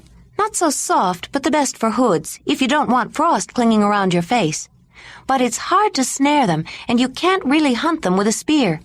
They're quick and vicious. Your sling seemed to work, though I still don't know how you did it. I learned to use the sling hunting those kinds of animals. I only hunted meat-eaters in the beginning and learned their ways first." "Why?" Diji asked. "I was not supposed to hunt at all, so I did not hunt any animals that were food, only those that stole food from us." She snorted a wry chuckle of realization. "I thought that would make it all right." "Why didn't they want you to hunt?" "Women of the clan are forbidden to hunt, but they finally allowed me to use my sling." Ayla paused for an instant, remembering. "Do you know, I killed a wolverine long before I killed a rabbit." She smiled at the irony. Diji shook her head in amazement. What a strange childhood Ayla must have had, she thought. They got up to leave, and as Diji went to get her foxes, Ayla picked up the soft white little ermine. She rubbed her hand along the body all the way to the tip of the tail. "That is what I want," Ayla said suddenly. "Ermine." But that's what you have, DG said. No, I mean for the white tunic. I want to trim it with white ermine fur and the tails. I like those tails with the little black tips. Where are you going to get enough ermine to decorate a tunic? DG asked. Spring is coming. They will be changing color again soon. I do not need very many, and where there is one, there are usually more nearby. I will hunt them. Now, Ayla said, I need to find some good stones. She started pushing snow out of the way, looking for stones near the bank of the frozen creek. Now? DG said. Ayla stopped and looked up. She had almost forgotten DG's presence in her excitement. She could make tracking and stalking more difficult.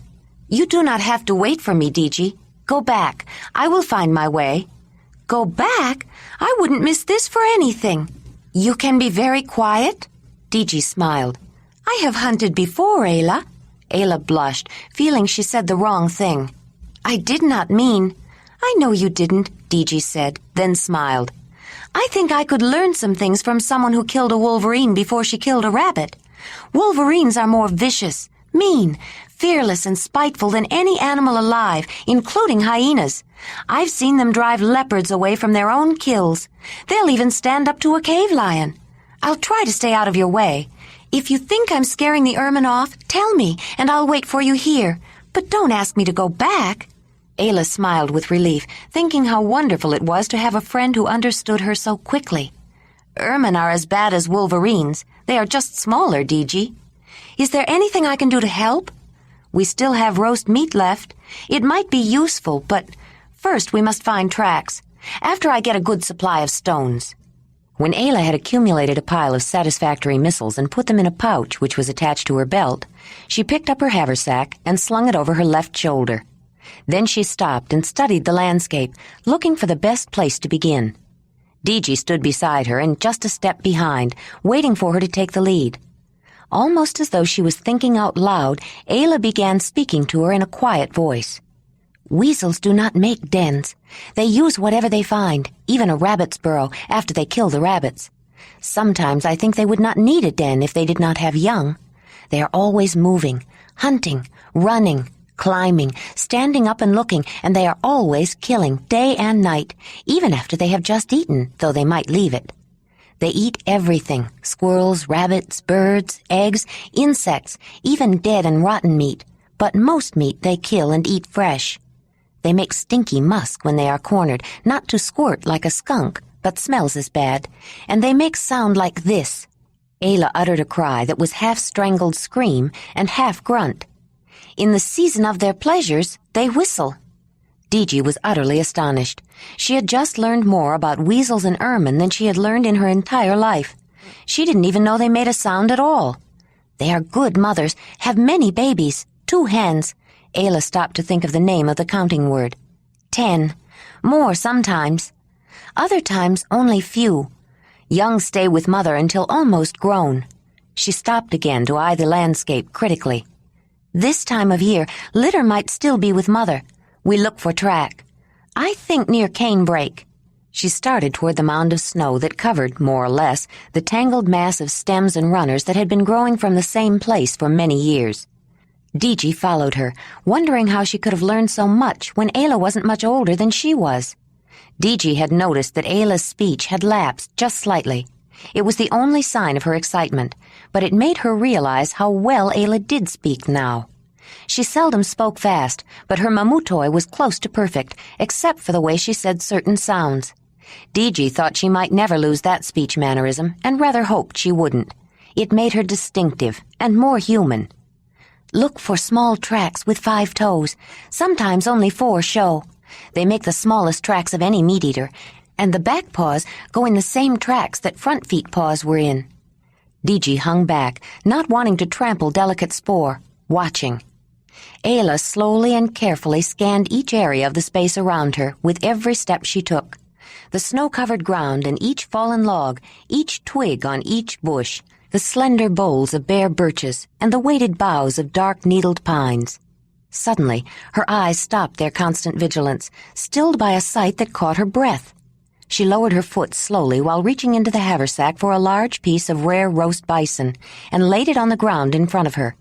Then she backed off carefully and reached into the pouch of stones. Diji looked beyond Ayla without moving, trying to see what she saw. Finally, she noticed movement and then focused on several small white shapes sinuously moving toward them.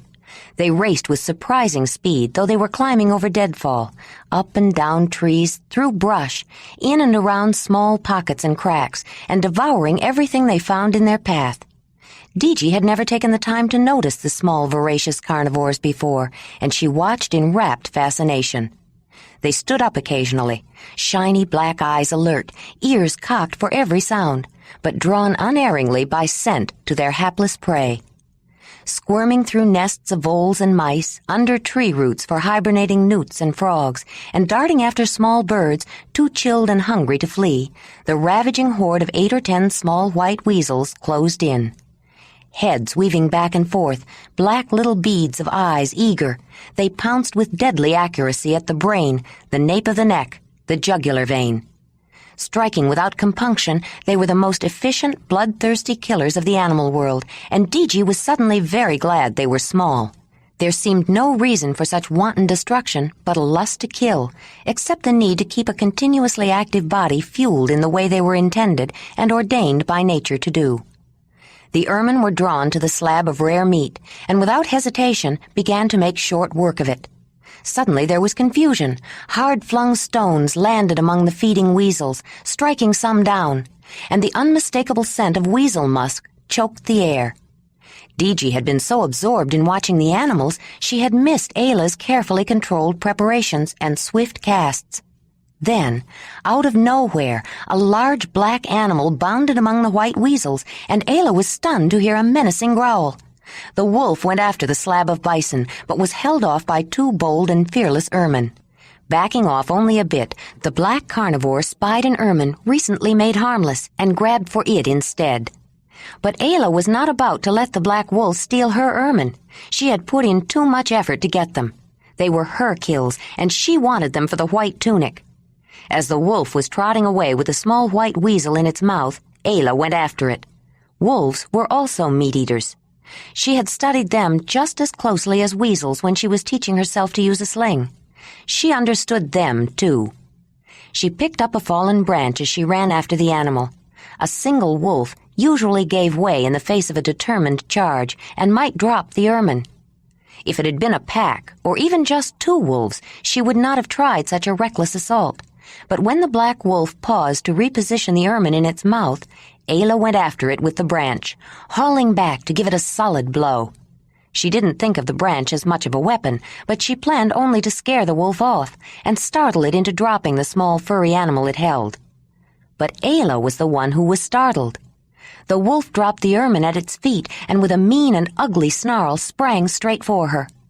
Her instant reaction was to throw the branch across her as a defense, to hold off the attacking wolf, and her quick surge of energy said, "Run!" But in the wooded copse, the cold and brittle branch broke as she pulled it around and hit a tree. She was left holding a rotten stump, but the broken end flew into the wolf's face. It was enough to hold it off. The wolf had been bluffing too, and wasn't very eager to attack. Stopping to pick up the dead ermine, the wolf climbed out of the wooded glen. Ayla was frightened, but angry, and in shock, too. She couldn't just let that ermine go like that. She chased after the wolf once more. "Let it go!" Diji shouted. "You've got enough! Let the wolf have it!" But Ayla didn't hear. She wasn't paying attention. The wolf was heading for open ground, and she was close behind. Reaching for another stone and finding only 2 left, Ayla ran after the wolf. Though she expected that the large carnivore would soon outdistance her, she had to give it one more try.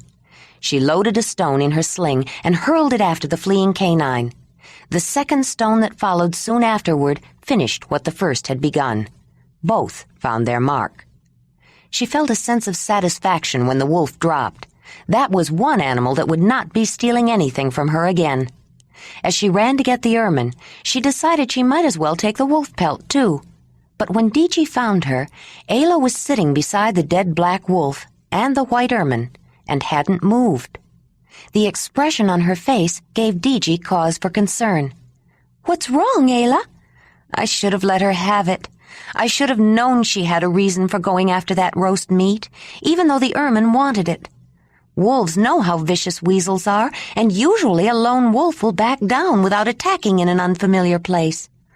I should have let her have that ermine. I don't understand. You got your ermine back and a black wolf pelt besides. What do you mean you should have let her have it? Look, Ayla said, pointing to the black wolf's underbelly. She's nursing. She's got pups. Isn't it early for wolves to whelp? DG asked. Yes, she's out of season, and she's a loner. That is why she was having so much trouble finding enough to eat, and why she came for the roast meat and wanted the ermine so much. Look at her ribs. The pups have been taking a lot out of her. She's hardly more than bones and fur. If she lived with a pack, they'd be helping her feed those pups. But if she lived with a pack, she would not have had pups. Only the female leader of a pack has pups usually, and this wolf is the wrong color. Wolves get used to certain colors and marks. She's like that white wolf I used to watch when I was learning about them. They didn't like her either. She was always trying to make up to the female leader and the male leader, but they didn't want her around. After the pack got so big, she left. Maybe she got tired of no one liking her. Ayla looked down at the black wolf. Like this one did. Maybe that's why she wanted to have pups, because she was lonely. But she shouldn't have had them so early. I think this is the same black wolf I saw when we hunted bison, DG. She must have left her pack to look for a lone male to start her own pack. New packs get started that way. But it's always hard on the loners. Wolves like to hunt together, and they take care of each other. The male leader always helps the female leader with her pups. You should see them sometimes. They like to play with the babies. But where is her male? Did she ever find one? Did he die? DG was surprised to see that Ayla was fighting tears over a dead wolf. They all die sometime, Ayla. We all go back to the mother. I know, DG. But first she was different, and then she was alone. She should have had something while she lived. A mate, a pack to belong to, at least some babies. DG thought she was beginning to understand why Ayla was feeling so strongly about a scrawny old black wolf. She was putting herself in the wolf's place. She did have pups, Ayla. And now they are going to die, too. They don't have a pack, not even a male leader. Without a mother, they will die. Suddenly, Ayla jumped up. I'm not going to let them die. What do you mean? Where are you going? I'm going to find them. I'm going to track the black wolf back to her den. That could be dangerous. Maybe there are other wolves around. How can you be sure? I'm sure, DG. I just have to look at her. Well, if I can't change your mind, I only have one thing to say, Ayla. What? If you expect me to tramp all over the place chasing after wolf tracks with you, you can carry your own ermine, DG said, dumping out 5 white weasel carcasses from her haversack. I've got enough to carry with my foxes. DG was grinning with delight. Oh, DG, Ayla said, smiling back with warmth and affection. You brought them. The 2 young women hugged each other out of their fullness of love and friendship. One thing is certain, Ayla. Nothing is ever dull around you. DG helped load Ayla's haversack with the ermine. What are you going to do about the wolf? If we don't take her, something else will, and a black wolf pelt is not too common. I'd like to take her, but I want to find her pups first. All right, I'll carry her, DG said, hoisting the limp carcass over her shoulder. If we have time later, I'll skin it out. She started to ask one more question, then changed her mind. She'd find out soon enough exactly what Ayla planned to do if she found any wolf pups left alive. They had to go back to the Vale to pick up the correct set of tracks. The wolf had done a good job of covering her trail, knowing how precarious was the life she was leaving untended. Several times, DG was sure they'd lost it, and she was a good tracker herself. But Ayla was motivated to persist until she found it again.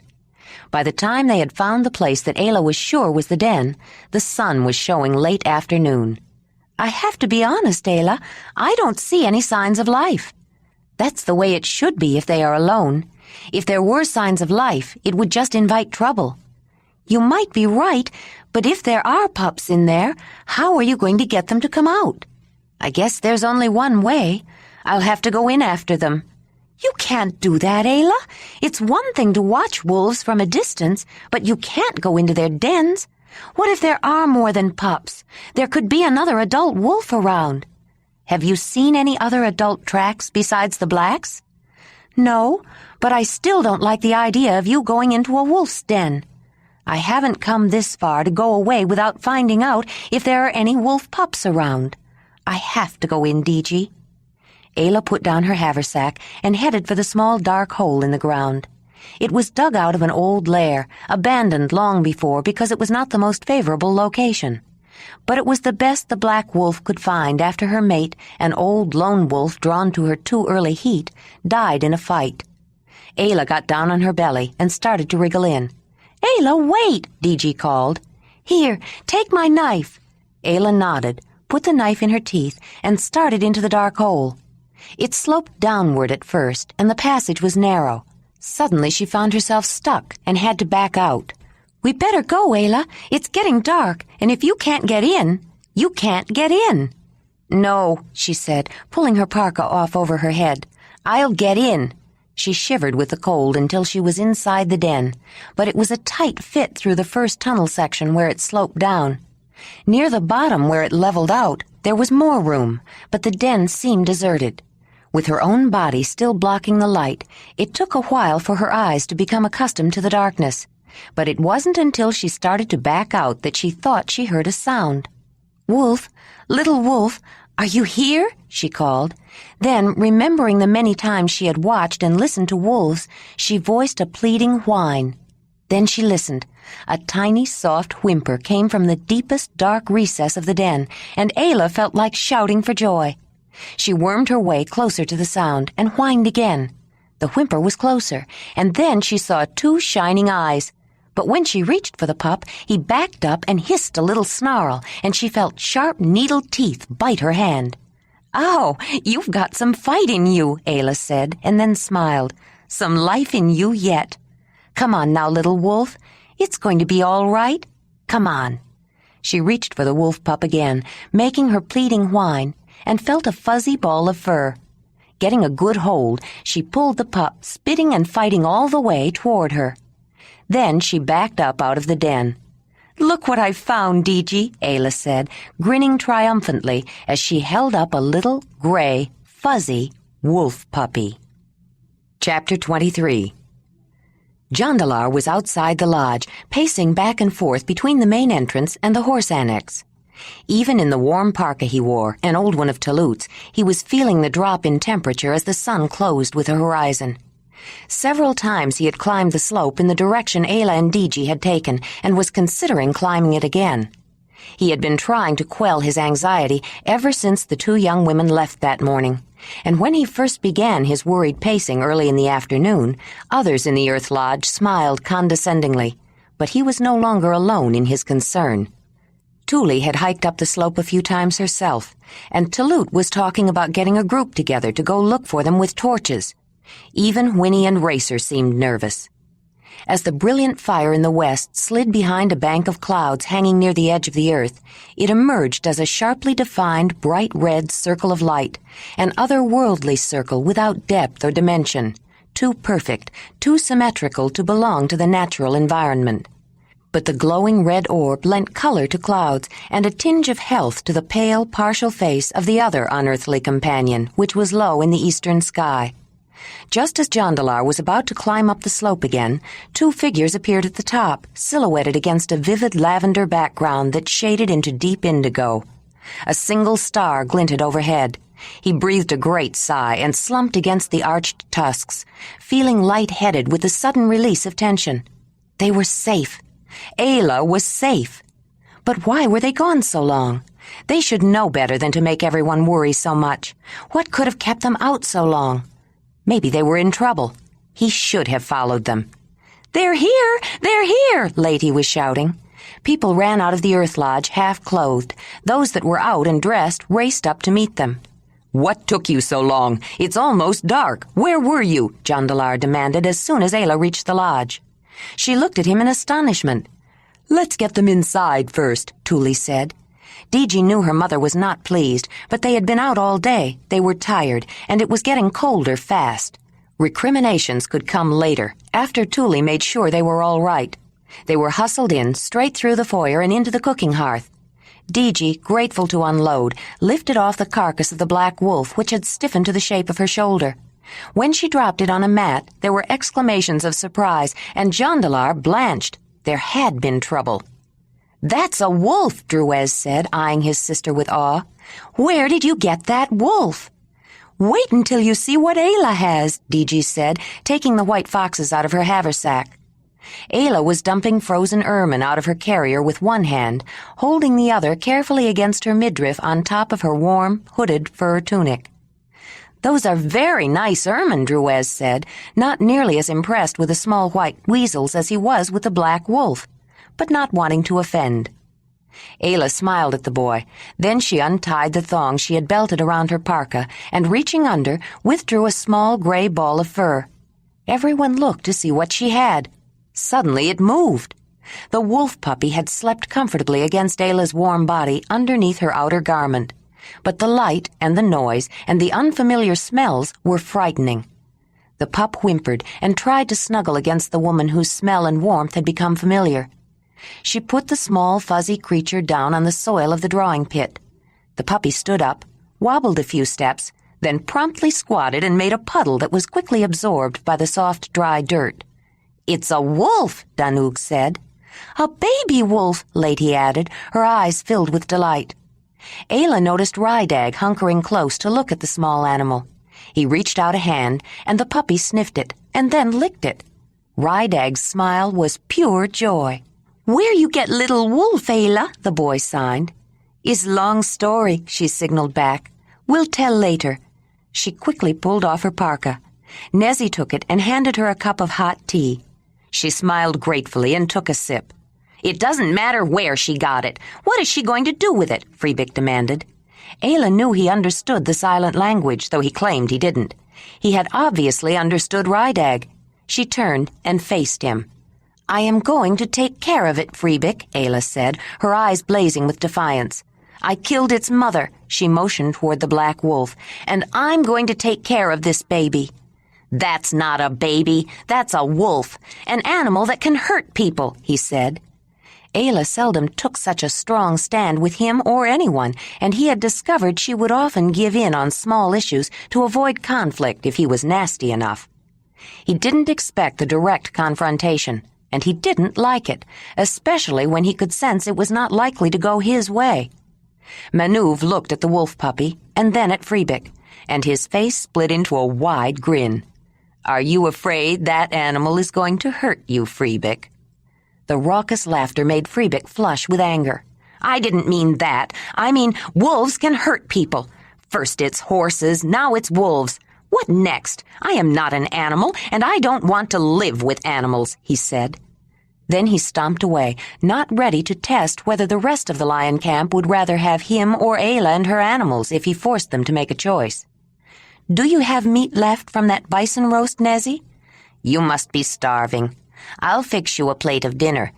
"Not for me, for the wolf puppy," Ayla said.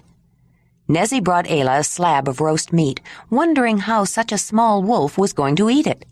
But Ayla remembered a lesson she had learned long ago. Babies can eat whatever their mothers eat, but it must be softer and easier to chew and swallow. She had once brought an injured young cave lion cub to her valley and fed him meat and broth instead of milk. Wolves were meat-eaters, too. She recalled that when she was watching wolves to learn about them, older wolves often chewed up food and swallowed it to bring it back to the den, then regurgitated it for the puppies. But she didn't have to chew it up. She had hands and a sharp knife. She could cut it up. After mincing the meat to a pulp, Ayla put it in a bowl and added warm water to bring the temperature closer to Mother's milk. The puppy had been sniffing around the edges of the drawing pit, but seemed afraid to venture beyond its boundaries. Ayla sat down on the mat, held out her hand, and softly called to the wolf. She had taken the baby from a cold and lonely place and brought it warmth and comfort, and her scent was already associated with security. The fuzzy fur ball waddled toward her outstretched hand. She picked it up first to examine it. Close scrutiny revealed the little wolf was a male and very young. Probably no more than one full cycle of moon phases had passed since he was born. She wondered if he'd had siblings, and if he did, when they died. He was not injured in any way that she could tell, and he did not seem to be malnourished, though the black wolf had certainly been scrawny. When Ayla thought about the terrible odds the black had fought to keep this one pup alive, it reminded her of an ordeal she had once faced, and it strengthened her resolve. If she could, she was going to keep the mother wolf's son alive, whatever it took, and not Freebick or anyone else was going to stop her. Holding the pup in her lap, Ayla dipped her finger in the bowl of finely minced meat and held it under the baby wolf's nose. He was hungry. He nosed it, licked it, and then licked her finger clean. She scooped up another fingerful, and he eagerly licked that off, too. She held him on her lap and continued to feed him, feeling his little belly round out. When she felt he had enough, she held a little water under his nose, but he only sampled. Then she got up and carried him to the mammoth hearth. "I think you'll find some old baskets on that bench over there," Mamut said, following behind her. She smiled at him. He knew exactly what she had in mind. She rummaged around and found a large woven cooking container falling apart at one end and put it on the platform near the head of her bed. But when she put the wolf in it, he whimpered to get out. She picked him up and looked around again, not sure what would work. She was tempted to take him into her bed, but she'd been through that with growing baby horses and lions. It was too hard getting them to change their habits later, and besides, Jondalar might not want to share his bed with a wolf. "He's not happy in the basket. He probably wants his mother or other puppies to sleep with," Ayla said. "Give him something of yours, Ayla," Mamut said. "Something soft, comfortable, familiar. You're his mother now." She nodded and looked over her small assortment of clothes. She didn't have much. Her beautiful outfit from Diji, the one she had made in the valley before she came, and some used odds and ends given to her by other people for changes. She'd had plenty of spare wraps when she lived with the clan, and even in the valley. She noticed the back frame she had brought from the valley put aside in a far corner of the storage platform. She looked through it and pulled out Dirk's cloak. But after holding it for a moment, she folded it and put it back. She couldn't bear to give it up. Then she found her old clan wrap, a large old hide of soft leather. She had worn one like it wrapped around her and tied with a long thong for as long as she could remember, until the day she first left her valley with Jondalar. It seemed so long ago now. She lined the basket with the clan wrap and put the wolf puppy in it. He sniffed around, then quickly snuggled in and was soon sound asleep. Suddenly she realized how tired she was, and hungry, and her clothes were still damp from the snow. She took off wet boots and the lining made of felted mammoth wool and changed into one of her dry outfits and the soft indoor footwear Talut had shown her how to make. She had been intrigued by the pair he had worn at her adoption ceremony and prevailed upon him to show her how they were made. They were based on a natural characteristic of elk or deer. The hind leg bends so sharply at the gambrel joint it conforms to the natural shape of a human foot. The skin was cut above and below the joint and taken off in one piece. After curing, the lower end was then sewn with sinew to the desired size, and the upper part wrapped and laced above the ankle with cords or thongs. The result was a seamless, warm, and comfortable leather stocking shoe. After she changed, Ayla went into the annex to check on the horses and reassure them. But she noticed a hesitation and a resistance from the mare when she went to pet her. "You smell the wolf, don't you, Whinney? You will have to get used to it, both of you. The wolf is going to be here with us for a while." She held out her hands and let both horses sniff them. Racer backed off, snorted, and tossed his head, and sniffed again. Whinney put her muzzle into the woman's hands, but her ears flattened back, and she bobbed indecisively. "You got used to baby, Whinney. You can get used to wolf. I'll bring him out here tomorrow, when he wakes up. When you see how little he is, you will know he can't hurt you." When Ayla went back in, she saw Jondalar by the bed looking at the wolf puppy. His expression was unreadable, but she thought she saw curiosity and something like tenderness in his eyes. He looked up and saw her, and his forehead furrowed in a familiar way. "Ayla, why did you stay out so long?" he said. Everyone was getting ready to search for you." "We didn't plan to, but once I saw that the black wolf I killed was nursing, I had to see if I could find her pups," Ayla said. "What difference did it make? Wolves die all the time, Ayla." He had started out talking to her in a reasonable tone, but his fear for her safety was putting an edge on his voice. "It was stupid to go tracking after a wolf like that. If you had found a wolf pack, they could have killed you." Jondalar had been beside himself with worry, but with relief came uncertainty, and a touch of frustrated anger. "It made a difference to me, Jondalar," she flared, jumping to the defense of the wolf. "And I am not stupid. I hunted meat-eaters before I hunted anything else. I know wolves. If there had been a pack, I would not have backtracked to her den. The pack would have taken care of her pups." "Even if she was a lone wolf, why did you spend all day chasing after a wolf puppy?" Jondalar's voice had gotten louder. He was releasing his own tensions as well as trying to convince her not to take such chances again. "That puppy was all that mother wolf ever had. I could not let him starve because I killed his mother. If someone hadn't cared about me when I was young, I would not be alive. I have to care too, even for a wolf puppy." Ayla's voice had risen too. "It's not the same. A wolf is an animal. You should have better sense, Ayla, than to threaten your own life for the sake of a wolf puppy," Jondalar shouted. He couldn't seem to make her understand. "This is not the kind of weather to be out in all day." "I have good sense, Jondalar," Ayla said with anger flashing in her eyes. "I was the one who was out. Don't you think I know what the weather was like? Don't you think I know when my life is in danger? I took care of myself before you came and faced far worse dangers. I even took care of you. I don't need you to tell me I am stupid and don't have sense." People who were gathering at the Mammoth Hearth were reacting to the quarrel, smiling nervously and trying to make less of it. Jondalar glanced around and noticed several people smiling and talking among themselves. But the one who stood out was the dark man with the flashing eyes. Was there a hint of condescension in his broad smile? "You're right, Ayla. You don't need me, do you? For anything," Jondalar spat. Then seeing Talut approaching, he asked, "Would you mind if I move to the cooking hearth, Talut? I'll try to stay out of everyone's way." "No, of course I don't mind, but—" "Good, thank you," he said, and grabbed his bedding and belongings from the bed platform he shared with Ayla. Ayla was stricken, beside herself to think he might really want to sleep away from her. She was almost ready to beg him not to leave, but her pride held her tongue. He had shared her bed, but they hadn't shared pleasures in so long she was sure he had stopped loving her. If he didn't love her any more, she would not try to force him to stay, though the thought of it wrenched her stomach into a knot of fear and grief. "You'd better take your share of food, too," she said, as he stuffed things into a back carrier. Then, trying to find a way to make the separation not quite so complete, she added, "Though I don't know who will cook for you there. It is not a real hearth." "Who do you think cooked for me when I was on my journey? A Donyi? I don't need a woman to take care of me. I'll cook for myself."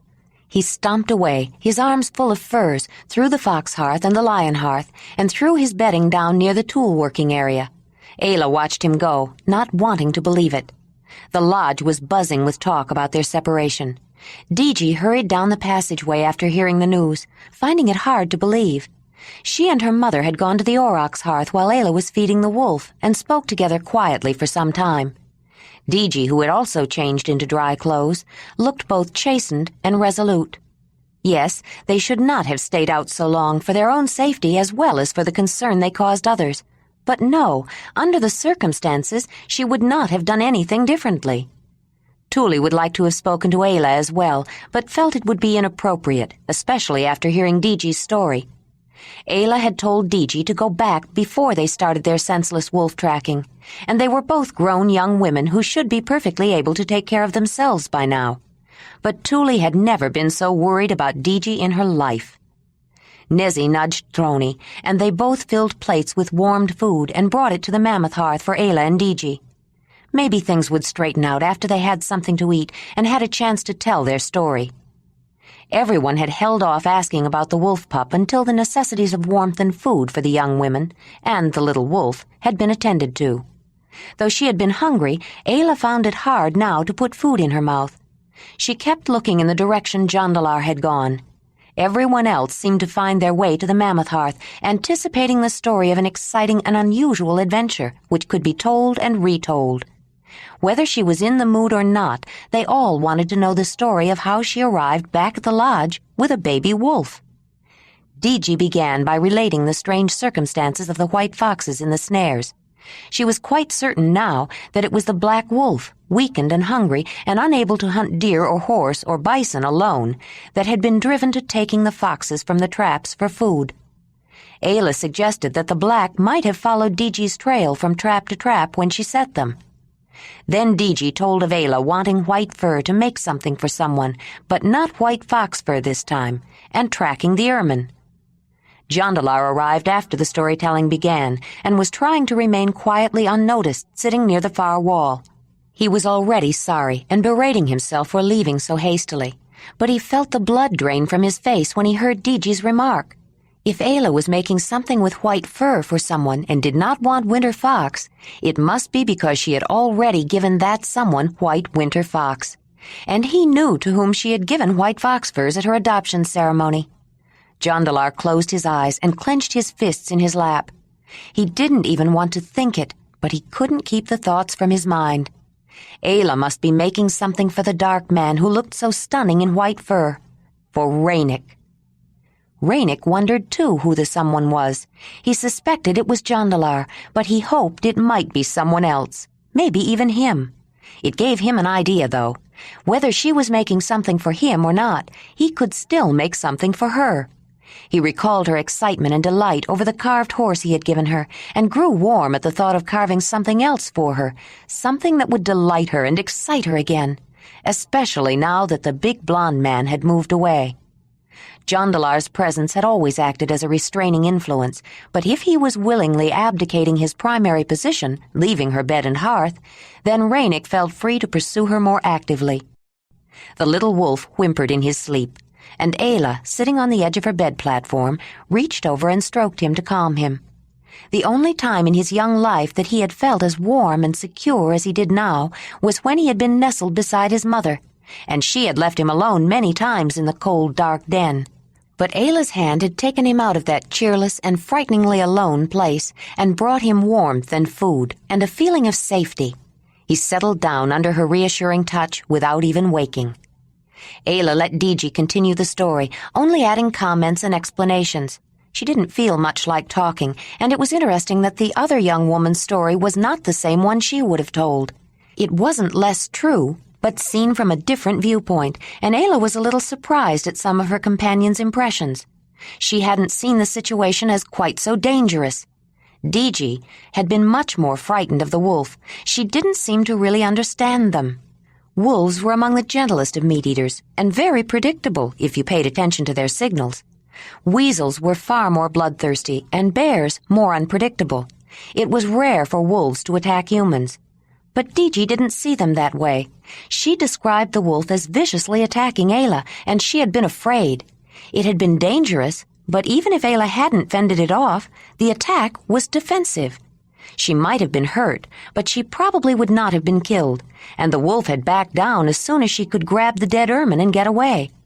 When Diji described Ayla diving headfirst into the wolf's den, the camp looked at her in awe. She was either very brave or very foolhardy. But Ayla didn't think she was either. She knew there were no other adult wolves around. There were no other tracks. The black had been a lone wolf, probably far from her home territory, and the black was dead. Diji's vivid recounting of Ayla's exploits did more than cause awe in one of the listeners. Jondalar had been growing more and more agitated. In his mind, he embellished the story even more, and visioned Ayla not only in great danger, but attacked by wolves, hurt and bleeding, and perhaps worse. He couldn't bear the thought, and his earlier anxiety returned in redoubled force. Other people had similar feelings. "You should not have put yourself in such danger, Ayla," the head woman said. "Mother," Diji said. The woman had indicated earlier that she would not bring up her concerns. People who were still caught up in the adventure scowled at her for interrupting a dramatic story told with skill. That it was true made it more exciting, and though it would be told and retold, it would never again have the fresh impact of the first hearing. The mood was being spoiled. After all, she was back home and safe now. Ayla looked at Thule, then glanced at Jondalar. She had known the moment he came back to the mammoth hearth. He had been angry, and so, it seemed, was Thule. "I was not in such danger," she said. "You do not think it is dangerous to go into a wolf's den?" Thule asked. "No, there was no danger. It was the den of a lone wolf, and she was dead. I only went in to look for her babies." "That may be, but was it necessary to stay out so late tracking the wolf? It was almost dark before you returned," Thule said. Jondalar had said the same thing. "But I knew the black had young. She was nursing. Without a mother they would die," Ayla explained, although she had said it before and thought it was understood. "So you endanger your own life," and Diji, she thought, though she did not say it, "for the life of a wolf. After the black one attacked you, it was foolhardy to continue to chase it just to get back the ermine it took. You should have let it go." "I disagree, Thule," Talut interjected. Everyone turned toward the headman. There was a starving wolf in the vicinity, one that had already trailed Diji when she set her traps. Who's to say it wouldn't have trailed her back here? The weather is getting warmer. Children are playing outside more. If that wolf got desperate enough, it might have attacked one of the children, and we would not have expected it. Now we know the wolf is dead. It's better that way." People were nodding their heads in agreement, but Thule was not to be put off so easily. "Perhaps it was better that the wolf was killed, but you can't say it was necessary to stay out so long looking for the wolf's young. And now that she found the wolf pup, what are we going to do with it?" "I think Ayla did the right thing in going after the wolf and killing it. But it is a shame that a nursing mother had to be killed. All mothers deserve the right to raise their young, even mother wolves. But more than that, it was not an entirely useless effort for Ayla and Diji to track back to the wolf den, Thule. They did more than find a wolf pup. Since they found only one set of tracks, now we know there are no other starving wolves nearby. And if, in the name of the mother, Ayla took pity on the wolf mother's young, I don't see any harm in that. It's such a tiny little pup. Now it's a tiny little pup, but it won't stay little. What do we do with a full-grown wolf around the lodge? How do you know it won't attack the children then?" Freebick asked. "There will soon be a small baby at our hearth." Considering her way with animals, I think Ayla would know how to keep that wolf from hurting anyone. But more than that, I will say now, as headman of the lion camp, if there is even a hint that that wolf might hurt someone, Talut stared pointedly at Ayla, I will kill him. Do you agree to that, Ayla? All eyes turned to her. She flushed and stammered at first, and then spoke what she felt. "I cannot say for certain that this pup will not hurt someone when he is grown. I cannot even say if he will stay. I raised a horse from a baby. She left to find her stallion and joined a herd for a while, but she came back. I also raised a cave lion until he was full grown. Whinney was like a mother's helper to baby when he was little, and they became friends. Even though cave lions hunt horses and could easily have harmed me, he did not threaten either of us. He was always just my baby. When baby left to find a mate, he did not come back, not to stay, but he visited, and sometimes we met him on the steps. He never threatened Whinney or Racer or me, even after he found a mate and started his own pride. Baby attacked 2 men who went into his den and killed one. But when I told him to go away and leave Jondalar and his brother alone, he went. A cave lion and a wolf are both meat-eaters. I have lived with a cave lion, and I have watched wolves. I do not think a wolf that grows up with the people of a camp will ever hurt them. But I will say here that if there is any hint of danger to any child or any person," she swallowed a few times, "I, Ayla of the Mamutoi, will kill him myself."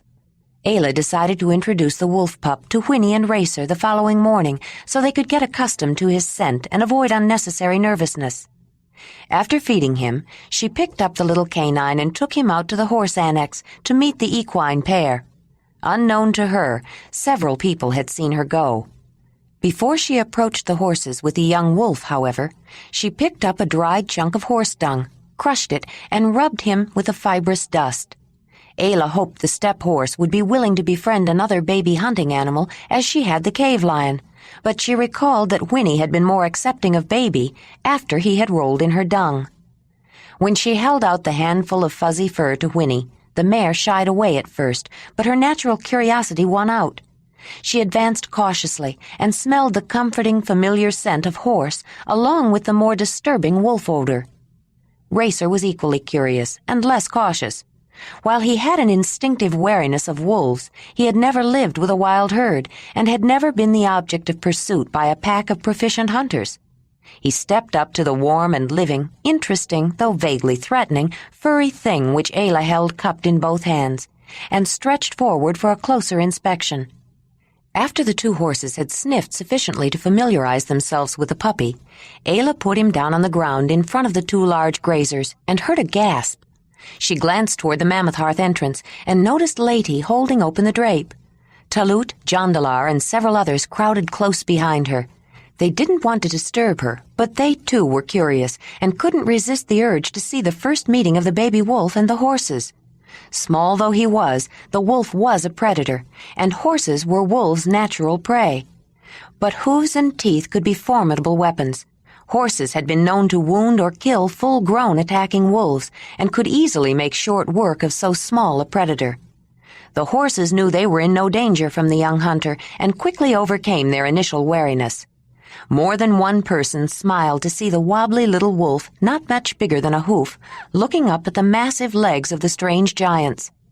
Whinney lowered her head and nosed forward, pulled back, then poked her long, mobile nose toward the wolf again. Racer approached the interesting baby from the other side. The wolf puppy huddled down and cringed when he saw the huge heads approaching him. But from the point of view of the small puppy, the world was populated by giants. The humans, even the woman who fed and comforted him, were gigantic too. He detected no threat in the warm breath blowing from the flaring nostrils. To the wolf's sensitive nose, the scent of these horses was familiar. It permeated Ayla's clothing and belongings, and even the woman herself. The baby wolf decided that these four-legged giants were part of his pack too, and with his normal puppyish eagerness to please, reached up to touch his tiny black nose to the soft, warm nose of the mare. "They're touching noses," Ayla heard Lady say in a loud whisper. When the wolf started to lick the muzzle of the mare, which was the usual way puppies approached members of their pack, Whinney lifted her head quickly. But she was too intrigued to stay away for long from the startling little animal, and was soon accepting the caressing warm licks of the tiny predator. After a few moments of mutually getting acquainted, Ayla picked up the young wolf to carry him back in. It had been an auspicious beginning, but she decided not to overdo it. Later she would take him out for a ride. Ayla had seen a look of amused tenderness on Jondalar's face when the animals met. It was an expression that once had been so familiar to her, it filled her with an unaccountable surge of happiness. Perhaps he would be willing to move back to the Mammoth Hearth, now that he had time to think about it. But when she went inside and smiled at him, her big, beautiful smile, he averted his face and lowered his eyes, then quickly followed Talut back to the cooking hearth. Ayla bowed her head as her joy evaporated, leaving an aching heaviness in its place, convinced he didn't care about her any more. Nothing was further from the truth. He was sorry he had acted so hastily, ashamed that he had displayed such immature behavior, and certain that he was no longer welcome after his abrupt departure. He did not think her smile was really intended for him. He believed that it was a result of the successful meeting of the animals, but the sight of it filled him with such an agony of love and yearning, he couldn't bear to be near her. Ranec saw Ayla's eyes follow after the back of the big man. He wondered how long their separation would last, and what effect it would have. Though he was almost afraid to hope, he could not help but think that Jondalar's absence might increase his chances with Ayla. He had some notion that he was in part a cause of the separation, but he felt the problem between them went deeper. Ranec had made his interest in Ayla obvious, and neither of them had indicated that it was wholly misplaced. Jondalar had not confronted him with a definitive statement of his intention to join with Ayla in an exclusive union.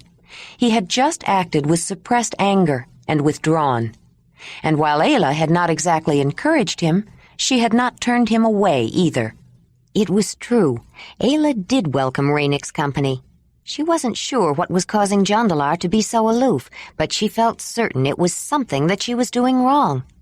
Ranec's attentive presence made her feel that her behavior could not be entirely inappropriate. Lady was standing beside Ayla, her eyes bright with interest in the wolf puppy she held. Ranec joined them. "That was a sight I'll never forget, Ayla," Ranec said. "That tiny thing touching noses with that huge horse? He's a brave little wolf." She looked up and smiled, as pleased at Ranec's praise as she would have been if the animal were her own child. Wolf was frightened at first. They are much bigger than he is. I'm glad they made friends so fast. "Is that what you are going to call him? Wolf?" Lady asked. "I haven't really thought about it. It does seem a fitting name, though." "I can't think of one more fitting," Ranec conceded. "What do you think, Wolf?" Ayla asked, holding the baby wolf up and looking at him. The puppy squirmed toward her eagerly and licked her face. They all smiled. "I think he likes it," Lady said. "You do know animals, Ayla," Ranec said. Then, with a questioning look, he added, "There is something I'd like to ask you, though. How did you know the horses wouldn't hurt him? Wolf packs hunt horses, and I've seen horses kill wolves. They are mortal enemies." Ayla paused and considered. "I'm not sure. I just knew. Maybe because of Baby. Cave lions kill horses too, but you should have seen Whinney with him when he was little. She was so protective, like a mother, or at least an aunt. Whinney knew a baby wolf couldn't hurt her, and Racer seemed to know it too. I think if you start when they are babies, many animals can be friends, and friends of people too." "Is that why Whinney and Racer are your friends?" Lady asked. "Yes, I think so. We've had time to get used to each other. That's what Wolf needs." "Do you think he might get used to me?" Lady asked. With such yearning, Ayla smiled with recognition of the feeling. "Here," she said, holding the puppy out to the girl. "Hold him." Lady cuddled the warm and wriggling animal in her arms, then bent her cheek to feel the soft, fuzzy fur. Wolf licked her face, too, including her in his pack. "I think he likes me," Lady said. "He just kissed me." Ayla smiled at the delighted reaction. She knew such friendliness was natural to wolf puppies. The humans seemed to find it as irresistible as adult wolves did. Only when they grew older did wolves become shy, defensive, and suspicious of strangers. The young woman observed the pup with curiosity as Lady held him. Wolf's coat was still the unshaded dark gray color of the very young. Only later would the hair develop the dark and light bars of the typical agouti coloration of an adult wolf, if it would at all. His mother had been solid black, even darker than the pup, and Ayla wondered what color Wolf would turn out to be. They all turned their heads at Crozie's screech. "Your promises mean nothing. You promised me respect. You promised I would always be welcome, no matter what." "I know what I promised. You don't have to remind me," Freebeck shouted. The squabble was not unexpected. The long winter had provided time to make and mend, to carve and to weave, to tell stories, sing songs, play games and musical instruments, to indulge in all the pastimes and diversions ever invented. But as the long season drew to a close, it was also the time when close confinement caused tempers to flare. The undercurrent of conflict between Freebeck and Crozie had caused such strained relations that most people felt an outbreak was imminent. "Now you say you want me to leave. I am a mother with no place to go, and you want me to leave. Is that keeping your promise?" The verbal battle was carried along the passageway and soon arrived in full force at the mammoth hearth. The wolf puppy, frightened by the noise and commotion, squirmed out of Lady's arms and was gone before she could see where he went. "I keep my promises," Freebeck said.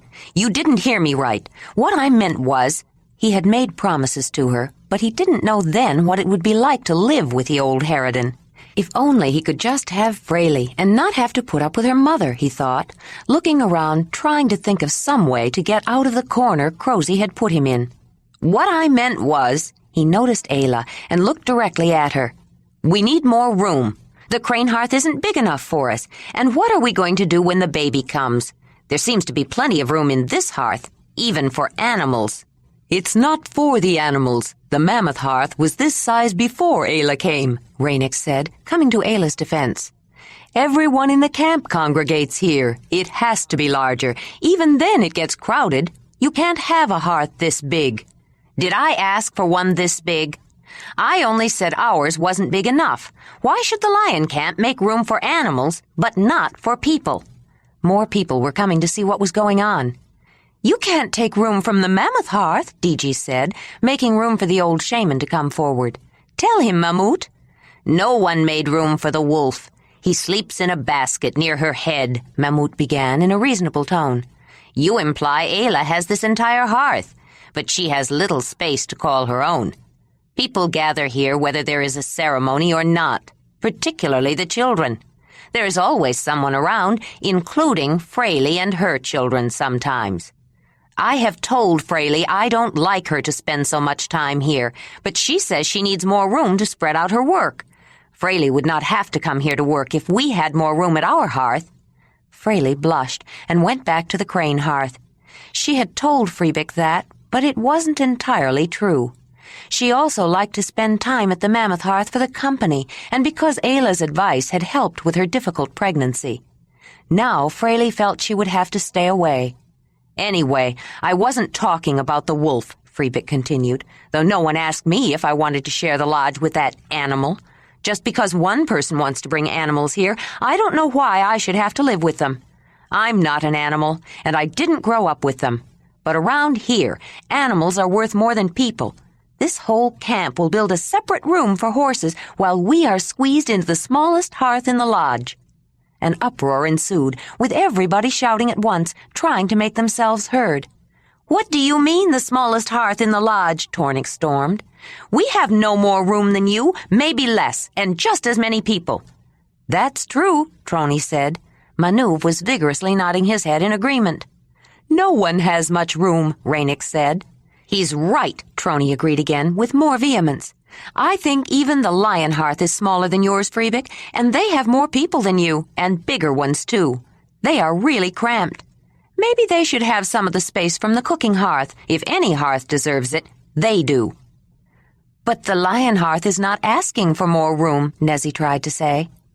Ayla looked from one person to the next, unable to understand how the entire camp had suddenly become embroiled in a vociferous argument, but feeling that somehow it was all her fault. In the midst of it all, a loud bellow suddenly roared out that overpowered all the commotion and stopped everyone. Talut stood in the middle of the hearth with commanding assurance.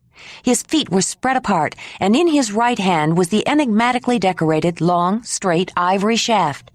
Tuli joined him, lending her presence and authority. Ayla felt daunted by the powerful pair. I have brought the speaking staff, Talut said, holding up the shaft and shaking it to make his point. We will discuss this problem peaceably and settle it equitably. In the name of the Mother, let no one dishonor the speaking staff, Tuli added. Who will speak first? I think Freebick should speak first, Ranec said. He's the one with the problem. Ayla had been edging toward the periphery, trying to get away from the noisy, shouting people. She noticed that Freebick seemed uncomfortable and nervous with all the unfriendly attention focused on him. Ranec's comment had carried the strong implication that the imbroglio was entirely his fault. Ayla, standing somewhat hidden behind Danuk, studied Freebick closely for perhaps the first time. He was of average height, perhaps a bit less. Now that she noticed it, she thought she was probably slightly taller than he. But she was somewhat taller than Barzek, too, and probably matched Wamez in height. She was so used to being taller than everyone, she hadn't paid attention before. Freebick had light brown hair, thinning somewhat, eyes of a medium shade of blue, and straight, even features with no disfigurements. He was an ordinary-looking man, and she could find nothing to account for his belligerent, offensive behavior. There were times when Ayla was growing up that she wished she had looked as much like the rest of the clan as Freebick looked like his people. As Freebick stepped forward and took the speaking staff from Talut, Ayla noticed Crozy out of the corner of her eye, with a gloating smirk on her face. Certainly the old woman was at least partially to blame for Freebick's actions. But was that all? There had to be more to it. Ayla looked for Fraley, but didn't see her among the people gathered in the mammoth hearth. Then she noticed the pregnant woman watching from the edge of the crane hearth. Freebick cleared his throat a few times. Then, shifting his hold on the ivory shaft and grasping firmly, he began, Yes, I do have a problem. He looked around nervously. Then, scowling, he stood up straighter. We have a problem. The crane hearth. There is not enough space. We have no room to work. It is the smallest hearth in the lodge." "It is not the smallest. Theirs is bigger than ours," Trony spoke out, unable to restrain herself. Thule fixed her with a stern eye. "You will have a chance to speak, Trony, when Freebick is through." Trony blushed and mumbled apologies. Her embarrassment seemed to give Freebick encouragement. His stance became more aggressive. "We don't have enough room now. Fraley doesn't have enough room to work, and Crozy needs more space. And soon there will be another person. I think we should have more room." Freebick gave the staff back to Talut and stepped back. "Trony, you may speak now," Talut said. "I don't think... I was just... Well, maybe I will," she said, stepping forward to take the staff. "We don't have any more room than the crane hearth, and we have just as many people." Then she added, trying to enlist Talut's assistance, "I think even the lion hearth is smaller." "That is not important, Trony," Talut said. "The lion hearth isn't asking for space, and we are not close enough to the crane hearth to be affected by Freebick's desire for more room. You at the reindeer hearth do have a right to speak up, since changes in the crane hearth are more likely to cause changes in your space. Is there anything else you want to say?" "No, I don't think so," Trony said, shaking her head as she handed him the staff. "Anyone else?" Jondalar wished he could say something that would help, but he was an outsider and felt it wasn't his place to intrude. He wanted to be by Ayla's side and was even more sorry now that he had moved his sleeping place. He was almost glad when Ranec stepped up and took the ivory shaft. Somebody needed to speak for her.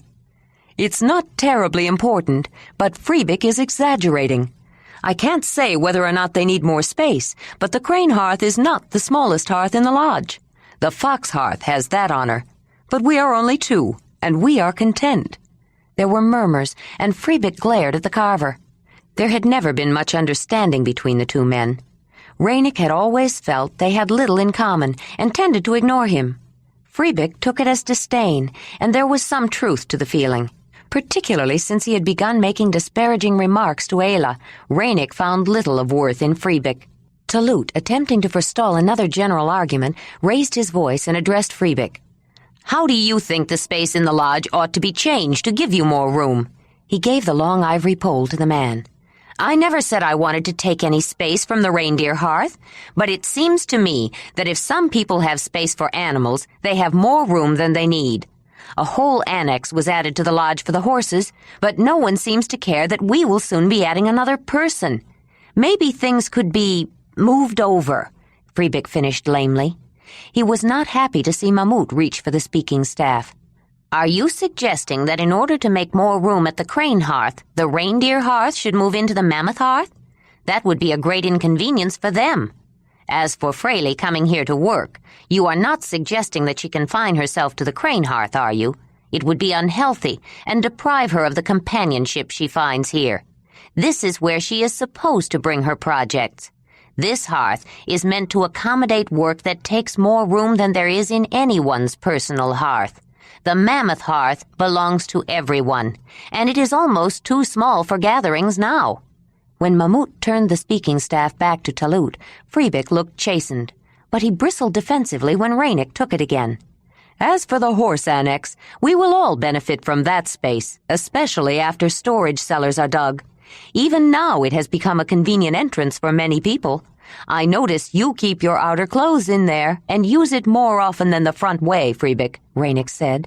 "Besides, babies are small. They don't take much space. I don't think you need more room." "How would you know?" Crozy interjected. "You've never had one born to your hearth. Babies do take room, a lot more than you think." Only after she said it did Crozy realize that for the first time she had sided with Freebick. She frowned, then decided maybe he was right.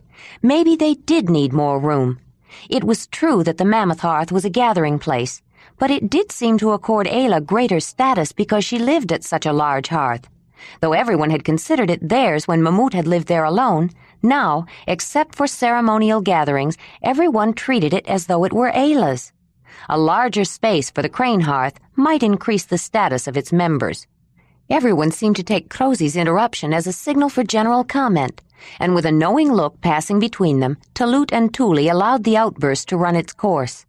Sometimes people needed to speak their minds. During the interruption, Tuli caught Barzek's eye, and after things quieted down, he stepped forward and requested the staff. Tuli nodded agreement, as though she knew what he was going to say, although they had not spoken to each other. "Crozie is right," he said, nodding toward her. She stood up straighter, accepting the acknowledgement, and her opinion of Barzek rose. "Babies do take room, much more room than one would think from their size. Perhaps it is time for some changes, but I don't think the mammoth hearth should give up space. The needs of the crane hearth are growing, but the needs of the aurochs hearth are less. Tarnig has gone to live at the camp of his woman, and soon he will be starting a new camp with Diji. Then she will be gone too. Therefore, the hearth of the aurochs, understanding the needs of a growing family, will give up some space to the hearth of the crane." "Is that satisfactory to you, Freebik?" Talut asked. "Yes," Freebik replied, hardly knowing how to respond to this unexpected turn of events. "Then I will leave it to you to work out together how much space will be given by the aurochs hearth. But I think it is only fair that no changes be made until after Fraley has her baby. Do you agree?" Freebik nodded, still overwhelmed. At his former camp, he wouldn't have dreamed of asking for more space. If he had, he would have been laughed at. He didn't have the prerogative, the status to make such requests. When the argument with Crozie began, space wasn't on his mind at all. He had just been groping for some way to respond to her stinging, though true, accusations. Now, he was convincing himself that lack of space had been the reason all along for the argument, and for once, she had taken his side. He felt the thrill of success. He had won a battle. 2 battles, one with the camp, one with Crozie. As the people dispersed, he saw Barzek talking with Tuli, and it occurred to him that he owed them thanks. "I appreciate your understanding," Freebik said to the head woman and the man of the aurochs hearth. Barzek made the customary disclaimers, but they would not have been pleased if Freebik had failed to acknowledge the accommodation made to him. They knew full well the value of their concession went far beyond a few feet of space. It announced that the crane hearth had the status to merit such a grant from the hearth of the head woman, though it was the status of Crozie and Fraley that they had in mind when Tuli and Barzek had previously discussed a shift in boundary between themselves. They had already anticipated the changing needs of the 2 families. Barzek had even considered bringing up the issue earlier, but Tuli suggested they wait for a more appropriate moment, perhaps as a gift for the baby. They both knew this was the moment. It had taken no more than looks and nods to signal each other, and since Freebik had just won a nominal victory, the crane hearth was bound to be conciliatory about adjusting the boundary. Barzek had just been remarking with pride how wise Tuli was when Freebik approached to make his thanks. As Freebik walked back to the crane hearth, he savored the incident, tallying up the points he felt he had won, just as though it had been one of the games the camp liked to play, and he was counting his winnings. In a very real sense, it was a game, the very subtle and entirely serious game of comparative rank, which is played by all social animals.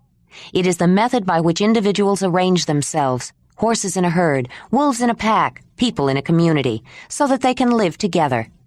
The game pits 2 opposing forces against each other, both equally important to survival: individual autonomy and community welfare. The object is to achieve dynamic equilibrium. At times, and under certain conditions, individuals can be nearly autonomous. An individual can live alone and have no worry about rank. But no species can survive without interaction between individuals. The ultimate price would be more final than death. It would be extinction. On the other hand, complete individual subordination to the group is just as devastating. Life is neither static nor unchanging. With no individuality, there can be no change, no adaptation, and, in an inherently changing world, any species unable to adapt is also doomed. Humans in a community, whether it is as small as 2 people or as large as the world, and no matter what form the society takes, will arrange themselves according to some hierarchy. Commonly understood courtesies and customs can help to smooth the friction and ease the stress of maintaining a workable balance within this constantly changing system. In some situations, most individuals will not have to compromise much of their personal independence for the welfare of the community. In others, the needs of the community may demand the utmost personal sacrifice of the individual, even to life itself. Neither is more right than the other. It depends on the circumstances. But neither extreme can be maintained for long, nor can a society last if a few people exercise their individuality at the expense of the community. Ayla often found herself comparing clan society with that of the Mamutoi, and began to get a glimmer of this principle as she thought about the different styles of leadership of Brunn and the lion camp's headman and headwoman. She saw Talut return the speaking staff to its customary place, and recalled that when she first arrived at the Mamutoi camp, she thought that Brunn was a better leader than Talut. Brunn would have simply made a decision, and the others would have followed his order, whether they liked it or not. Not many would even consider questioning whether they liked it or not. Brunn never had to argue or shout. A sharp look or a curt command brought instant attention. It had seemed to her that Talut had no control over the noisy, contentious people, and that they had no respect for him. Now she wasn't so sure. It seemed to her that it was more difficult to lead a group of people who believed everyone, woman and man, had the right to speak out and be listened to. She still thought Brunn had been a good leader for his society, but she wondered if he could have led these people who aired their views so freely. It could become very loud and noisy when everyone had an opinion and did not hesitate to make it known. But Talut never allowed it to go beyond certain bounds. Though he was certainly strong enough to have forced his will on people, he chose to lead by consensus and accommodation instead. He had certain sanctions and beliefs to call upon, and techniques of his own to get attention. But it took a different kind of strength to persuade rather than coerce. Talut gained respect by giving respect. As Ayla walked toward a knot of people standing near the fire pit, she glanced around the hearth looking for the wolf puppy. It was a subliminal gesture, and when she didn't see him, she assumed he had found some place to hide during the commotion. "Freebik certainly got his way," Tornik was saying, "thanks to Tuli and Barzek." "For Freyli's sake, I'm glad," Troni said, relieved to know the reindeer hearth would not be pushed over or squeezed. "I just hope it will keep Freebik quiet for a while. He really started a big fight this time." "I don't like big fights like that," Ayla said, remembering that the fight had started over Freebik's complaint that her animals had more room than he did. "Don't let it bother you," Ranec said. "It's been a long winter. Something like that happens around this time every year. It's just a little diversion to create some excitement." "But he wouldn't have had to make such a fuss to get more room," Diji said. "I heard Mother and Barzek talking about it long before he brought it up. They were going to give space to the crane hearth as a gift for Freyli's baby. All Freebik needed to do was ask." "That's why Tuli is such a good headwoman," Troni said. "She thinks of things like that." "She is good, and so is Talut," Ayla said. "Yes, he is," Diji smiled. "That's why he is still headman. No one stays leader for long if he can't command the respect of his people. I think Ranec will be as good. He had Talut to learn from." The warm feelings between Diji and her mother's brother went deeper than the formal avuncular relationship that, along with the status and inheritance from her mother, assured the young woman of a high standing among the Mamutoi. "But who would become leader instead if Talut didn't have respect?" Ayla asked. "And how?" "Well, Diji began. Then the young people turned to Mamut to answer her question. "If it is the old former leaders turning over active leadership to a younger brother and sister who have been selected, usually relatives, there is a period of learning, then a ceremony, then the older leaders become advisors," the shaman and teacher said. "Yes, that's what Brunn did. When he was younger, he respected old Zaug and paid attention to his advice, and when he got older, he turned the leadership over to Braud, the son of his mate. But what happens if a camp loses respect for a leader, a young leader?" Ayla asked, very interested. "The change would not happen quickly," Mamut said. "But people just would not turn to him after a while. They would go to someone else, someone who could lead a more successful hunt or handle problems better. Sometimes the leadership is relinquished. Sometimes a camp just breaks up, with some going with a new leader and some staying with the old. But leaders don't usually give up their positions or authority easily. and that can cause problems, even fights. Then the decision would get turned over to the councils. The headman or headwoman who has shared leadership with someone who causes trouble or is held responsible for a problem is seldom able to start up a new camp, though it may not be her. Mamut hesitated, and Ayla noticed that his eyes darted toward the old woman of the crane hearth who was talking to Nezzy. That person's fault. People want leaders they can depend on and distrust those who have had problems or tragedies. Ayla nodded, and Mamut knew she understood, both what he had said and what he had implied. The conversation continued, but Ayla's mind had wandered back to the clan. Brun had been a good leader, but what would his clan do if Braud was not? She wondered if they would turn to a new leader, and who it might be. It would be a long time before the son of Braud's mate was old enough. A persistent worry that had been nagging for her attention suddenly broke through. "Where's Wolf?" she said. She hadn't seen him since the argument, and no one else had either. Everyone started looking.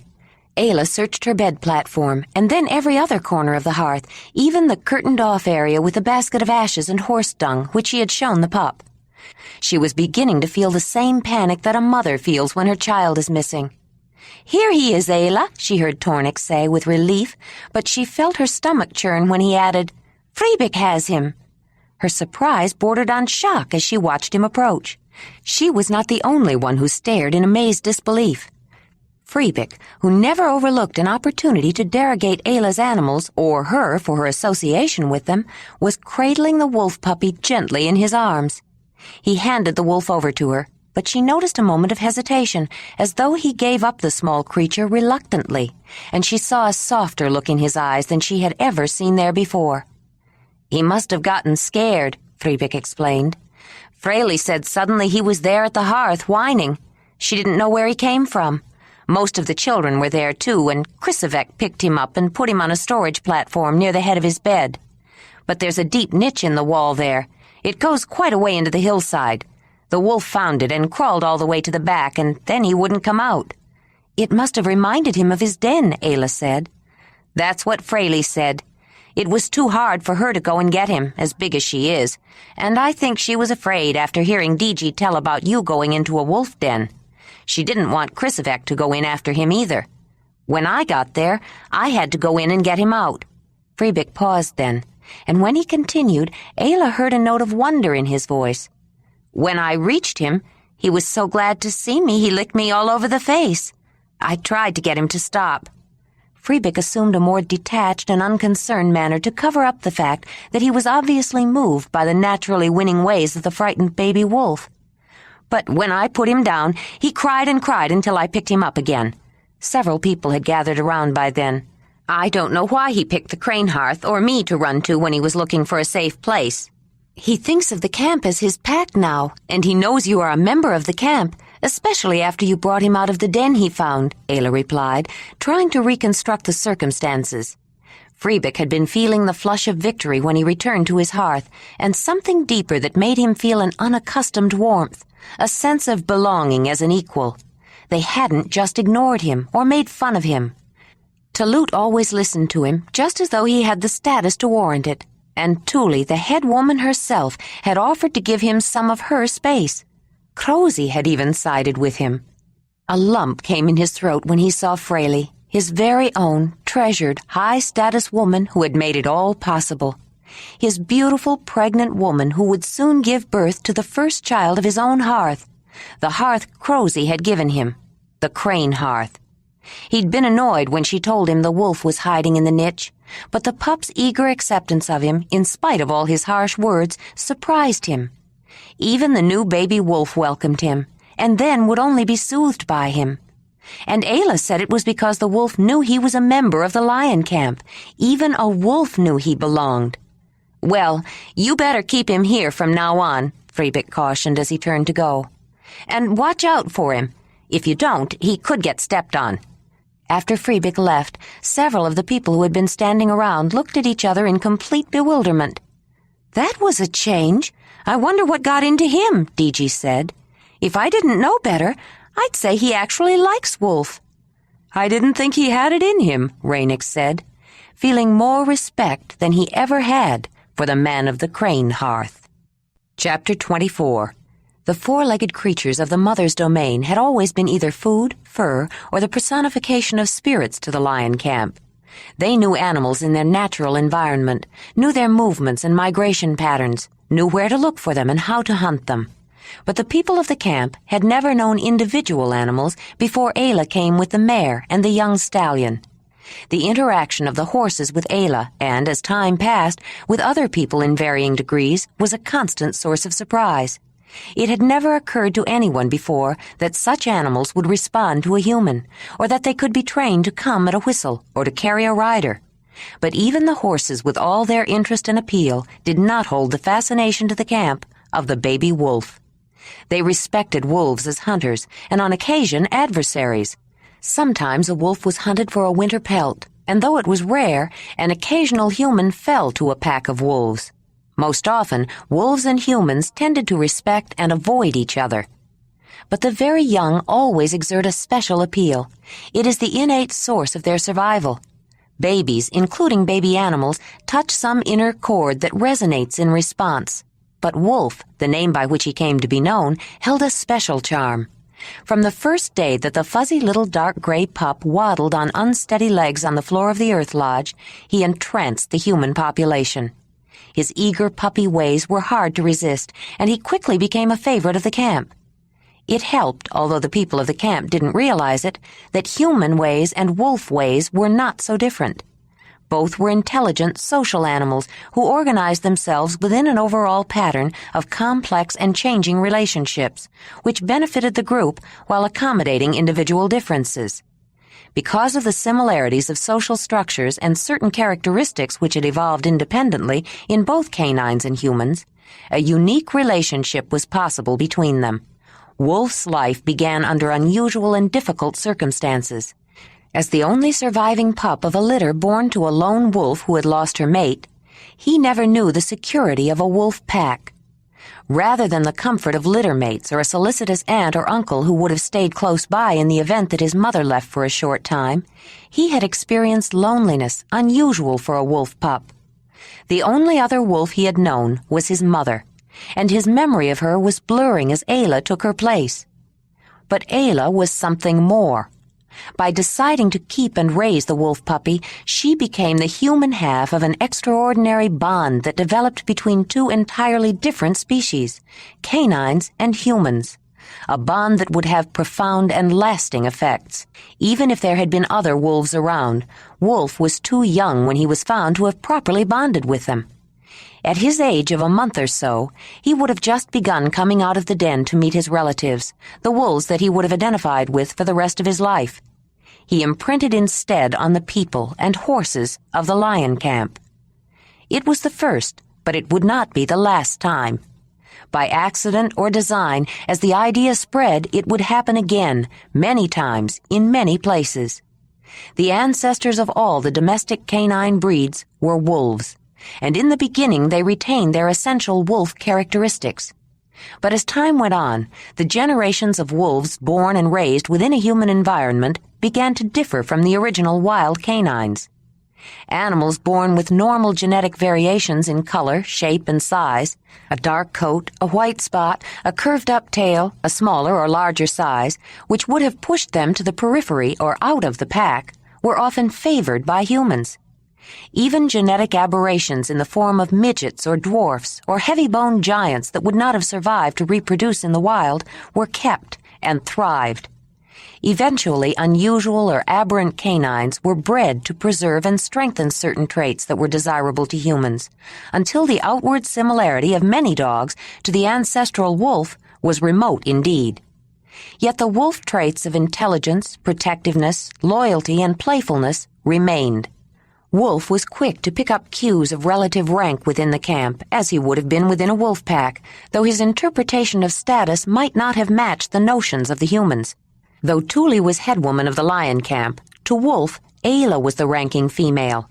In a wolf pack, the mother of the litter was the female leader, and she seldom allowed any other females to bear young. No one in the camp knew precisely what the animal thought or felt, or even if he had thoughts and feelings that could be understood by humans. But it didn't matter. The people of the camp judged by behavior, and from Wolf's actions no one doubted that he loved and worshipped Ayla beyond measure. Wherever she was, he was always aware of her, and at a whistle, a snap of the fingers, a beckoning gesture, even a nod, he was at her feet, looking up with adoration in his eyes, eagerly anticipating her least wish. He was totally unself-conscious in his responses and entirely forgiving. He whined in abject despair when she scolded him, and wriggled with ecstasies of delight when she relented. He lived for her attention. His greatest joy was when she played or romped with him, but even a word or a pat was sufficient to elicit excited licking and other obvious signs of devotion. With no one else was Wolf quite so effusive. With most, he displayed varying degrees of friendliness or acceptance, which caused some surprise that the animal could show such a range of feeling. His reaction to Ayla strengthened the camp's perception that she had a magical ability to control animals, and it increased her stature. The young wolf had a little more difficulty determining who the male leader in his human pack was. The one who held that position in the wolf pack was the object of the most solicitous attention of all the other wolves. A greeting ceremony in which the male leader was mobbed by the rest of the pack, eager to lick his face, sniff his fur, and crowd in close, often ending with a wonderful communal howling ceremony, commonly affirmed his leadership. But the human pack offered no such deference to any particular male. Wolf did notice, however, that the two large, four-legged members of his unconventional pack greeted the tall blond man with more enthusiasm than any other person, except Ayla. In addition, his scent lingered strongly around Ayla's bed and the nearby area, which included Wolf's basket. In the absence of other cues, Wolf leaned toward ascribing pack leadership to Jondalar. His inclination was strengthened when his friendly advances were rewarded with warm and playful attention. The half-dozen children who played together were his litter mates, and Wolf could often be found with them, frequently at the mammoth hearth. Once they developed a proper respect for his sharp little teeth and learned not to provoke a defensive snap, the children found Wolf liked to be handled, petted, and fondled. He was tolerant of unintentional excess, and seemed to know the difference between Nuvi squeezing him a bit too hard when she carried him, and Brynan pulling his tail just to hear him yelp. The former was suffered with forbearance, the latter rewarded with a nip of retribution. Wolf loved to play, and always managed to get in the middle of wrestling, and the children quickly learned that he loved to retrieve things that were thrown. When they all crumpled in a tired heap, falling asleep wherever they happened to be, the wolf pup was often among them. After the first night, when she had promised never to let the wolf harm anyone, Ayla made a decision to train him with purpose and thought. Her training of Whinney in the beginning had been accidental. She had acted on impulse the first time she climbed on the mare's back, and hadn't known she was intuitively learning to control the horse the more she rode. Though she was now aware of the signals she had developed and used them consciously, her means of control were still largely intuitive, and Ayla believed that Whinney obeyed her commands because she wanted to. Training the cave lion had been somewhat more purposeful. By the time she found the injured cub, she knew an animal could be encouraged to follow her wishes. Her first efforts at training had been directed at controlling the lion kitten's rambunctious affection. She trained by love, the way children were raised by the clan. She rewarded his gentle behavior with her affection, and firmly pushed him aside or got up and walked away when he forgot to sheathe his claws or played too rough. When out of excitement he bounded toward her with unchecked enthusiasm, he learned to stop when she put up her hand and said, "Stop," in a firm voice. The lesson was so well learned that even when he became a full-grown male cave lion nearly as tall but heavier than Whinney, he would stop at Ayla's command. She invariably responded with affectionate rubs and scratches, and occasionally a full-length hug rolling with him on the ground. As he grew older, he learned many things, even to hunt with her. Ayla soon realized that the children could benefit from some understanding of the ways of wolves. She began to tell them stories about the time she was learning to hunt and studying wolves along with other carnivorous animals. She explained that wolf packs had a female leader and a male leader, like the Mamutoi, and told them that wolves communicated with certain postures and gestures along with vocal sounds. She showed them on hands and knees the stance of a leader, head up, ears perked up, tail straight out in back, and the posture of one approaching a leader, crouching down a little lower and licking the leader's muzzle, adding the sounds with perfect mimicry. She described stay-away warnings and playful behavior. The puppy often participated. The children enjoyed it, and often the adults listened in with equal pleasure. Soon, wolf signals were incorporated into the play of the youngsters, but none used them better or with more understanding than the child whose own language was spoken primarily with signs. An extraordinary relationship developed between the wolf and the boy that surprised the people of the camp and made Nezzy shake her head in wonder. Rydag not only used the wolf signals, including many of the sounds, but he seemed to take them a step further. To people watching, it often appeared that they were actually talking to each other, and the young animals seemed to know that the boy required particular care and attention. From the beginning, Wolf was less rambunctious, gentler around him, and in his puppy way, protective of him. Except for Ayla, there was no one whose company Wolf preferred more. If Ayla was busy, he looked for Rydag, and was often found sleeping near him or on his lap. Ayla wasn't entirely sure herself how Wolf and Rydag came to understand each other so well. Rydag's innate skill at reading subtle nuances in the wolf's signals might explain the boy's ability. But how could a young wolf puppy know the needs of a weak human child? Ayla developed modified wolf signals along with other commands to train the puppy. The first lesson, after several accidents, was to use a basket of dung and ashes as the humans did, or to go outside. It was surprisingly easy.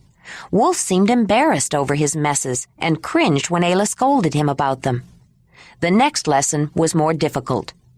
Wolf loved to chew on leather, especially boots and shoes, and breaking him of the habit proved vexatious and frustrating. Whenever she caught him at it and scolded him, he was contrite and abjectly eager to please, but he was recalcitrant and would go right back to it again, sometimes the moment she turned her back. Anyone's footwear was in jeopardy, but most especially her favorite soft leather stockings. He couldn't seem to leave them alone. She had to hang them up high where he could not reach them, or they would have been torn to shreds. But as much as she objected to his chewing on her things, she felt far worse when he ruined someone else's. She was responsible for bringing him to the lodge, and felt any damage he did was her fault.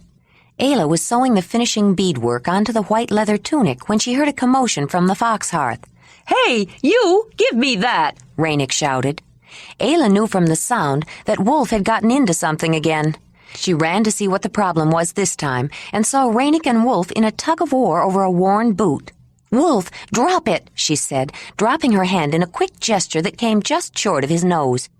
The wolf pup let go immediately and hunched down with his ears slightly back and his tail down, and whined beseechingly.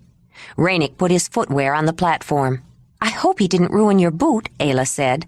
"It doesn't matter anyway. It's an old one," Ranec said, smiling, and added admiringly, "You do know wolves, Ayla. He does exactly what you tell him." "But only while I stand here and watch him," she said, looking down at the animal. Wolf was watching her, wriggling with expectation. "The moment I turn my back, he'll be into something else he knows he's not supposed to touch. He'll drop it as soon as he sees me coming, but I don't know how to teach him not to get into people's things." "Maybe he needs something of his own," Ranec volunteered. Then he looked at her with his soft, black, glowing eyes. "Or something of yours." The puppy was scooching up to her, whining for her attention. Finally, impatient, he yipped a few times. "Stay there! Be still!" she commanded, upset with him. He backed down, lay on his paws, and looked up at her, utterly crushed. Ranec watched, then said to Ayla, "He can't stand it when you're upset with him. He wants to know you love him. I think I know how he feels." He moved closer, and his dark eyes filled with the warmth and need that had touched her so deeply before. She felt a tingling response and backed away, flustered. Then, to cover her agitation, she bent down and scooped up the wolf pup. Wolf excitedly licked her face, wriggling with happiness. "See how happy he is now that he knows you care about him," Ranec said. "It would make me happy to know you care about me. Do you?" Of course I care about you, Ranec," Ayla stammered, feeling uncomfortable. He flashed a broad smile, and his eyes gleamed with a hint of mischief and something deeper. "It would be a pleasure to show you how happy it makes me to know you care," he said, putting an arm around her waist and moving in closer. "I believe you," she said, ducking away. "You don't have to show me, Ranec." It wasn't the first time he had made advances. Usually they were framed as jests that allowed him to let her know how he felt, while giving her the opportunity to avoid them without either of them losing face. She started walking back, sensing a more serious confrontation and wanting to avoid it. She had a feeling he would ask her to come to his bed, and she didn't know if she could refuse a man who commanded her to his bed, or even made a direct request. She understood it was her right, but the response to comply was so ingrained she wasn't sure that she could. "Why not, Ayla?" he said, falling in step beside her. "Why won't you let me show you? You sleep alone now. You shouldn't sleep alone." She felt a stab of remorse, realizing that she did sleep alone, but tried not to show it. "I don't sleep alone," she said, holding up the puppy. "Wolf sleeps with me, in a basket right here near my head." "That's not the same," Ranec said. His tone was serious, and he seemed ready to push the issue. Then he stopped and smiled. He didn't want to rush her. He could tell she was upset. It hadn't been that long since the separation. He tried to turn the tension aside. "He's too small to keep you warm, but I must admit he is appealing." He rubbed Wolf's head affectionately. Ayla smiled and put the young wolf down in the basket. He immediately jumped out and then down to the floor, sat down and scratched himself, then scampered toward his feeding dish. Ayla began to fold up the white tunic to put it away. She rubbed the soft white leather and the white ermine fur and straightened the little tails with the black tips, feeling her stomach tighten and a lump form in her throat. Her eyes stung from tears she fought to control. No, it wasn't the same, she thought. How could it be the same? "Ayla, you know how much I want you, how much I care about you," Ranec said, standing behind her. "Don't you?" "I think so," she said, not turning but closing her eyes. "I love you, Ayla. I know you feel unsettled right now, but I want you to know. I loved you the first moment I saw you. I want to share my hearth with you, to make a joining with you. I want to make you happy. I know you need time to think about it. I'm not asking you to make a decision, but tell me you'll think about letting me try to make you happy. Will you? Think about it?" Ayla looked down at the white tunic in her hands, and her mind whirled. Why doesn't Jondalar want to sleep with me anymore? Why did he stop touching me, stop sharing pleasures with me, even when he was sleeping with me? Everything changed after I became Mamutoi. Didn't he want me to be adopted? If he didn't, why didn't he say so? Maybe he did want it. He said he did. I thought he loved me. Maybe he changed his mind. Maybe he doesn't love me anymore. He never did ask me to join. What will I do if Jondalar leaves without me? The knot in her stomach felt as hard as a rock. Ranec cares for me, and he wants me to care about him. He is nice and funny. He always makes me laugh, and he loves me. But I don't love him. I wish I could love him. Maybe I should try. "Yes, Ranec, I'll think about it," she said softly, but her throat tightened and ached as she spoke. Jondalar watched Ranec leave the mammoth hearth. The tall man had become a watcher, though he felt embarrassed about it. It wasn't appropriate behavior, either in this society or his own, for adults to stare or concern themselves unduly with the ordinary activities of another person, and Jondalar had always been especially sensitive to social conventions. It bothered him to appear so callow, but he couldn't help it. He tried to hide it, but he watched Ayla and the mammoth hearth constantly. The carver's jaunty step and delighted smile as he returned to the fox hearth filled the tall visitor with dread. He knew it had to be something Ayla had said or done that caused the Mamutoi man such elation, and with his morbid imagination, he feared the worst. Jondalar knew Ranec had become a constant visitor since he left the mammoth hearth, and he berated himself for creating the opportunity. He wished he could take back his words and the whole silly argument, but he was convinced it was too late to make amends. He felt helpless, but, in a way, it was a relief to have some distance between them. Though he didn't admit it to himself, his actions were motivated by more than a simple desire to allow her to choose the man she wanted. He had been hurt so deeply, part of him wanted to strike back. If she could reject him, He could reject her. But he also had a need to give himself a choice, to see if it was possible to get over his love for her. He sincerely wondered if it wouldn't be better for her to stay here, where she was accepted and loved, than to return with him to his people. And he feared what his own reaction would be if his people rejected her. Would he be willing to share an outcast life with her? Would he be willing to move away, leave his people again, especially after making such a long journey to return? Or would he reject her too? If she chose someone else to love, then he'd be forced to leave her behind, and he would not be faced with such a decision. But the thought of her loving someone else filled him with such stomach-wrenching, breath-suffocating, throat-clenching, unbearable pain. He didn't know if he could survive, or if he wanted to. The more he fought with himself not to show his love, the more possessive and jealous he became, and the more he hated himself for it. The turmoil of trying to sort out his powerful mixed emotions was taking its toll. He couldn't eat or sleep, and he was looking gaunt and wasted. His clothes were beginning to hang on his tall frame. He couldn't concentrate, not even on a beautiful new piece of flint. Sometimes he wondered if he was losing his senses or possessed by some baneful night spirit. He was so torn with love for Ayla, grief that he was losing her, and fear of what might happen if he didn't let her go, that he couldn't bear to stay too close to her. He was afraid he would lose control of himself and do something he would regret, but he couldn't stop watching her. The lion camp was forgiving of the minor indiscretion of their visitor. They were aware of his feelings for Ayla, in spite of his attempts to hide it. Everyone in the camp talked about the painful predicament the three young people were in. The solution to their problem seemed so simple to those looking from the outside. Ayla and Jondalar obviously cared for each other, so why didn't they just tell each other how they felt, and then invite Ranec to share their union? But Nezzy sensed it was not so simple. The wise, motherly woman felt that Jondalar's love for Ayla was too strong to be held off by the lack of a few words. Something much deeper was coming between them, and she, more than anyone, understood the depth of Ranec's love for the young woman. She did not believe that this was a situation that could be resolved with a shared union. Ayla would have to make a choice. As though the idea held some compelling power ever since Ranec had asked Ayla to think about sharing his hearth and brought up the painfully obvious fact that she now slept alone, she hadn't been able to think about anything else.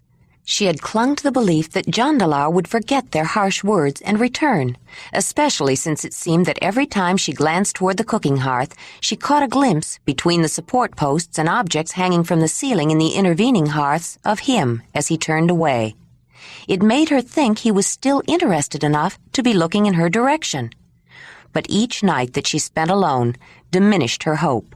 Think about it.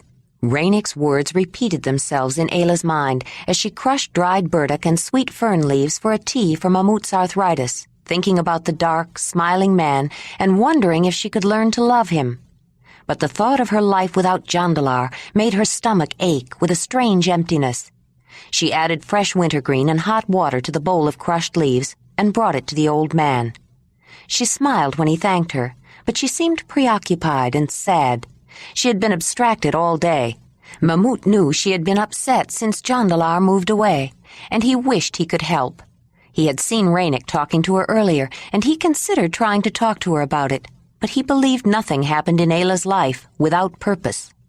He was convinced the mother had created her present difficulties for a reason, and he hesitated to interfere. Whatever trials she and the two young men were undergoing were necessary. He watched her going out to the horse annex and was aware when she returned some time later. Ayla banked the fire, walked back to her bed platform, undressed and prepared for sleep. It was an ordeal facing the night, knowing Jondalar would not be sleeping beside her.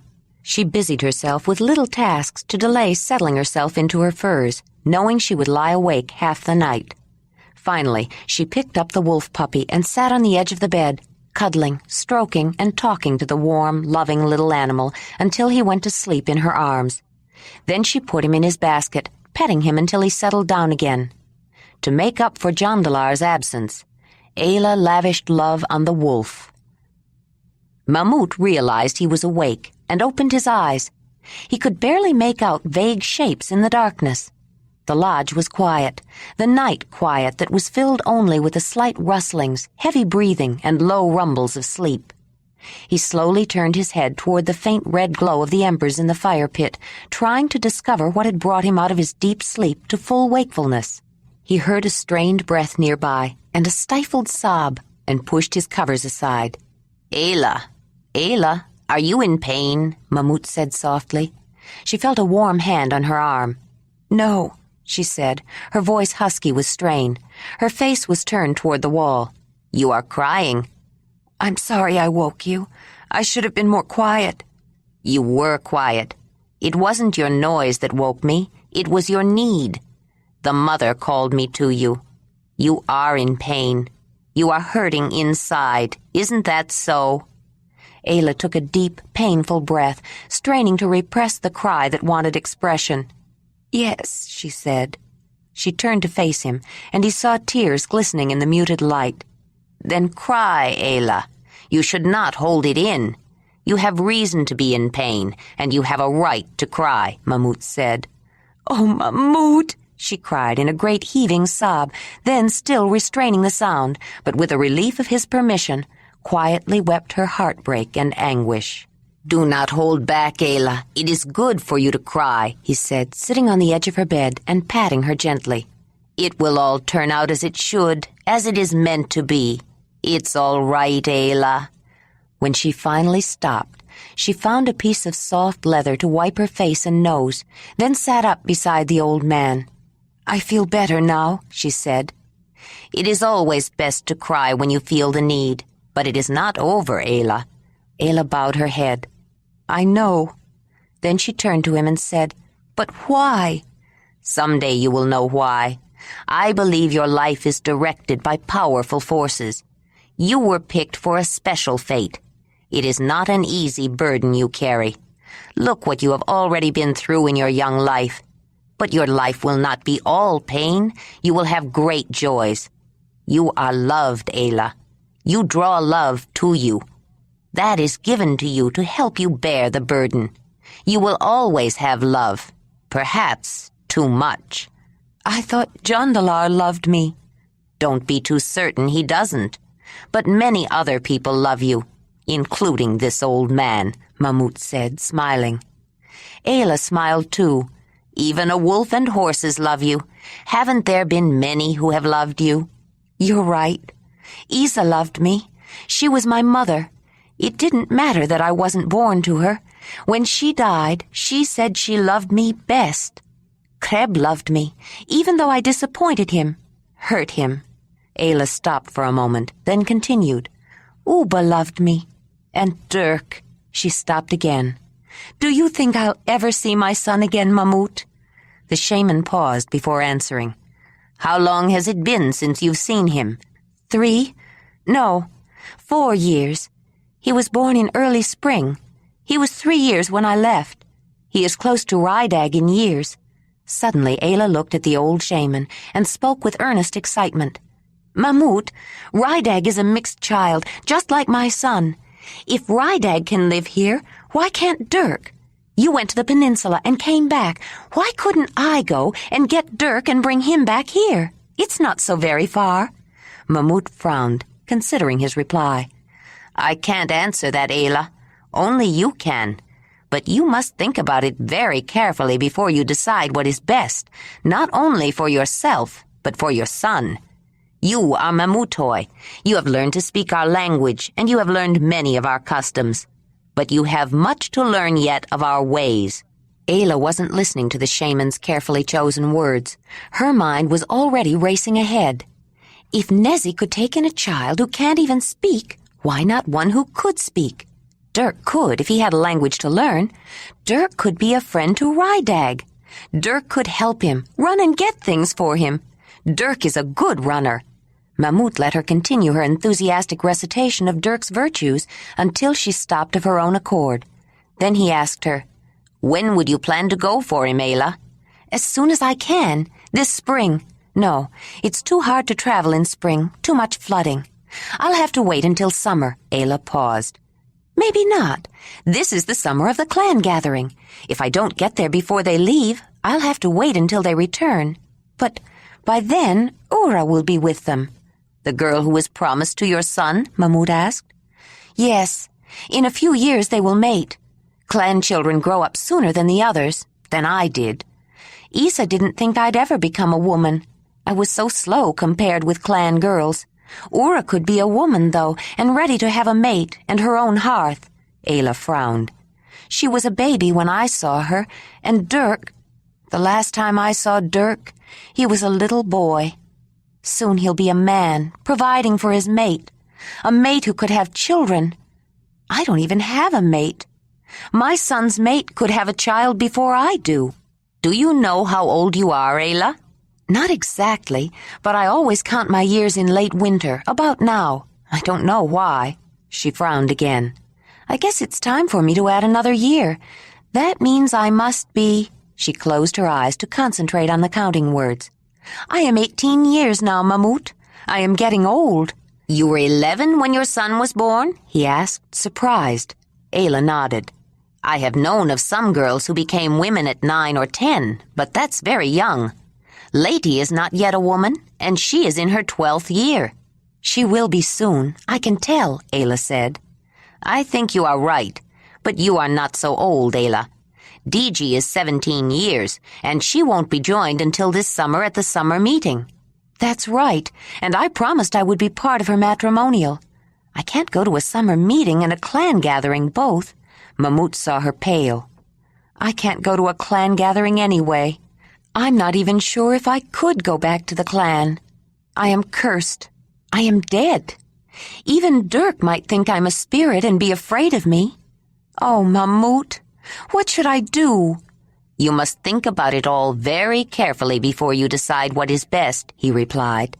She looked upset, and he decided to change the subject. "But you have time. It is not yet spring. The spring festival will be here before we know it, though. Have you thought about the route and the ceremony you spoke of? Are you willing to include that ceremony in the spring festival?" Ayla felt a chill. The idea frightened her, but Mamut would be there to help. He would know what to do, and he did seem so interested in wanting to learn about it. "All right, Mamut. Yes, I will do it." Jondalar knew of the change in the relationship between Ayla and Ranec immediately, though he didn't want to accept it. He watched them for several days until he could no longer deny to himself that Ranec all but lived at the Mammoth Hearth, and that his presence was welcomed and enjoyed by Ayla. No matter how he tried to convince himself that it was for the best and that he had done the right thing in moving away, he could not ease the pain of losing her love or overcome the hurt of being excluded. In spite of the fact that he was the one who had withdrawn from her and voluntarily left her bed and company, he now felt she was rejecting him. It didn't take them long, Jondalar thought. He was there the next day, hanging around her, and she could hardly wait for me to leave before she welcomed him. They must have just been waiting for me to go. I should have known. "What are you blaming her for? You're the one who left, Jondalar," he said to himself. "She didn't tell you to go. After the first time, she didn't go back to him. She was right there, ready for you, and you know it. So now she's ready for him, and he's eager. Can you blame him? Maybe it's for the best. She's wanted here. They're more used to flatheads. Clan. And she's loved. Yes, she's loved. Isn't that what you want for her? To be accepted and to have someone love her? But I love her, he thought with a welling up of pain and anguish. Oh, Mother, how can I stand it? She's the only woman I've ever loved that way. I don't want her to be hurt. I don't want her to be turned out. Why her? Oh, Donny, why did it have to be her? Maybe I should leave. That's it. I'll just leave, he thought, beyond the ability to think clearly at the moment. Jondalar strode toward the lion hearth and interrupted Talut and Mamut, who were discussing the coming spring festival. "I'm leaving," he blurted out. "What can I do to trade for some supplies?" He had a manic look of desperation. A knowing glance passed between the headman and the shaman. "Jondalar, my friend," Talut said, clapping him on the shoulder. We'll be happy to give you any supplies you need, but you can't leave now. Spring is coming, but look outside. A blizzard is blowing, and late-season blizzards are the worst." Jondalar calmed down and realized his sudden impulse to leave was impossible. No one in his right mind would start out on a long journey now. Talut felt a relaxation of tension in Jondalar's muscles as he kept on talking. "In spring it will flood, and there are many rivers to cross. Besides, you can't travel this far from your home, winter with the Mamutoi, and not hunt mammoth with the Mammoth Hunters, Jondalar. Once you return, you will never have the chance again. The first hunt will be in early summer, soon after we all get to the summer meeting. The best time to start traveling would be right after that. You would be doing me a great favor if you would consider staying with us at least until the first mammoth hunt. I'd like you to show that spear thrower of yours." "Yes, of course. I'll think about it," Jondalar said. Then he looked the big red-haired headman in the eyes. "And thanks, Talut. You're right. I can't leave yet." Mamut was sitting cross-legged in his favorite place for meditating, the bed platform next to his that was used as storage for the extra reindeer hide bed sheets, furs, and other bedding. He wasn't so much meditating as thinking. Since the night he had been awakened by her tears, he was much more aware of Ayla's despair over Jondalar's leaving. Her wretched unhappiness had left a deep impression on him. Though she managed to hide the extent of her feelings from most people, he was more conscious now of small details of her behavior that he might have missed before. Though she genuinely seemed to enjoy Ranec's company and laughed at his jokes, she was subdued, and the care and attention she lavished on Wolf and the horses had a quality of desolate longing. Mamut paid closer attention to the tall visitor and noticed the same desolation in Jondalar's behavior. He seemed filled with tormented anxiety, though he, too, tried to hide it. After his desperate impulse to leave in the middle of a storm, the old shaman feared that Jondalar's good judgment was becoming impaired at the thought of losing Ayla. To the old man who dealt so intimately with the spirit world of Mut and her fates, that implied a deeper compulsion than simply young love. Perhaps the mother had plans for him, too, plans that involved Ayla. Though Mamut was reluctant to step in, he wondered why the mother had shown him that she was the force behind their mutual feelings. Though he was convinced that ultimately she would arrange circumstances to suit her, perhaps she wanted him to help in this case. As he was pondering whether and how to make the mother's wishes known, Ranec came into the mammoth hearth, obviously looking for Ayla. Mamut knew she had taken the wolf pup out for a ride on Whinney and would not be back for some time. Ranec looked around, then saw the old man and approached him. "Do you know where Ayla is, Mamut?" he asked. "Yes, she is out with the animals. I wondered why I hadn't seen her for a while." "You are seeing a lot of her lately," Ranec grinned. "I hope to see a lot more of her." "She did not arrive here alone, Ranec. Doesn't Jondalar have some prior interest?" "He might have when they first came, but he gave it up. He left the hearth," Ranec said. Mamut noted a defensiveness in his tone. "I think there is still strong feeling between them. I don't think the separation would be permanent if their deep attachment were given the chance to grow back, Ranec." "If you are telling me to back away, Mamut, I'm sorry. It's too late. I also have a strong feeling for Ayla." Ranec's voice cracked with the emotion he felt. "Mamut, I love her. I want to join with her, make a hearth with her. It's time I settled down with a woman, and I want her children at my hearth. I've never met anyone like her. She's everything I ever dreamed of. If I can convince her to agree, I want to announce our promise at the spring festival and join in the matrimonial this summer." "Are you sure that's what you want, Ranec?" Mamut asked. He was fond of Ranec, and he knew it would please Wamez if the dark boy he brought back from his travels would find a woman and settle down. "There are many Mamutoi women who would welcome a joining with you. What will you say to that pretty young red-haired woman you have almost promised? What is her name? Trishi?" Mamut was certain that if a blush would have shown, Ranec's face would be red. I will say I am sorry. I can't help it. There is no one else I want but Ayla. She is Mamutoi now. She should join with a Mamutoi." I want it to be me." "If it is meant to be, Ranec," Mamut said kindly, "it will be. But remember this. The choice is not yours. It is not even hers. Ayla was chosen by the mother for a purpose and given many gifts. No matter what you decide, or what she decides, Moot has first claim on her. Any man who joins with her, joins also with her purpose." Chapter 25. As that ancient earth tilted her icy northern face imperceptibly closer to the great shining star she circled, even the lands near the glaciers felt a kiss of gentle warmth and slowly awakened from the sleep of a deeper and colder winter. Spring stirred reluctantly at first, then, with the urgency of a season whose time was short, threw off the frozen cover in an exuberant rush that watered and quickened the soil. The drops trickling from branches and archways in the first unfrozen noon warmth hardened into icicles as the nights cooled. In the gradually warming days that followed, the long tapered shafts grew, then slipped their icy grip and pierced drifts of snow, shrunk to mounds of slush drained off by muddy water. The rills, runnels, and rivulets of melting snow and ice joined together into streams to carry away the accumulated moisture that had been held in cold suspension. The surging streams raced down old channels and gullies or cut new ones into the fine loess, sometimes aided and directed by an antler shovel or an ivory scoop.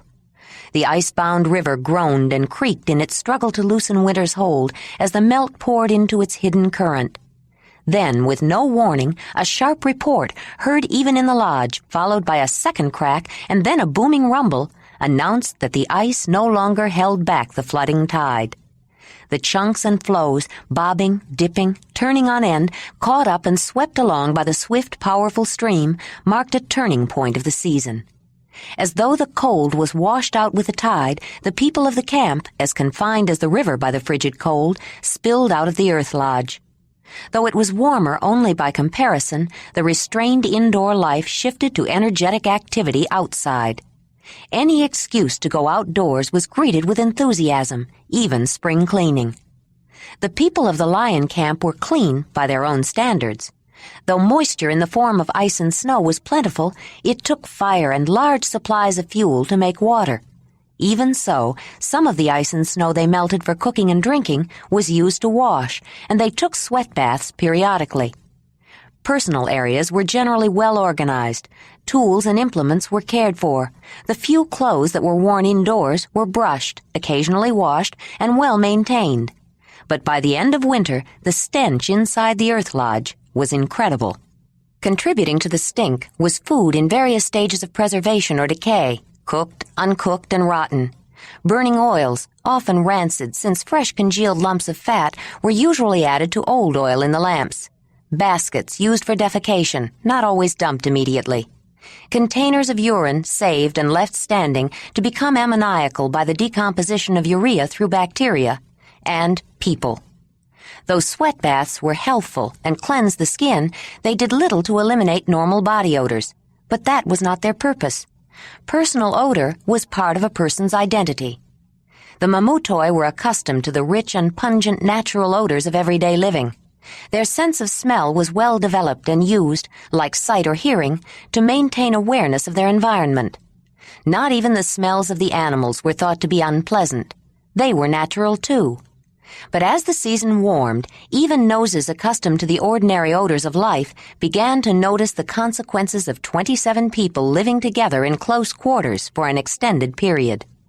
Spring was the time when the drapes were pulled back to air the lodge, and the accumulated debris of the entire winter was cleaned up and thrown out. In Ayla's case, that included shoveling out the horse dung from the annex. The horses had weathered the winter well, which pleased Ayla, but it was not surprising. Steppe horses were hardy animals, adapted to the rigors of harsh winters.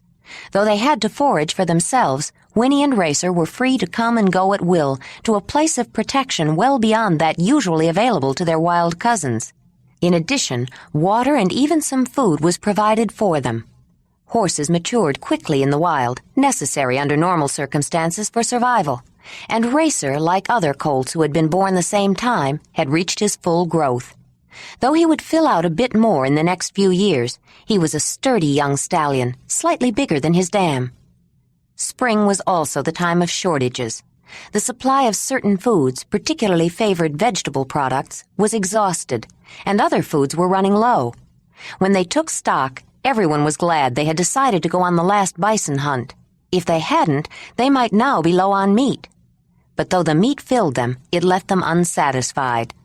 Ayla, recalling Isa's spring tonics for Brun's clan, decided to make some for the camp. Her tisanes of various dried herbs, including iron-rich yellow dock and scurvy-preventing rose hips, relieved the underlying vitamin lack that caused the craving for fresh food, but it did not eliminate the desire. Everyone hungered for the first fresh greens. The need for her medical knowledge went beyond spring tonics, however. Well insulated and heated by several fires, lamps, and natural body heat, it was warm in the semi-subterranean longhouse. Even when it was bitterly cold out, few clothes were worn inside. During the winter, they were careful to dress properly before going outdoors, but when the snow began to melt, such caution was abandoned. Though the temperature hovered barely above freezing, it felt so much warmer, people went outdoors wearing little more than their usual indoor clothing. With spring rains and melting snow, they often were wet and chilled before they went back in, which lowered their resistance. Ayla was busier treating coughs, sniffles, and sore throats in the warming days of spring than she ever was in the coldest depths of winter. The epidemic of spring colds and respiratory infections afflicted everyone. Even Ayla took to her bed for a few days to nurse a slight fever and heavy chest cough. Before they were hardly into the season, she had treated nearly everyone in the lion camp. Depending upon the need, she provided medicinal teas, steam treatments, hot plasters for throats and chests, and a sympathetic and convincing bedside manner. Everyone was praising the efficacy of her medicine. If nothing else, she made people feel better. Nezzy told her they always got spring colds, but when Mamut came down with the illness shortly after she did, Ayla ignored her own residual symptoms to take care of him. He was a very old man, and she worried about him. A severe respiratory infection could be fatal. The shaman, however, for all his great age, still had remarkable stamina and recovered more quickly than some others in the lodge. Though he enjoyed her devoted attention, he urged her to see to others who needed her care more, and to rest herself. She needed no urging when Fraley developed a fever and a deep body-racking cough, but her willingness to help made no difference. Freebick would not allow Ayla into the hearth to treat Fraley. Crozy argued furiously with him, and everyone in the camp agreed with her, but he was adamant. Crozy even argued with Fraley, trying to convince her to ignore Freebick. To no avail. The sick woman merely shook her head and coughed.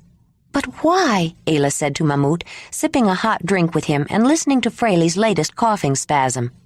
Troni had taken Tasher, who was between Nuvi and Hartal in age, to her hearth.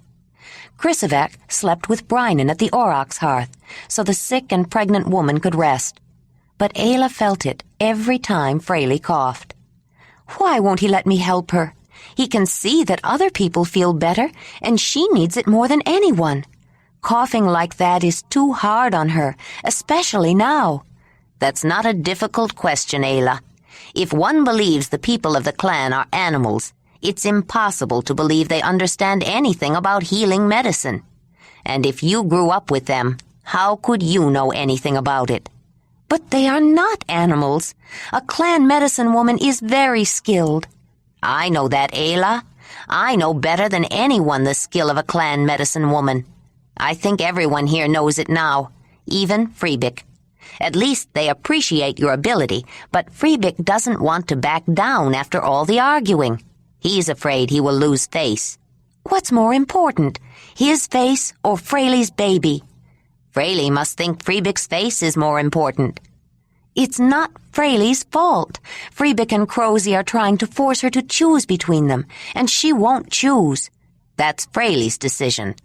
"That's just the trouble.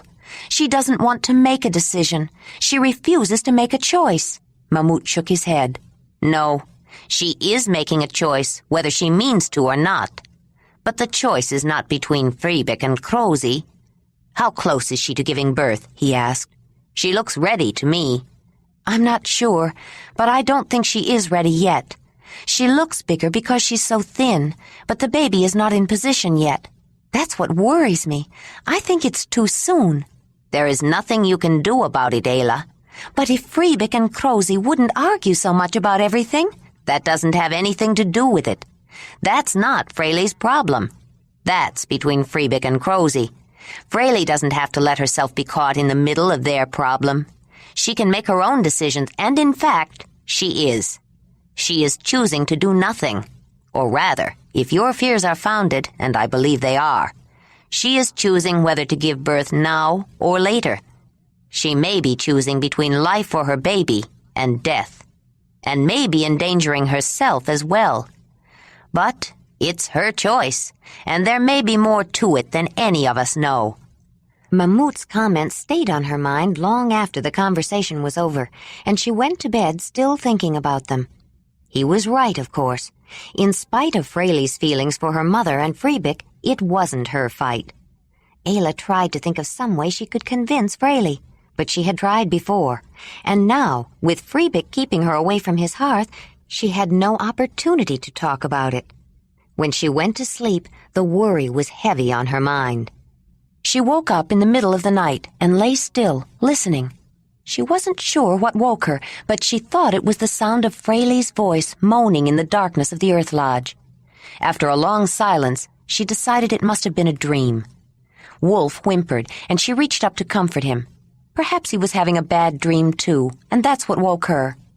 Her hand stopped before it reached the pup as she strained to hear what she thought was a muffled moan. Ayla pulled the covers back and got up. Quietly, she stepped around the drape and felt her way to the basket to relieve herself, then pulled a tunic over her head and went to the fireplace. She heard a muffled cough, then a spasm of coughs that finally stopped in an equally muffled moan. Ayla stirred the coals, added a bit of kindling and bone shavings until she had a small fire, then dropped in a few cooking stones and reached for the water bag.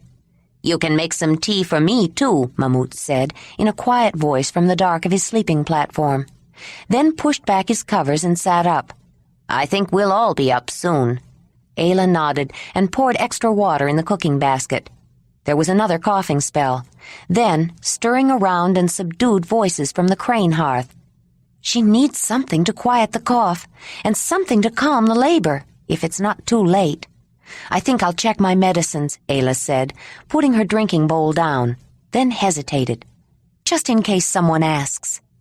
She picked up a firebrand, and Mamut watched her moving among the racks of dried plants she had brought back with her from the valley. It's a wonder to watch her practice her healing arts, Mamut thought. She's young to have such skill, though. If I were Freebick, I would have been more concerned about her youth and possible inexperience than her background. I know she was trained by the best, but how can she know so much already? She must have been born with it, and that medicine woman Isa must have seen her gift from the beginning. His musing was interrupted by another coughing spell from the crane hearth. "Here, Fraley, have a drink of water," Freebick said anxiously. Fraley shook her head, unable to talk, trying to control the cough. She was on her side, up on one elbow, holding a piece of soft leather to her mouth. Her eyes were glazed with fever, and her face red from the exertion. She glanced at her mother, who was sitting on the bed across the passageway, glaring at her. Crosy's anger and her distress were both apparent. She had tried everything to convince her daughter to ask for help. Persuasion, argument, diatribe. Nothing worked. Even she had gotten some medicine from Ayla for her cold, and it was stupid of Fraley not to use the help that was available. It was all the fault of that stupid man, that stupid Freebick. But it did no good to talk about it. Crosy had decided she would not say another word. Fraley's cough subsided, and she dropped back down on the bed, exhausted. Maybe the other pain, the one she didn't want to admit to, would not come this time. Fraley waited, holding her breath so as not to disturb anything, fearfully anticipating. An ache started in her lower back. She closed her eyes and took a deep breath and tried to will it away. She put a hand on the side of her distended stomach and felt the muscles contract as the pain and her anxiety increased. It's too soon, she thought. The baby shouldn't be coming for at least another moon cycle. "Fraley, are you all right?" Freebick said, still standing there with the water. She tried to smile at him, seeing his distress, his feeling of helplessness. "It's this cough," she said. "Everyone gets sick in spring." No one understood him, she thought, least of all her mother. He was trying so hard to show everyone that he was worth something. That's why he wouldn't give in. That's why he argued so much and was so quick to take offense. He embarrassed Crozy. He didn't understand that you showed your worth, the number and quality of your affiliations and the strength of your influence, by how much you could claim from kin and kind to give away, so everyone could see it. Her mother had tried to show him by giving him the right to the crane, not just the hearth Fraley brought to him when they joined, but the right to claim the crane as his own birthright. Crozy had expected gracious acquiescence to her wishes and requests, to show that he appreciated and understood that the crane hearth, which was still hers in name though she had little else, was his to claim. But her demands could be excessive. She had lost so much it was hard for her to give away any of her remaining claim to status, particularly to one who had so little. Crozy feared he would diminish it, and she needed constant reassurance that it was appreciated. Fraley wouldn't shame him by trying to explain. It was a subtle thing, something you grew up knowing, if you always had it. But Freebick never had anything. Fraley began to feel an ache in her back again. If she lay there quietly, maybe it would go away, if she could keep from coughing. She was beginning to wish she could talk to Ayla, at least to get something for the cough, but she didn't want Freebick to think she was siding with her mother, and long explanations would just irritate her throat and make Freebick defensive. She began coughing again, just as the contraction was reaching a peak. She muffled a cry of pain. "Fraley, is it more than the cough?" Freebick asked, looking at her hard. He didn't think a cough should make her moan like that. She hesitated. "What do you mean, more?" she asked. "Well, the baby. But you've had 2 children. You know how to do these things, don't you?" Fraley became lost in a racking cough, and when she regained control, she sidestepped the question. Light was beginning to show around the edges of the smoke hole cover when Ayla went back to her bed to finish dressing. Most of the camp had been awake half the night. First, it was Fraley's uncontrollable cough that woke them, but soon it became apparent that she was suffering from more than a cold. Trony was having some difficulty with Tasher, who wanted to return to his mother. She picked him up and carried him to the mammoth hearth instead. He still wailed, so Ayla took him and carried him around the large hearth, offering him objects to distract him. The wolf puppy followed her. She carried Tasher through the fox hearth and the lion hearth, and then into the cooking hearth. Jondalar watched her approaching, trying to quiet and comfort the child, and his heart beat faster. In his mind, he willed her to come closer, but he felt nervous and anxious. They had hardly spoken since he moved away, and he didn't know what to say. He looked around, trying to think of something that might appease the baby, and noticed a small bone from a leftover roast. "He might want to chew on this," Jondalar volunteered when she stepped into the large communal hearth, holding the bone out to her. She took the bone and put it in the child's hand. "Here, would you like this, Tasher?" The meat was gone, but it still had some flavor. He put the knob end in his mouth, tasted, decided he liked it, and finally quieted. "That was a good idea, Jondalar," Ayla said. She was holding the 3-year-old, standing close and looking up at him. "My mother used to do that when my little sister was cranky," he said. They looked at each other, hungering for the sight of each other and filling their eyes, not saying anything, but noticing every feature, every shadow and line, every detail of change. "He's lost weight," Ayla thought. "He looks haggard." "She's worried, upset about Fraley. She wants to help," Jondalar thought. "Oh, Donnie, she's so beautiful." Tasher dropped the bone, and Wolf snatched it. "Drop it," Ayla commanded. Reluctantly, he put it down, but stood guard over it. "You might as well let him have it now. I don't think Freebick would like it too well if you gave the bone to Tasher after Wolf had it in his mouth." "I don't want him to keep taking things that aren't his." "He didn't really take it. Tasher dropped it. Wolf probably thought it was meant for him," Jondalar said reasonably. "Maybe you're right. I guess it wouldn't hurt to let him keep it." She signaled, and the young wolf dropped his guard and picked up the bone again. then walked directly to the sleeping furs Jondalar had spread out on the floor near the flint working area. He made himself comfortable on top of them, then began gnawing on the bone. "Wolf, get away from there," Ayla said, starting after him. "It's all right, Ayla, if you don't mind. He comes often and makes himself at home.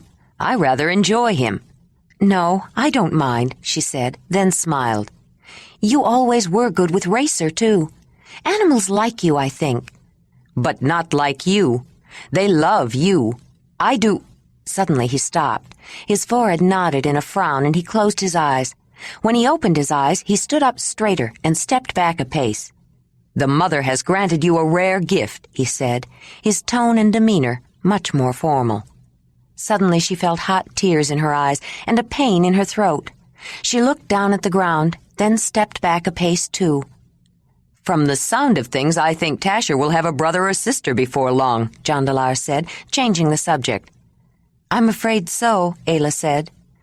"Oh, you don't think she should have the baby?" Jondalar said, surprised. "Of course, but not now. It's too soon." "Are you sure?" "No, I'm not sure. I haven't been allowed to see her," Ayla said. "Freebik?" Ayla nodded. "I don't know what to do." "I can't understand why he still belittles your skill." "Mamut says he doesn't think that flatheads know anything about healing, so he doesn't believe I could have learned anything from them. I think Fraley really needs help, but Mamut says she must ask for it." "Mamut is probably right, but if she really is going to have a baby, she might ask." Ayla shifted Tasher, who had stuck a thumb in his mouth, and seemed content with that for the moment. She noticed Wolf on Jondalar's familiar furs that had been, until recently, next to hers. The furs and his nearness made her remember Jondalar's touch, the way he could make her feel. She wished his furs were still on her bed platform. When she looked at him again, her eyes held her desire, and Jondalar felt such an instant response he ached to reach for her, but held back. His reaction confused Ayla. He had started to look at her the way that always brought a rush of tingling feeling deep inside. Why had he stopped? She was crushed, but she had felt a moment of something, hope perhaps. Maybe she could find a way to reach him if she kept trying. "I hope she does," Ayla said, "but it may be too late to stop the labor." She started to leave, and Wolf got up to follow her. She looked at the animal, and then at the man, paused, and then asked, "If she does ask for me, Jondalar, will you keep Wolf here? I can't have him following me and getting in the way at the crane hearth." "Yes, of course I will," he said. "But will he come here?" "Wolf, go back," she said. He looked at her with a little whine in his throat, seeming to question. "Go back to Jondalar's bed," she said, raising her arm and pointing. "Go to Jondalar's bed," she repeated. Wolf lowered his tail, crouched down, and went back. He sat down on top of the furs and watched her. "Stay there," she commanded. The young wolf lowered himself down, rested his head on his paws, and his eyes followed her as she turned and left the hearth. Crosy, still sitting on her bed, watched as Fraley cried out and thrashed. Finally, the pain passed, and Fraley took a deep breath, but that brought on a coughing spasm, and her mother thought she noticed a look of desperation. Crosy was feeling desperate, too. Somebody had to do something. Fraley was well into labor, and the cough was weakening her. There wasn't much hope for the baby anymore. It was going to be born too early, and infants born too soon didn't survive. But Fraley needed something to ease her cough and her pain, and later she would need something to ease her sorrow. It had done no good to talk to Fraley, not with that stupid man around. Couldn't he see that she was in trouble? Crosy studied Freebik, who was hovering around Fraley's bed, looking helpless and worried. Maybe he did, she thought. Maybe she should try again. But would it do any good talking to Fraley? "Freebik," Crosy said, "I want to talk to you." The man looked surprised. Crosy seldom addressed him by name or announced that she wanted to talk to him. She usually just screamed at him. "What do you want?" "Fraley is too stubborn to listen, but it must be obvious to you by now that she is having the baby." Fraley interrupted with a choking, coughing spasm. "Fraley, tell me the truth," Freebik said when her cough eased. "Are you having the baby?" "I think so," she said. He grinned. "Why didn't you tell me?" "Because I hoped it wasn't true." "But why?" he asked, suddenly upset. "Don't you want this baby?" "It's too soon, Freebick. Babies that are born too soon don't live," Crosy answered for her. "Don't live? Fraley, is something not right? Is it true this baby won't live?" Freebick said, shocked and stricken with fear. The feeling that something was terribly wrong had been growing in him all through the day, but he had not wanted to believe it, and he didn't think it could be this wrong. "This is the first child of my hearth, Fraley. Your baby, born to my hearth." He kneeled beside the bed and held her hand. "This baby has to live. Tell me this baby will live," he pleaded. "Fraley, tell me this baby will live." "I can't tell you. I don't know." Her voice was strained and hoarse. "I thought you knew about these things, Fraley. You're a mother. You have 2 children already." "Each one is different," she whispered. "This one has been difficult from the beginning. I was worried that I might lose it. There was so much trouble. Finding a place to settle. I don't know. I just think it's too early for this baby to be born." "Why didn't you tell me, Fraley?" "What would you have done about it?" Crosy said, her tone restrained, almost hopeless. "What could you do? Do you know anything about pregnancy, childbirth, coughs, pain? She didn't want to tell you because you've done nothing but insult the one who could help her. Now the child will die, and I don't know how weak Fraley is." Freebick turned to Crosy. "Fraley? Nothing can happen to Fraley, can it? Women have babies all the time." "I don't know, Freebick. Look at her. Judge for yourself." Fraley was trying to control a cough that threatened, and the ache in her back was starting again. Her eyes were closed, and her brows drawn in. Her hair was tangled and stringy, and her face shiny with sweat. Freebick jumped up and started to leave the hearth. "Where are you going, Freebick?" Fraley asked. "I'm going to get Ayla." "Ayla? But I thought—" "She's been saying you were having trouble ever since she got here. She was right about that. If she knew that much, maybe she is a healer. Everyone keeps saying she is. I don't know if it's true, but we've got to do something. Unless you don't want me to." "Get Ayla," Fraley whispered. The excited tension communicated itself through the earth lodge as Freebick marched down the passageway toward the mammoth hearth. "Ayla, Fraley is—" He barely began, too nervous and upset to worry about saving face. "Yes, I know. Ask someone to get Nezzy to come and help me, and bring that container. Careful, it's hot. It's a decoction for her throat," Ayla said, hurrying toward the crane hearth. When Fraley looked up and saw Ayla, she suddenly felt a great relief. "The first thing we have to do is straighten this bed and make you comfortable," Ayla said, pulling at the bedding and covers and bolstering her with furs and pillows for support. Fraley smiled and suddenly noticed for some reason that Ayla still spoke with an accent. No, not really an accent, she thought.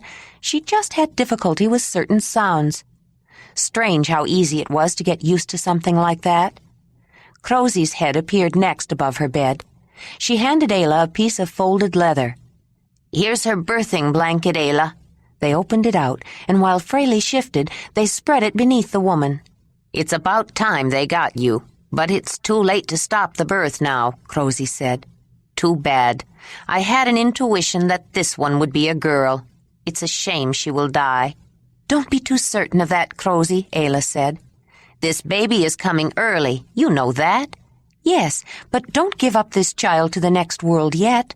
There are things that can be done, if it's not too early, and if the birth goes well." Ayla looked down at Fraley. "Let's wait and see." "Ayla," Fraley said, her eyes shining, "do you think there's hope?" "There is always hope. Now, drink this. It will quiet your cough and make you feel better. Then we'll see how far along you are." "What's in it?" Crosy demanded. Ayla studied the woman for a moment before replying. There had been command implicit in her tone, but Ayla sensed that concern and interest motivated the question. The tone of her request was more a style of speaking, Ayla decided, as though she was accustomed to giving orders.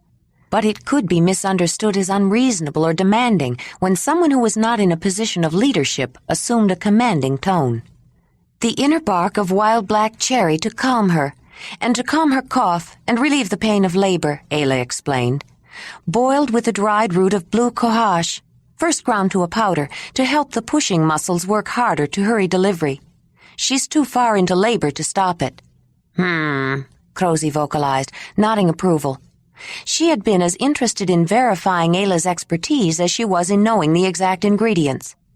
Crozy was satisfied from her reply that Ayla was not just dispensing a remedy someone had told her about, but that she knew what she was doing. Not because she knew the properties of the plants, but because Ayla did. Everyone stopped for a few moments to visit and offer moral support as the day progressed. But the encouraging smiles had a quality of sadness. They knew Fraley was facing an ordeal that had very little hope of a happy outcome. Time dragged for Freebick. He didn't know what to expect and felt lost, unsure. The times he had been around when women were giving birth, he didn't remember that it took so long, and it didn't seem to him that childbirth was this difficult for other women. Did they all thrash and strain and cry out like that? There wasn't room for him at his hearth with all the women there, and he wasn't needed anyway. No one even noticed him sitting on Krisavek's bed, watching and waiting. Finally, he got up and walked away, not sure where to go. He decided he was hungry and headed for the cooking hearth, hoping to find leftover roast or something. In the back of his mind, he thought about seeking out Talut. He felt a need to talk to someone, to share this experience with someone who might understand. When he reached the mammoth hearth, Ranec, Danug, and Tornek were standing near the fire pit, talking to Mamut, partially blocking the passageway. Freebick held back, not feeling like confronting them, to ask them to move. He hesitated, but he couldn't just stand there forever, and started across the central space of the mammoth hearth toward them. "How is she, Freebick?" Tornek asked. He was vaguely startled by the friendly question. "I wish I knew," he replied. "I know how you feel," Tornek said with a wry smile. "I never feel more useless than when Trony is giving birth. I hate seeing her in pain and keep wishing there was something I could do to help, but there never is. It's a woman's thing. She has to do it. It always surprises me afterward how she forgets the trouble and the pain as soon as she sees the baby and knows it will be—" He stopped, realizing he had said too much. "I'm sorry, Freebick, I didn't mean—" Freebick frowned, then turned to Mamut. "Fraley said she thought this baby was coming too soon. Crozy said babies that come too soon don't live. Is that true? Will this baby die?" "I can't answer that, Freebick. It's in the hands of Moot," the old man said. "But I do know that Ayla isn't giving up. It depends how soon. Babies born early are small and weak. That's why they usually die. But they don't always die, especially if it's not too early. And the longer they live, the better their chances are. I don't know what she can do, but if anyone can do anything, Ayla can. She was given a powerful gift, and I can assure you no healer could have had better training. I know from first-hand experience how skilled clan medicine women are. One of them once healed me." "You? You were healed by a flathead woman?" Freebick said. "I don't understand. How? When?" "When I was a young man, on my journey," Mamut said. The young men waited for him to continue his story, but it soon became apparent that he was volunteering no further information. "Old man," Ranec said with a broad smile, "I wonder how many stories and secrets are hidden within the years of your long life." "I have forgotten more than your full life's worth, young man, and I remember a great deal. I was old when you were born." "How old are you?" Danug asked. "Do you know?" "There was a time when I kept track by drawing a reminder on the spirit skin of a hide each spring of a significant event that happened during the year. I filled up several. The ceremonial screen is one of them. Now I am so old, I no longer count. But I will tell you, Danug, how old I am. My first woman had 3 children." Mamut looked at Freebick. "The firstborn, a son, died. The second child, a girl, had 4 children. The oldest of her 4 was a girl, and she grew up to give birth to Tuli and Talut. You, of course, are the first child of Talut's woman. The woman of Tuli's firstborn may be expecting a child by now. If Moot grants me another season, I may see the 5th generation. That's how old I am, Danug." Danug was shaking his head. That was older than he could even imagine. "Aren't you and Manuv kin, Mamut?" Tornik asked. "He is the 3rd child of a younger cousin's woman, just as you are the 3rd child of Manuv's woman." Just then, there seemed to be some excitement at the grain hearth, and they all turned to look. "Now, take a deep breath," Ayla said, "and push once more. You're almost there." Fraley gasped for breath and bore down hard, holding onto Nezzy's hands. "Good, that's good," Ayla encouraged. "Here it comes, here it comes. Good, there we are." "It's a girl, Fraley," Crozy said. "I told you this one would be a girl." "How is she?" Fraley asked. "Is she—" "Nezzy, will you help her push out the afterbirth?" Ayla said, cleaning mucus from the infant's mouth as she struggled to take her first breath. There was an awful silence, then a heart-stopping, miraculous cry of life. "She's alive! She's alive!" Fraley said, tears of relief and hope in her eyes. Yes, she was alive, Ayla thought, but so small. She had never seen such a tiny baby. Yet she was alive, struggling and kicking and breathing. Ayla put the baby face down across Fraley's stomach and reminded herself that she had only seen clan newborns. Babies of the others were probably smaller to begin with. She helped Nezzy with the afterbirth, then turned the infant over and tied the umbilical cord in 2 places with the pieces of red-dyed sinew she had prepared. With a sharp flint knife, she cut the cord between the ties. For better or for worse, she was on her own, an independent, living, breathing human being. But the next few days would be critical. Ayla examined the baby carefully while she was cleaning her. She seemed perfect, just exceptionally small, and her cry was weak. Ayla wrapped her in a soft skin blanket and handed her to Crozy. When Nezzy and Tuli had taken away the birthing blanket and Ayla made sure Fraley was clean and comfortable, packed with an absorbent padding of mammoth wool, her new daughter was put in the crook of Fraley's arm. Then she motioned to Freebick to come and see the first daughter of his hearth. Crozy hovered close. Fraley unwrapped her, then looked up at Ayla with tears in her eyes. "She's so little," she said, cuddling the tiny infant. Then she untied the front of her tunic and put the baby to her breast. The newborn nuzzled, found the nipple, and from the smile on Fraley's face, Ayla knew she suckled. But in a few moments she let go and seemed exhausted from the effort. "She's so small. Will she live?" Freebick asked Ayla, but it was more a plea. "She is breathing. If she can suckle, there is hope. But to live, she will need help. She must be kept warm, and she must not be allowed to use what little strength she has for anything but nursing. All the milk she drinks must be for growing," Ayla said. Then she gave both Freebick and Crozy a stern look. "There can be no more fighting at this hearth if you want her to live. It will make her upset, and you cannot let her become upset if she is to grow. She should not even be allowed to cry. She does not have the strength to cry. It will take her milk away from growing." "How can I keep her from crying, Ayla? How will I know when to feed her if she doesn't cry?" Fraley said. "Both Freebick and Crozy must help you, because she must be with you every moment, just as though you were still pregnant, Fraley. I think the best way would be to make a carrier that will hold her to your breast.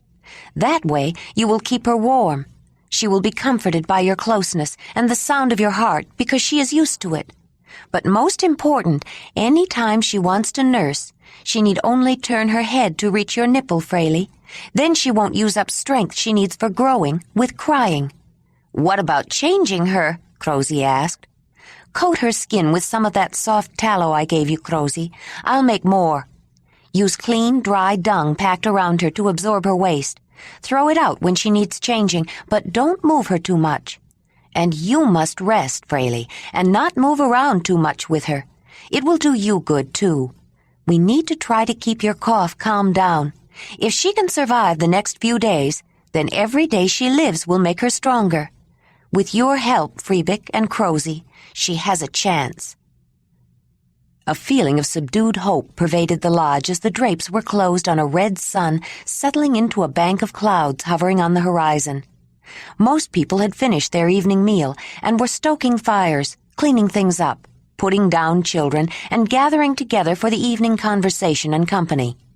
Several people were sitting around the fireplace of the mammoth hearth, but conversation was held down to a low murmur, as though loud voices were somehow inappropriate. Ayla had given Fraley a mild, relaxing drink and left her to sleep. She would get little enough sleep in the days to come.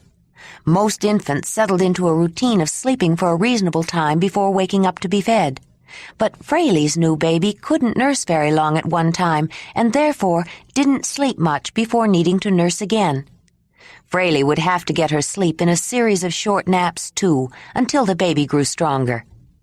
It was almost strange to see Freebick and Crosy working together, helping each other to help Fraley, and being exceedingly courteous and restrained.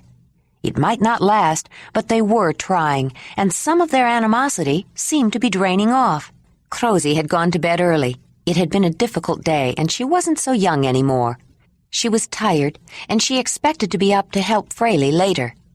Chrysivek was still sleeping with Tuli's son, and Trony was keeping Tasher. Freebick sat alone at the crane hearth, looking at the fire, feeling mixed emotions. He felt anxious and protective over the tiny infant, the first child of his hearth, and fearful. Ayla had put her in his arms to hold for a few moments while she and Crosy were making Fraley comfortable. He stared at her, awed that someone so small could be so perfect.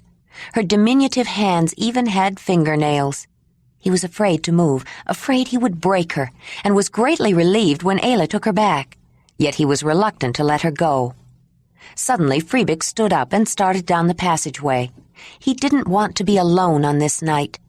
He stopped at the edge of the mammoth hearth and looked at the people sitting around the fire.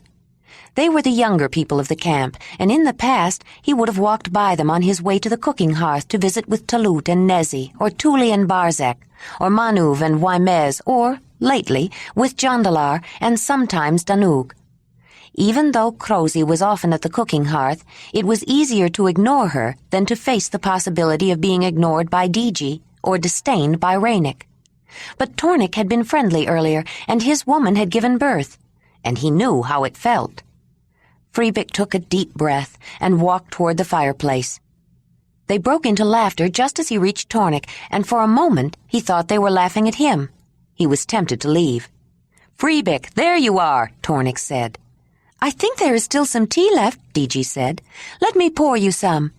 "Everyone tells me she's a beautiful little girl," Ranec said, "and Ayla says she has a chance." "We're lucky to have Ayla here," Trony said. "Yes, we are," Freebick replied. No one said anything for a moment. It was the first good word Freebick had ever said about Ayla. "Maybe she can be named at the spring festival," Lady said. Freebick hadn't noticed her sitting next to Mamut in the shadow. "That would be good luck." "Yes, it would," Freebick said, reaching for the cup Digi gave him and feeling a little more comfortable. "I'm going to have a part in the spring festival, too," she announced, half shyly, half proudly.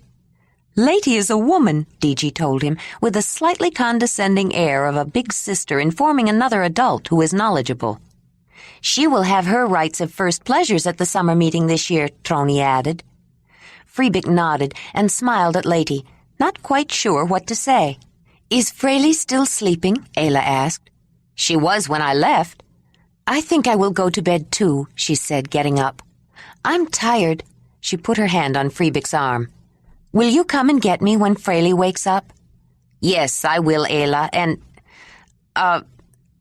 thank you," he said softly. "Ayla, I think she's growing," Fraley said. "I'm sure she feels heavier, and she's starting to look around. She's nursing longer, too, I think." "It's been 5 days. I think she may be getting stronger," Ayla agreed. Fraley smiled, then tears came to her eyes. "Ayla, I don't know what I would have done without you. I've been blaming myself for not coming to you sooner. This pregnancy didn't feel right from the beginning. But when Mother and Freebick started fighting, I couldn't take sides." Ayla just nodded. "I know Mother can be difficult, but she has lost so much. She was a head woman, you know. I guessed as much. I was the oldest of 4 children. I had 2 sisters and a brother. I was about Lady's age when it happened. Mother took me to the deer camp to meet the son of their head woman. She wanted to arrange a union. I didn't want to go, and I didn't like him when I met him. He was older and more concerned about my status than me.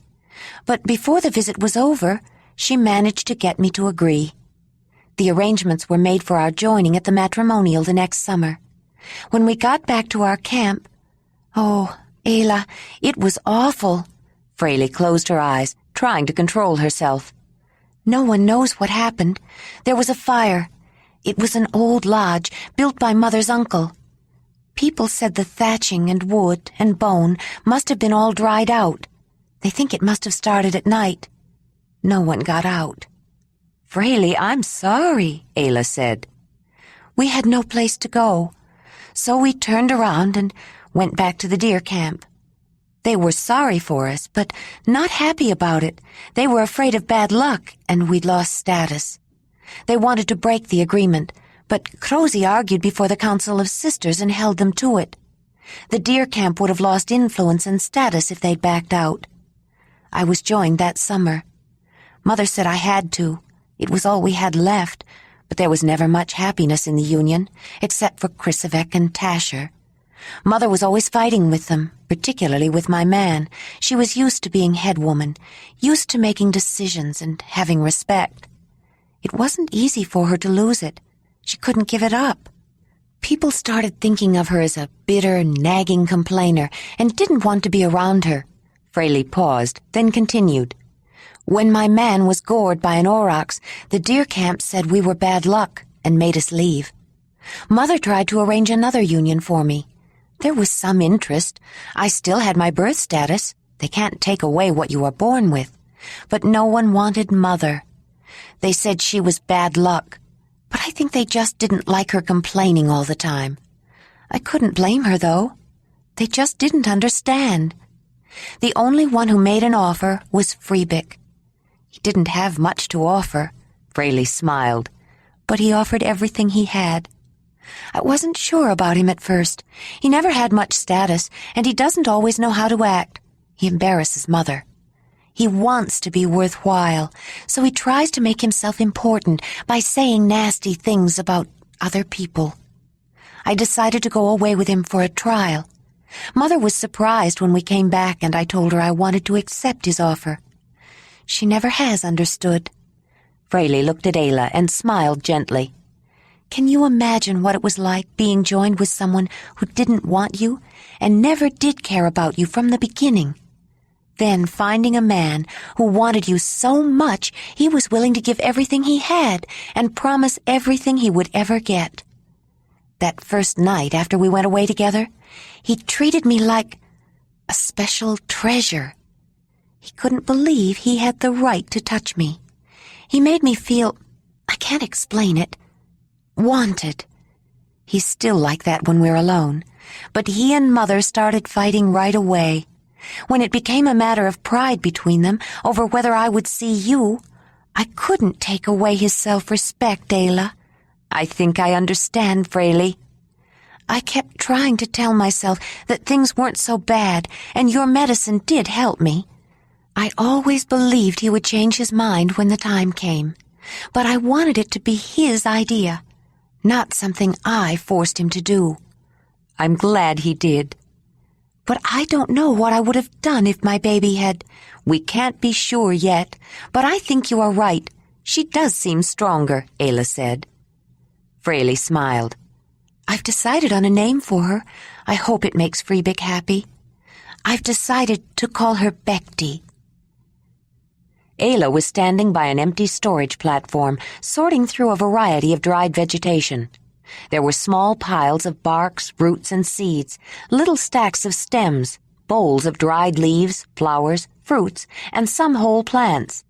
Ranec approached her, trying to be inconspicuous about hiding something behind his back.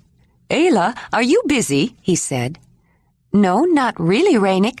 I've been going through my medicines to see what I will be needing. I was out today with the horses.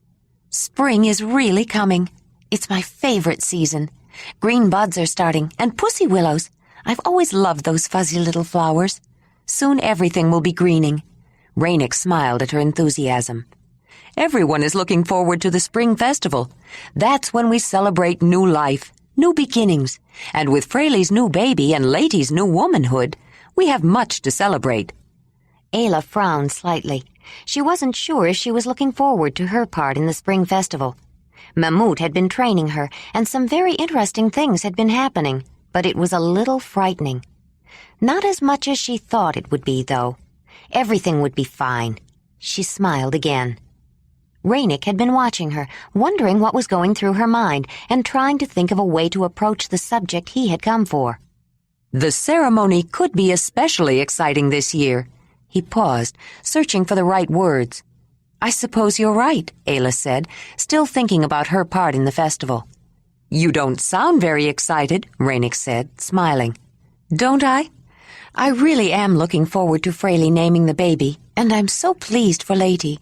I remember how happy I was when I finally became a woman, and how relieved Isa was. It's just that Mamut is planning something, and I'm not sure about it. I keep forgetting that you haven't been Mamutoi very long. You don't know what a spring festival is all about. No wonder you're not anticipating it like everyone else. He shifted his feet nervously and looked down, then back at her. Ayla, you might anticipate it more. I would too if... Ranec stopped, decided to change his approach, and held out the object he'd been hiding. I made this for you. Ayla saw what he held. She looked up at Ranec, her eyes wide with surprise and delight when she saw it. You made this for me? But why? Because I wanted to. It's for you, that's all. Think of it as a spring gift, he said, urging her to take it. She took the ivory carving, holding it carefully, and examined it. This is one of your birdwoman figures, Ayla said, with awe and pleasure. Like the one you showed me before, but it's not the same one. His eyes lit up.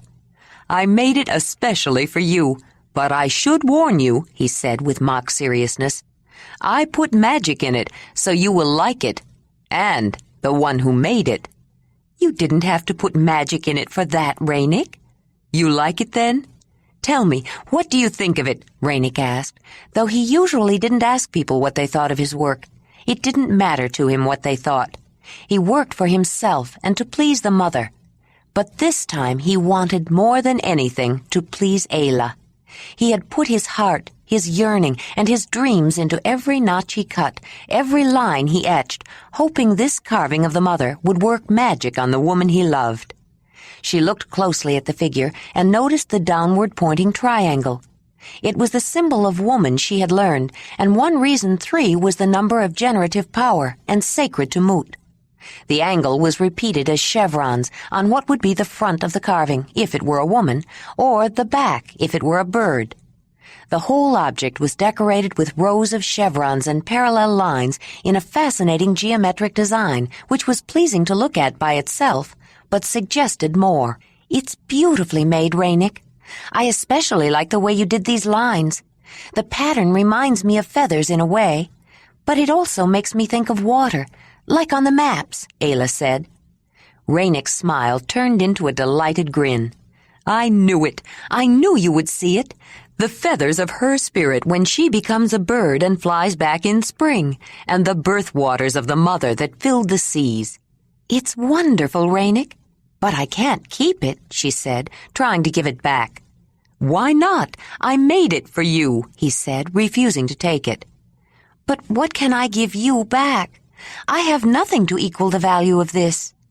If that is what's worrying you, I have a suggestion.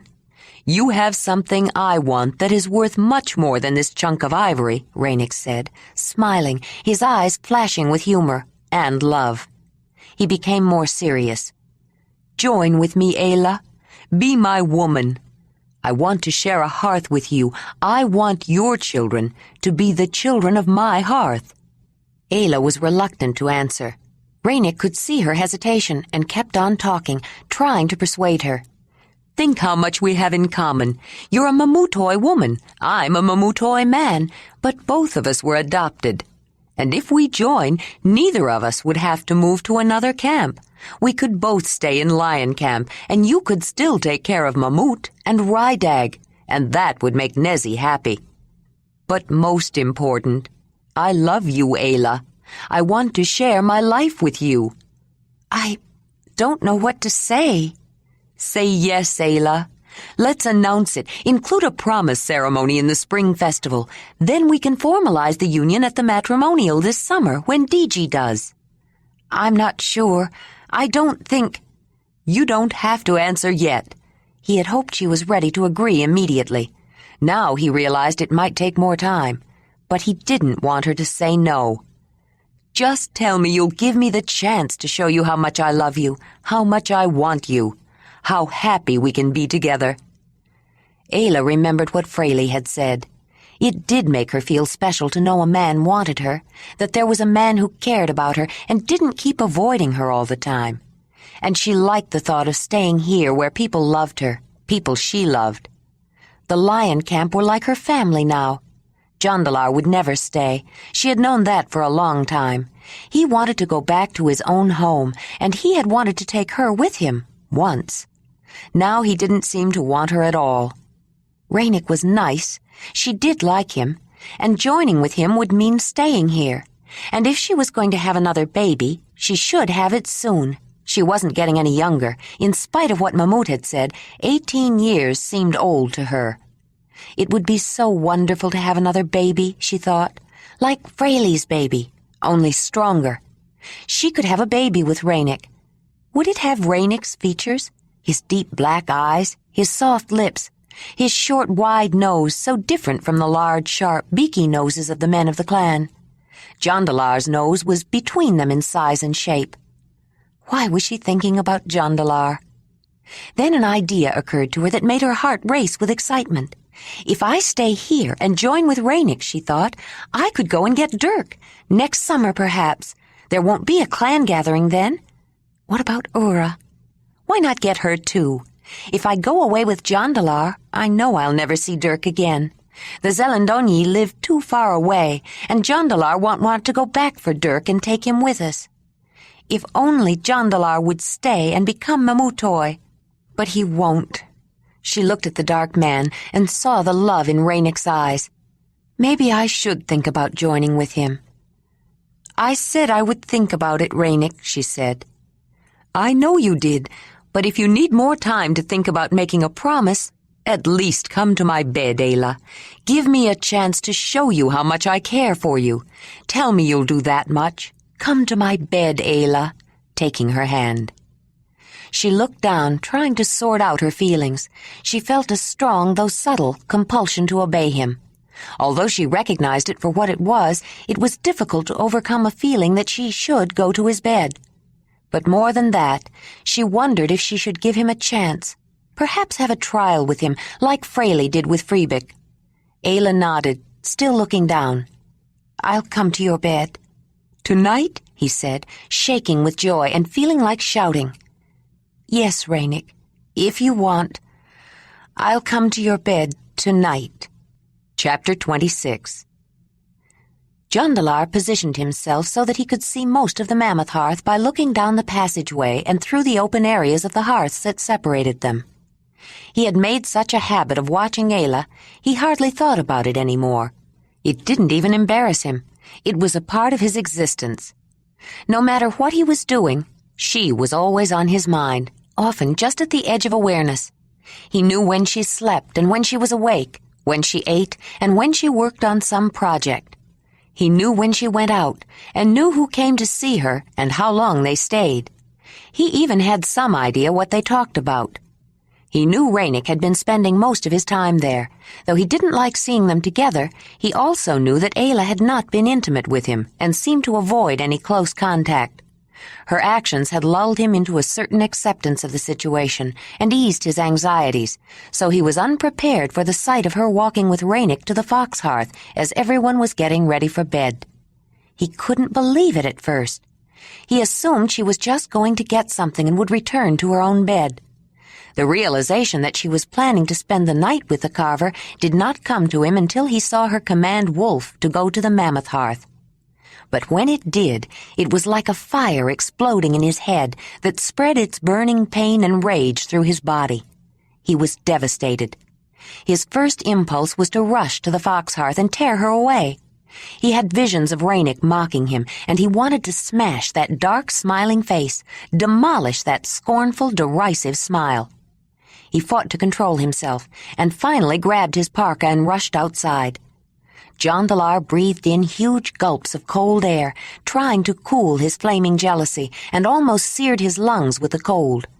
An early spring cold snap that dipped below freezing had hardened slush, turned rivulets into treacherous slides, and trampled mud into uneven bumps and dips, making it difficult to walk. He lost his footing in the dark and scrambled to keep his balance. When he reached the horse annex, he went back in. Whinney blew a greeting, and Racer snorted and nudged him in the dark, looking for affection.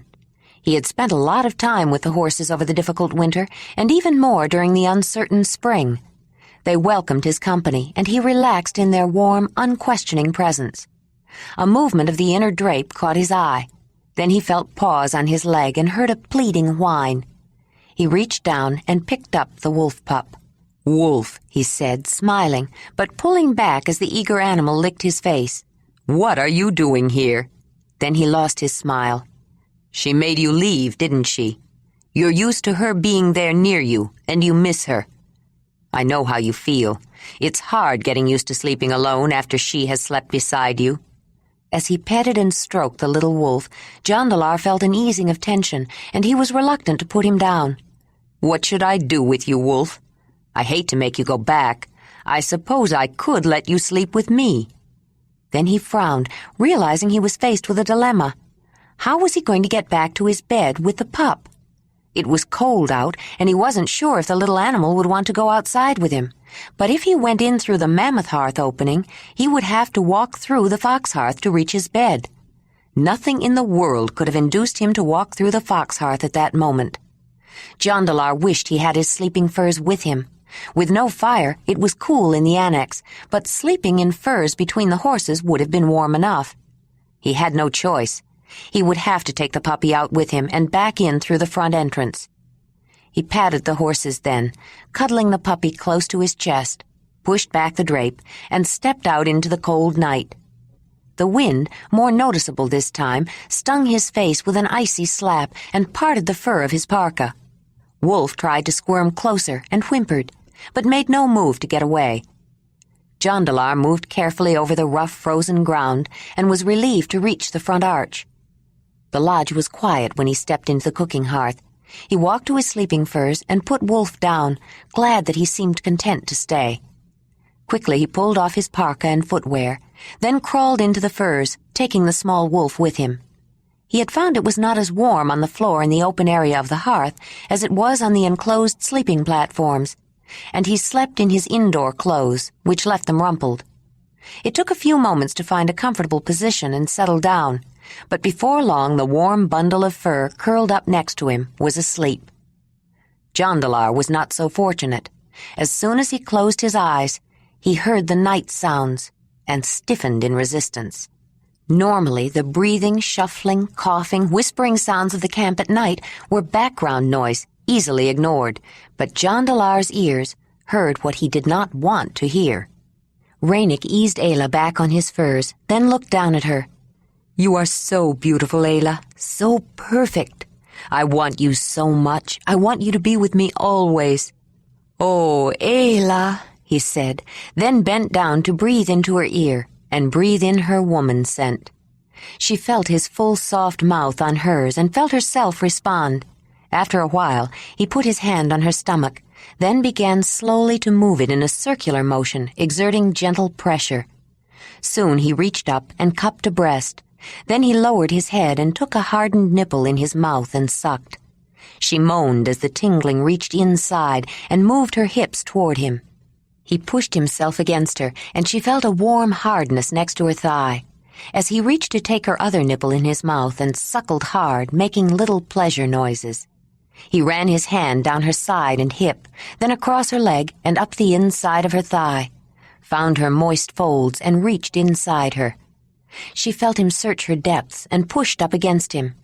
He eased himself around until he was pressed against her, while he suckled one breast and then the other, and then nuzzled between them.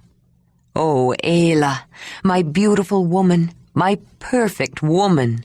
How have you made me ready so soon? It is the mother's way, her secrets you command. My perfect woman." He was suckling again. She could feel the pressure as he pulled, and it sent shivers through her. Inside her she felt a moving in and out, then his hand found her place of pleasure. She cried out as he rubbed it rhythmically, harder and faster. Suddenly she was ready. She pushed against him, moving her hips, crying out, and reaching for him. He moved between her legs as she lifted them, helped guide him, then uttered a sigh of pleasure as she felt him enter.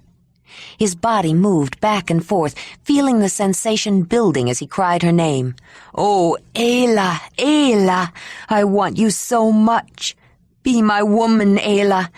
Be my woman," Ranec said, as a great surge built. Her cries came in little rhythmic pants. He moved faster and faster until the warm wave of indescribable sensation broke free and washed over them. Ayla breathed hard, catching her breath as Ranec sprawled out on top of her. It had been a long time since she had shared pleasures. The last time had been the night of her adoption, and she realized now that she had missed it. Ranec had been so delighted to have her and so eager to please, he almost tried too hard. But she had been more ready than she thought she would be, and though everything happened quickly, she did not feel unsatisfied. "It was perfect for me," Ranec whispered. "Are you happy, Ayla?" "Yes, pleasures with you feel good, Ranec," she said. She heard him sigh. They both lay still, enjoying the aftermath, but Ayla's thoughts went back to his question. Was she happy? She wasn't unhappy. Ranec was a good and considerate man, and she had felt pleasure.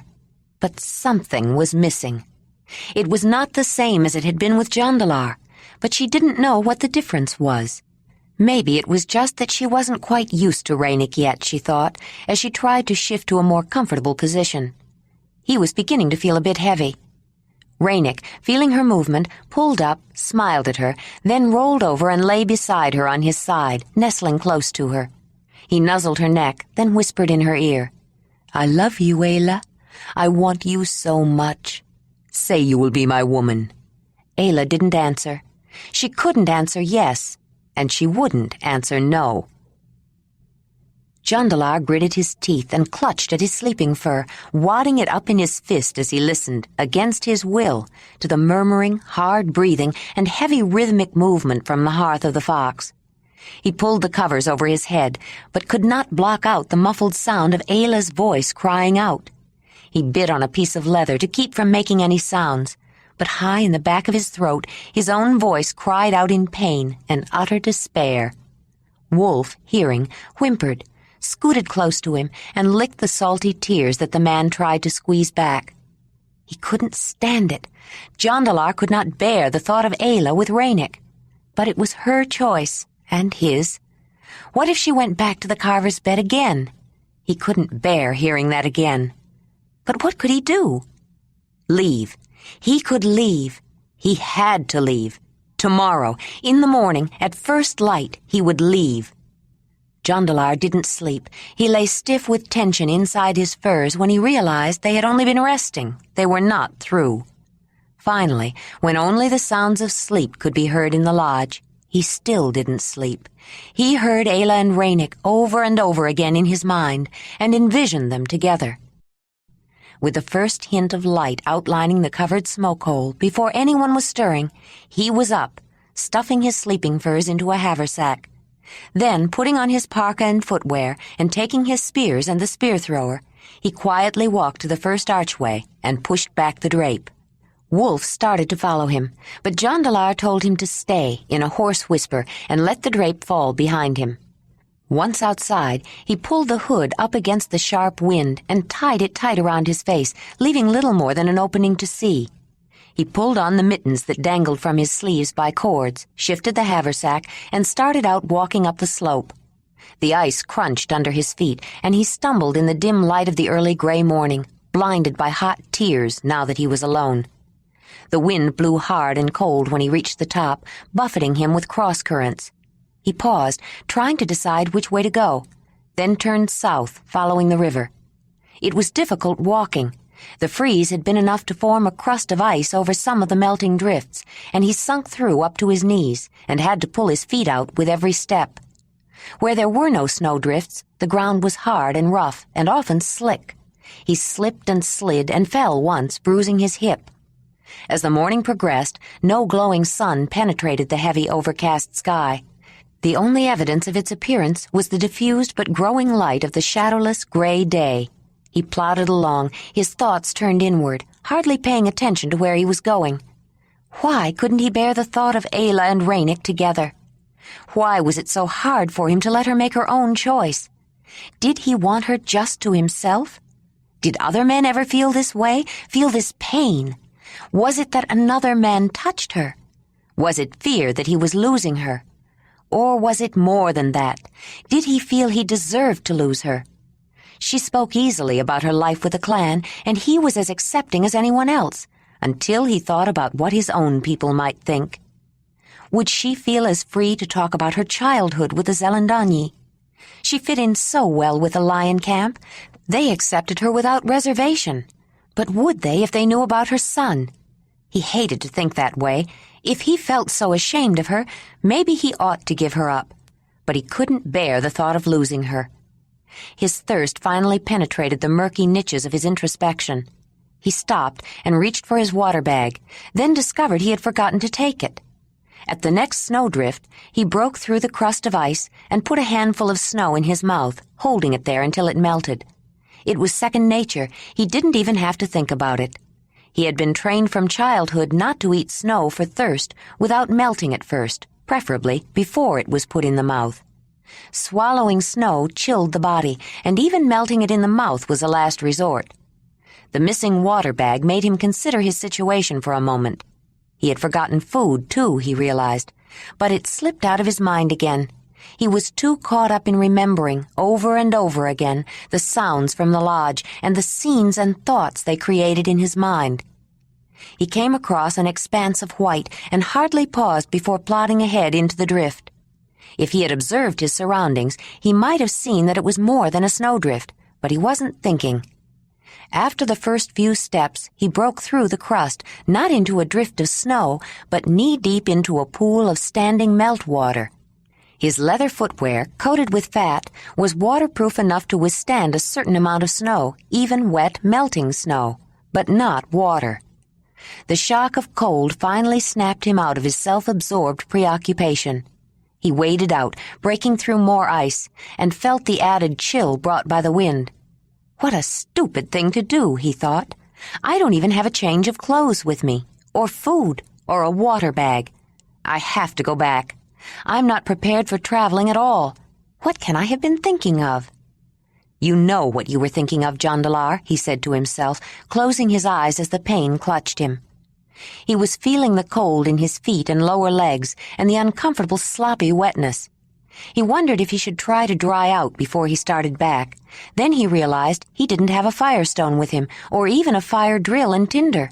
And his footwear had liners of felted mammoth wool. Even wet, they would keep his feet from freezing if he kept moving. He started back, berating himself for his stupidity, yet dreading every step. As he retraced his footsteps, he found himself thinking of his brother. He recalled the time Thonelin had been caught in quicksand at the mouth of the Great Mother River, and wanted to stay there and die.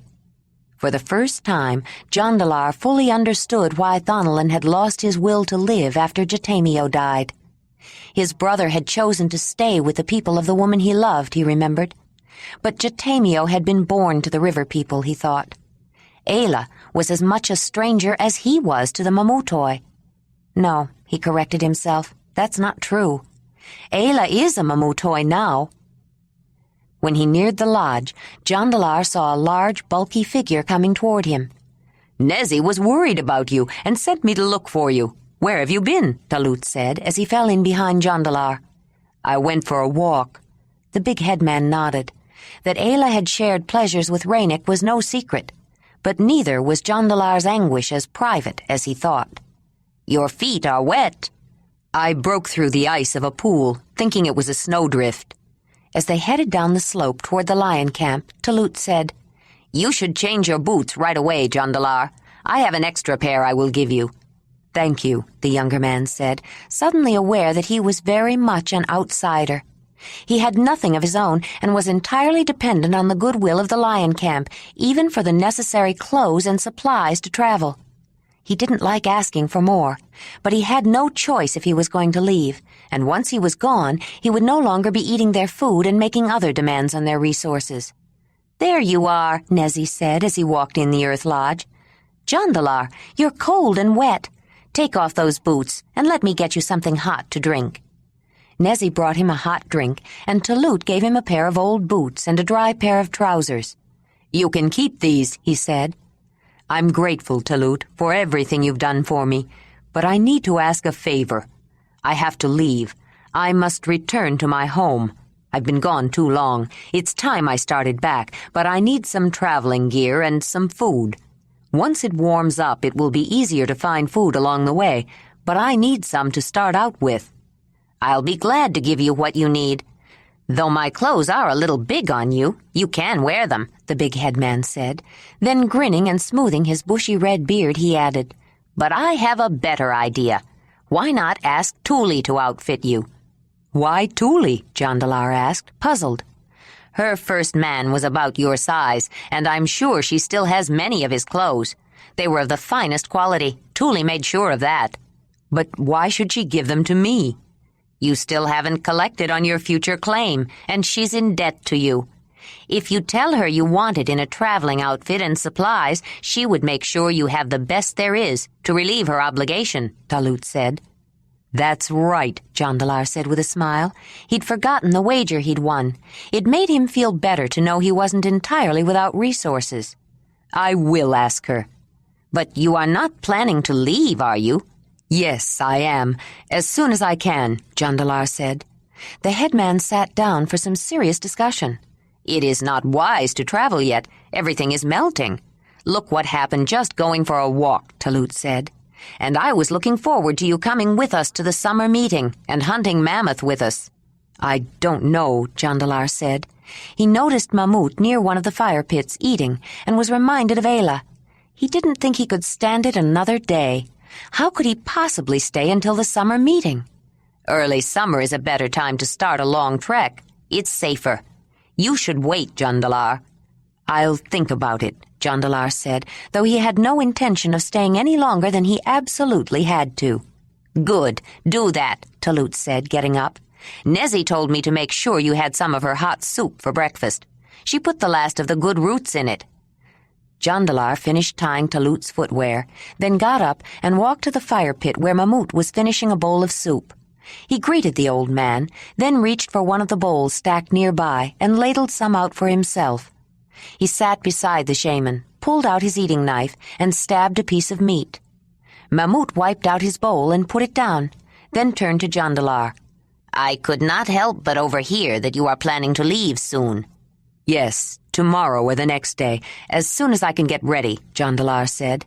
"That's too soon," Mamut said. "I know. Talut said it was a bad time of year to travel, but I've traveled in bad seasons before." "That's not what I mean. You must stay until the spring festival," he said with absolute seriousness. "I know it's a big occasion. Everyone is talking about it, but I really need to go." "You cannot go. It is not safe." "Why? What difference will a few more days make? There will still be melting and flooding." The young visitor couldn't understand the old man's insistence that he stay for a festival that had no particular meaning for him. "Jondalar, I have no doubt that you can travel in any weather. I wasn't thinking of you. I was thinking of Ayla." "Ayla?" Jondalar said with a frown as his stomach tightened into a knot. "I don't understand." "I have been training Ayla in some practices of the Mammoth Hearth and planning a special ceremony for this spring festival with her. We will be using a root she brought with her from the clan. She used it once with the guidance of her Mogur. I have experience with several magic plants that can lead one to the spirit world, but I have never used this root, and Ayla has never used it alone. We will both be trying something new. She seems to have some concerns, and certain changes might be upsetting. If you leave, it could have an unforeseeable effect on Ayla." "Are you saying there is some danger to Ayla in this root ceremony?" Jondalar asked, his eyes full of distress. "There is always some element of danger in dealing with the spirit world," the shaman explained. "But she has traveled there alone, and if it happens again, without guidance or training, she could lose her way. That is why I am training her. But Ayla will need the help of those who have feelings for her, love for her. It is essential that you be here." "Why me?" Jondalar said. "We are not together anymore. There are others here who have feelings, who love Ayla. Others she has feelings for." The old man stood up. "I cannot explain it to you, Jondalar. It is a sense, an intuition.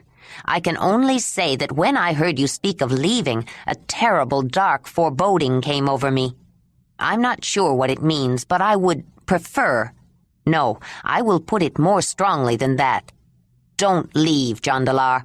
If you love her, promise me you won't leave until after the spring festival," Mamut said.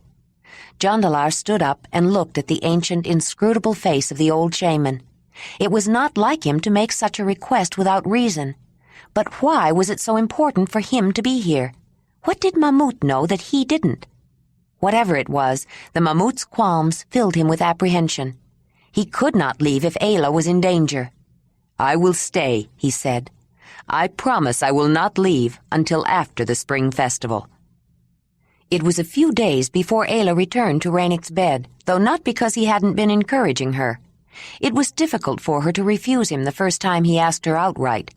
Her childhood training had been so strong she felt that she had done something terribly wrong when she said no, and almost expected Ranec to be angry. But he took it with understanding and said he knew she needed some time to think. Ayla had learned of Jondalar's long walk the morning after her night with the dark carver, and she suspected it had something to do with her. Was it his way of showing that he still cared for her? But Jondalar was, if anything, even more distant. He avoided her whenever possible and spoke only when it was necessary. She decided she must be wrong. He didn't love her. She was desolate when she finally began to accept it, but tried not to show it. Ranec, on the other hand, made it abundantly clear that he loved her. He continued to press her for both her presence in his furs and to join him at his hearth in a formally recognized union, to be his woman. She finally consented to share his furs again, largely because of his understanding, but held back her commitment to a more permanent relationship. She spent several nights with him, but then decided to refrain again for a time, this time finding it easier to refuse. She felt everything was moving too fast. He wanted to make the announcement of their promise at the spring festival, which was only a few days away. She wanted time to think about it. She enjoyed pleasures with Ranec. He was loving and knew how to please, and she cared for him.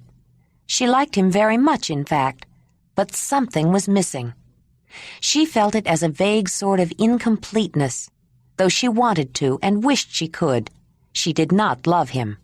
Jondalar did not sleep when Ayla was with Ranec, and the strain was beginning to show. Nezzy thought he had lost more weight, but in Talut's old clothes, which hung on him, and an unkempt winter beard, it was hard to tell. Even Danug noticed that he seemed gaunt and worn, and he thought he knew the cause. He wished there was something he could do to help. He cared deeply for both Jondalar and Ayla, but no one could help. Not even Wolf, though the puppy brought more comfort than he knew. Whenever Ayla was absent from the hearth, the young wolf sought out Jondalar. It made the man feel he was not alone in his grief and rejection. He found himself spending more time with the horses as well. He even slept with them sometimes to get away from the painful scenes in the lodge, but he made a point of staying away when Ayla was around. The weather turned warm the next few days, and it became more difficult for Jondalar to avoid her. In spite of the slush and high water, she rode the horses more often, and though he tried to slip away when he saw her coming into the annex, several times he found himself stammering excuses and leaving quickly after accidentally meeting her. Frequently she took Wolf, and occasionally Rydag, riding with her. But when she wanted to be free of responsibilities, she left the puppy behind in the boy's care, to his delight. Whinney and Racer were entirely familiar and comfortable with the young wolf, and Wolf seemed to enjoy the association of the horses, whether he was on Whinney's back with Ayla or running alongside trying to keep up. It was good exercise and a welcome excuse for her to get away from the Earth Lodge, which felt small and confining after the long winter. But she couldn't escape from the turmoil of strong feelings that whirled around and within her. She had begun encouraging and directing Racer by voice, whistle, and signal while riding Whinney. But whenever she thought she should start getting him used to carrying a rider, it made her think of Jondalar, and she held off. It wasn't so much a conscious decision as a delaying tactic and a wild wish that everything would somehow work out as she had once hoped, and that Jondalar would train him and ride him. Jondalar was thinking much the same thing. On one of their chance meetings, Ayla had encouraged him to take Whinney out for a ride, insisting that she was too busy and that the horse needed the exercise after the long winter. He'd forgotten what sheer excitement it was to race into the wind on the back of a horse. And when he saw Racer pounding along beside him and then pulling ahead of his dam, he dreamed of being on the young stallion's back, riding beside Ayla and Whinney. Though he could generally direct the mare, he felt she was simply tolerating him and always felt uneasy about it. Whinney was Ayla's horse, and though he eyed the brown stallion and felt a real affection for him, in his mind, Racer was Ayla's too. As the weather warmed, Jondalar thought more about leaving. He decided to take Talut's advice and ask for his future claim from Thule in the form of much-needed clothing and traveling equipment. As the headman had suggested, Thule was delighted to relieve her obligation so easily. Jondalar was tying a belt around his new deep brown tunic when Talut strode into the cooking hearth. The spring festival would be the day after next. Everyone was trying on finery in preparation for the big day and relaxing after sweat baths and a dunk in the cold river. For the first time since he left home, Jondalar had a surplus of well-made, beautifully decorated clothing, as well as backpacks, tents, and other traveling gear. He had always enjoyed good quality, and his appreciation was not lost on Thule. She had suspected all along and now was convinced that whoever the Zelendanyi were, Jondalar came from people of high status. "It looks like it was made for you, Jondalar," Talut said. "The beadwork across the shoulders falls just right." "Yes, the clothes do fit well, and Thule was more than generous. Thanks for the suggestion. I'm glad you decided not to leave right away. You'll enjoy the summer meeting." "Well, I'm not, Mamut." Jondalar struggled for words to explain why he had not gone when he first planned to. "And I'll make sure you are invited on the first hunt," Talut continued, assuming that Jondalar had stayed because of his counsel and invitation. "Jondalar," Diji said, a little shocked. "From the back, I thought you were Darnev." She walked around him with a smile on her face, looking him over. She liked what she saw. "You shaved," she said. "It's spring. I decided it was time," he said, smiling back, his eyes telling her that she was attractive too. She was caught by his blue eyes and his compelling attraction, then laughed and decided it was time he was cleaned up and in decent clothes. He'd been looking so scruffy in his straggly, untrimmed beard and Talut's hand-me-downs, she'd forgotten how handsome he was. "You wear that outfit well, Jondalar. It suits you. Wait until you get to the summer meeting. A stranger always gets a lot of attention, and I think the Mamutoi women will want to make you feel very welcome," Diji said, with a teasing smile. "But—" Jondalar gave up trying to explain that he wasn't planning to go to the summer meeting with them. He could tell them later, when he left. He tried on another outfit after they left, one more suited to traveling or everyday wear, then went outside looking for the head woman to thank her again and show her how well the clothes fit. In the entrance foyer, he met Danug, Rydag, and Wolf just coming in. The youth was holding Rydag with one arm and Wolf with the other. They had a fur wrapped around them and their hair was still damp. Danug had carried the boy up from the river after their sweat bath. He put them both down. "Jondalar, you look good," Rydag signaled. "All ready for spring festival?" "Yes, are you?" he signed back. I have new clothes, too. Nezi make for me, for spring festival, Rydag replied, smiling. For the summer meeting, too, Danug added. She made new clothes for me, and for Lady and Ruji. Jondalar noticed that Rydag's smile faded when Danug talked about the summer meeting. He didn't seem to look forward to the big summer gathering as much as the others. When Jondalar pushed back the heavy drape and started out, Danug, not wanting the words to be heard, whispered to Rydag, "Should we have told him that Ayla is right outside? Every time he sees her, he runs away from her." "No, he wants see her. She wants see him. Make right signals. Wrong words," Rydag signed. "You're right, but why can't they see it? How can they make each other understand?" "Forget words. Make signals," Rydag replied, with his unclan-like smile. Then picked up the wolf puppy and carried him into the lodge. Jondalar discovered what the youngsters didn't tell him the moment he stepped out. Ayla was outside the front entrance with the 2 horses. She had just given Wolf to Rydag to take care of, and she was looking forward to a long, hard ride to work off the tension she was feeling. Ranec wanted her agreement before the spring festival, and she couldn't make up her mind. She hoped the ride would help her think.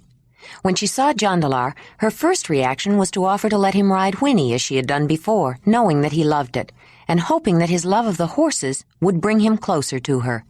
But she wanted to ride. She had been anticipating it and was just ready to leave. When she looked at him again, she caught her breath. He had scraped off his beard with one of his sharp flint blades, and he looked so much the way he did when they were in her valley the previous summer, it made her heart pound and her face flush. He reacted to her physical signals with unconscious signals of his own, and the magnetic pull of his eyes drew her. "You have removed your beard," Ayla said. Without realizing it, she had spoken in Zelandani. It took him a moment before he realized what was different. Then he couldn't help but smile. He hadn't heard his own language in a long time. The smile encouraged her, and a thought came to her. "I was just going out to ride on Whinney, and I've been thinking that someone needs to start getting Racer used to a rider. Why don't you come with me and try to ride him? It's a good day for it. The snow is almost gone. New grass is coming in, but the ground is not so hard yet in case someone falls off," she said, rushing ahead before something happened that would make him change and become distant again. I don't know," Jondalar hesitated. "I thought you would want to ride him first." "He's used to you, Jondalar, and no matter who rides him first, it would help to have 2 people, one to calm and settle him while the other gets on." "I suppose you're right," he said, frowning. He didn't know if he should go out on the steps with her, but he didn't know how to refuse, and he did want to ride the horse. "If you really want me to, I guess I could." "I'll go and get a lead rope and the guider you made for him," Ayla said, racing to the annex before he could change his mind. "Why don't you start walking them up the slope?"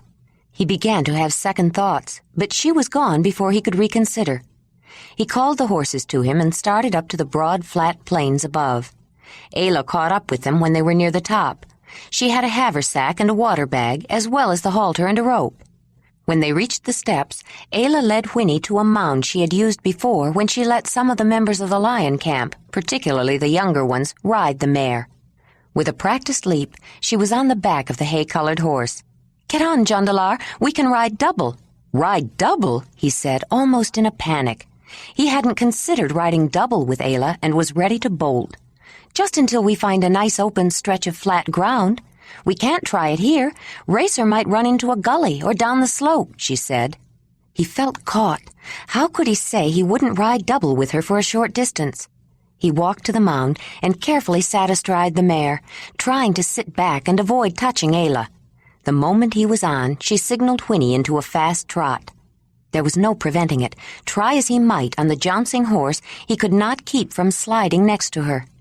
He could feel the warmth of her body through their clothing, smell the light, pleasant odor of the dried, cleansing flowers she used for washing, mixed with her familiar feminine scent. With each step the horse took, he felt her legs, her hips, her back pressed against him, and felt his manhood rise in response. His head was whirling, and he fought with himself to keep from kissing her neck, reaching around to hold a full, firm breast. Why did he agree to this? Why didn't he put her off? What difference did it make if he ever rode Racer? They would never ride together. He had heard people talking. Ayla and Ranec were going to announce their promise at the spring festival, and afterward he would leave and start on his long journey home. Ayla signaled Whinney to stop. "What do you think, Jondalar? There's a good flat stretch ahead." "Yes, it looks fine," he said quickly, and pulling his leg back around, jumped down. Ayla lifted her leg over and slid off the other side. She was breathing fast. Her face was flushed, her eyes glittering. She had breathed deeply of his man's smell, melted into the warmth of his body, and shivered when she felt the hard, hot bump of his manhood. I could feel his need, she thought. Why was he in such a hurry to get away from me? Why doesn't he want me? Why doesn't he love me any more? On opposite sides of the mare, they both tried to compose themselves. Ayla whistled for Racer, a whistle different from the one she used to call Whinney, and by the time she had patted him and scratched him and talked to him, she was ready to face Jondalar again. "Do you want to put the guiding straps on his head?" she asked him, leading the young stallion toward a pile of large bones she noticed. "I don't know.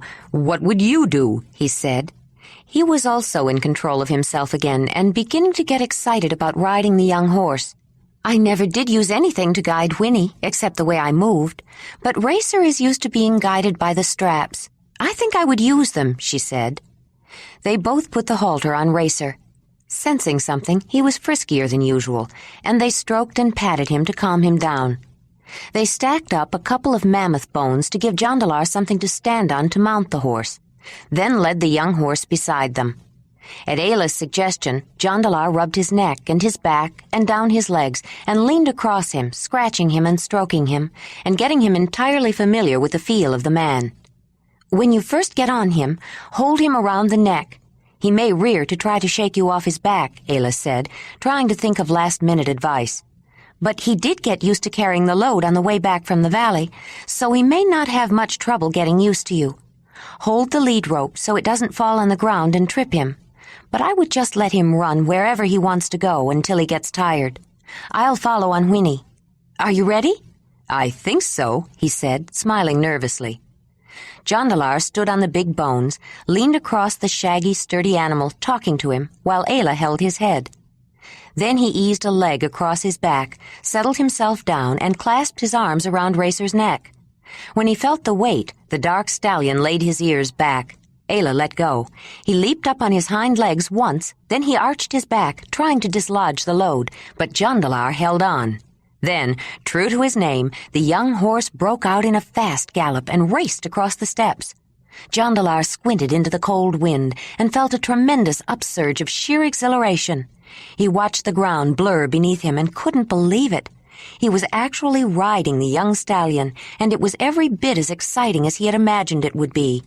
He closed his eyes and felt the tremendous power of the muscles bunching and straining beneath him, and a sense of magical wonder washed over him, as though for the first time in his life he was sharing in the wonder and creation of the great Earth Mother herself. He felt the young horse tiring, and, hearing other hoofbeats, opened his eyes to see Ayla and Whinney racing beside him. He smiled his wonder and delight at her, and the smile she returned made his heart pound faster. Everything else faded to insignificance for the moment. Jondalar's entire world was an unforgettable ride on the back of a racing stallion, and the achingly beautiful smile on the face of the woman he loved. Racer finally slowed, then drew to a halt. Jondalar jumped off. The young horse stood with his head hanging down almost to the ground, feet spread apart, sides heaving as he breathed hard.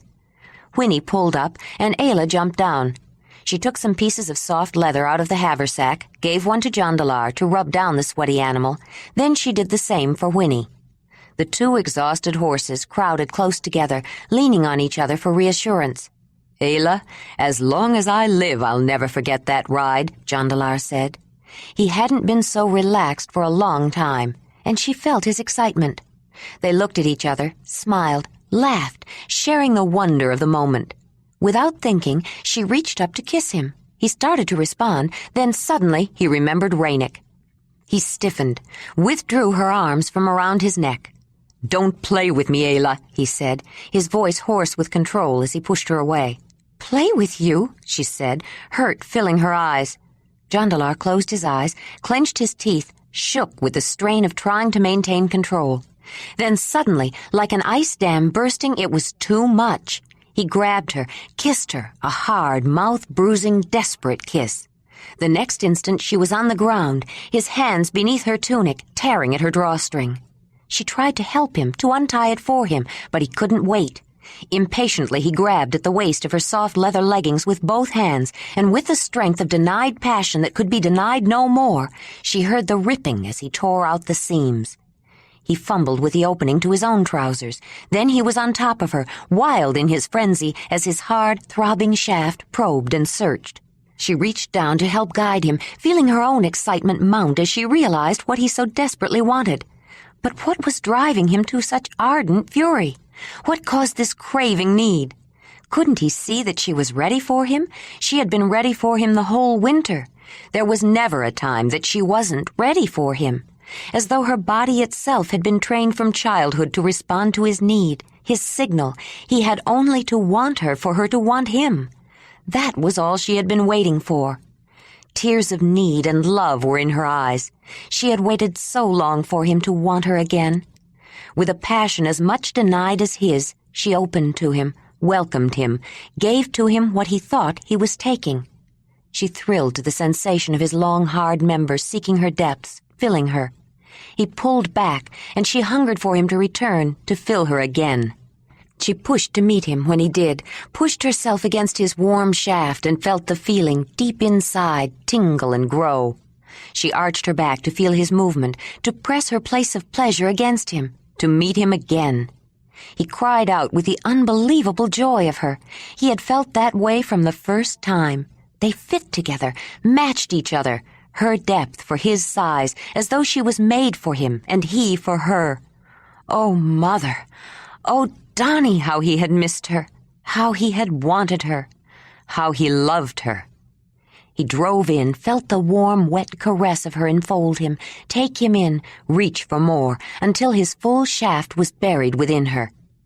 Deep surges of pleasure washed over him, coming in waves that matched his movements. He dove in again and again as she reached for him, hungered for him, ached for him. With wild abandon, with no restraint, he came back and back to her faster and faster, and she met him every time, felt her tension grow with his until the peak, the crest, the last wave of pleasure, broke over them both. He rested on top of her in the middle of the open steps, just burgeoning with new life. Then, suddenly, he clutched her, buried his head in her neck, and cried her name. Ayla, oh my Ayla, my Ayla. He kissed her neck, kissed her throat, kissed her mouth, then kissed a closed eye. Then he stopped, as abruptly as he began. He pulled up and looked down at her. You're crying. I've hurt you. Oh, great mother, what have I done? He said. He jumped up and looked down at her lying on the bare ground, her clothes torn. Donnie, oh, Donnie, what have I done? I forced her. How could I do such a thing to her who only knew this pain in the beginning? Now I have done it to her. Oh, Donnie, oh, Mother, how could you let me do it? No, Jondalar, Ayla said, sitting up. It's all right. You didn't hurt me. But he wouldn't hear her. He turned his back, not able to look at her, and covered himself. He could not turn back. He walked away, angry at himself, filled with shame and remorse. If he couldn't trust himself not to hurt her, he would have to stay away from her and make sure she stayed away from him. She is right to choose Ranec, he thought. I don't deserve her. He heard her get up and go to the horses. Then he heard her walking toward him and felt her hand on his arm. Jondalar, you didn't. He spun around. Stay away from me, he snarled, full of guilty anger at himself. She backed off. What had she done wrong now? Jondalar, she said again, taking a step toward him. Stay away from me. Didn't you hear me? If you don't stay away from me, I may lose control and force you again. It came out sounding like a threat. You didn't force me, Jondalar, she said, as he turned and strode off. You cannot force me. There is no time I am not ready for you. But his thoughts were so full of remorse and self-loathing, he didn't hear her. He kept walking, back toward the lion camp. She watched him go for some time, trying to sort out her confusion. Then she went back for the horses. She took Racer's lead rope in her hand and, holding on to Whinney's stand-up mane, mounted the mare and quickly caught up to Jondalar. "You're not going to walk all the way back, are you?" she said. He didn't answer at first, didn't even turn around to look at her. If she thought he was going to ride double with her again, he thought as she pulled up alongside. Out of the corner of his eye, he saw that she was leading the young stallion behind her, and he finally turned to face her. He looked at her with tenderness and yearning. She seemed more appealing, more desirable, and he loved her more than ever now that he was sure he'd spoiled it all. She ached to be near him, to tell him how wonderful it had been, how full and complete she felt, how she loved him. But he had been so angry, and she was so confused, she didn't know what to say. They stared at each other, wanting each other, drawn to each other. But their silent shout of love went unheard in the roar of misunderstanding and the clatter of culturally ingrained beliefs. Chapter 27. "I think you should ride back on Racer," Ayla said. "It's a long way to walk." A long way, he thought. How long had he walked from his home? But he nodded and followed her to a rock beside a small creek. Racer wasn't used to having riders. It was still better to ease on him gently. The stallion's ears went back, and he pranced a few skittish steps, but he settled down quickly and followed behind his dam as he had done many times before. They didn't speak on the way back, and when they arrived, they were both glad that people were either inside the lodge or at some distance from it. Neither of them was in a mood for casual conversation. As soon as they stopped, Jondalar dismounted and headed for the front entrance. He turned back just as Ayla was going into the annex, feeling he should say something. Ayla." She stopped and looked up. "I meant it, you know. I'll never forget this afternoon. The ride, I mean. Thank you." "Don't thank me, Jondalar. Thank Racer." "Yes, well, Racer didn't do it alone." "No, you did it with him." He started to say something else, then changed his mind, frowned, looked down, and went in through the front archway. Ayla stared for a moment at the place he had been, closed her eyes, and struggled to swallow down a sob that threatened to start a flood. When she regained her composure, she went in. Though the horses had drunk from streams along the way, she poured water into their large drinking bowls, then pulled out the soft leather cloths and started rubbing down Whinney again. Soon she just had her arms around the mare, leaning against her, her forehead pressed on the shaggy neck of her old friend, the only friend she'd had when she lived in the valley. Soon Racer was leaning on her, and she was caught in a vice between the two horses, but the familiar pressure was comforting. Mamut had seen Jondalar come in the front and heard Ayla and the horses in the annex. He had the distinct feeling that something was very wrong. When he saw her come into the mammoth hearth, her disheveled appearance made him wonder if she had fallen and hurt herself. But it was more than that. Something was troubling her. From the shadows of his platform, he watched her. She changed, and he noticed her clothing was torn. Something must have happened. Wolf came racing in, followed by Rydag and Danug, who proudly held up a net bag with several fish in it. Ayla smiled and complimented the fishers, but as soon as they headed for the lion hearth to deposit their catch and collect more compliments, she picked up the young wolf and held him in her arms and rocked back and forth. The old man was worried. He got up and walked over to Ayla's bed platform. "I'd like to go over the clan ritual with the root again," Mamut said, "just to make sure we do everything right." "What?" she said, her eyes focusing on him. "Oh, if you want, Mamut." She put Wolf into his basket, but he immediately